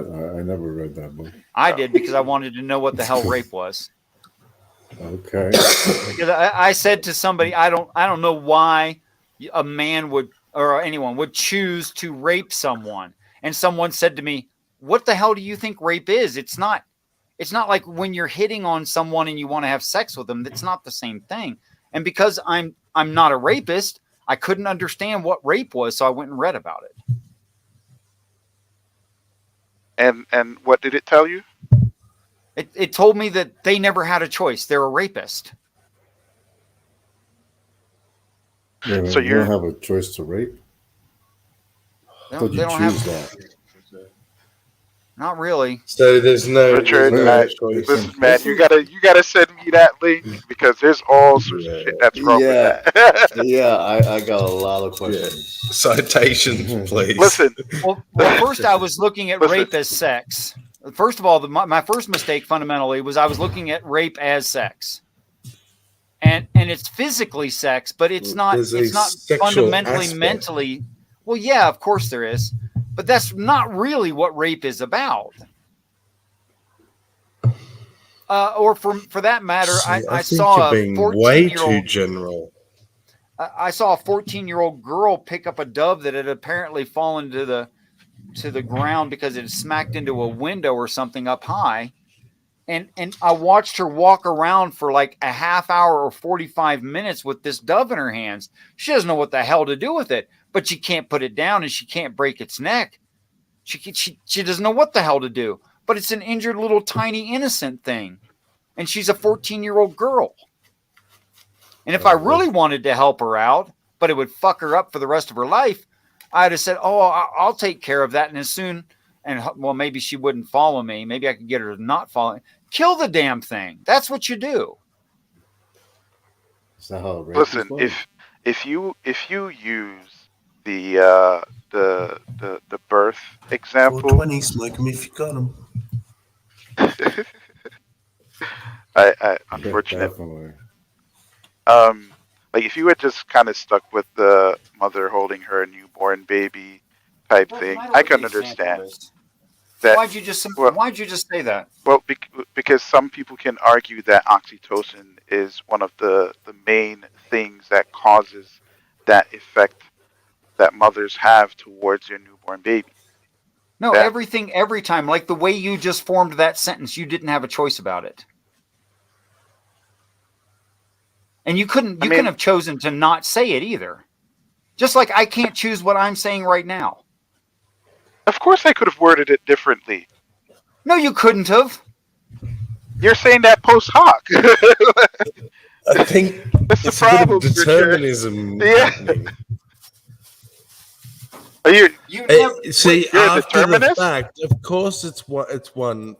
The chance of it happening is one. It happened. That's not what I'm But- saying, though. I mean, that's technically I know, true, but that's not what I'm saying. But to say that there was no other option. Okay, so here's the lie. When you saw this stream was live, and you said, "Should I go make myself dinner or should I join the stream?" You never actually had a choice, so you joined the stream. And then when you heard the conversation and you misunderstood or you understood well, or you thought, "Oh, here's this thought. I'm going to say this. Oh, they might like this thought," and you started negotiating all this stuff. You didn't have a choice about the information. You didn't have a choice about the negotiations. None of it. Do you hear though how? So if I chose to go have dinner instead, I didn't have a choice. So no matter can't what I choose, so chose, choice is- it's not even there's a no concept such at thing this as point. choice. It's what you would have done in that situation. Well, Revelation people, Richard is a hard determinist. Determinist. And I know it's true because I once met a man who recently had a stroke, and I gave him no choice about his perception of reality. And I don't mean he laughed generally the same way at the same joke. I mean he laughed precisely the same way 3 times in a row, 3 minutes apart at precisely the same joke, told with the same inflection using the same words. He had exactly the same reaction. So you think because a brain injured person? Okay, I'm gonna just say this because the only way he was brain injured was his short-term memory. That's the only thing he lost, just short-term memory, nothing else. I'm gonna say this and step away for a little bit. I'm gonna go get some food. I don't think hard determinism is a thing, and the only way to demonstrate that it's a thing is to somehow get access to the future to determine and demonstrate that a circumstances that would require choice, right? I did that. Would not. Well, you haven't done that. I did that with Bob. I'm telling you, he had short-term memory loss. I could. You're making these decisions after the fact.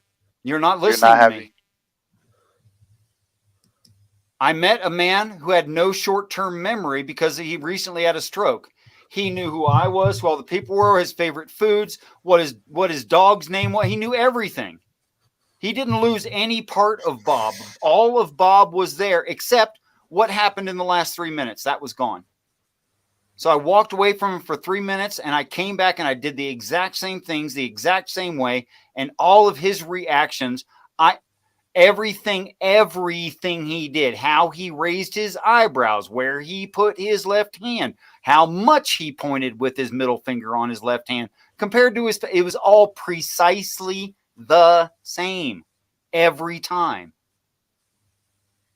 He had no choice. That doesn't prove determinism. He didn't have a choice about any of it. He was just reacting to stimulus. That just shows that his brain has an injury. It doesn't prove determinism.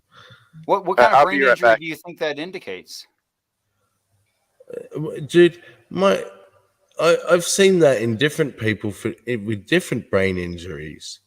Okay. God, my dad did that sort of thing. He was time looping and stuff after his radiation. Okay. Was he still like your dad in every perceivable way except for that? Yeah, pretty much. Okay. So you said he was time looping. What does that mean? I don't. That's probably a bad way to put it. Well, that's why I'm asking for a descriptor, because I can't understand what that means. He would every so often he would reset, so you could tell him the same shit because it was like you just described. You could tell him a joke 3 times, and he wouldn't know you've told him once. Right. And of course they're going to react the same way. Why would they react? If that person found that funny, why wouldn't they find it funny each time? Right. They would. They would. Or was he suffering? That's purely a memory issue. I don't see that it's determinism. Whereas if you, in time after that, if their personality changes in that, tell the joke again, see if they still laugh.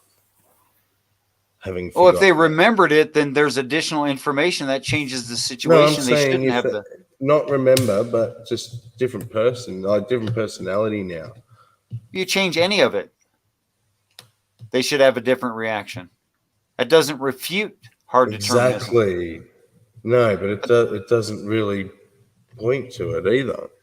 Right. It's not a test for hard determinism, but what I was talking about is.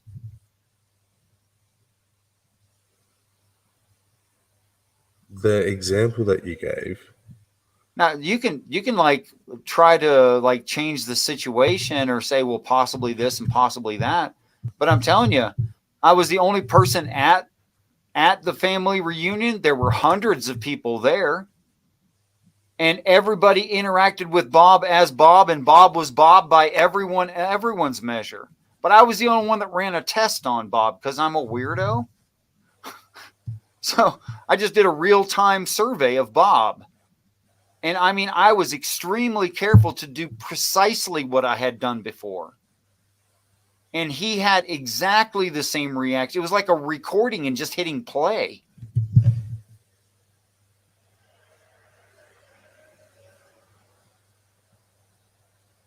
I guess I'm missing something major. Okay, if he'd had memory of the first time I'd done that to him, when I'd done it the second time, then that would have been a shift in the situation and he would have reacted differently. But because he had no memory of what I had just done, I was able to do it 3 times in a row. By the way, I don't feel like I was abusing him because he didn't know any difference. He was having a good time. And he reacted precisely the same way. That is, he literally could not have acted different the second or third time than he did the first time to the same stimulus. In other words, he's only acting as Bob would to that stimulus. That Bob is in that moment.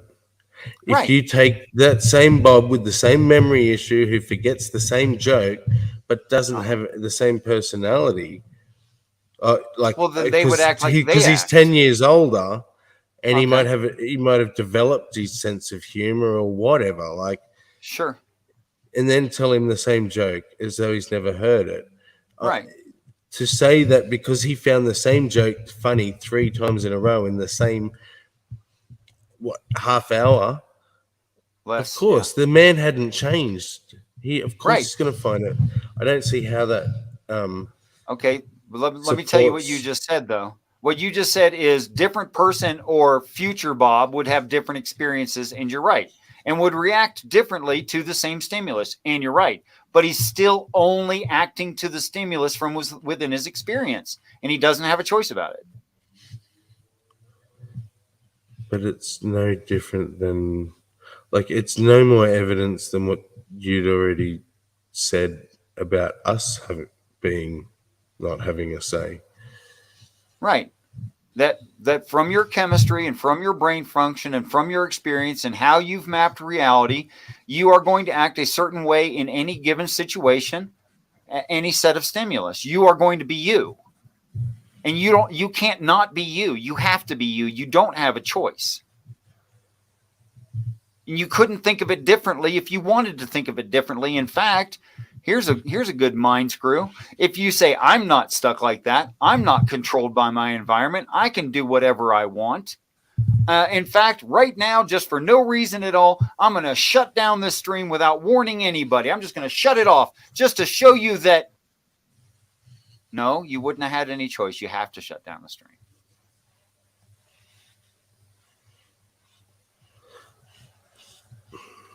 I don't know. I'm fundamentally missing something. That's okay. I'm bad at explaining things. I've come to accept it. I really am. Watch me and Matt take talk any week. Go ahead. I do. Well, then you ought to know by now I'm bad at explaining things. Yeah, but he's actively trying to push against you as well. I know. But, which is the purpose. No. He could push back against me even better if he actually understood what I was saying. Yeah. And most of the time he doesn't. And that's my fault, not his. I should be able to express it better, but I can't. But then I have no choice about not expressing it better. You see my point? I'd love to express it better. You could learn to. I am learning. Like when you guys said you have to quit being in your head so much and speak to us the way we need it spoken to, and that may involve using more words within a sentence. Quit trying to condense everything, Richard. And I try, and it is better. And you were right. I guess the difference is that you take each snapshot as a snapshot, whereas I look at the continuum of snapshots and see that it never stops, because by the time you focus on a snapshot, you're on the next snapshot. So essentially each snapshot doesn't exist. So that's why hard determinism doesn't work for me. That probably made no sense whatsoever. I don't know. I think the determinism quite is a smear as well. I think it's a smear. It's a blur. It's not one photo frame at a time. Which is why I agree with you that future Bob would have had a different reaction to the same stimulus, because future Bob would have different experiences between now and the future. I agree. But it's always future Bob, though. Yes, it is. It's always future Bob. That's true. That's why, yeah. But everyone else's experience of Bob, aside from his wife, is that Bob was perfectly normal and fine. Because they didn't ask Bob to remember something for the next 3 minutes. They never asked it or suggested it, because family reunions don't work like that.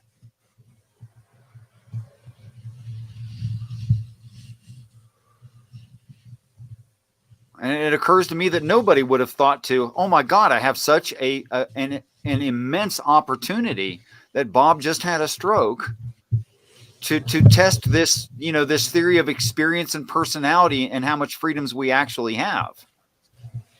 But that was the first thing that crossed my brain.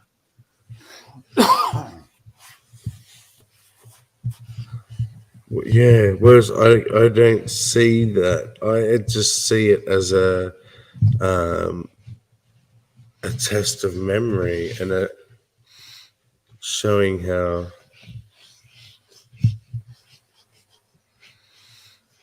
Do you suppose if the second time I engaged with Bob that day, and I had said to him, Bob, try to be wild and crazy and do something sporadic and unpredictable, do you think that would have changed what he'd done or how he'd reacted? And if I'd done that every time, do you suppose the reactions would have been different? He would have been sporadic and wild in a different way, or until he does the it, same yes. way? And only after he's done it, no. Right. So that's what I did. I just didn't say, hey, try to be crazy. I just let him be natural.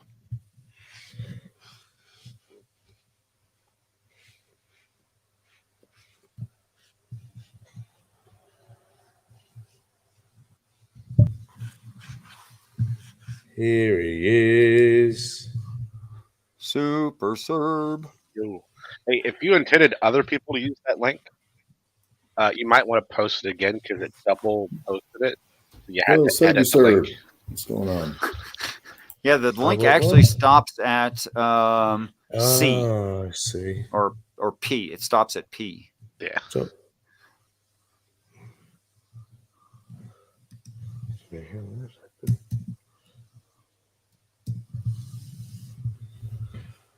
there it is. Lovely. Here we go.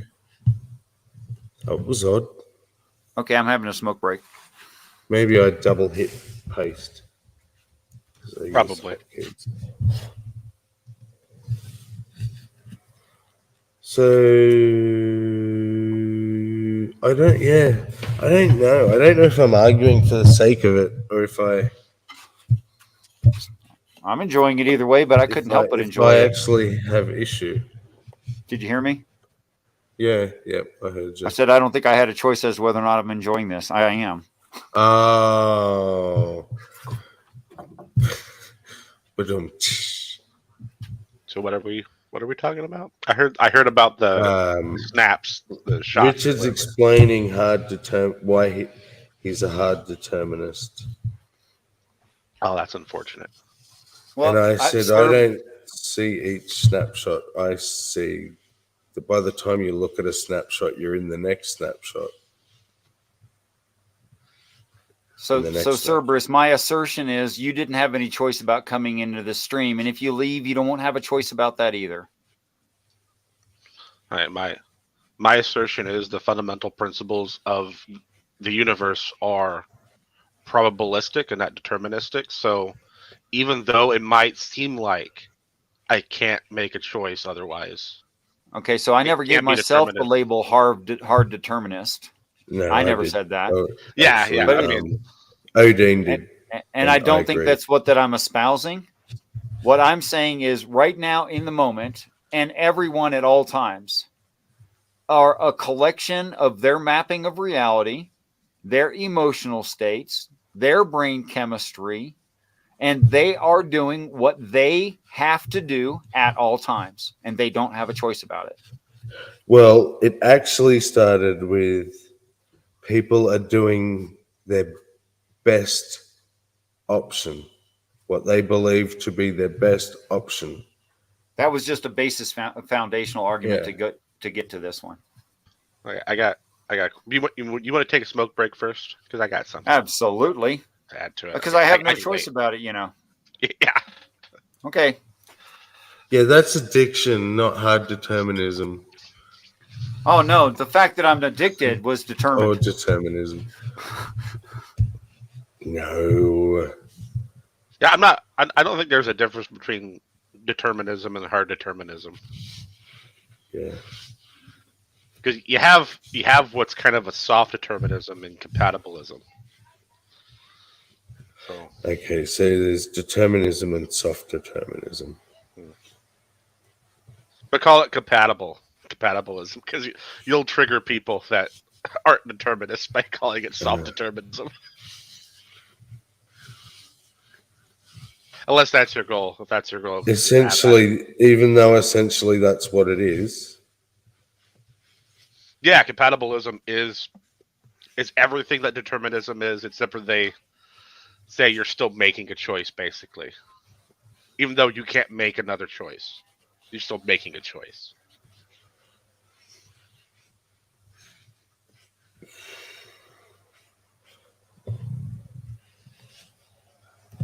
People think some weird stuff. I don't think free will or determinism is true.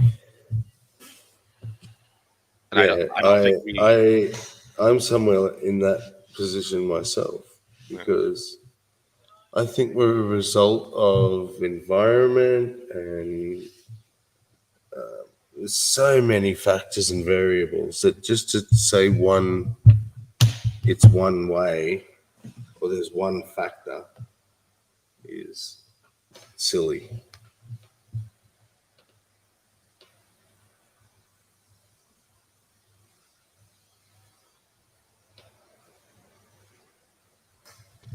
Yeah, I guess I could give my thought experiment here, and I could just repeat it for Richard. So let's say you have two scenarios that are exactly the same, right? And you guys were saying Bob. So let's say Bob is in both these scenarios, like a copy of Bob is in both. The only difference is one is in a universe that's deterministic, and the other one is in a universe where free will is true. Right? And the scenario is Bob walks down a hallway. There's two doors left and right. In both, Bob chooses right. Or maybe chooses the wrong word. In both, Bob goes through the right door. Now, if you rewind both scenarios, what would ever lead you to believe that the free will Bob would ever pick the left door?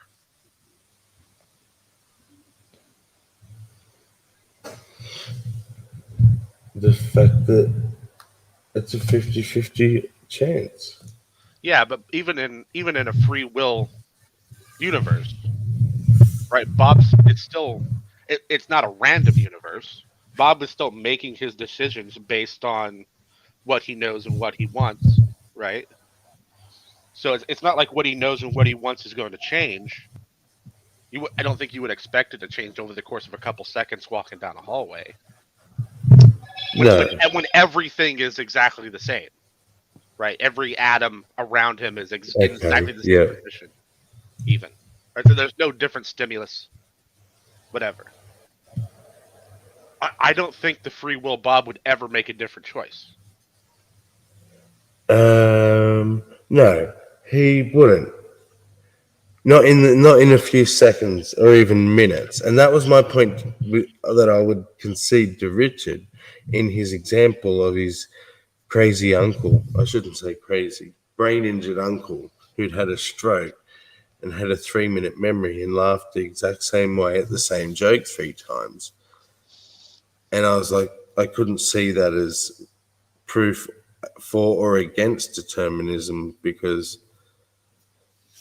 if that man's personality, because he's the same person in every way, so that means of course that person is going to laugh at a joke that they find funny the second time if they don't know they've ever heard it. Yeah. I said, but a man 10 years later whose sense of humor has changed won't find it funny. But then it comes back to he said exactly, but the Bob of that moment had no choice. I'm like, yeah, but it just seems ad hoc to me. I don't know why my brain can't.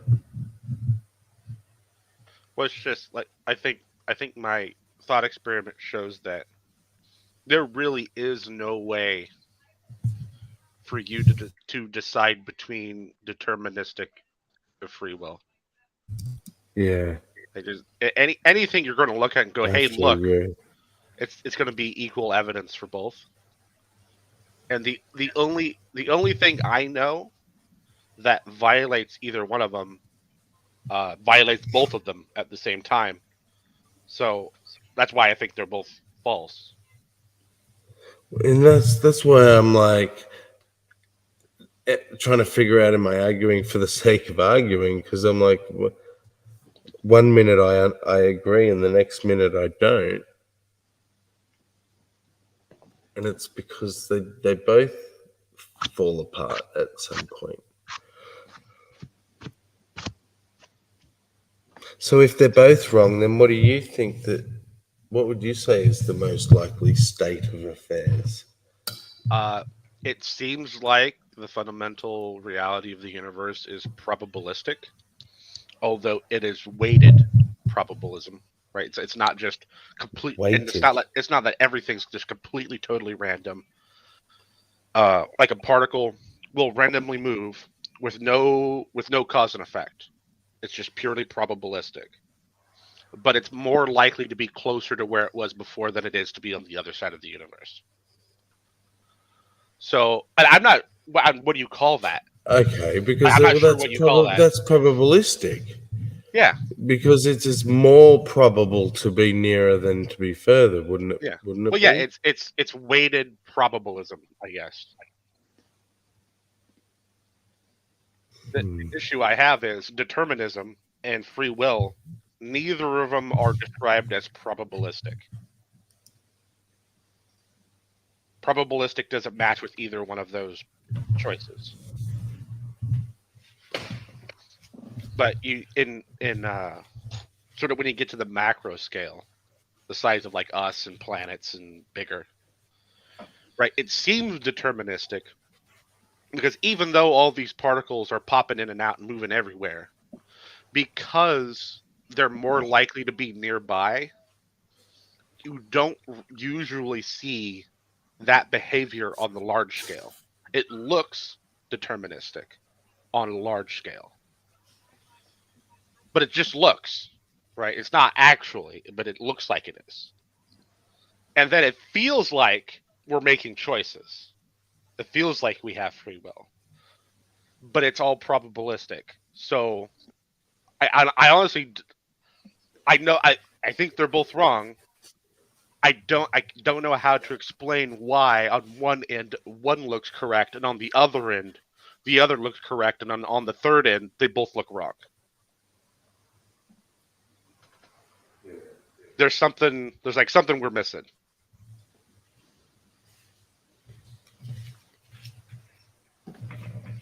Well, I'm glad I'm not the only one that's confused by it. I'm not confused by it, but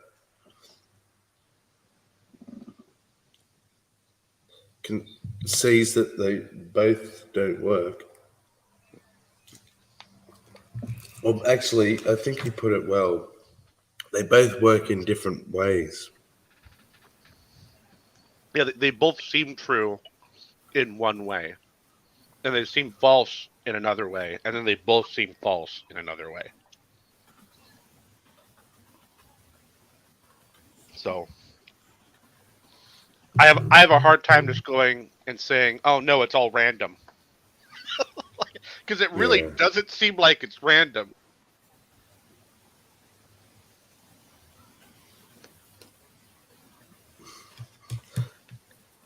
Well, someone was Hillary's. Mm-hmm. Oh, you still here? I just sat back you- down 3 minutes ago. Oh well, you were putting. What was the term you were using? Pseudo random. Right. And I'm also a stoicist. I came out as that several weeks ago. Yeah.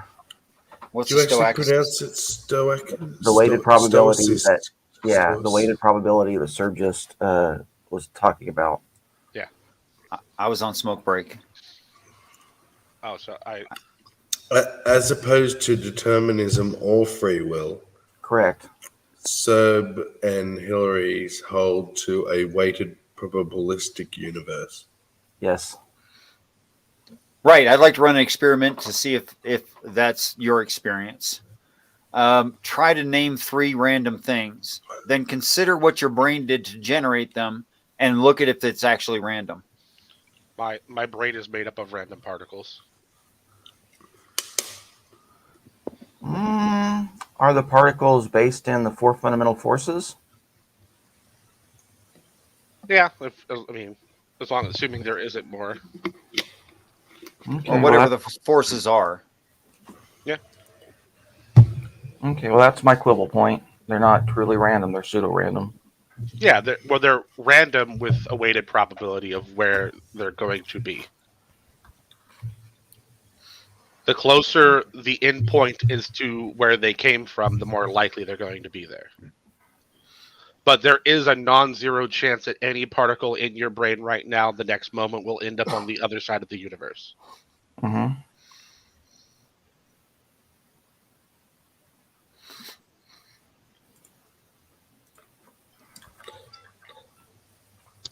Is there a non-zero chance that a particle could travel through time?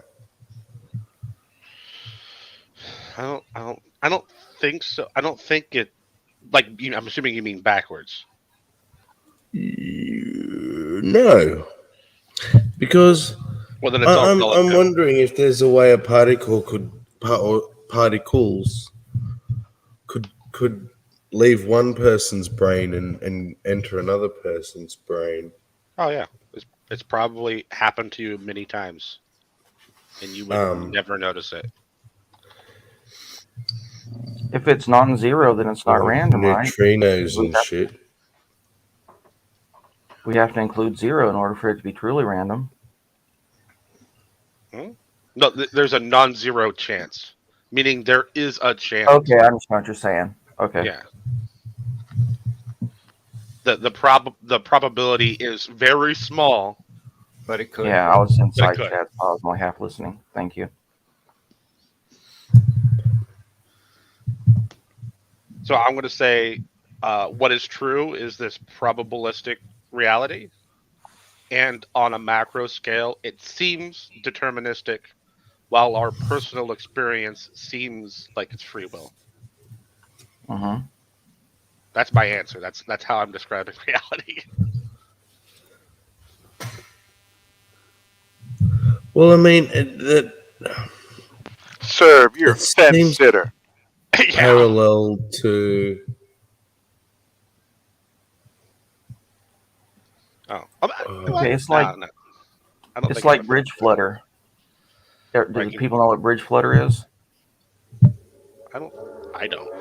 Okay, like there have been different cases of bridge collapse where wind causes bridges to like jump up and down like a ribbon, or people just walking across it. And if structural engineers don't take steps to break up that pattern, then it gives way to bridge collapse, because each individual step is semi-random, but they all tend to sync up at various times. And that is the deterministic model that we see as the bridge flutter, but we understand that underneath that are more random events. Yeah. And I don't. I said yeah when Odin said it to start with, but I don't think I actually am a fence sitter, because I am saying free will and determinism are both wrong. There's just a level in which they appear to be correct. That still screams fence sitter to me. Just my intuition. Okay. And it's deterministic. From my perch atop the fence, I don't see either sides of grass to be fully green. I'm gonna get my slingshot, damn it. No knocking people off their fences, damn No, it. but Okay, I'm sorry. think about the physics, Batman. I'll throw a batarang. If you're knocking someone off a fence with your slingshot, you're knocking them onto the other side of the fence to you. Mm-hmm. As long as You need like a grappling. You need a grappling hook or a lasso. But my question Or you is, just want them to choose a side. since you think they're a fence sitter, and you think you should get them off of that fence, did you have a choice about lassoing them? Yes. You could have used a grappling hook. Okay, then using a grappling hook, whatever thing you decided. Could you have decided otherwise? Yes, you could have chose the other. Oh, really? Mm-hmm. I'm saying you can't actually choose anything, and you're not determined to choose anything either. Right, but within all of the complexities that is you, You said you're not helping anything. well, within all the complexities that is you, you couldn't have done otherwise. No, I know. You're We're right determined and to you're have- wrong. There, is that? Will you accept that? That's the end of that discussion for me. I have to quit. Well, I'm I mean, gonna be couldn't like you, Seth. couldn't I'm you gonna have take both chosen sides. to just leave the person on the fence alone? Yeah, but then No. you couldn't have chosen to do otherwise. So Well, you're that's talking right, about predestination. Determinism. Not really. Hard determinism and predestination are basically the same thing, right? Okay, but hard determinism just makes it sound bad. It's the same thing. It's just determinism. It's just determinism. Well, whatever. But it was predestined. I think there are small fluctuations in experience and thought that will cause you to do some certain thing. And those can't be predicted because they're apparently random. I'm going to say apparently random. But still just the same in that moment, nice, you couldn't decide otherwise because you are what you are and you're not something else. You'd have to be something else to do otherwise. So predestination. Kind of. See, I would agree with Richard. I would just add that you're not actually ever making a choice because it is random. Yeah, at each moment, you are that thing that would make that choice. No choices. Right. You're just choices. following the random. You're just surfing on the random. That's all you're doing. That's kind of determinism. So It's like a form of compatibilism. Kind of, but there is no cause to the effect. That's why it's random. And because here's there the is no emotional. cause. You're a softie. Soft determinism. Yeah, because one is basically saying this happens, right? Like let's take the typical like sports type thing, right? Where a player like he scores a certain amount of. He's a soccer player. He scores a certain amount of goals, right? And he kind of notices that he's ate, I don't know, fish sandwiches, right? And every time he eats fish sandwiches, he scores 3 goals. So now he starts operating under the impression that, or he's going to make an argument basically saying, well, I'm only scoring every time I eat fish sandwiches, I score 3 goals. So he's making that argument or justification post hoc, right? And that's my problem with determination. Now, when it comes to free will, right, the issue that you'll find with free will is that you don't necessarily have any way to determine whether or not something could have happened some other way. Right? Okay. So wait a minute. So this is why. Listen. So I've you can't argued go with either. Exactly. yeah. So there's No, problems with both. No, wait. How is a person applying their biases and natural tendency to look for patterns and having a false recognition of a false recognition of a pattern? The pattern doesn't actually exist. How does that relate to someone's literal biological chemical condition and experiences is whatever it is in that moment? Because you're looking at the result and saying that the cause is using the result to justify the cause, basically. No. With that, if you Hang didn't on, have that let's, information, you wouldn't be able to come to that conclusion. Okay, so you just deny all evidence. Fine. Welcome, William. So we haven't even said hello. Hello, William. Hey, William. Oh, hey, Will. Howdy. Well, to me, your whole fish sandwich example sounds like superstition to me. Yeah. I mean, that's why it's That's like it's a post hoc fallacy. who don't wash their socks. No, that's what I'm saying. It's a post hoc fallacy. This isn't a not post real. hoc explanation. This isn't a fallacy. It's evidence from the past. Determinism, it literally requires you to have information before it happens. You don't have access to that. Oh, it's like predictive power. We exercise this all the time. No, we know it's true. Not prediction. I'm No, talking there is actual prediction in information. this. Yeah, this is information and it does make predictions. For instance, I have a child. The child gets to be about 15. I know where they are and mentally and sexually and all that sort of thing.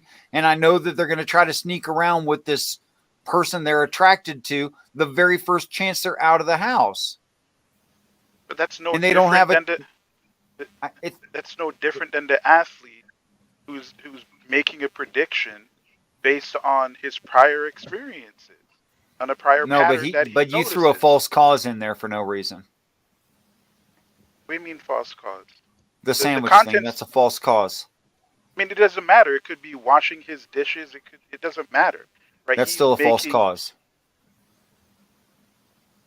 You're saying that it's a false cause based on your perspective. According to the athlete, it's not, because as far as he's concerned, if he does it 3, 4, 5, 6 times, it's not false. In fact, Richard, you've also done that. You assume that past behavior means future behavior. You can say that it to some extent it does. But it's still you can't say it for sure. You can't falsify that that's what's going to happen. What if I write down your next Doesn't matter. response? He could do it, have done it every single time you've ever checked, but this one time he decides not to. Hey, can I run Richard through my scenario? Hey, real go quick, just depends. before you Have go I heard there, it? Richard, Sandy said that she had asked you a question. Really? and- yeah, she said she asked you a question. I don't know, Sandy. Can you type the question back in the chat so Richard can Oh, address but it? in the meantime, scenario. Yeah. Okay. Whatever, Mr. William. How you doing? Okay, so you got you have this. There's a thought experiment I have where it's, let's say Bob walking down a hallway, and there's two copies of this scenario. In this hallway is a left door and a right door, and Bob's walking down it. The only difference, everything's the same, down to the smallest little bit of anything. Right, except for one is in a free will universe and the other one is in a deterministic universe. In both scenarios, Bob walks down the hallway and walks in the right door. Right. So if we rewind that scenario to be at the same starting point exactly that we did the first time, what makes you think Bob will ever not choose the right door? In the free You mean will, the door on the right? Yeah, in the free will universe. What makes you think he will ever? Because you said right door indicating there's a wrong door. No, right as in direction. Okay. Yeah.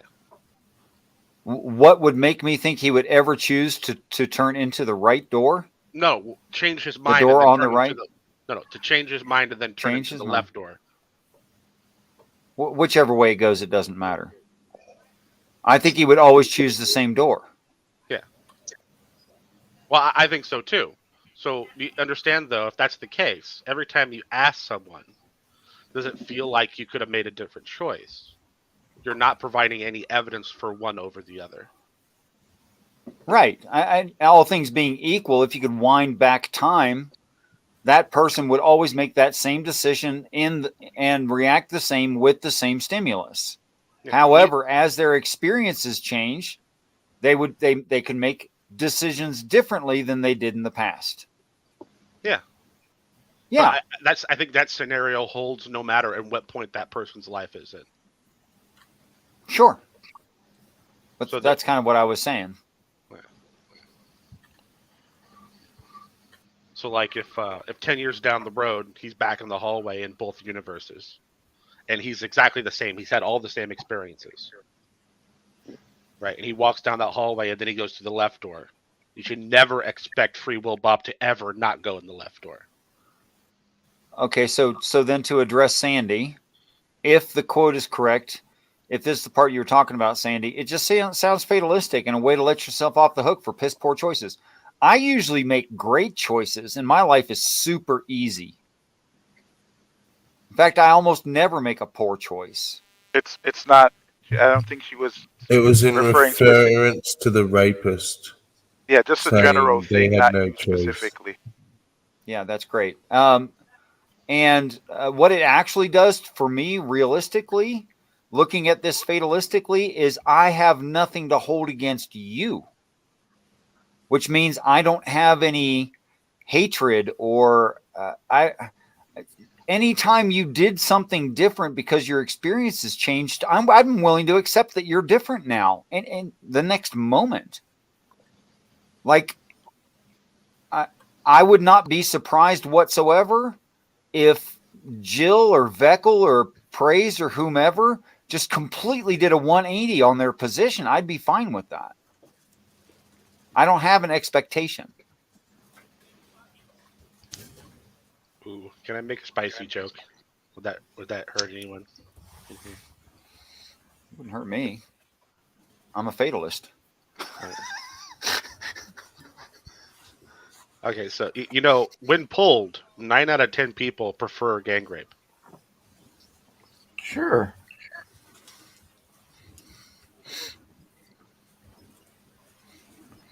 Yeah, the victim tends to be the one that doesn't. Oh yeah. I assume you mean. Okay. Never mind. It's just a way to manipulate. Sandy's. I'm not even gonna touch this one with Sandy listening. I'm not doing that. No, it's true. It's the victim that objects. Yeah. Mm-hmm. It's just or tends to object. It's both kind of a bad joke, but also it highlights how statistics are easily manipulated. Yeah. Like, why would you want to be caught raping somebody alone? Yeah. If you want all your witnesses involved, what the hell, that man? way they can't record it. That's right. And Sandy, the witticism was 9 out of 10 people prefer gang rape.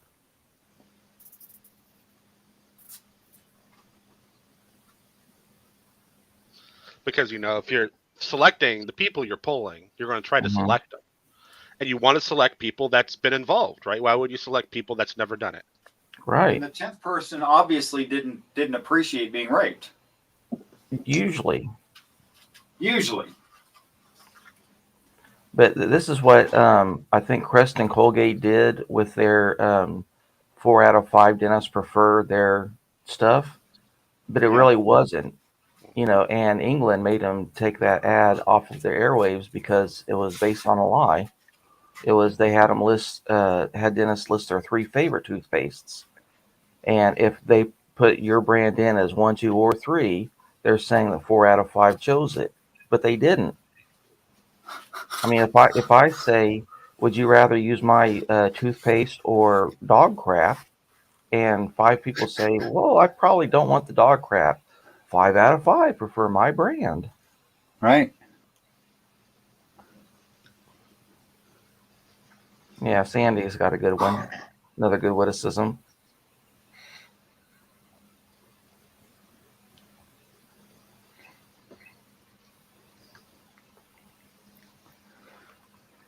No. I don't know, Sandy, so I'm taking that as of disapprovement of what was said. Well, it could be, or it could be just that she understands the nature, and so she's replying in kind. Well, you can't tell a joke that funny and then act like you're offended with the gotcha thing. I mean, that's a funny fucking joke.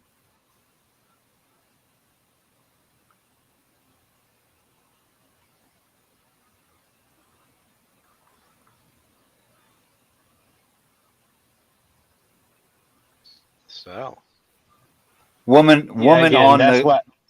Go ahead. I didn't want to say anything about this with Sandy in the side chat because of this shit right now. Dang, that turned dark quick. I can only hope that she's joking. Nope, she's not joking right now. Damn.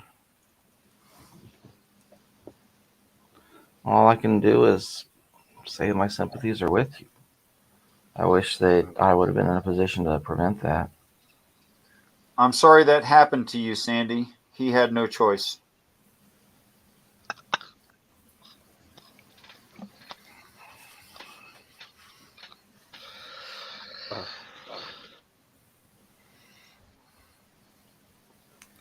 Yeah, and the determinist argument doesn't allay our punishment of criminals either, because even if they're going to deterministically do it, we still have to remove them from society. Yeah. Oh yeah, to protect the innocent, absolutely, they should be removed.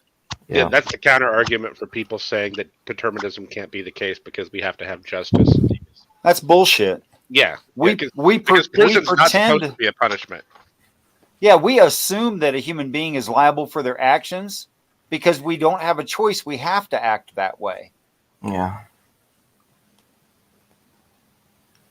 Yeah, but even if you don't, right, you can just say the justice system is to identify who did it and then to put them in somewhere away from other people, Mhm. keep other people safe. And that's a complete justification of everything the justice system does in a deterministic framework, right? Try to imagine this, guys. If you don't think it's deterministic, try to imagine this. Granting that none of us here are rapists, go rape someone. I dare you. You can't do it. I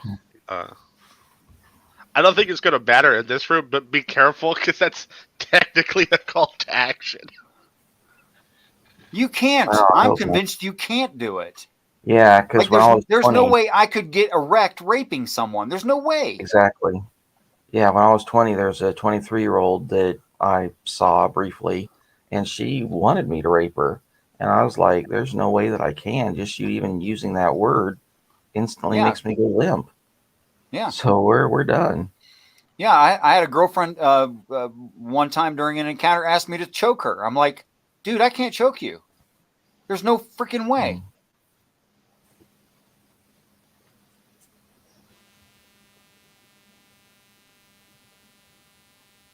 Well, Will didn't stay in here very long. Well, I his just want to get a connection's not always clear. that great. This was rough, and I don't really agree that he had no choice in the matter. I think that a number of circumstances built up to it, but ultimately he had a choice. No, he If might have had someone, a choice. Ballistic, He might have had a even if it choice was- several times. He Yeah, might have had a he had choice several several off times ramps. where things could have happened differently, and he didn't end up doing that. However, Correct. once that moment was there, I don't think he had a choice. so I guess the question that I guess is somewhat answer my question, because is someone, don't you have to actually, I guess, rape someone to be titled a rapist? Like if you just You if a could be an guy inactive rapist. if a guy just sits there and just, I guess, has his fantasies but never act on it, would he be considered a rapist? I would. I don't think so, but I would add in people that attempted it.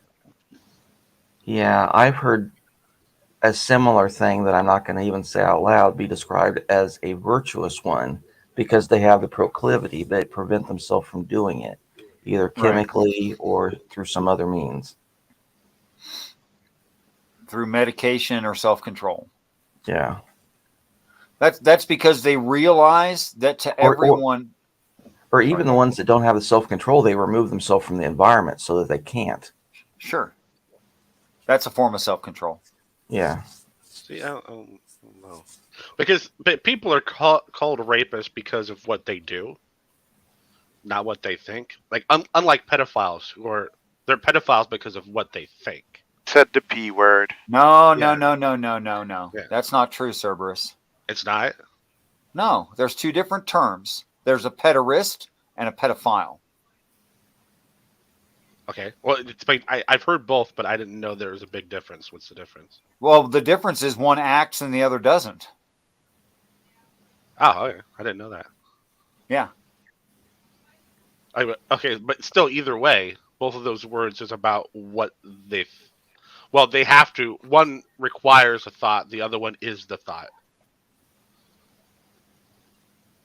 But we don't have a word for rapist that's just the thought of raping.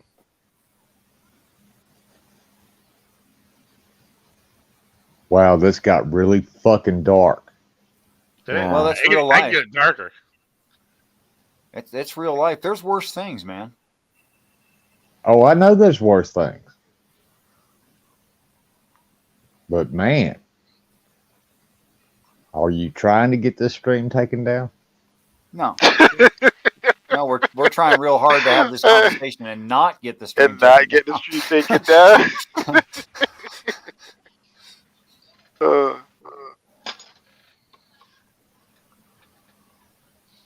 And we can Well, talk as about long as you don't start talking about the plague, then I guess we're all right. Which plague? The sea plague. Oh boy, we just did it. Okay. I see. Yeah, that one. was not your fate, Sandy. It was, but it was one version of the world line, and there are many. And I don't know if that gives you any consolation, but you know, if you believe in the multiverses, there are many worlds out there where that did not occur to you. Sandy, we're taking the subject relatively seriously. It's not your fate, Sandy. You were a victim. It was the circumstance you happened to be in at the time. Not that you designed the circumstance. I don't think that. As I was saying, we're taking the conversation of determinism or free will or whatnot relatively seriously. So getting offended in the side chat about something you didn't like to happen to you, you're just going to get more angry.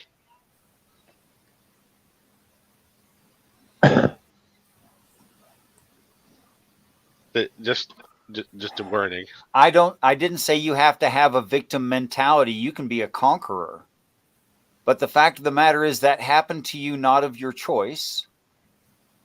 And I'm sorry that you happened to be the person who was there right then. But that's the end of the similarities and the end of your control. You happen to be the person that was there right then. You weren't selected for a special reason. You weren't rejected for a special reason. You just happened to be there. Availability. Okay, well, let me amend my statement, Sandy. She's saying not offended or angry. Okay, so instead of me saying that, I'm going to say acting in such a way in text that comes off as offended and or angry. Yeah, without emojis, it's hard to tell. I didn't think Sandy was angry. I took it as hurt. I wasn't sure. I took it as hurt too. Yeah. Well, I would kind of clump some of these together. I mean, when a person starts saying things like, you know, don't tell me I'm a victim, or, you know, don't tell me it was my fault or it was my fate. Nobody said that stuff. You know, I didn't mean victim that way. I meant it in a literal way. I didn't mean you should think of yourself as a victim. I meant it legally, you know? Oh, no, she's called me stupid. I'm sorry, making rational assumptions is not stupid.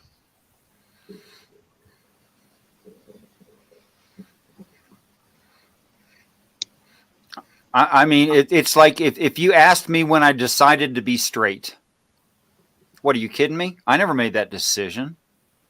If you asked me to decide to be gay, I can't make that decision. Yeah, I couldn't give one specific instance of when I decided to be straight, but there are lots of little decisions along the way. Really? Do you think so? Yeah. Yeah. I don't know. But in each and every one of those moments, did you have a choice? What do you mean by choice? And I mean, no, not really, I guess. That's what I think. There's natural curiosity when you're growing up. And if I would have been born into a different social environment, I think I could have gone differently. I mean, there was a time when I was like 13 to 14. I looked at the human animal that was male and went, that is gorgeous.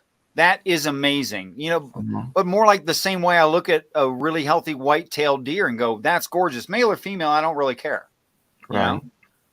Because I'm not interested in having that kind of a relationship with either a male or a deer.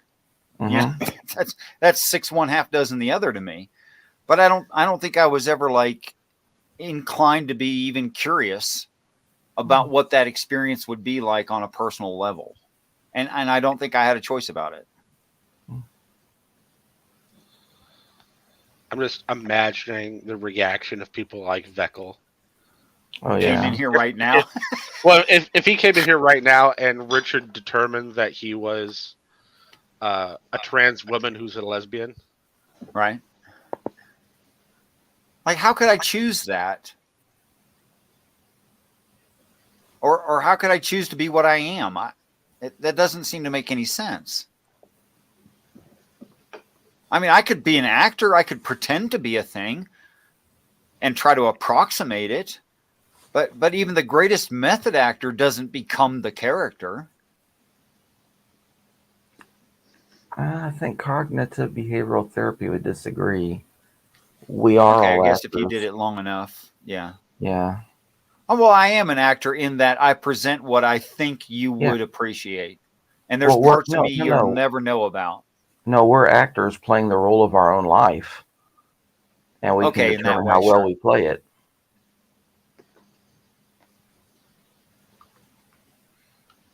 Yeah, I try to be the best me I can. That doesn't sound terrible. Whatever best means.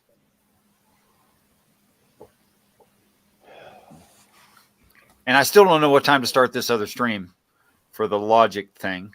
Because nobody will answer. How did that go? Because I didn't get a chance to come back. Yeah, it was too bad you didn't get a chance to go back. You were a nice addition. It went fine. There was, a little bit of side topic in the side chat, which is kind of to be expected. We moved right along. We cut it off at a little less than an hour and a half. I thought it was just fine. I was really wanting to kind of just, because there's I don't know if you were there for when I was talking to her about the couple things that were in the beginning, but there's an issue with basic intro texts to subjects, is that they're summarized and condensed in such a way that there are things about them that are technically wrong. and I was really trying. I was really Yeah, wanting to just I throw it. actually found a few of those, and I find it annoying, but it's much like you summarized. You know, when you give a child a science book that has a model of the solar system in it, Yeah. and you know that's wrong, and it is wrong, but it's a close enough approximation for now to get the idea across. Yeah, that's why I explained to her. Like when you start with But these I think you intro said texts, Adam. But I mean, it's the same thing because they're both. Those are both good examples.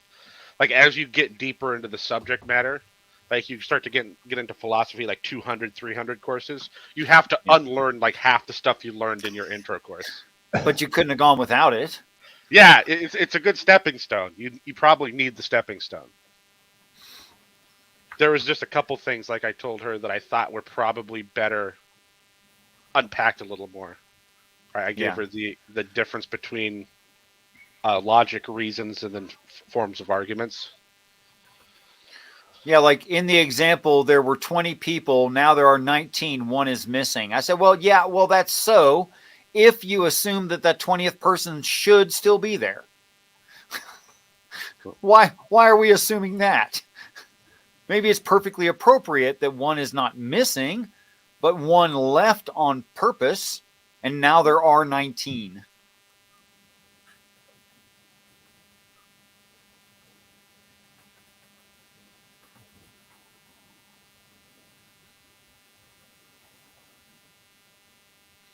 That was a conversation killer somehow. I was typing. Yeah, there's actually several things in that introductory, but I still think they're doing a fantastic job, you know, in the way that they're using words and explaining it step by step in a rational building method, you know, establishing, you know, creating a learning process from within it. I think that they're doing a smashing job of that. And after I read it, I was initially a little annoyed that they only mentioned deduction and induction, and then I realized that the whole paper or the whole chapter is really only talking about deduction. Yes, in fact, it says so right before you came in. We read that part. It took me a second to realize it because I just started off where you guys were at when I got back. Yeah. Well, you were able to repair your misunderstanding, so good for you.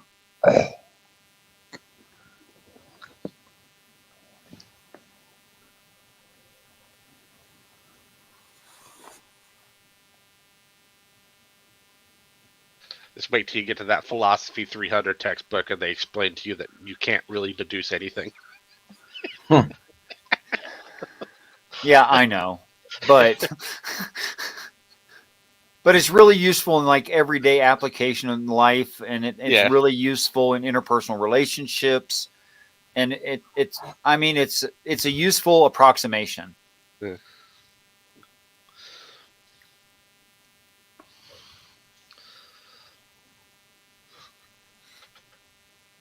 I think we killed the room with logic talk. I think it was the sex talk that did it. Oh, yeah, it kind of puts a shadow on things. Yeah. Which is too bad because that's nothing more than a social structure. Why does it cast a shadow on things? Yeah. Why can't we be honest and open with each other and tell the truth as we know it? Why not? I think sometimes you know, experience and just being sensible to who might be watching could be important, because not, you know, some people still might get triggered or it might bring up bad memories or whatever. Not that I'm saying this is what's happening for Sandy, just to make that clear, but there might be others out there who might be listening. Right? And I don't think it's wrong to be considerate in that way. Oh, it's not wrong to be considerate. It's just wrong to expect me to be considerate. Yeah.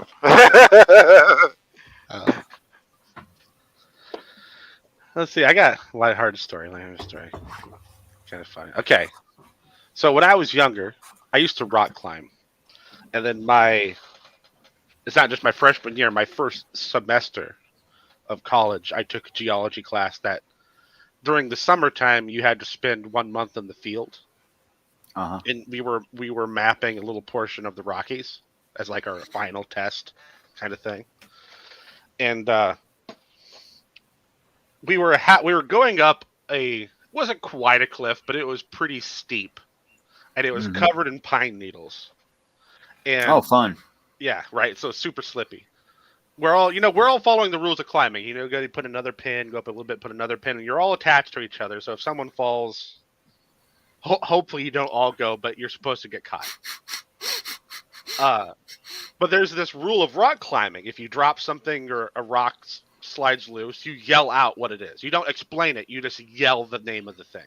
So people know as soon as possible what's coming at their head. Yeah. I slip, right? My first pin comes out. I start to fall, and I yell me. I yell the word me before I yell anything else. Before I scream, "Catch me! I'm going to die!" or anything like that. I just yell out me. The thing falling is me. That's pretty funny. Yeah. Accurate. I thought it was after the fact. Before I stopped falling, I was calling myself stupid. I guess you could have been more accurate and said, "Human, yeah. Look out! There's a human coming at you." Well, I'm just glad you didn't call out shit. Yeah, right.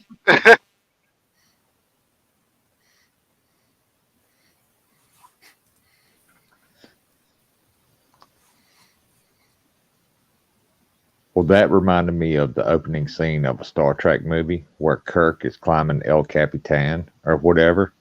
Mm-hmm. And Spock comes up in these jet boots and starts fucking with him. And then he falls. Yeah, I would have shit myself had that happen. And then Spock catches him, so it's all good. Oh, this one time in National Training Center, California, I didn't have a choice because I was left bored and with nothing to do and with no command for more than 3 hours at the base of a mesa. And the mesa, I didn't measure it because it's hard to measure stuff at that scale anyway, with like a tape measure or whatever. I didn't measure it, but it took 45 minutes for me to walk up the rubble at the bottom of it. Mm-hmm. And then it was pretty much a 90-degree to the top, to the flat. And it took me, I think, something about maybe an hour and 15, hour and 20 minutes to climb the rest of it. And when I got to the top, my 5-ton and 24-foot trailer with a bulldozer on it, if I, did a pinchy motion with my arm fully extended, was less than a centimeter long. And a Humvee was about 4 millimeters long at the top of that thing. And I free climbed that with no equipment because I didn't have a choice. Free climbing's fun. Until it's not. Until you mess up. Then you're just... Have you ever heard that one, Cerberus? There's two classifications of cliff diver. You ever heard that? No, I don't think so. Yeah, there's only 2 classifications of cliff diver: Grandmaster and stuff on a rock. Yeah.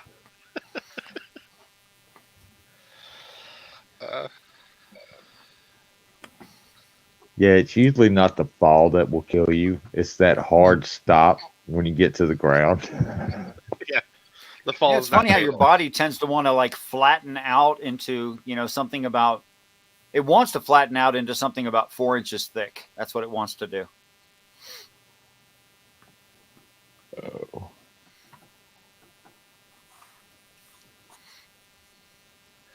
People have survived jumping out of planes. Who knows? I have. I've survived jumping out of planes 5 times. I mean, without a parachute. Oh, well, that's different. Yeah, they asked me if I wanted to go airborne, and I was like, no, fuck that shit. Dude, I needed the promotion points. I went to everything. Yeah. Oh, you get well, pay fair raise, you go up. Yeah, why wouldn't you? I'm a genuine 5 jump chump, and air assault qualified as well. Do you guys ever sing was it an army song or a marine song? Was it "Glory, Glory, What a Wonderful Way to Die"? Which the words that are put in is the paratrooper. Paratrooper. The words paratrooper. Yeah. I forget the verses, but it's about someone that's jumping out of the plane and his parachute doesn't open. He just smacks the ground. Oh, even in 5 jumps, I had a cigarette roll.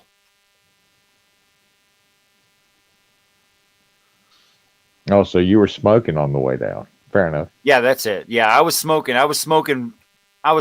way faster than everybody else on my descent. Yeah. If this is my last one, then I was passing up parachutes like they were holding still, because compared to me, they were holding still.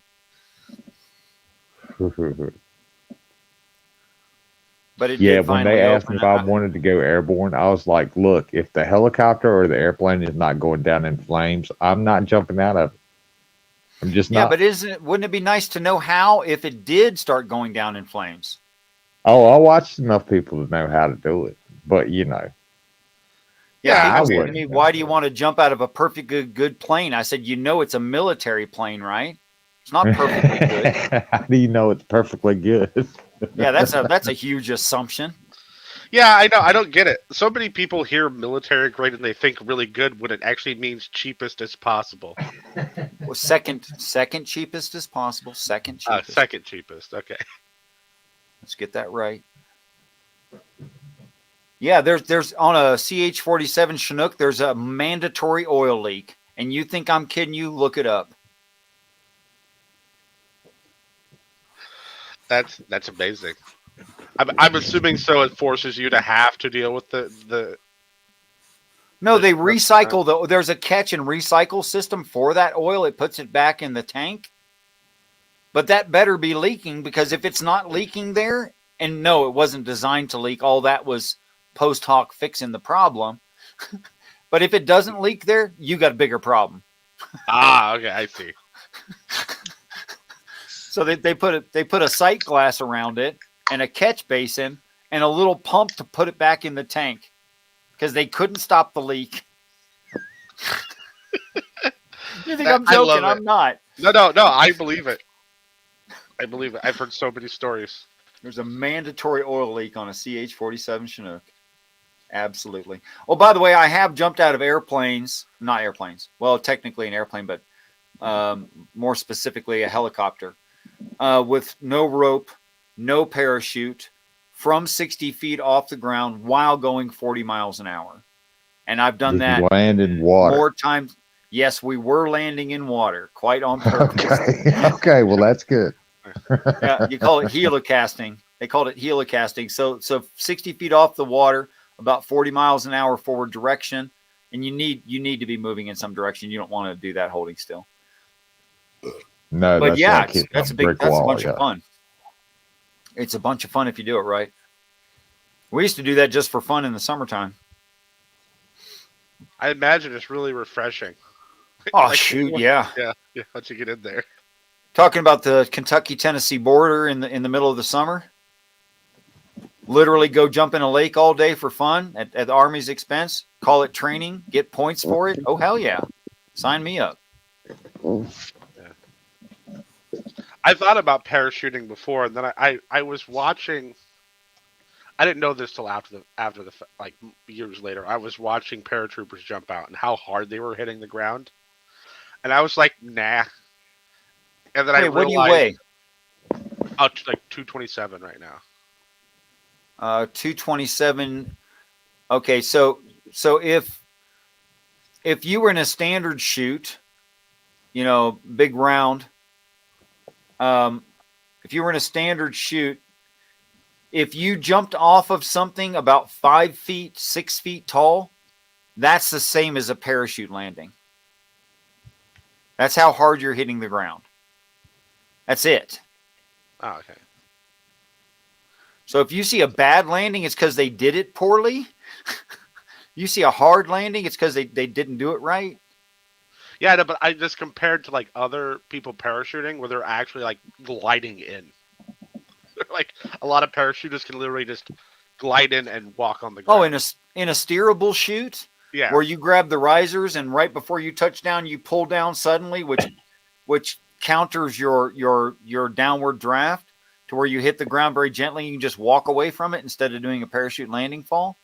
Yeah, those are awesome. Yeah. And they make them different sizes, so you can get one the right size for your weight. It's not a big deal. But I learned after, well, was the main part of the story I got fixated on at the time was I learned afterwards that they were designed, the military designed them to basically drop you as fast as possible. Right. But in such a way that wouldn't break bones normally. Right. It's like, okay, so part of airborne training is paying attention to which way the wind's blowing and working with that and pulling your risers to turn in a certain direction so that you're drifting in a certain direction when you do your parachute landing fall. You're supposed to hit the ground hard. By the way, not a bad idea in a combat situation to fall as fast as possible and then end up laying flat on the ground. That's a pretty good plan. Yeah. I just didn't know how much of a fun time it would be. And then I had a great time. Then I learned later that they had other parachutes and the military parachutes were kind of all I ever used was for combat. No, the only one I ever used was in training. The only one you're allowed to use is the round dome, the not very steerable, not very nice, drop you fast round dome. That's the only one you're allowed to use. So well, yeah, I mean, I hit the ground as fast as hard as I never got hurt. I had a good time. I mean, I feel pretty confident at 55 that I could jump off of something about 12 feet tall right now onto a relatively, I wouldn't want to do it on concrete because you're going to get scratched up.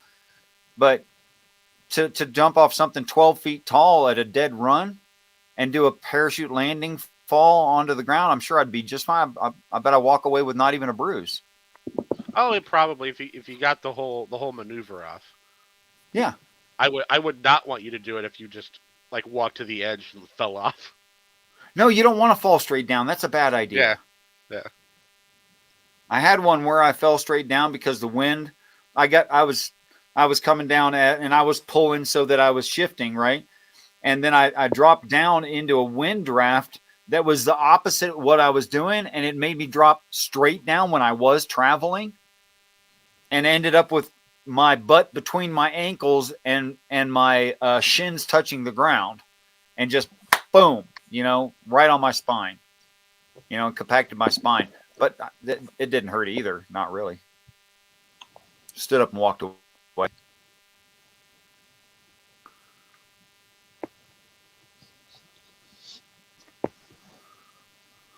I know. Maybe I'll still parachute when I turn 80.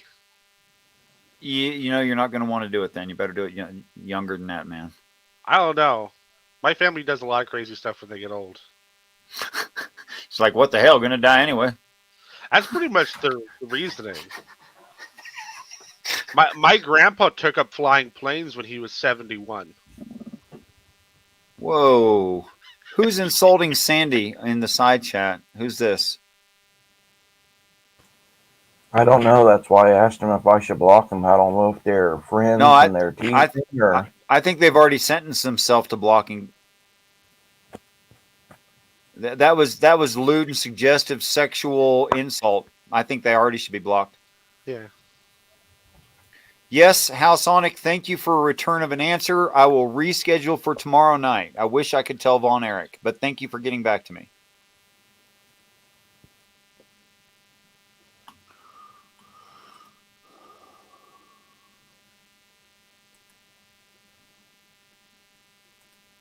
And it is now officially scheduled for tomorrow night.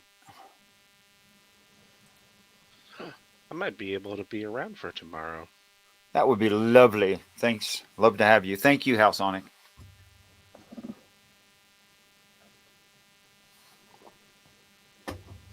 I think the only thing I have to do tomorrow is to chainsaw down some volunteer trees. Some what trees? Volunteer trees. The kind of trees that you didn't ask for? Yeah. Gotcha. Volunteer trees. You mean natural seeding? Yeah. Okay. Yeah. That's what all the old timers around me used to call them, were volunteer trees. Volunteer trees. It's cute. I like it. I got curious and I splurged and got a battery powered chainsaw. You're gonna hate it. Well, I got the highest powered one they have. It's like an 80-volt system. Okay. I'm thinking it's probably good enough to do a decent sized tree. But since these are all like smaller trees, I'm not worried about it. I was going to ask you, how long have they been volunteering? You know, like 5 years, 10 years, 30 years? A year and a half or younger. Oh, crap. Yeah. Yeah. Yeah. Pop. So you've got just some thick shoots to take care of. Yeah. I also, if it works good enough, I might just use it. But my other chainsaws are getting old, and it doesn't matter how well I maintain them. I always spend like 15 minutes trying to get them started. And it's just starting to annoy the shit out of me. Learn to tune small engines. Yeah. Gee whiz, man. All right, smoke break for me. I'm a conversation killer anyway. Oil? But I'm dumps.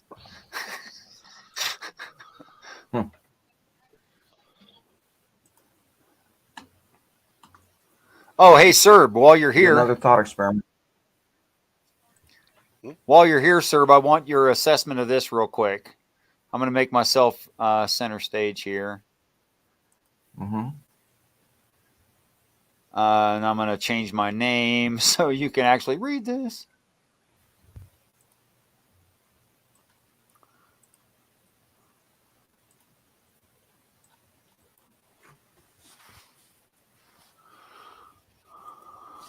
All right. You there, Serb? Yeah. Yeah. What do you think? It looks like it's just kind of appeal to authority fallacy, except for it's specialized to being the person you're talking to, or one of the people in the dialogue. Well, I'm designing this specifically for Christians. Yeah. Well, I would say it is a fallacy based on what I said before. It's like a specific kind of appeal to authority. Yeah.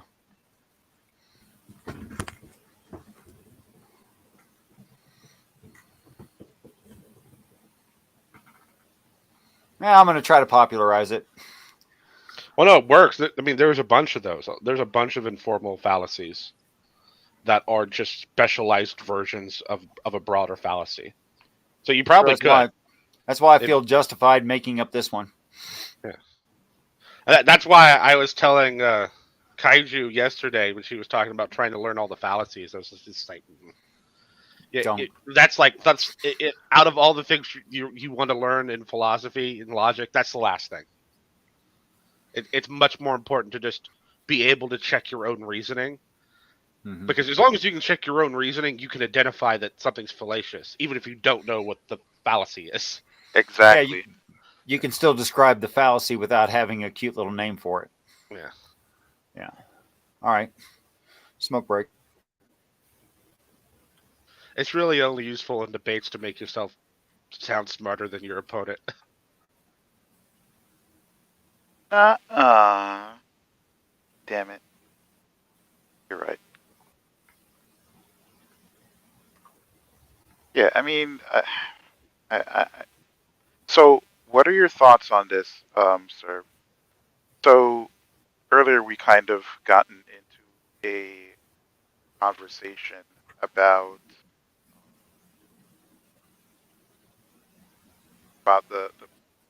it wasn't a philosophical conversation, but I think one should be necessary. Do you think that, let's say, if Congress passes a law, right, the Supreme Court can basically render it inert by, for example, determining that a core part of it to be unconstitutional? I think that's a type of power that the Supreme Court should have. I would have to really think about it for the should. I think that's a power they currently have. Yes, they do have that power. Yeah, I think they could actually review law without a case being brought to them. I think that's half of what their shadow docket is. Like every season isn't the right word, but every time they go through a series of court trials, they have a shadow docket where they make decisions on laws. Some of which are cases that were brought to them or just something that caught their attention. It's a tricky thing, right? I think they need that power sometimes, but then the question is, how are you going? The question always is, how are you going to assure that it's not going to be abused? And there probably just isn't a way to ensure that. So, take for example, right? Let's say Congress passes a law for whatever reason, the Supreme Court does not like the law, or they think that it's unconstitutional, right? They can determine it to be unconstitutional, right? But the power that Congress has is that if they have, with the help of the president, of course, right, is that they could essentially expand the Supreme Court and put people they want on the Supreme Court to agree with Wow. to maintain the law that they want. So that's the power they have. I guess there's impeachment as well. Yes. But I think that's a little bit more harder to pull off. But I guess there's that. They can use that, right? Yeah, because they're being appointing judges is in the Constitution, so it's not a law. Yeah. But so the Supreme Court can't Supreme Court that away. But I really like that's an amendment I am for. I really wish we would amend the Supreme Court to have a maximum number, or even a minimum number, or just a set number. Because just having Congress have the ability to stack the deck at every election cycle, I think is a little too dangerous, and we're just kind of because that happened a few times early on. Yes, it's happened before. But it hasn't happened in a long time. Yeah, and I think we're just lucky that it hasn't happened in a long time. I think, luck is definitely the right word. But so I was reading up on this some time ago.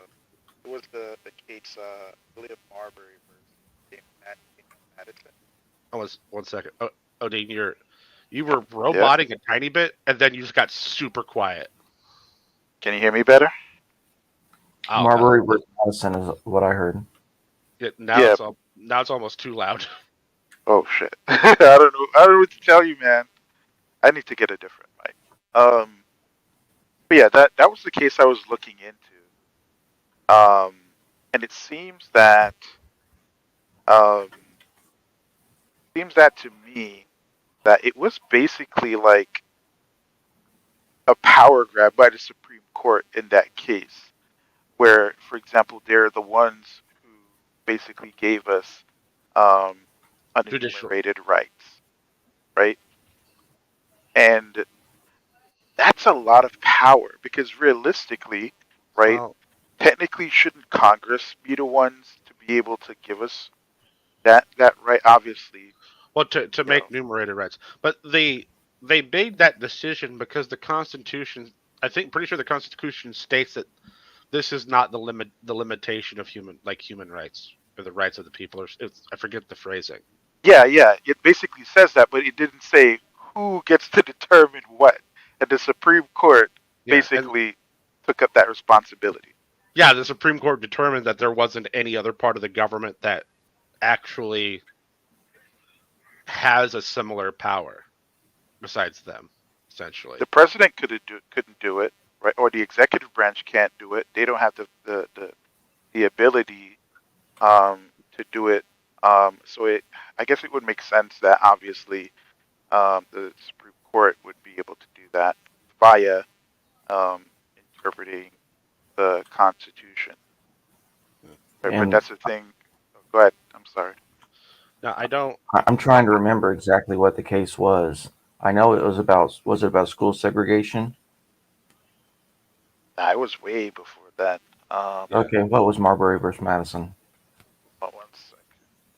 And what was the power grab? Oh, they were determining. They came to the determination that they could, with their power. I mean, the counter argument to their position is that they determined that they could add amendments to the Constitution, essentially. Yes, but without like doing that. Like take for example, the right to privacy isn't like explicitly written in the Constitution, Yeah. right? Like it didn't exactly say that, but it can with be. some, Huh? like with some, like it's implied in your to be secure in your person and your property. Yeah. It's kind of applied there, but it's not applied everywhere, and they've extended it from that. You see, I think it was Chief Justice Marshall. Well, they can clarify certain things, and yeah, the search and seizure and self, whatever the fifth one is, self-incrimination. I think those kind of exemplify the spirit of privacy. But what is the point that they're seizing power? I mean, they're just defining what they think that those terms mean. So, okay, for example, regardless of whether it was right or wrong, there is nowhere in the Constitution that talks about abortion. Mm-hmm. Right, but the Supreme Court did end up saying it was a right, and then that I don't think that they did. constitutionally protected. Yeah, they did. I think they said medical privacy was.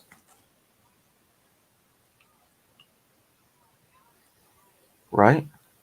No, I mean, they probably did it in a decision, but that first major decision where they laid out the framework of like the trimesters and stuff, that wasn't like that's far past privacy, because they're literally laying out the means by which the government can be involved. Okay. Well, if they're saying, I don't know. It seems like if they're saying certain trimesters it's okay and certain ones it's not, then it's no longer a right. It's now a privilege. Well, no, because the first trimester, under what they determined in that case, would have been a right. They determined it was unconstitutional first trimester for any government or any part of the governments or any other state governments to keep you from getting an abortion. And then they gave Okay. a middle range for they gave a range for like the middle trimester of what kind of limitations you could have, and then they. Yeah, I think they bench. Yeah, I think they outright banned it in the court in the decision for the third trimester. So I found this this little quote here. This was apparently said by John Marshall. So it says, "It is emphatically the province and duty of the judicial department to say what the law is. Those who apply the rule to particular cases must of necessity expound and interpret that rule. If two laws conflict with each other, the courts must decide on the operation of each.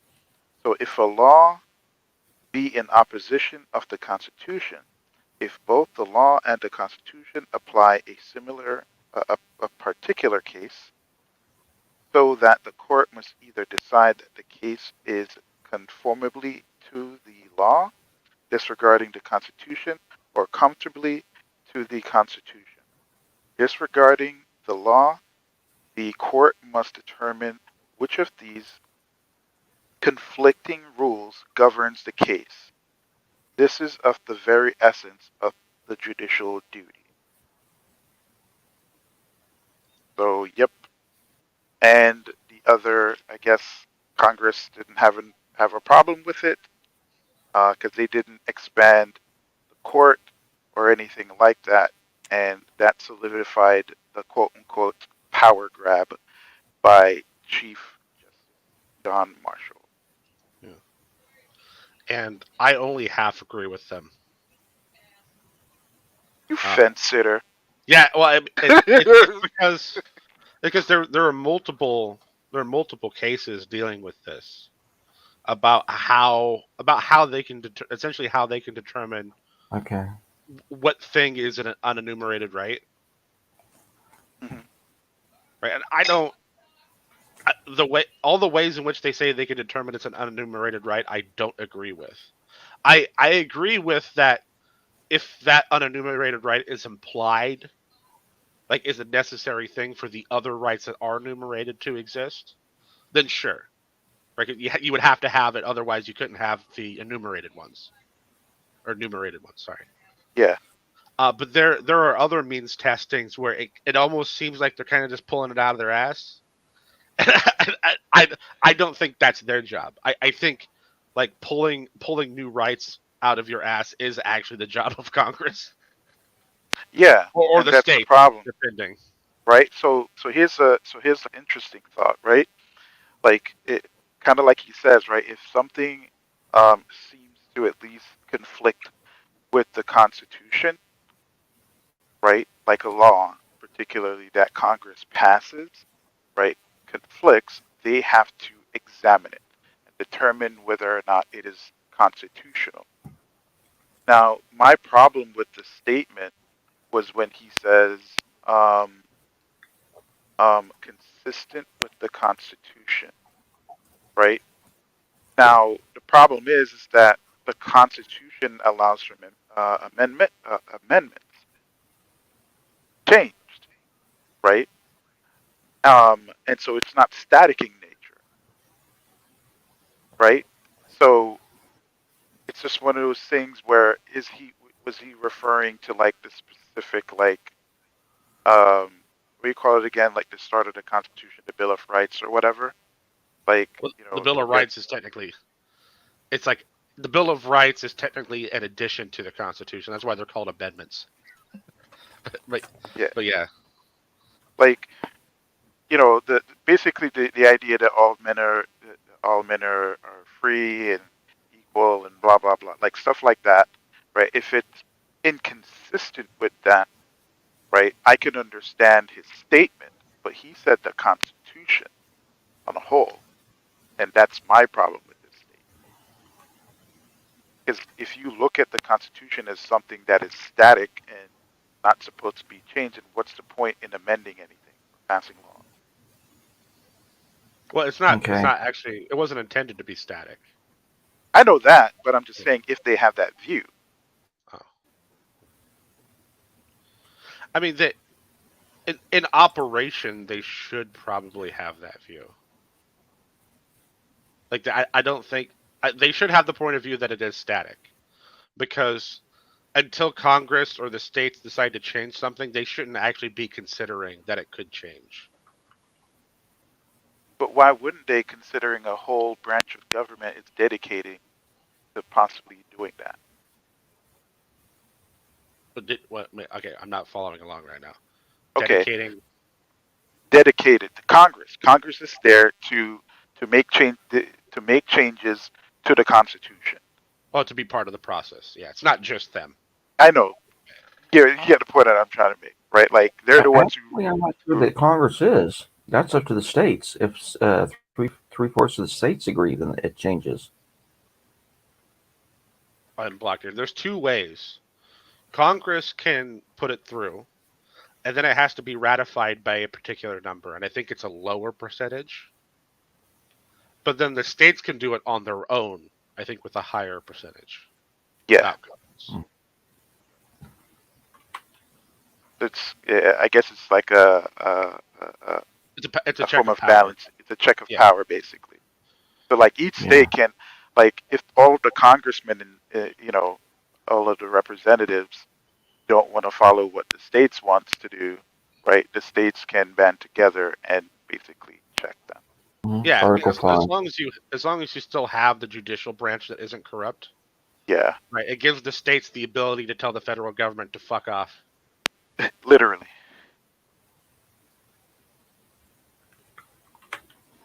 And just for my quick review on Wikipedia, Marbury versus Madison, it was a little bit of a power grab, but the legislature could have written a law overruling the Supreme Court, and then as long as the executive signed it, then that would have nullified the Supreme Court's decision, I don't know if granting But they himself the didn't. ability. I don't know if it works, because I mean any Supreme Court decision is going to be based on the level of Constitution, right? So I don't think they could just write a law and overturn it. I think they would have to amend the Constitution to overrule it.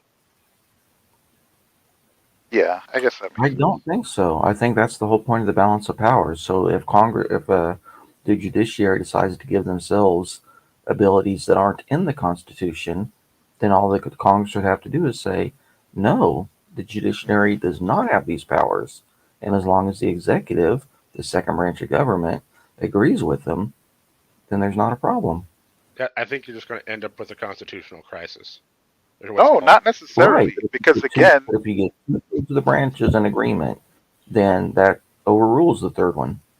yeah, I don't think that's actually in the Constitution. That if two branches agree that the third one doesn't count. I don't well, think it's a well, it's implied, right, based on operation, right? Yeah. If Congress is supposed to be the ones to quote unquote create laws and pass them, and the president is supposed to be the one to pass bills, right, and the president signs them into law. If Congress and the president are working together, they can literally just make it so the judicial branch not oppose them and make that law a law. They can either expand the judicial branch, or they could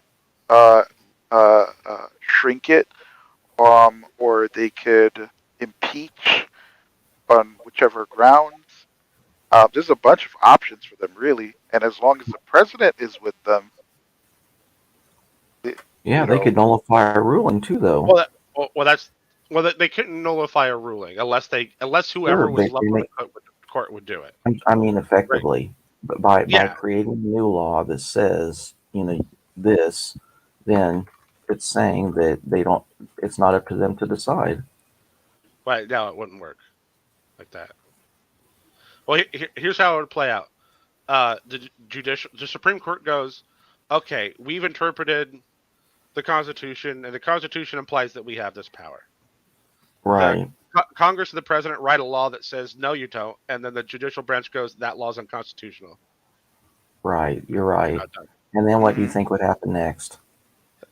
Well, I mean, if they really, really just absolutely wanted that law to pass, they would have to outright just fuck the Supreme Court. Like they would have to just remove people or everything goes against that. But you couldn't. Okay. Congress could 100% defund them, offer them a zero allocation on the budget. Well, that would be one way of would be doing it. corruption. That would be Pardon? considered corruption. Yeah. Not by Congress. No, it would. That would be an abuse of power, because the whole even though it's all a balancing act, because they have the power. Yeah. So because they have the power of the purse, they have the responsibility to fund the government. Right? They can't just decide not to fund the government. The judicial branch is a part of the government. Okay. Like I don't know where the line is to when you should pick up your guns and go shoot people in the face, but defunding the Supreme Court is past that line.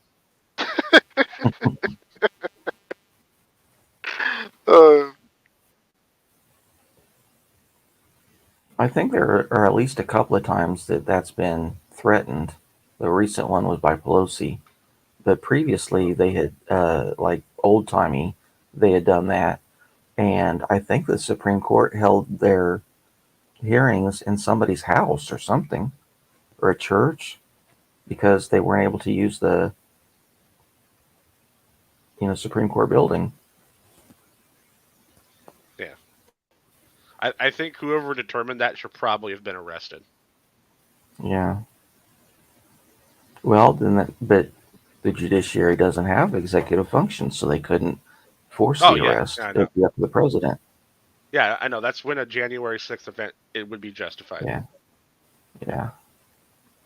It's funny because, like, even the idea that Congress can, like, arrest people, like, literally send, what do I call them again? The,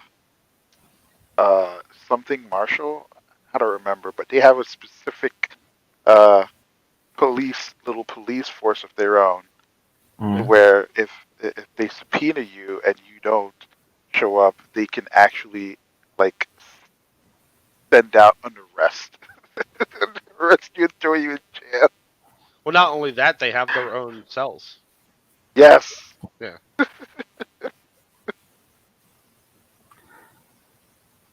I wish that they would have prosecuted Eric Holder when he perjured himself repeatedly in front of Congress. Oh, I just because like doing this in front of Congress is just so fucking common. Yeah. I really wish Congress would just start throwing the book at people. Yeah. Yeah, the day they decide to do that, though, man. What do they say? The day they decide to start to do that, just about any congressman's going to have the book thrown at them if they have to testify. Exactly. So that's why it might not happen. But if it did start happening, people would probably stop fucking around as much. Yeah, yeah, you do have a point there. And another thing I kind of realized reading the Constitution and seeing how the government works, you have the whole entire balance of powers, right? But it's the power isn't really balanced between all three of them. Congress has almost all the power. Yes.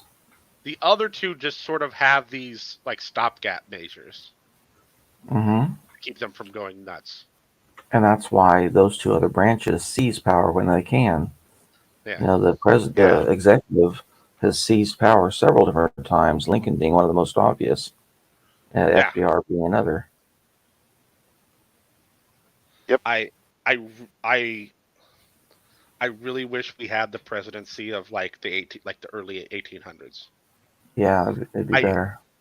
I think the president's main job should be to run the army when the army is deployed by Congress, Mhm.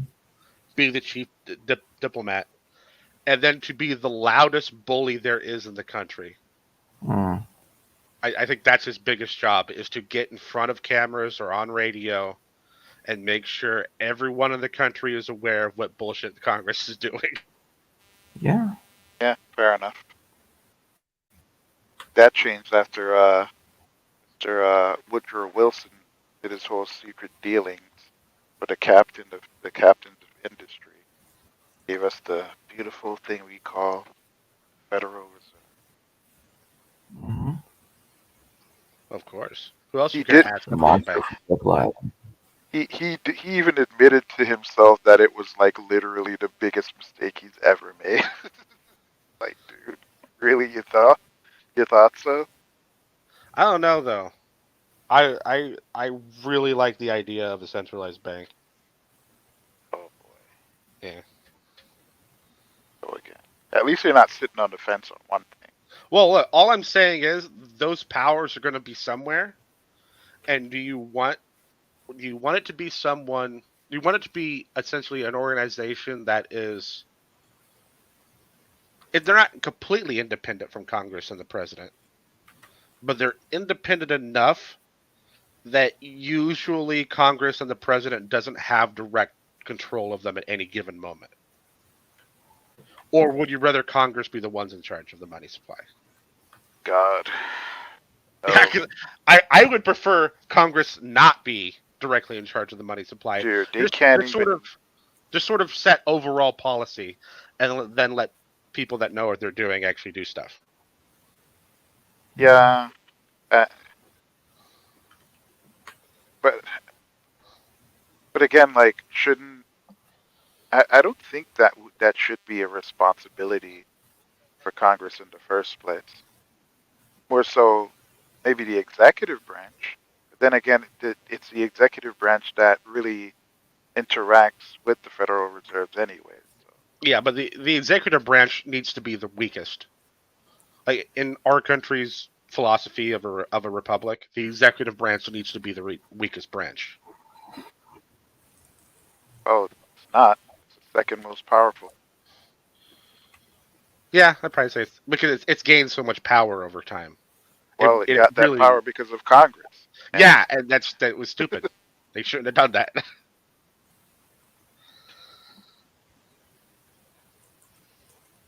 I honestly think we might need a fourth branch. I think a lot of those the alphabet soup been put underneath the executive branch really needs to be moved to a different branch. Like a new branch, and that branch has like an oversight committee or something that's like elected, and it's just completely removed from the executive branch. Like which branch, if you don't mind me asking? Oh, Like, it would be a new branch. It'd be a fourth branch. It wouldn't. No. Like, what would it be in charge of? The alphabet soup, right? It'd be in charge of overseeing like the CIA, the FBI, the NSA, all that. Oh. Yeah, I'd remove it completely from the government, from the government control. I actually had that idea, and I kind of did that in one of my books that I'm writing. And I would change some of the. If it was what I preferred, I would change some of the power the Supreme Court has, but I would essentially make a second, like, junior Supreme Court, and their whole job would be to just review every law that's going to get passed. Right? They just review it. They don't make a determination, but they kind of do. They make a preliminary determination that says, we think this law is unconstitutional, and then you hand it off to the senior Supreme Court to make a decision. That way, everything gets checked before it gets put in the law, and people don't have to have their rights violated for years before something gets overturned. Well, now I'm going to do it, Richard. Isn't that unnecessary complexity? I don't think so. Not at this point. Oh shit. Okay. I mean, when you're passing laws that are actually like an amalgamation of like 50 laws, because it's all been wheeling and dealing. Yeah, it's more. And it's like a Frankenstein monster. You need someone their whole job is just to look at that and go no. But it's funny because they can do piecemeal, right? And they can take that approach, but for whatever reason, they keep trying to do like massive bills. Because they want to bury the bad stuff in with all the good stuff and not find it.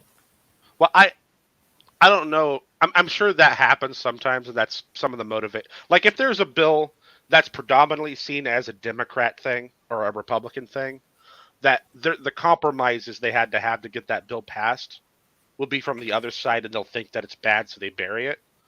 But really, all it is negotiation. Right? They'll go, we want this, and for this, we'll give you this, this, and this. And that's why you get this Frankenstein monster. I don't know, man. They can't do it piecemeal. Because if they do it piecemeal, that means there's going to be a bunch of individual votes, and there's no guarantee that you can get the other side to pass the thing that you want, even if you've passed the bill that they wanted. Yeah, well, the only side that's really getting anything at the end of the day are the corporations. Forgot about that side of government? Yeah, well, why don't you just start a corporation? I did. My whole farm's incorporated. Is that why you won't sell me no land? Damn it. Well, no, it was incorporated before I got it. I'm actually not legally able to sell you land and keep any profit. What? Yeah, it's in the bylaws, and I had to sign up for a bunch of different things because I don't fully own the corporation, and in the bylaws it has to be a unanimous decision. With the exception, I can sell property in an emergency, but I can't keep any profit from it. That way, it keeps it so it's just an emergency. So what would that emergency be? I don't know. I can't think of selling land for any other reason than make the money for an emergency. But wouldn't it? Well, couldn't you make an argument basically saying, okay, I'll sell because if it's incorporated, right, which means it's a separate entity, you can sell it and put that profit back into the company, right? And since the company's there as a tool to generate money, sure, you'll just have to just split the profits with whomever that's a part of it. No. The rules are all set out. So currently, the other shareholders are two of my uncles. And if I sell property, they get the money. I don't get the money. It's specifically written like that. Yeah, the other share, the is worded as the minor shareholder. So the shareholder, and that's defined as the two shareholders that hold a smaller amount, and is not the decision-making shareholder. I'm the decision. So if all of you agree on selling that land, right? Then Yeah, the so, money like, would have to be split all three ways, officially speaking. Like, 'cause No. even if they don't want any money, no. No, if I sell land, the money goes to them. And then if it is an emergency that requires money, they can decide to give it to me or not. But they would have to agree with me that it is an emergency, essentially. So I would have to basically, so it would have to be the apocalypse or Yellowstone exploding for you to sell me land. Yeah, or Illinois decides to tax all land above 10 acres like 100%. Something ridiculous that could happen. Oh, okay. Yeah, it wouldn't have to be the apocalypse. Well, I mean, that would be for the economy. That would basically be the apocalypse for Illinois. I guess that would count. like almost every farmer would now lose their farm, essentially. If that pretty much. happened. But I don't know. I mean, they're doing stupider things in the Netherlands and the UK, so we'll see why it couldn't happen here. I don't know. I feel like the U.S. has somewhat of a ratchet effect. I feel like everything is like just kind of either static in nature or just like moving backwards, kind of. Like when it comes to the market, or the economy, it is moving forward, and sure there are cyclical aspects to it, right? But in terms of like the society itself, when it comes to governance, I feel like nothing has like really gotten done of significance as of recently, especially from like Congress. Well, I mean, if it's working fine, why would you want Congress to do anything? If it's working fine for who? Well, it's okay. Fine as defined by the experts Congress listens to, and how as far as they accept that opinion. Right? They don't fucking listen to anyone, bro. No, they do. They do. They do. It's just a group of quote unquote experts, 2/3 of which are lobbyists. Lobbyists.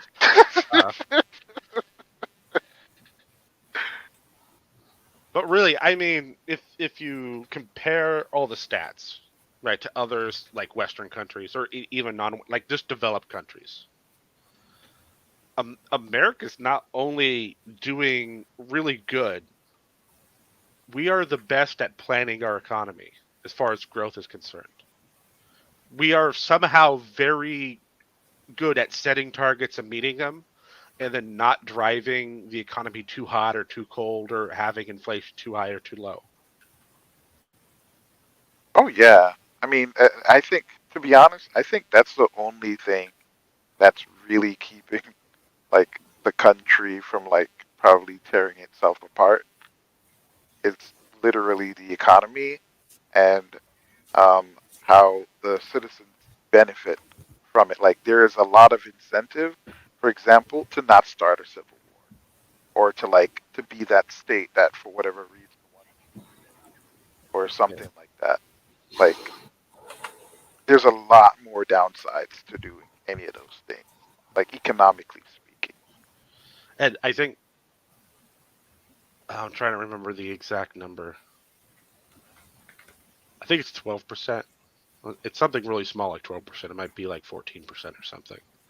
But I'm going to go with 12. If someone fact checks me, tell me, because I don't remember exactly. Something like 12% of our economy.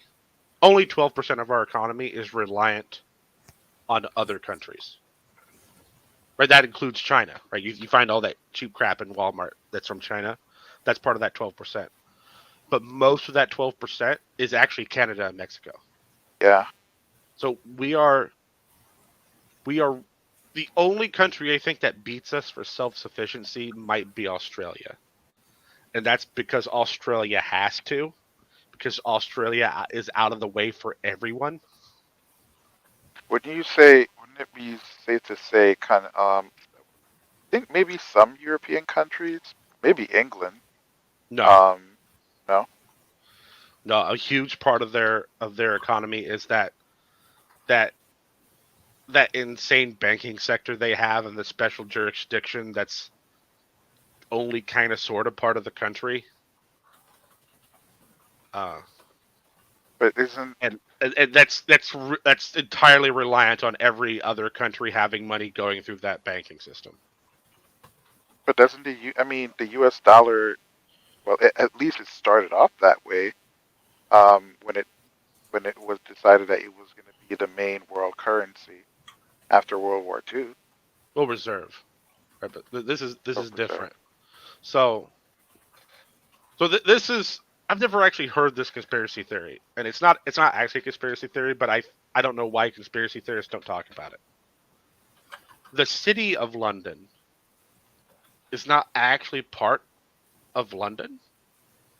It's a different city, and the royalty have to ask permission to enter because it's semi-independent,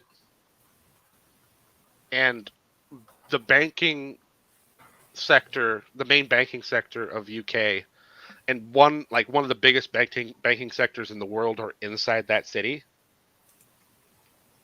And it's the only place in the world where guilds, like medieval guilds, still exist.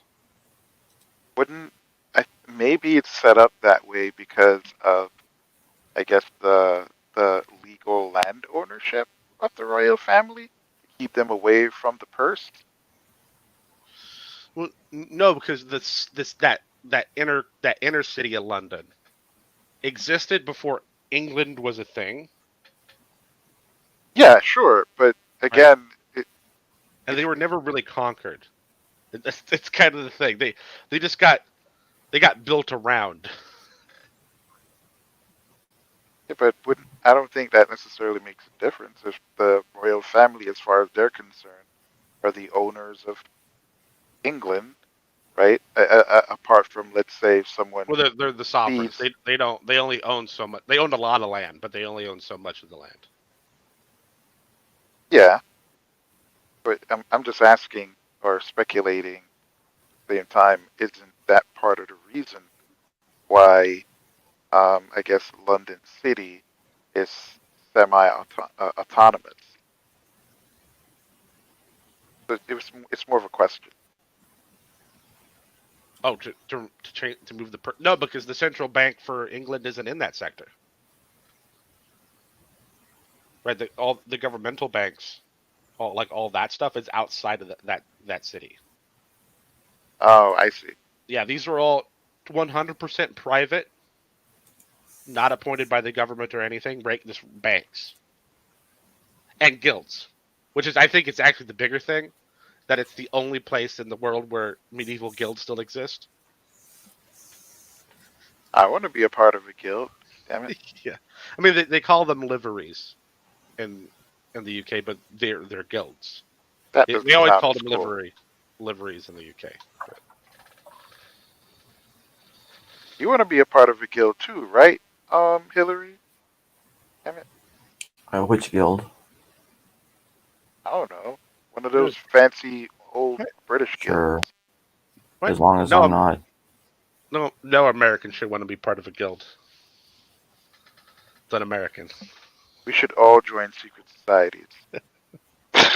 No, these are societies. Like all their minutes are open and everything. It's just no. I'm being an asshole. Just because you being a Mason and everything. I was just being a dick. They're literally trusts. Like the things that we purposely break up in America. Yeah. That we Yeah. don't let exist because of a lot of reasons. And the rest of the world basically did it too, except for the city of London. That's interesting. I don't know. Maybe somehow it works for them. It's been around Oh, for it that does. long. It does. I mean, they're one of the essentially. If you just look at the land mass, right, that it's on. If you could just compare land mass to land mass, they are the biggest banking sector on the planet.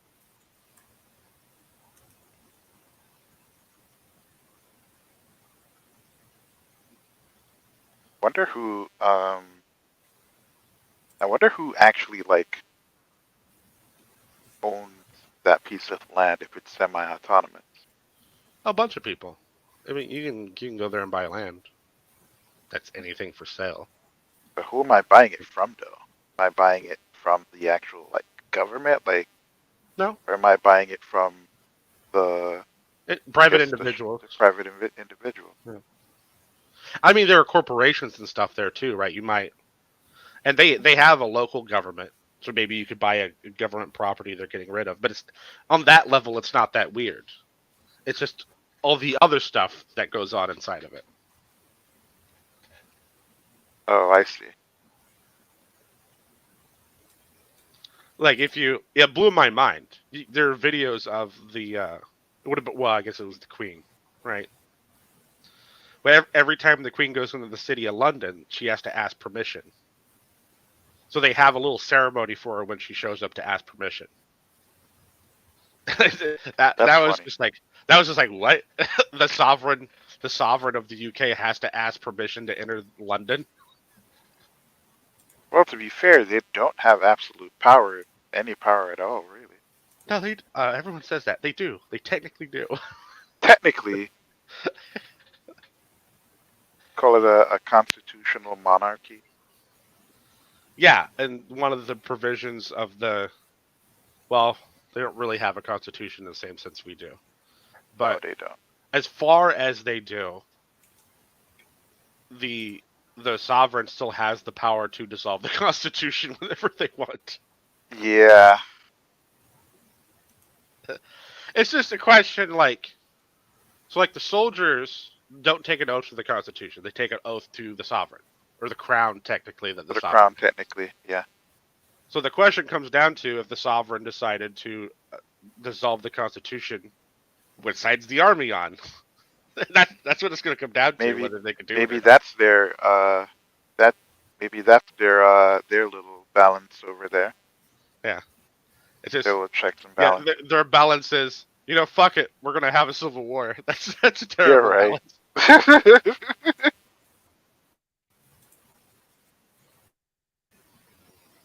Well, there was a lot of conquering happening, so maybe that's what it's all about. If you wanna take power completely, you gotta be willing to shed some blood. I had an insane moment at work today. Me and the colleagues were talking about Ukraine. And someone went, because of all this, we should help kick Russia out, right? He was saying we should help Ukraine. But we probably shouldn't let Ukraine join NATO. And I was like, you know what? I agree. Don't put them in NATO. Fuck NATO. Make them the 51st state. Yeah, what about Puerto Rico? Yeah, I don't know. Congress doesn't seem to like them very much. No. They voted twice in a row to join, and they haven't been accepted yet. Which is interesting. I think it's... Go ahead. Although admittedly, I think the president, quoting Trump now, the president, the governor of Puerto Rico, I think they said the way it's written, there has to actually be 3 consecutive votes. I guess. But I still don't think Congress is going to let them in unless Congress has an overwhelming majority of Democrat. Well, that and even if they do have an overwhelming majority of Democrats, I still don't think that will be the case because they're going to look at the amount of financial assistance that would be owed to Puerto Rico by being a state, because that economy is garbage. Well, corporations destroyed it, but yeah, it's like garbage over. Well, I mean, the upper economy's fine. the lower economy that normal people have to live in suck. Well, middle class is like almost non-existent over there, Yeah. at least according to Puerto Ricans that I've spoken. Yeah, that's because it's like a semi-tax haven. Yeah, essentially. Yeah, and I mean they're willing to give that up, right? Because I don't think they'll be able to have that type of privilege anymore if they become well, a state. I think a super majority of Democrats would still vote it because when polled, they are. I think they're like 60-some% leaning Democrat, which is enough to make them vote Democrat in any election, basically for the next couple decades, probably. Yeah, but a lot of them are also pretty religious and are against. Well, yeah, but so are Black Americans, and they're over, they vote for Democrats more than not. So yeah, which is crazy to me. You know, like people. I'm not for being a single issue voter, but if there is an issue you should single vote on, it probably should be your religion. Otherwise, why are you religious in the first place? Don't promote that bullshit, sir. Don't let nobody. Cut that out. Well, Cut that's that what out. I'm saying. Like, if you're religious, that's like the most important thing to you. Like, it should probably be more than anything else. Don't clip this. Cut it out. He's empowering the fundies. No. I mean, I would prefer if they didn't, but I understand. Like, if there is a case in which you're going to do it, I don't see why that wouldn't be the case. I don't understand how you vote against your religious ideals. That just tells me you don't actually have religious ideals. Well, I guess I think it depends. Like maybe because for a while in the U.S., right? For example, people never really associated being Christian a Republican. Now people do that, right? Yeah, I don't get that. I don't get that either because the majority of Democrats are also Christians. Yeah, that's the weird thing. But that's how people see it for whatever reason. But I don't know. I feel like take for example, I remember when Obama ran first, he ended up with a super majority, and he passed Obamacare. But one of the things that he ran on a lot was immigration, right? And he had plenty of time to pass that, but he chose to focus on LGBT issues and passing Obamacare, crying on the pulpit because of the amount of shootings that was happening. Like even the idea, like for example, a lot of black folk expected him to do things to address issues that specifically might affect the black community, right?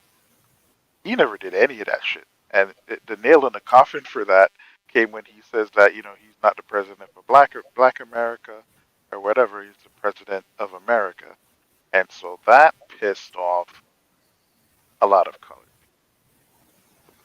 Well, it's not just colored people, but a lot of people don't understand that the president doesn't actually make any of this stuff happen. The best the president can do is negotiate with both parties because, believe me, even their own party will have lots of issues with some piece of legislation they want to get passed. And the only negotiating chip the president has is veto. They can go in and go, look, I get that all these different candidates in these different states need this other legislation to pass in order for them to get reelected. But I'm only letting that happen if you allow me this one thing. And that's usually what it is. They get like Yeah. one thing, maybe two things if the one thing isn't big, and then they spend the rest of their, that is if they want assistance getting reelected from the party, right? And then they spend the rest of their term just like parroting for everyone else in the party to make everyone else feel better. Yeah, and this is why I like, when I engage with like family and friends, and for example, they talk about like immigration. For example, they don't understand that that's not something that either party want to fix in any way, because it's a political carrot that can be get more votes. Yeah, no one's gonna fix wedge issues. Yeah, they're not going to fix a lot of those stuff. Yeah, So, wedge issues is what gets you votes. You're never yeah, going to get rid of wedges until they stop being wedges. exactly. Yep.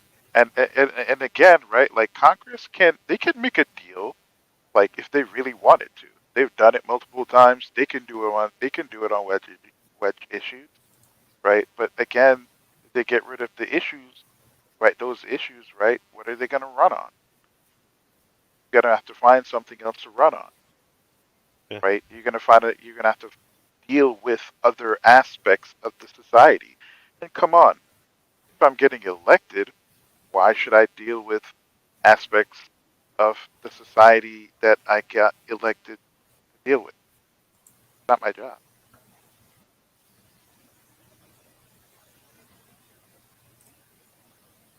No, people, I am not a politician.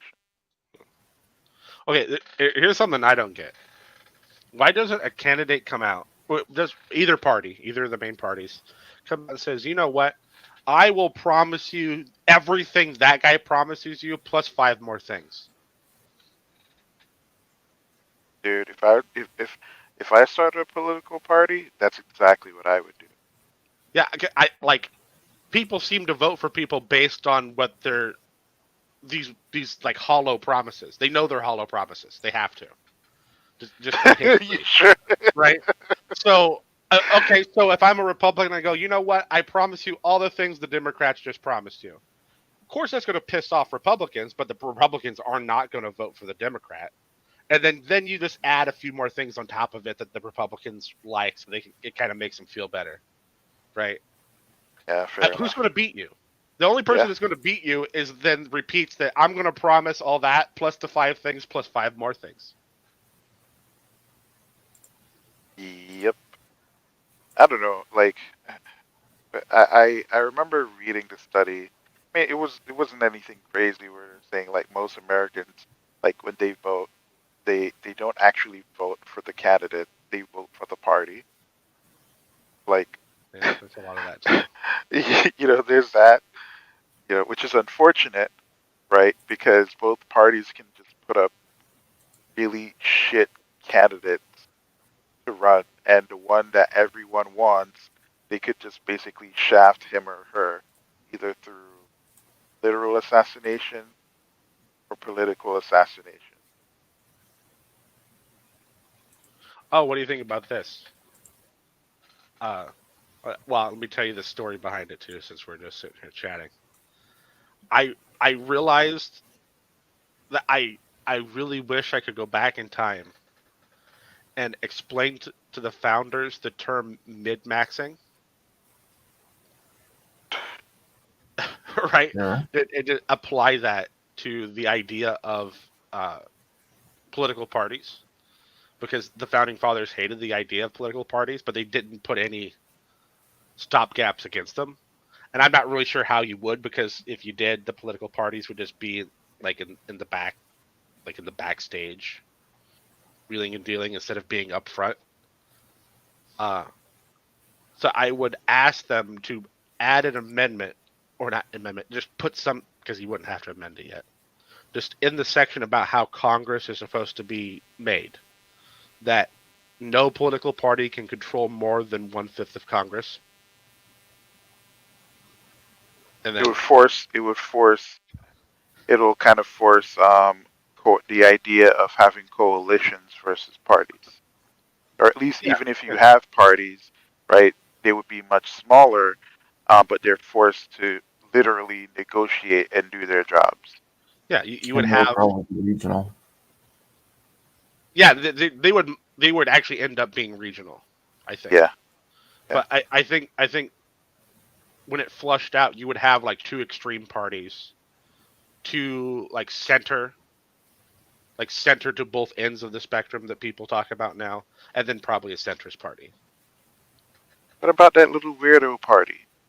Well, yeah. I mean, you'd probably get a few weirdo parties. I think the centrist party would be the biggest party, and then the weirdo parties would chip off little seats here and there from the other four. The fence sitter parties? Yeah. You get like the neutrality party. If I die, tell my wife I said hello. Kind of guys. Yeah. It's funny because when I think it was the last election. Was it the last one? No, the one before the last for Congress. What the Democrats did when they realized that a lot of progressives were being voted into Congress, they basically said to all of the contractors that are supposed to be, that would work with the candidate, to get them funding, do the campaigning and all that stuff, right? They basically said that, hey, listen, if you work with one of these candidates, you can never work with a moderate liberal again, like a regular Democrat. That was something that Pelosi came up with. Well, that's a smart move. Right?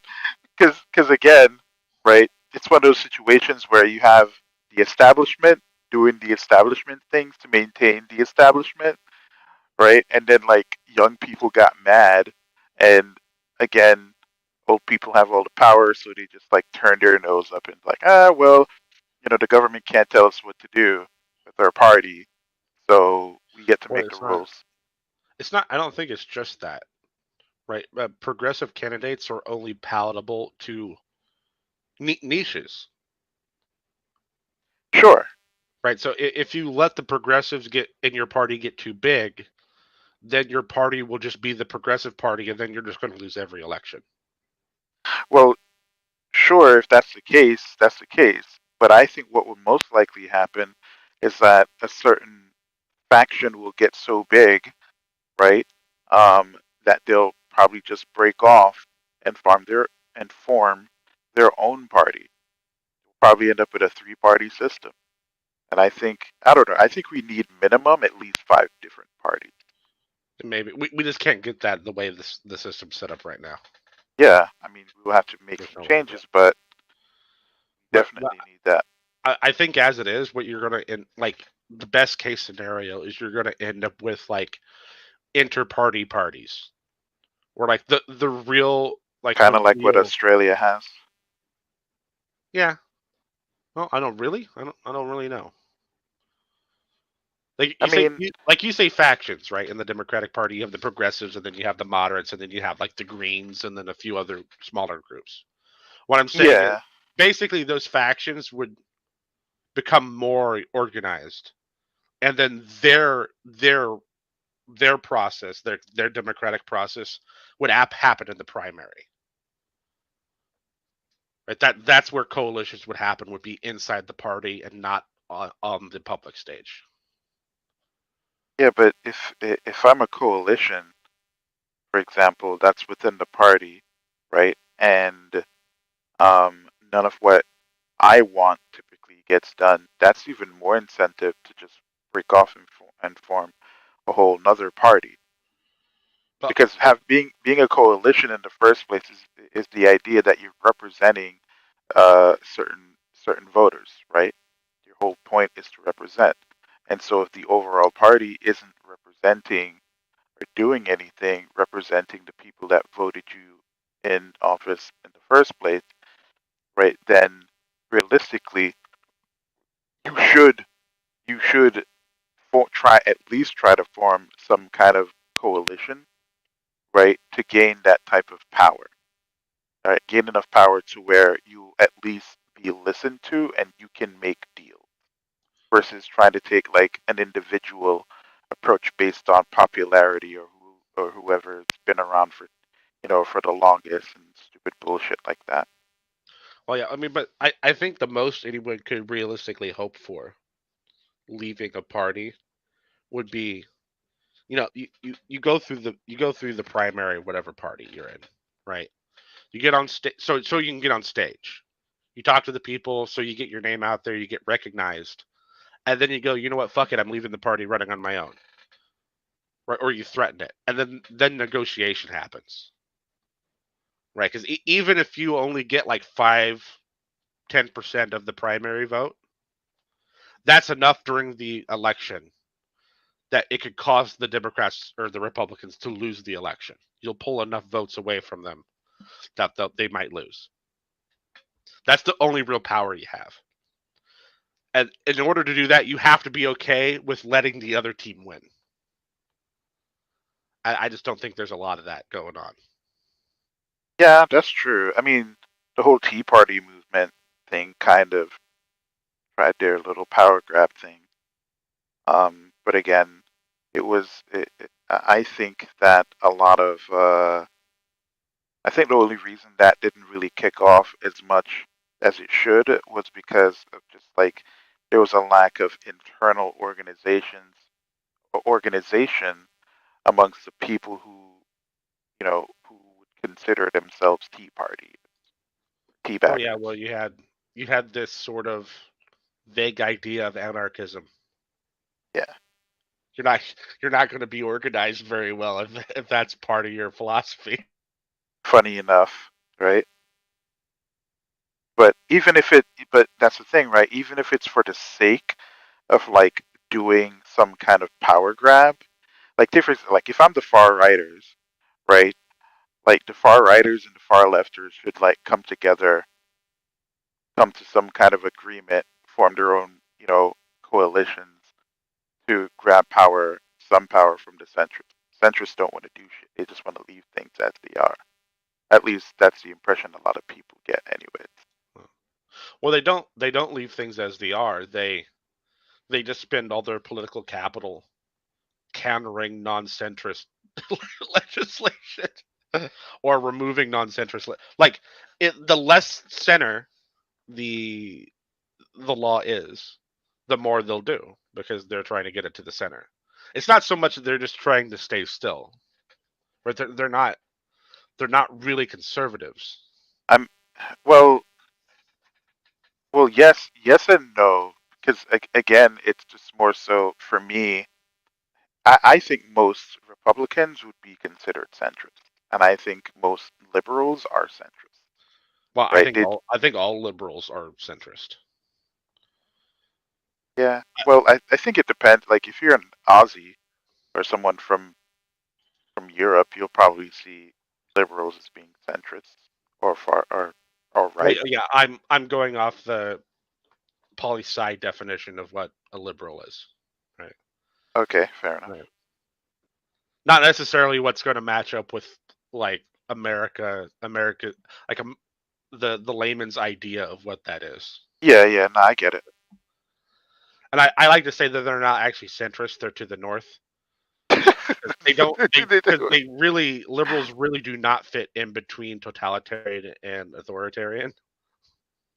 Yeah, fair enough. They are not on that spectrum anywhere.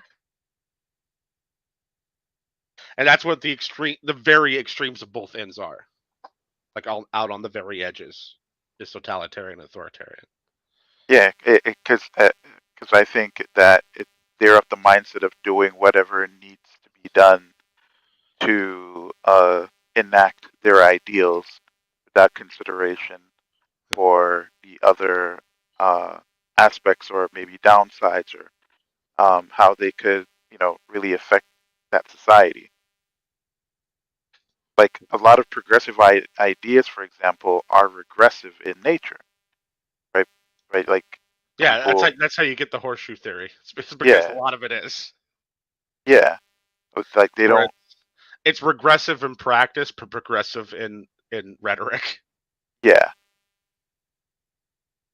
you'll still find a lot of that. And again, this is where I feel like there needs to be, you know, um, at least some form of representation. Because even if you're far right, I guess, or far left, right? I still think you should be represented by people who actually represent your positions or whatever, right? Yeah, I think it'd be nice, even if I don't agree with them, Yeah. right? Because I don't want to have to worry about them getting some sort of backdoor power because this more centrist part of whatever party they're in has to wheel and deal with them. Yeah. I think they're much easier to combat when they have to walk out and actually stand on their own, and they can't have the centrist 90% of them just hide them and carry them along. Yeah, and I mean that ties into the fact that not all votes are equal, right? If you are a centrist, right, and you know you are going to be the demographic that that both parties are going to be appealing to, right? And so literally elections are won or lost based on how much of the center that you can pick away for yourself, basically. Well, it's actually even more strict than that, because I just actually read a study on this a month ago, where they went through and found everyone that called themselves some version of unaligned, right, independent, and then they tracked who they voted for. And what they found is actually only about 3% of the population is actually independent. Mm-hmm. All the other people that call themselves independent voted for the same party repeatedly for decades. So that's actually pretty funny. Yeah. So I'm pretty sure the parties already had a rough idea of this if they didn't already know, and so they're really fighting over about 3% of the population. That's why the centrists are so big, because that 3% of the population, it's not so much that they're smarter than everyone else and they're trying to weigh every last little detail. It's that they're actually the people paying the least attention. Yeah. so that's why the centrists win, because the centrists don't seem extreme. There's nothing those people have to think really hard about, so it's an easy vote. Yeah, and it's the only way to really get centrists to really address any issues seriously, at least voting wise, is to fuck with their lifestyle and money. Oh yeah. If you take that 3% of people and you make that 3% of people poor, and by the way, they were all middle class. Yeah, they are. Yeah, if you make them poor, they will make you lose. Yep. If you do that, bro, you are not. Yeah, you can kiss your party's chances goodbye for at least the next 3 elections. Yeah. And it's see, this is kind of like the thing that I this is the interesting or entertaining part of the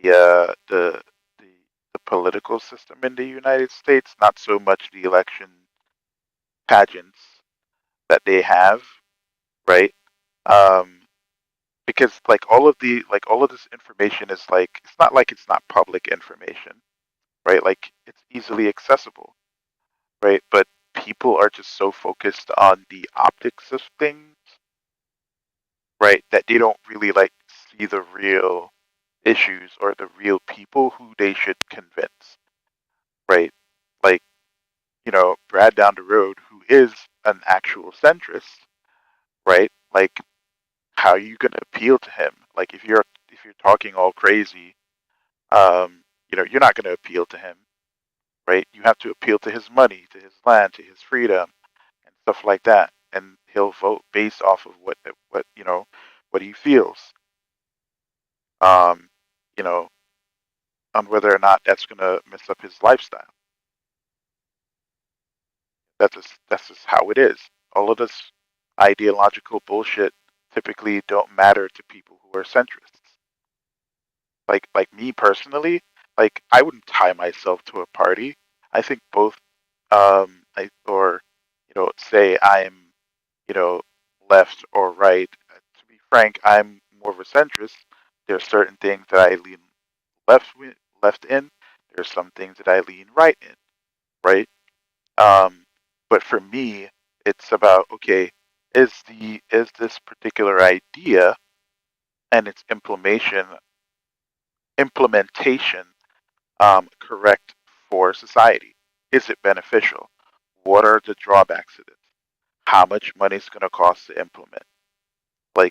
Those are the questions that I would ask, right? And my problem sometimes is that the way how laws are written, it's basically kind of like when the Catholics took the Bible and made it Latin, so no one else could fucking read it. It feels like that, where these laws are written in a completely freaking different language to where the lay person would not understand it, and they're written in vague ways. Obviously, I think that's purposeful that it's written vaguely, but I think there needs to be the whole Constitution for that probably should be written in plain English and not this weird fucking legal language bullshit. But that's half the problem. I mean, it gives the Supreme Court something to do. Yeah, fucking good luck with that. Get those fuckers to do something. They do a lot. It's just you don't hear about it because most of what they do is on the shadow docket. Yeah, that's true.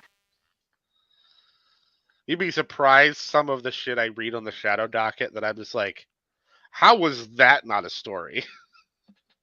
Yeah, wasn't there something I remember there was something that has to do, I think it was with the Fourth Amendment, where there was this case where ICE wanted to get a hold of a immigrant, and the immigrant was on the private property of a gentleman. Now they didn't have a warrant, but they went in and the and arrested the immigrant, right? And in the process, they broke a bunch of stuff, destroyed his property basically during the process, and he got mad and he sued them, not just for destruction of his property, right, but for violating, his constitutional rights. And the Supreme Court sided with the executive branch on that one. And so, if you think that not being able to sue law enforcement like directly is bad, now even the federal government could literally, like, even though I don't think they'll do this a lot, I think under certain circumstances, if it does happen, you do not have a case because precedent has been set. Violation of your privacy. So that was one of those things I read, and I was like, why is no one talking about this?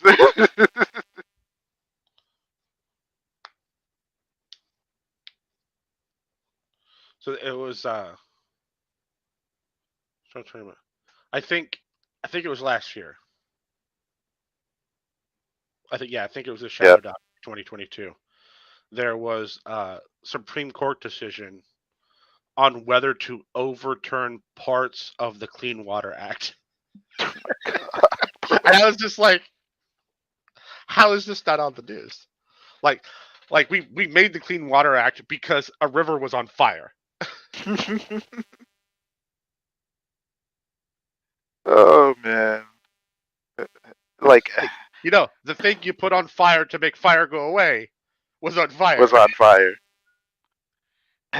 And you know what? Like I when I read stuff like that, I started to basically like just get discouraged and got into like this like screw it mindset where it's like, dude, like everything is like there aren't like iron triangles, right?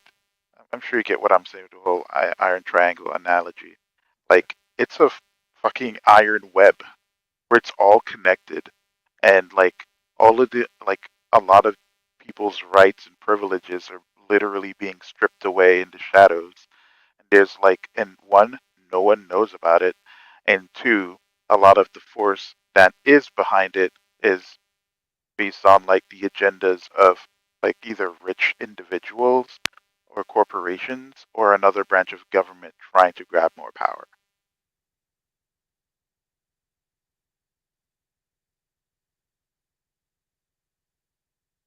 Yeah. I tried to bring it up a different hangout. Maybe that's the first thing I'll do with my new channel. I get people in specifically a discussion on exactly where the pick up your guns and start shooting people in the face line is. Like, where is it at? Like, exactly. Well, I know what it is for William. Yeah, we're all going to disagree, so we have to come up with some metric to where we have to like aggregate all of our opinions and come up with some sort of average. I mean, what if the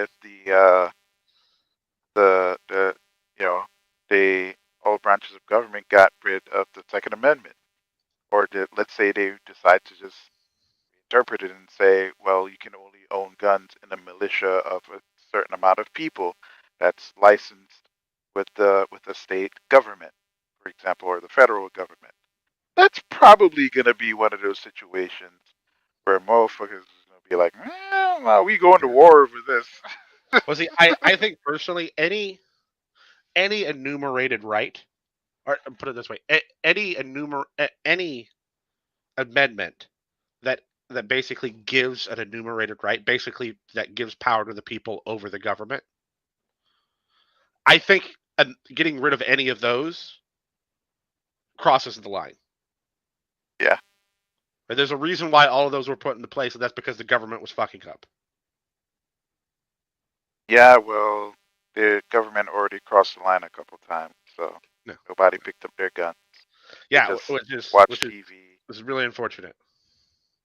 Yeah, like people don't understand, dude. Like the example that I gave earlier in the show was about like states getting almost basically like universal control over the structure of voting for example, not just local elections, but federal elections, right?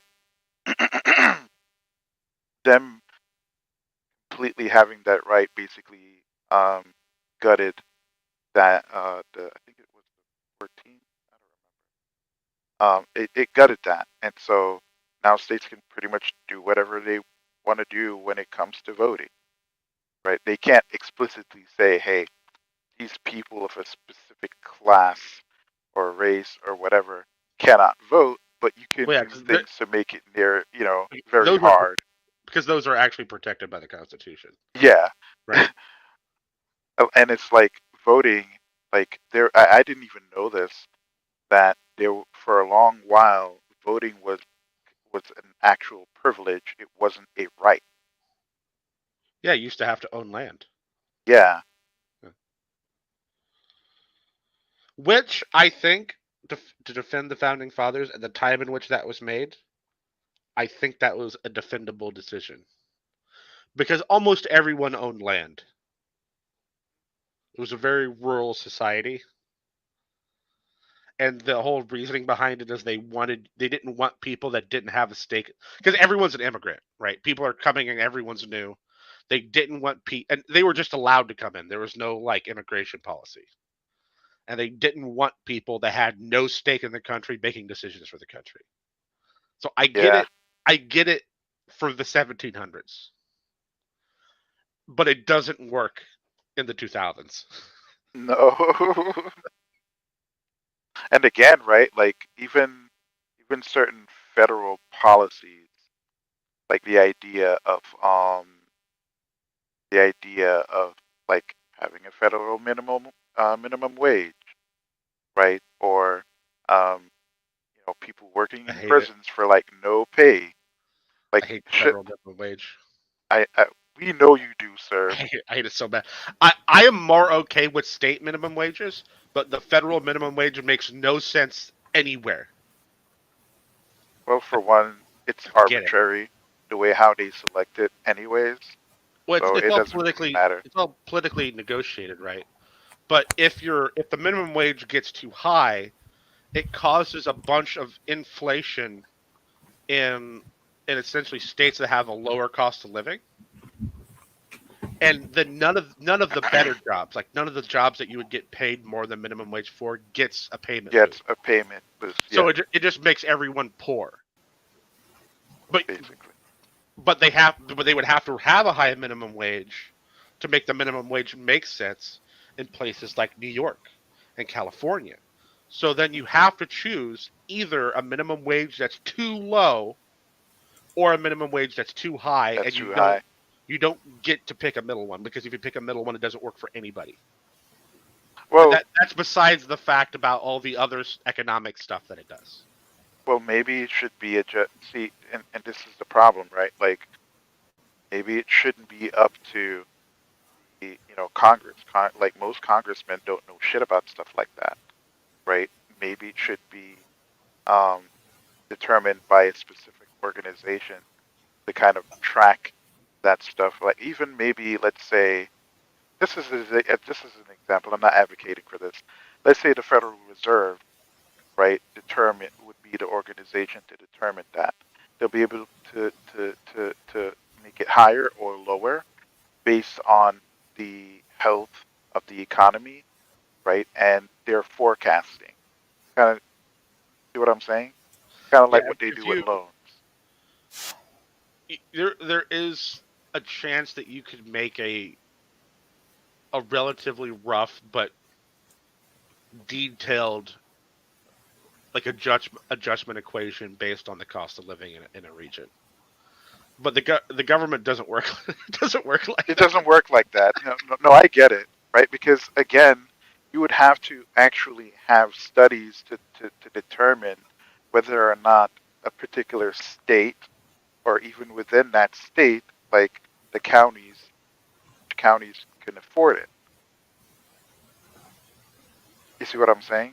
Yeah, if you want to achieve something like the minimum wage on the federal level, you need to amend the Constitution, and it needs to it can't set a wage. Yeah, right? can. But it has to say something like the standard of living for your state has to meet a certain level. Yes. Yeah, and that's about all you can do that makes sense. Yeah, and well, it would need to be kind of written that way to allow for adjustment, like proper actual assessment and adjustment. If Even though I think it'd be better to get rid of the minimum wage and just require businesses to be unionized. Yeah, that would. Oh man, you could probably get assassinated for shit like that, bro. Right? And when I say that statement in rooms full of like lefties, it's the reaction's really bizarre, because they hear that first part and they think I'm like some sort of right-wing lunatic, and then they hear the second part and then they think I'm some sort of like socialist. So they don't know what to categorize me. You're a right-wing socialist. But so to be fair, right? That's a very centrist view. It is. It's a liberal view. It's a Yeah. liberal view. But I think, right? I think that's a pretty decent compromise, right? Yeah. But I don't think most businesses. No, they'll hate that. They don't like that. They'll hate that, because as long as you got a minimum wage set, even at the time, if at the time it's set, it's the appropriate one somehow. over the course of a couple years, the businesses will be able to work around that and basically make it not worthwhile. Dude, like, do But you you can understand never how do much? that. You can never do that when you're unionized because the union will be chewing your ass every day.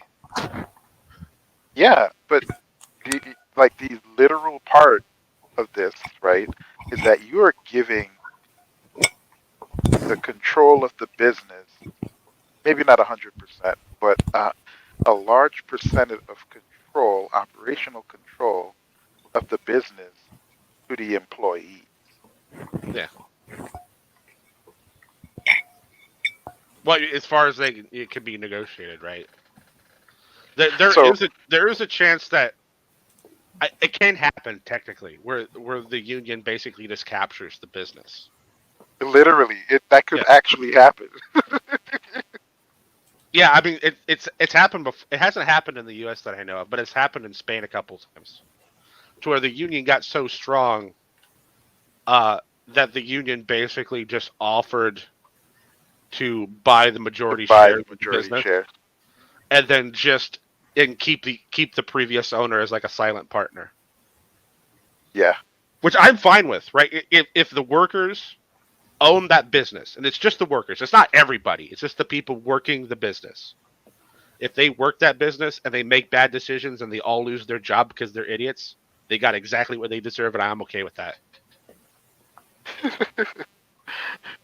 I don't know, man. Sir, you got to be careful. Someone's probably gonna label you a super socialist or a Leninist or what they call it, a Marxist or some shit like that.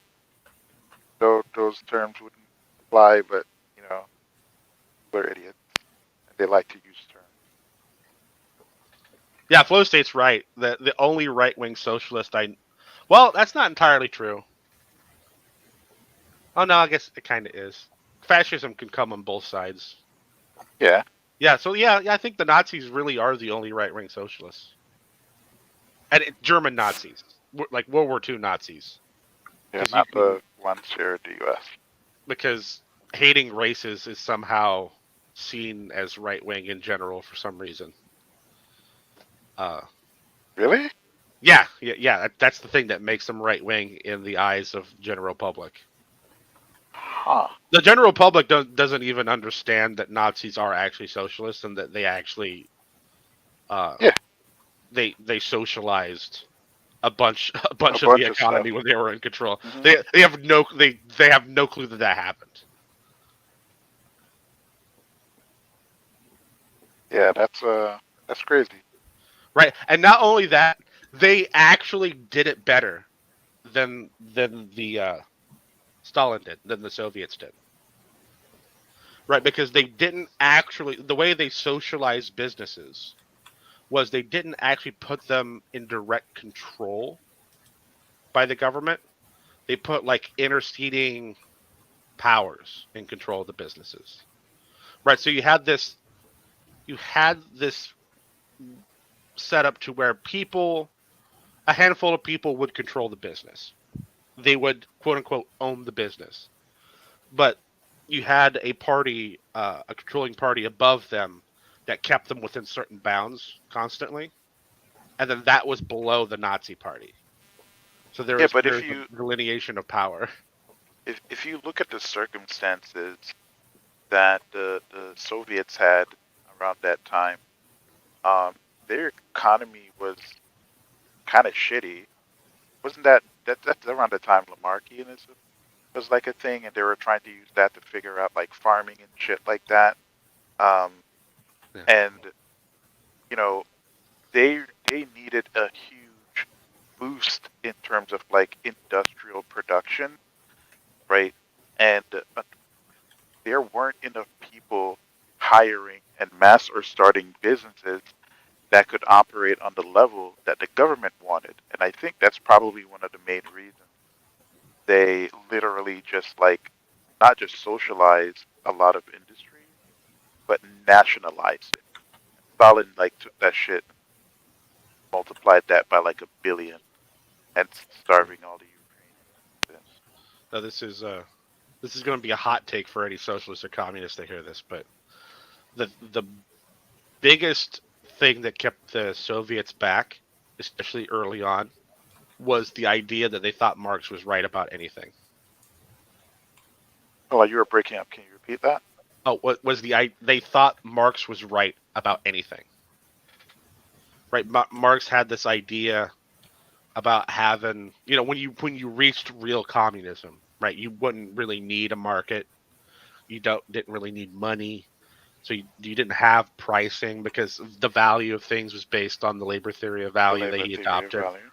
So they went in when they first got control and they started organizing things. They really tried to not have a price structure. But the irony of that is that a lot of the power and the money that they did have concentrated, again, to the top politicians and the guys that buddy up to the politicians. Funny how that works. Yeah. And then a famous economist, Mises, wrote this open letter to the Soviets about how much of an idiot, how idiotic they were. Right? He had to explain to them in this open letter exactly how Marx was an idiot, and about if you don't have a pricing structure, there's no way for you to know what you need, because there's no feedback into the system. Right. And they actually listened to him. They had like a 5-year stretch to where they went, okay, we're still going to try to do this without having a real money system. So what we're going to do is just try to say that the cost and prices of what we produce is equivalent to how they're produced in Europe. Right? And of course that didn't work because they traded with Europe. So it fucked everything up. Because the cost of producing something in Russia isn't going to be the same as it is to produce in France or anything. So then they gave up. They're like, okay, well, they literally gave up. Stalin was like, Marx is wrong. Introduced a price system, and then got on. I don't think it was television yet. Got on Soviet radio and declared that what they had achieved at that point was true communism. And then you have the rest of Soviet history. Yeah, nationalizing everything, murdering those who disagree with him, massive deportations. Yeah, typical, power-hungry people doing power-hungry things. Yeah, this is why poli-sci people don't call Marxism communist. They call it Marxism. Yep. I don't know, Hillary, do you have anything to add to it? Several things, but you guys kept going and I couldn't raise my voice, so I just let it go. But yeah, isn't it funny how Marx can define what capitalism is, but he can't define what Marxism or communism are. Somehow later people have to do that. Because anytime you show people what Marx actually wrote about Marxism and communism, then they always reject that as, no, that's not real Marxism or real capitalism. That's proto-Marxism. That's interesting. That was like an issue that came about in like a discussion, pretty much. Yeah. Especially people who are really interested in politics but not very knowledgeable about it. I'm not super now. See, like that's the thing, right? Like I will fully admit that obviously I am born and raised in a capitalistic society, and all I've known pretty much is capitalism. I have not studied Marxism or Marxist economic ideas enough to fully comment on it and its implementation.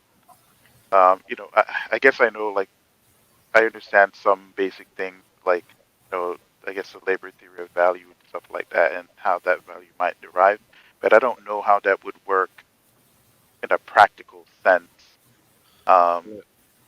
So that's why I tend to not engage too much in those types of conversations. Yeah. Well, in the 1600s, like 1600s, 1700s, the labor theory value makes sense, right? Because you don't have, you don't have like scales of the economy. Like everyone's a farmer. You have blacksmiths. You don't have factories. There's none of that other shit going on. So it makes sense there, and it probably, I haven't read much on it, but it probably actually does a pretty decent job of explaining what happens in the economy. But once you get to the before you get to the Industrial Revolution, but definitely by the time you get to the Industrial Revolution, it can't work anymore. Right. It can't explain what's going on. Right, Yeah, because the means of production has changed drastically. Yeah, basically. And not only that, you start getting services. Services. Like service jobs start to appear in the economy. Yeah. And there is no way. It's not even possible. Like, it's not like the labor theory of value talks about services, but it gets it wrong. It doesn't talk about services at all. Like, there's no way to even pretend that it can make a prediction. It's basically like, nothing's being produced. There's no production happening. Yeah, according to labor theory of value, service jobs are worth zero. And if you were to still use that, then right, the cost to generate a lot of products is like super cheap. Like in terms of like the amount of labor that's being put in, right? And so, a matter of fact, that would probably make the value of those things even lower, which means people would make even less money that participate, even in a limited capacity, to produce those things. So they won't be as valuable as they are now. Yeah. And it already, there were people pointing it out before all this that like it can't explain auctions. Right, there's no, you can't get the labor theory of value to predict auctions. How would you even buy shares in a company? Like, well, I mean, you're talking would even work. You're talking back in the days of mercantilism, right? Adam Smith wrote The Wealth of Nations, and him and one other guy basically came up with the labor theory of value, right? But he wrote that in a world where capitalism didn't exist. It was mercantilism, and there wasn't people owning shares.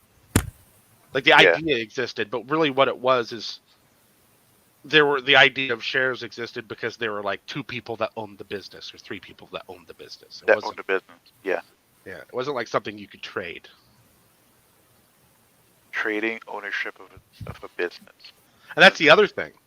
There's no way to predict the value of stocks, like as you brought up, because you can make infinite stock when you found a company. You can determine how many shares there are, and it's arbitrary. Mm-hmm. And it costs nothing to make, other than a little bit of brain power to make up a random number. And even the idea of like stocks splitting, for example.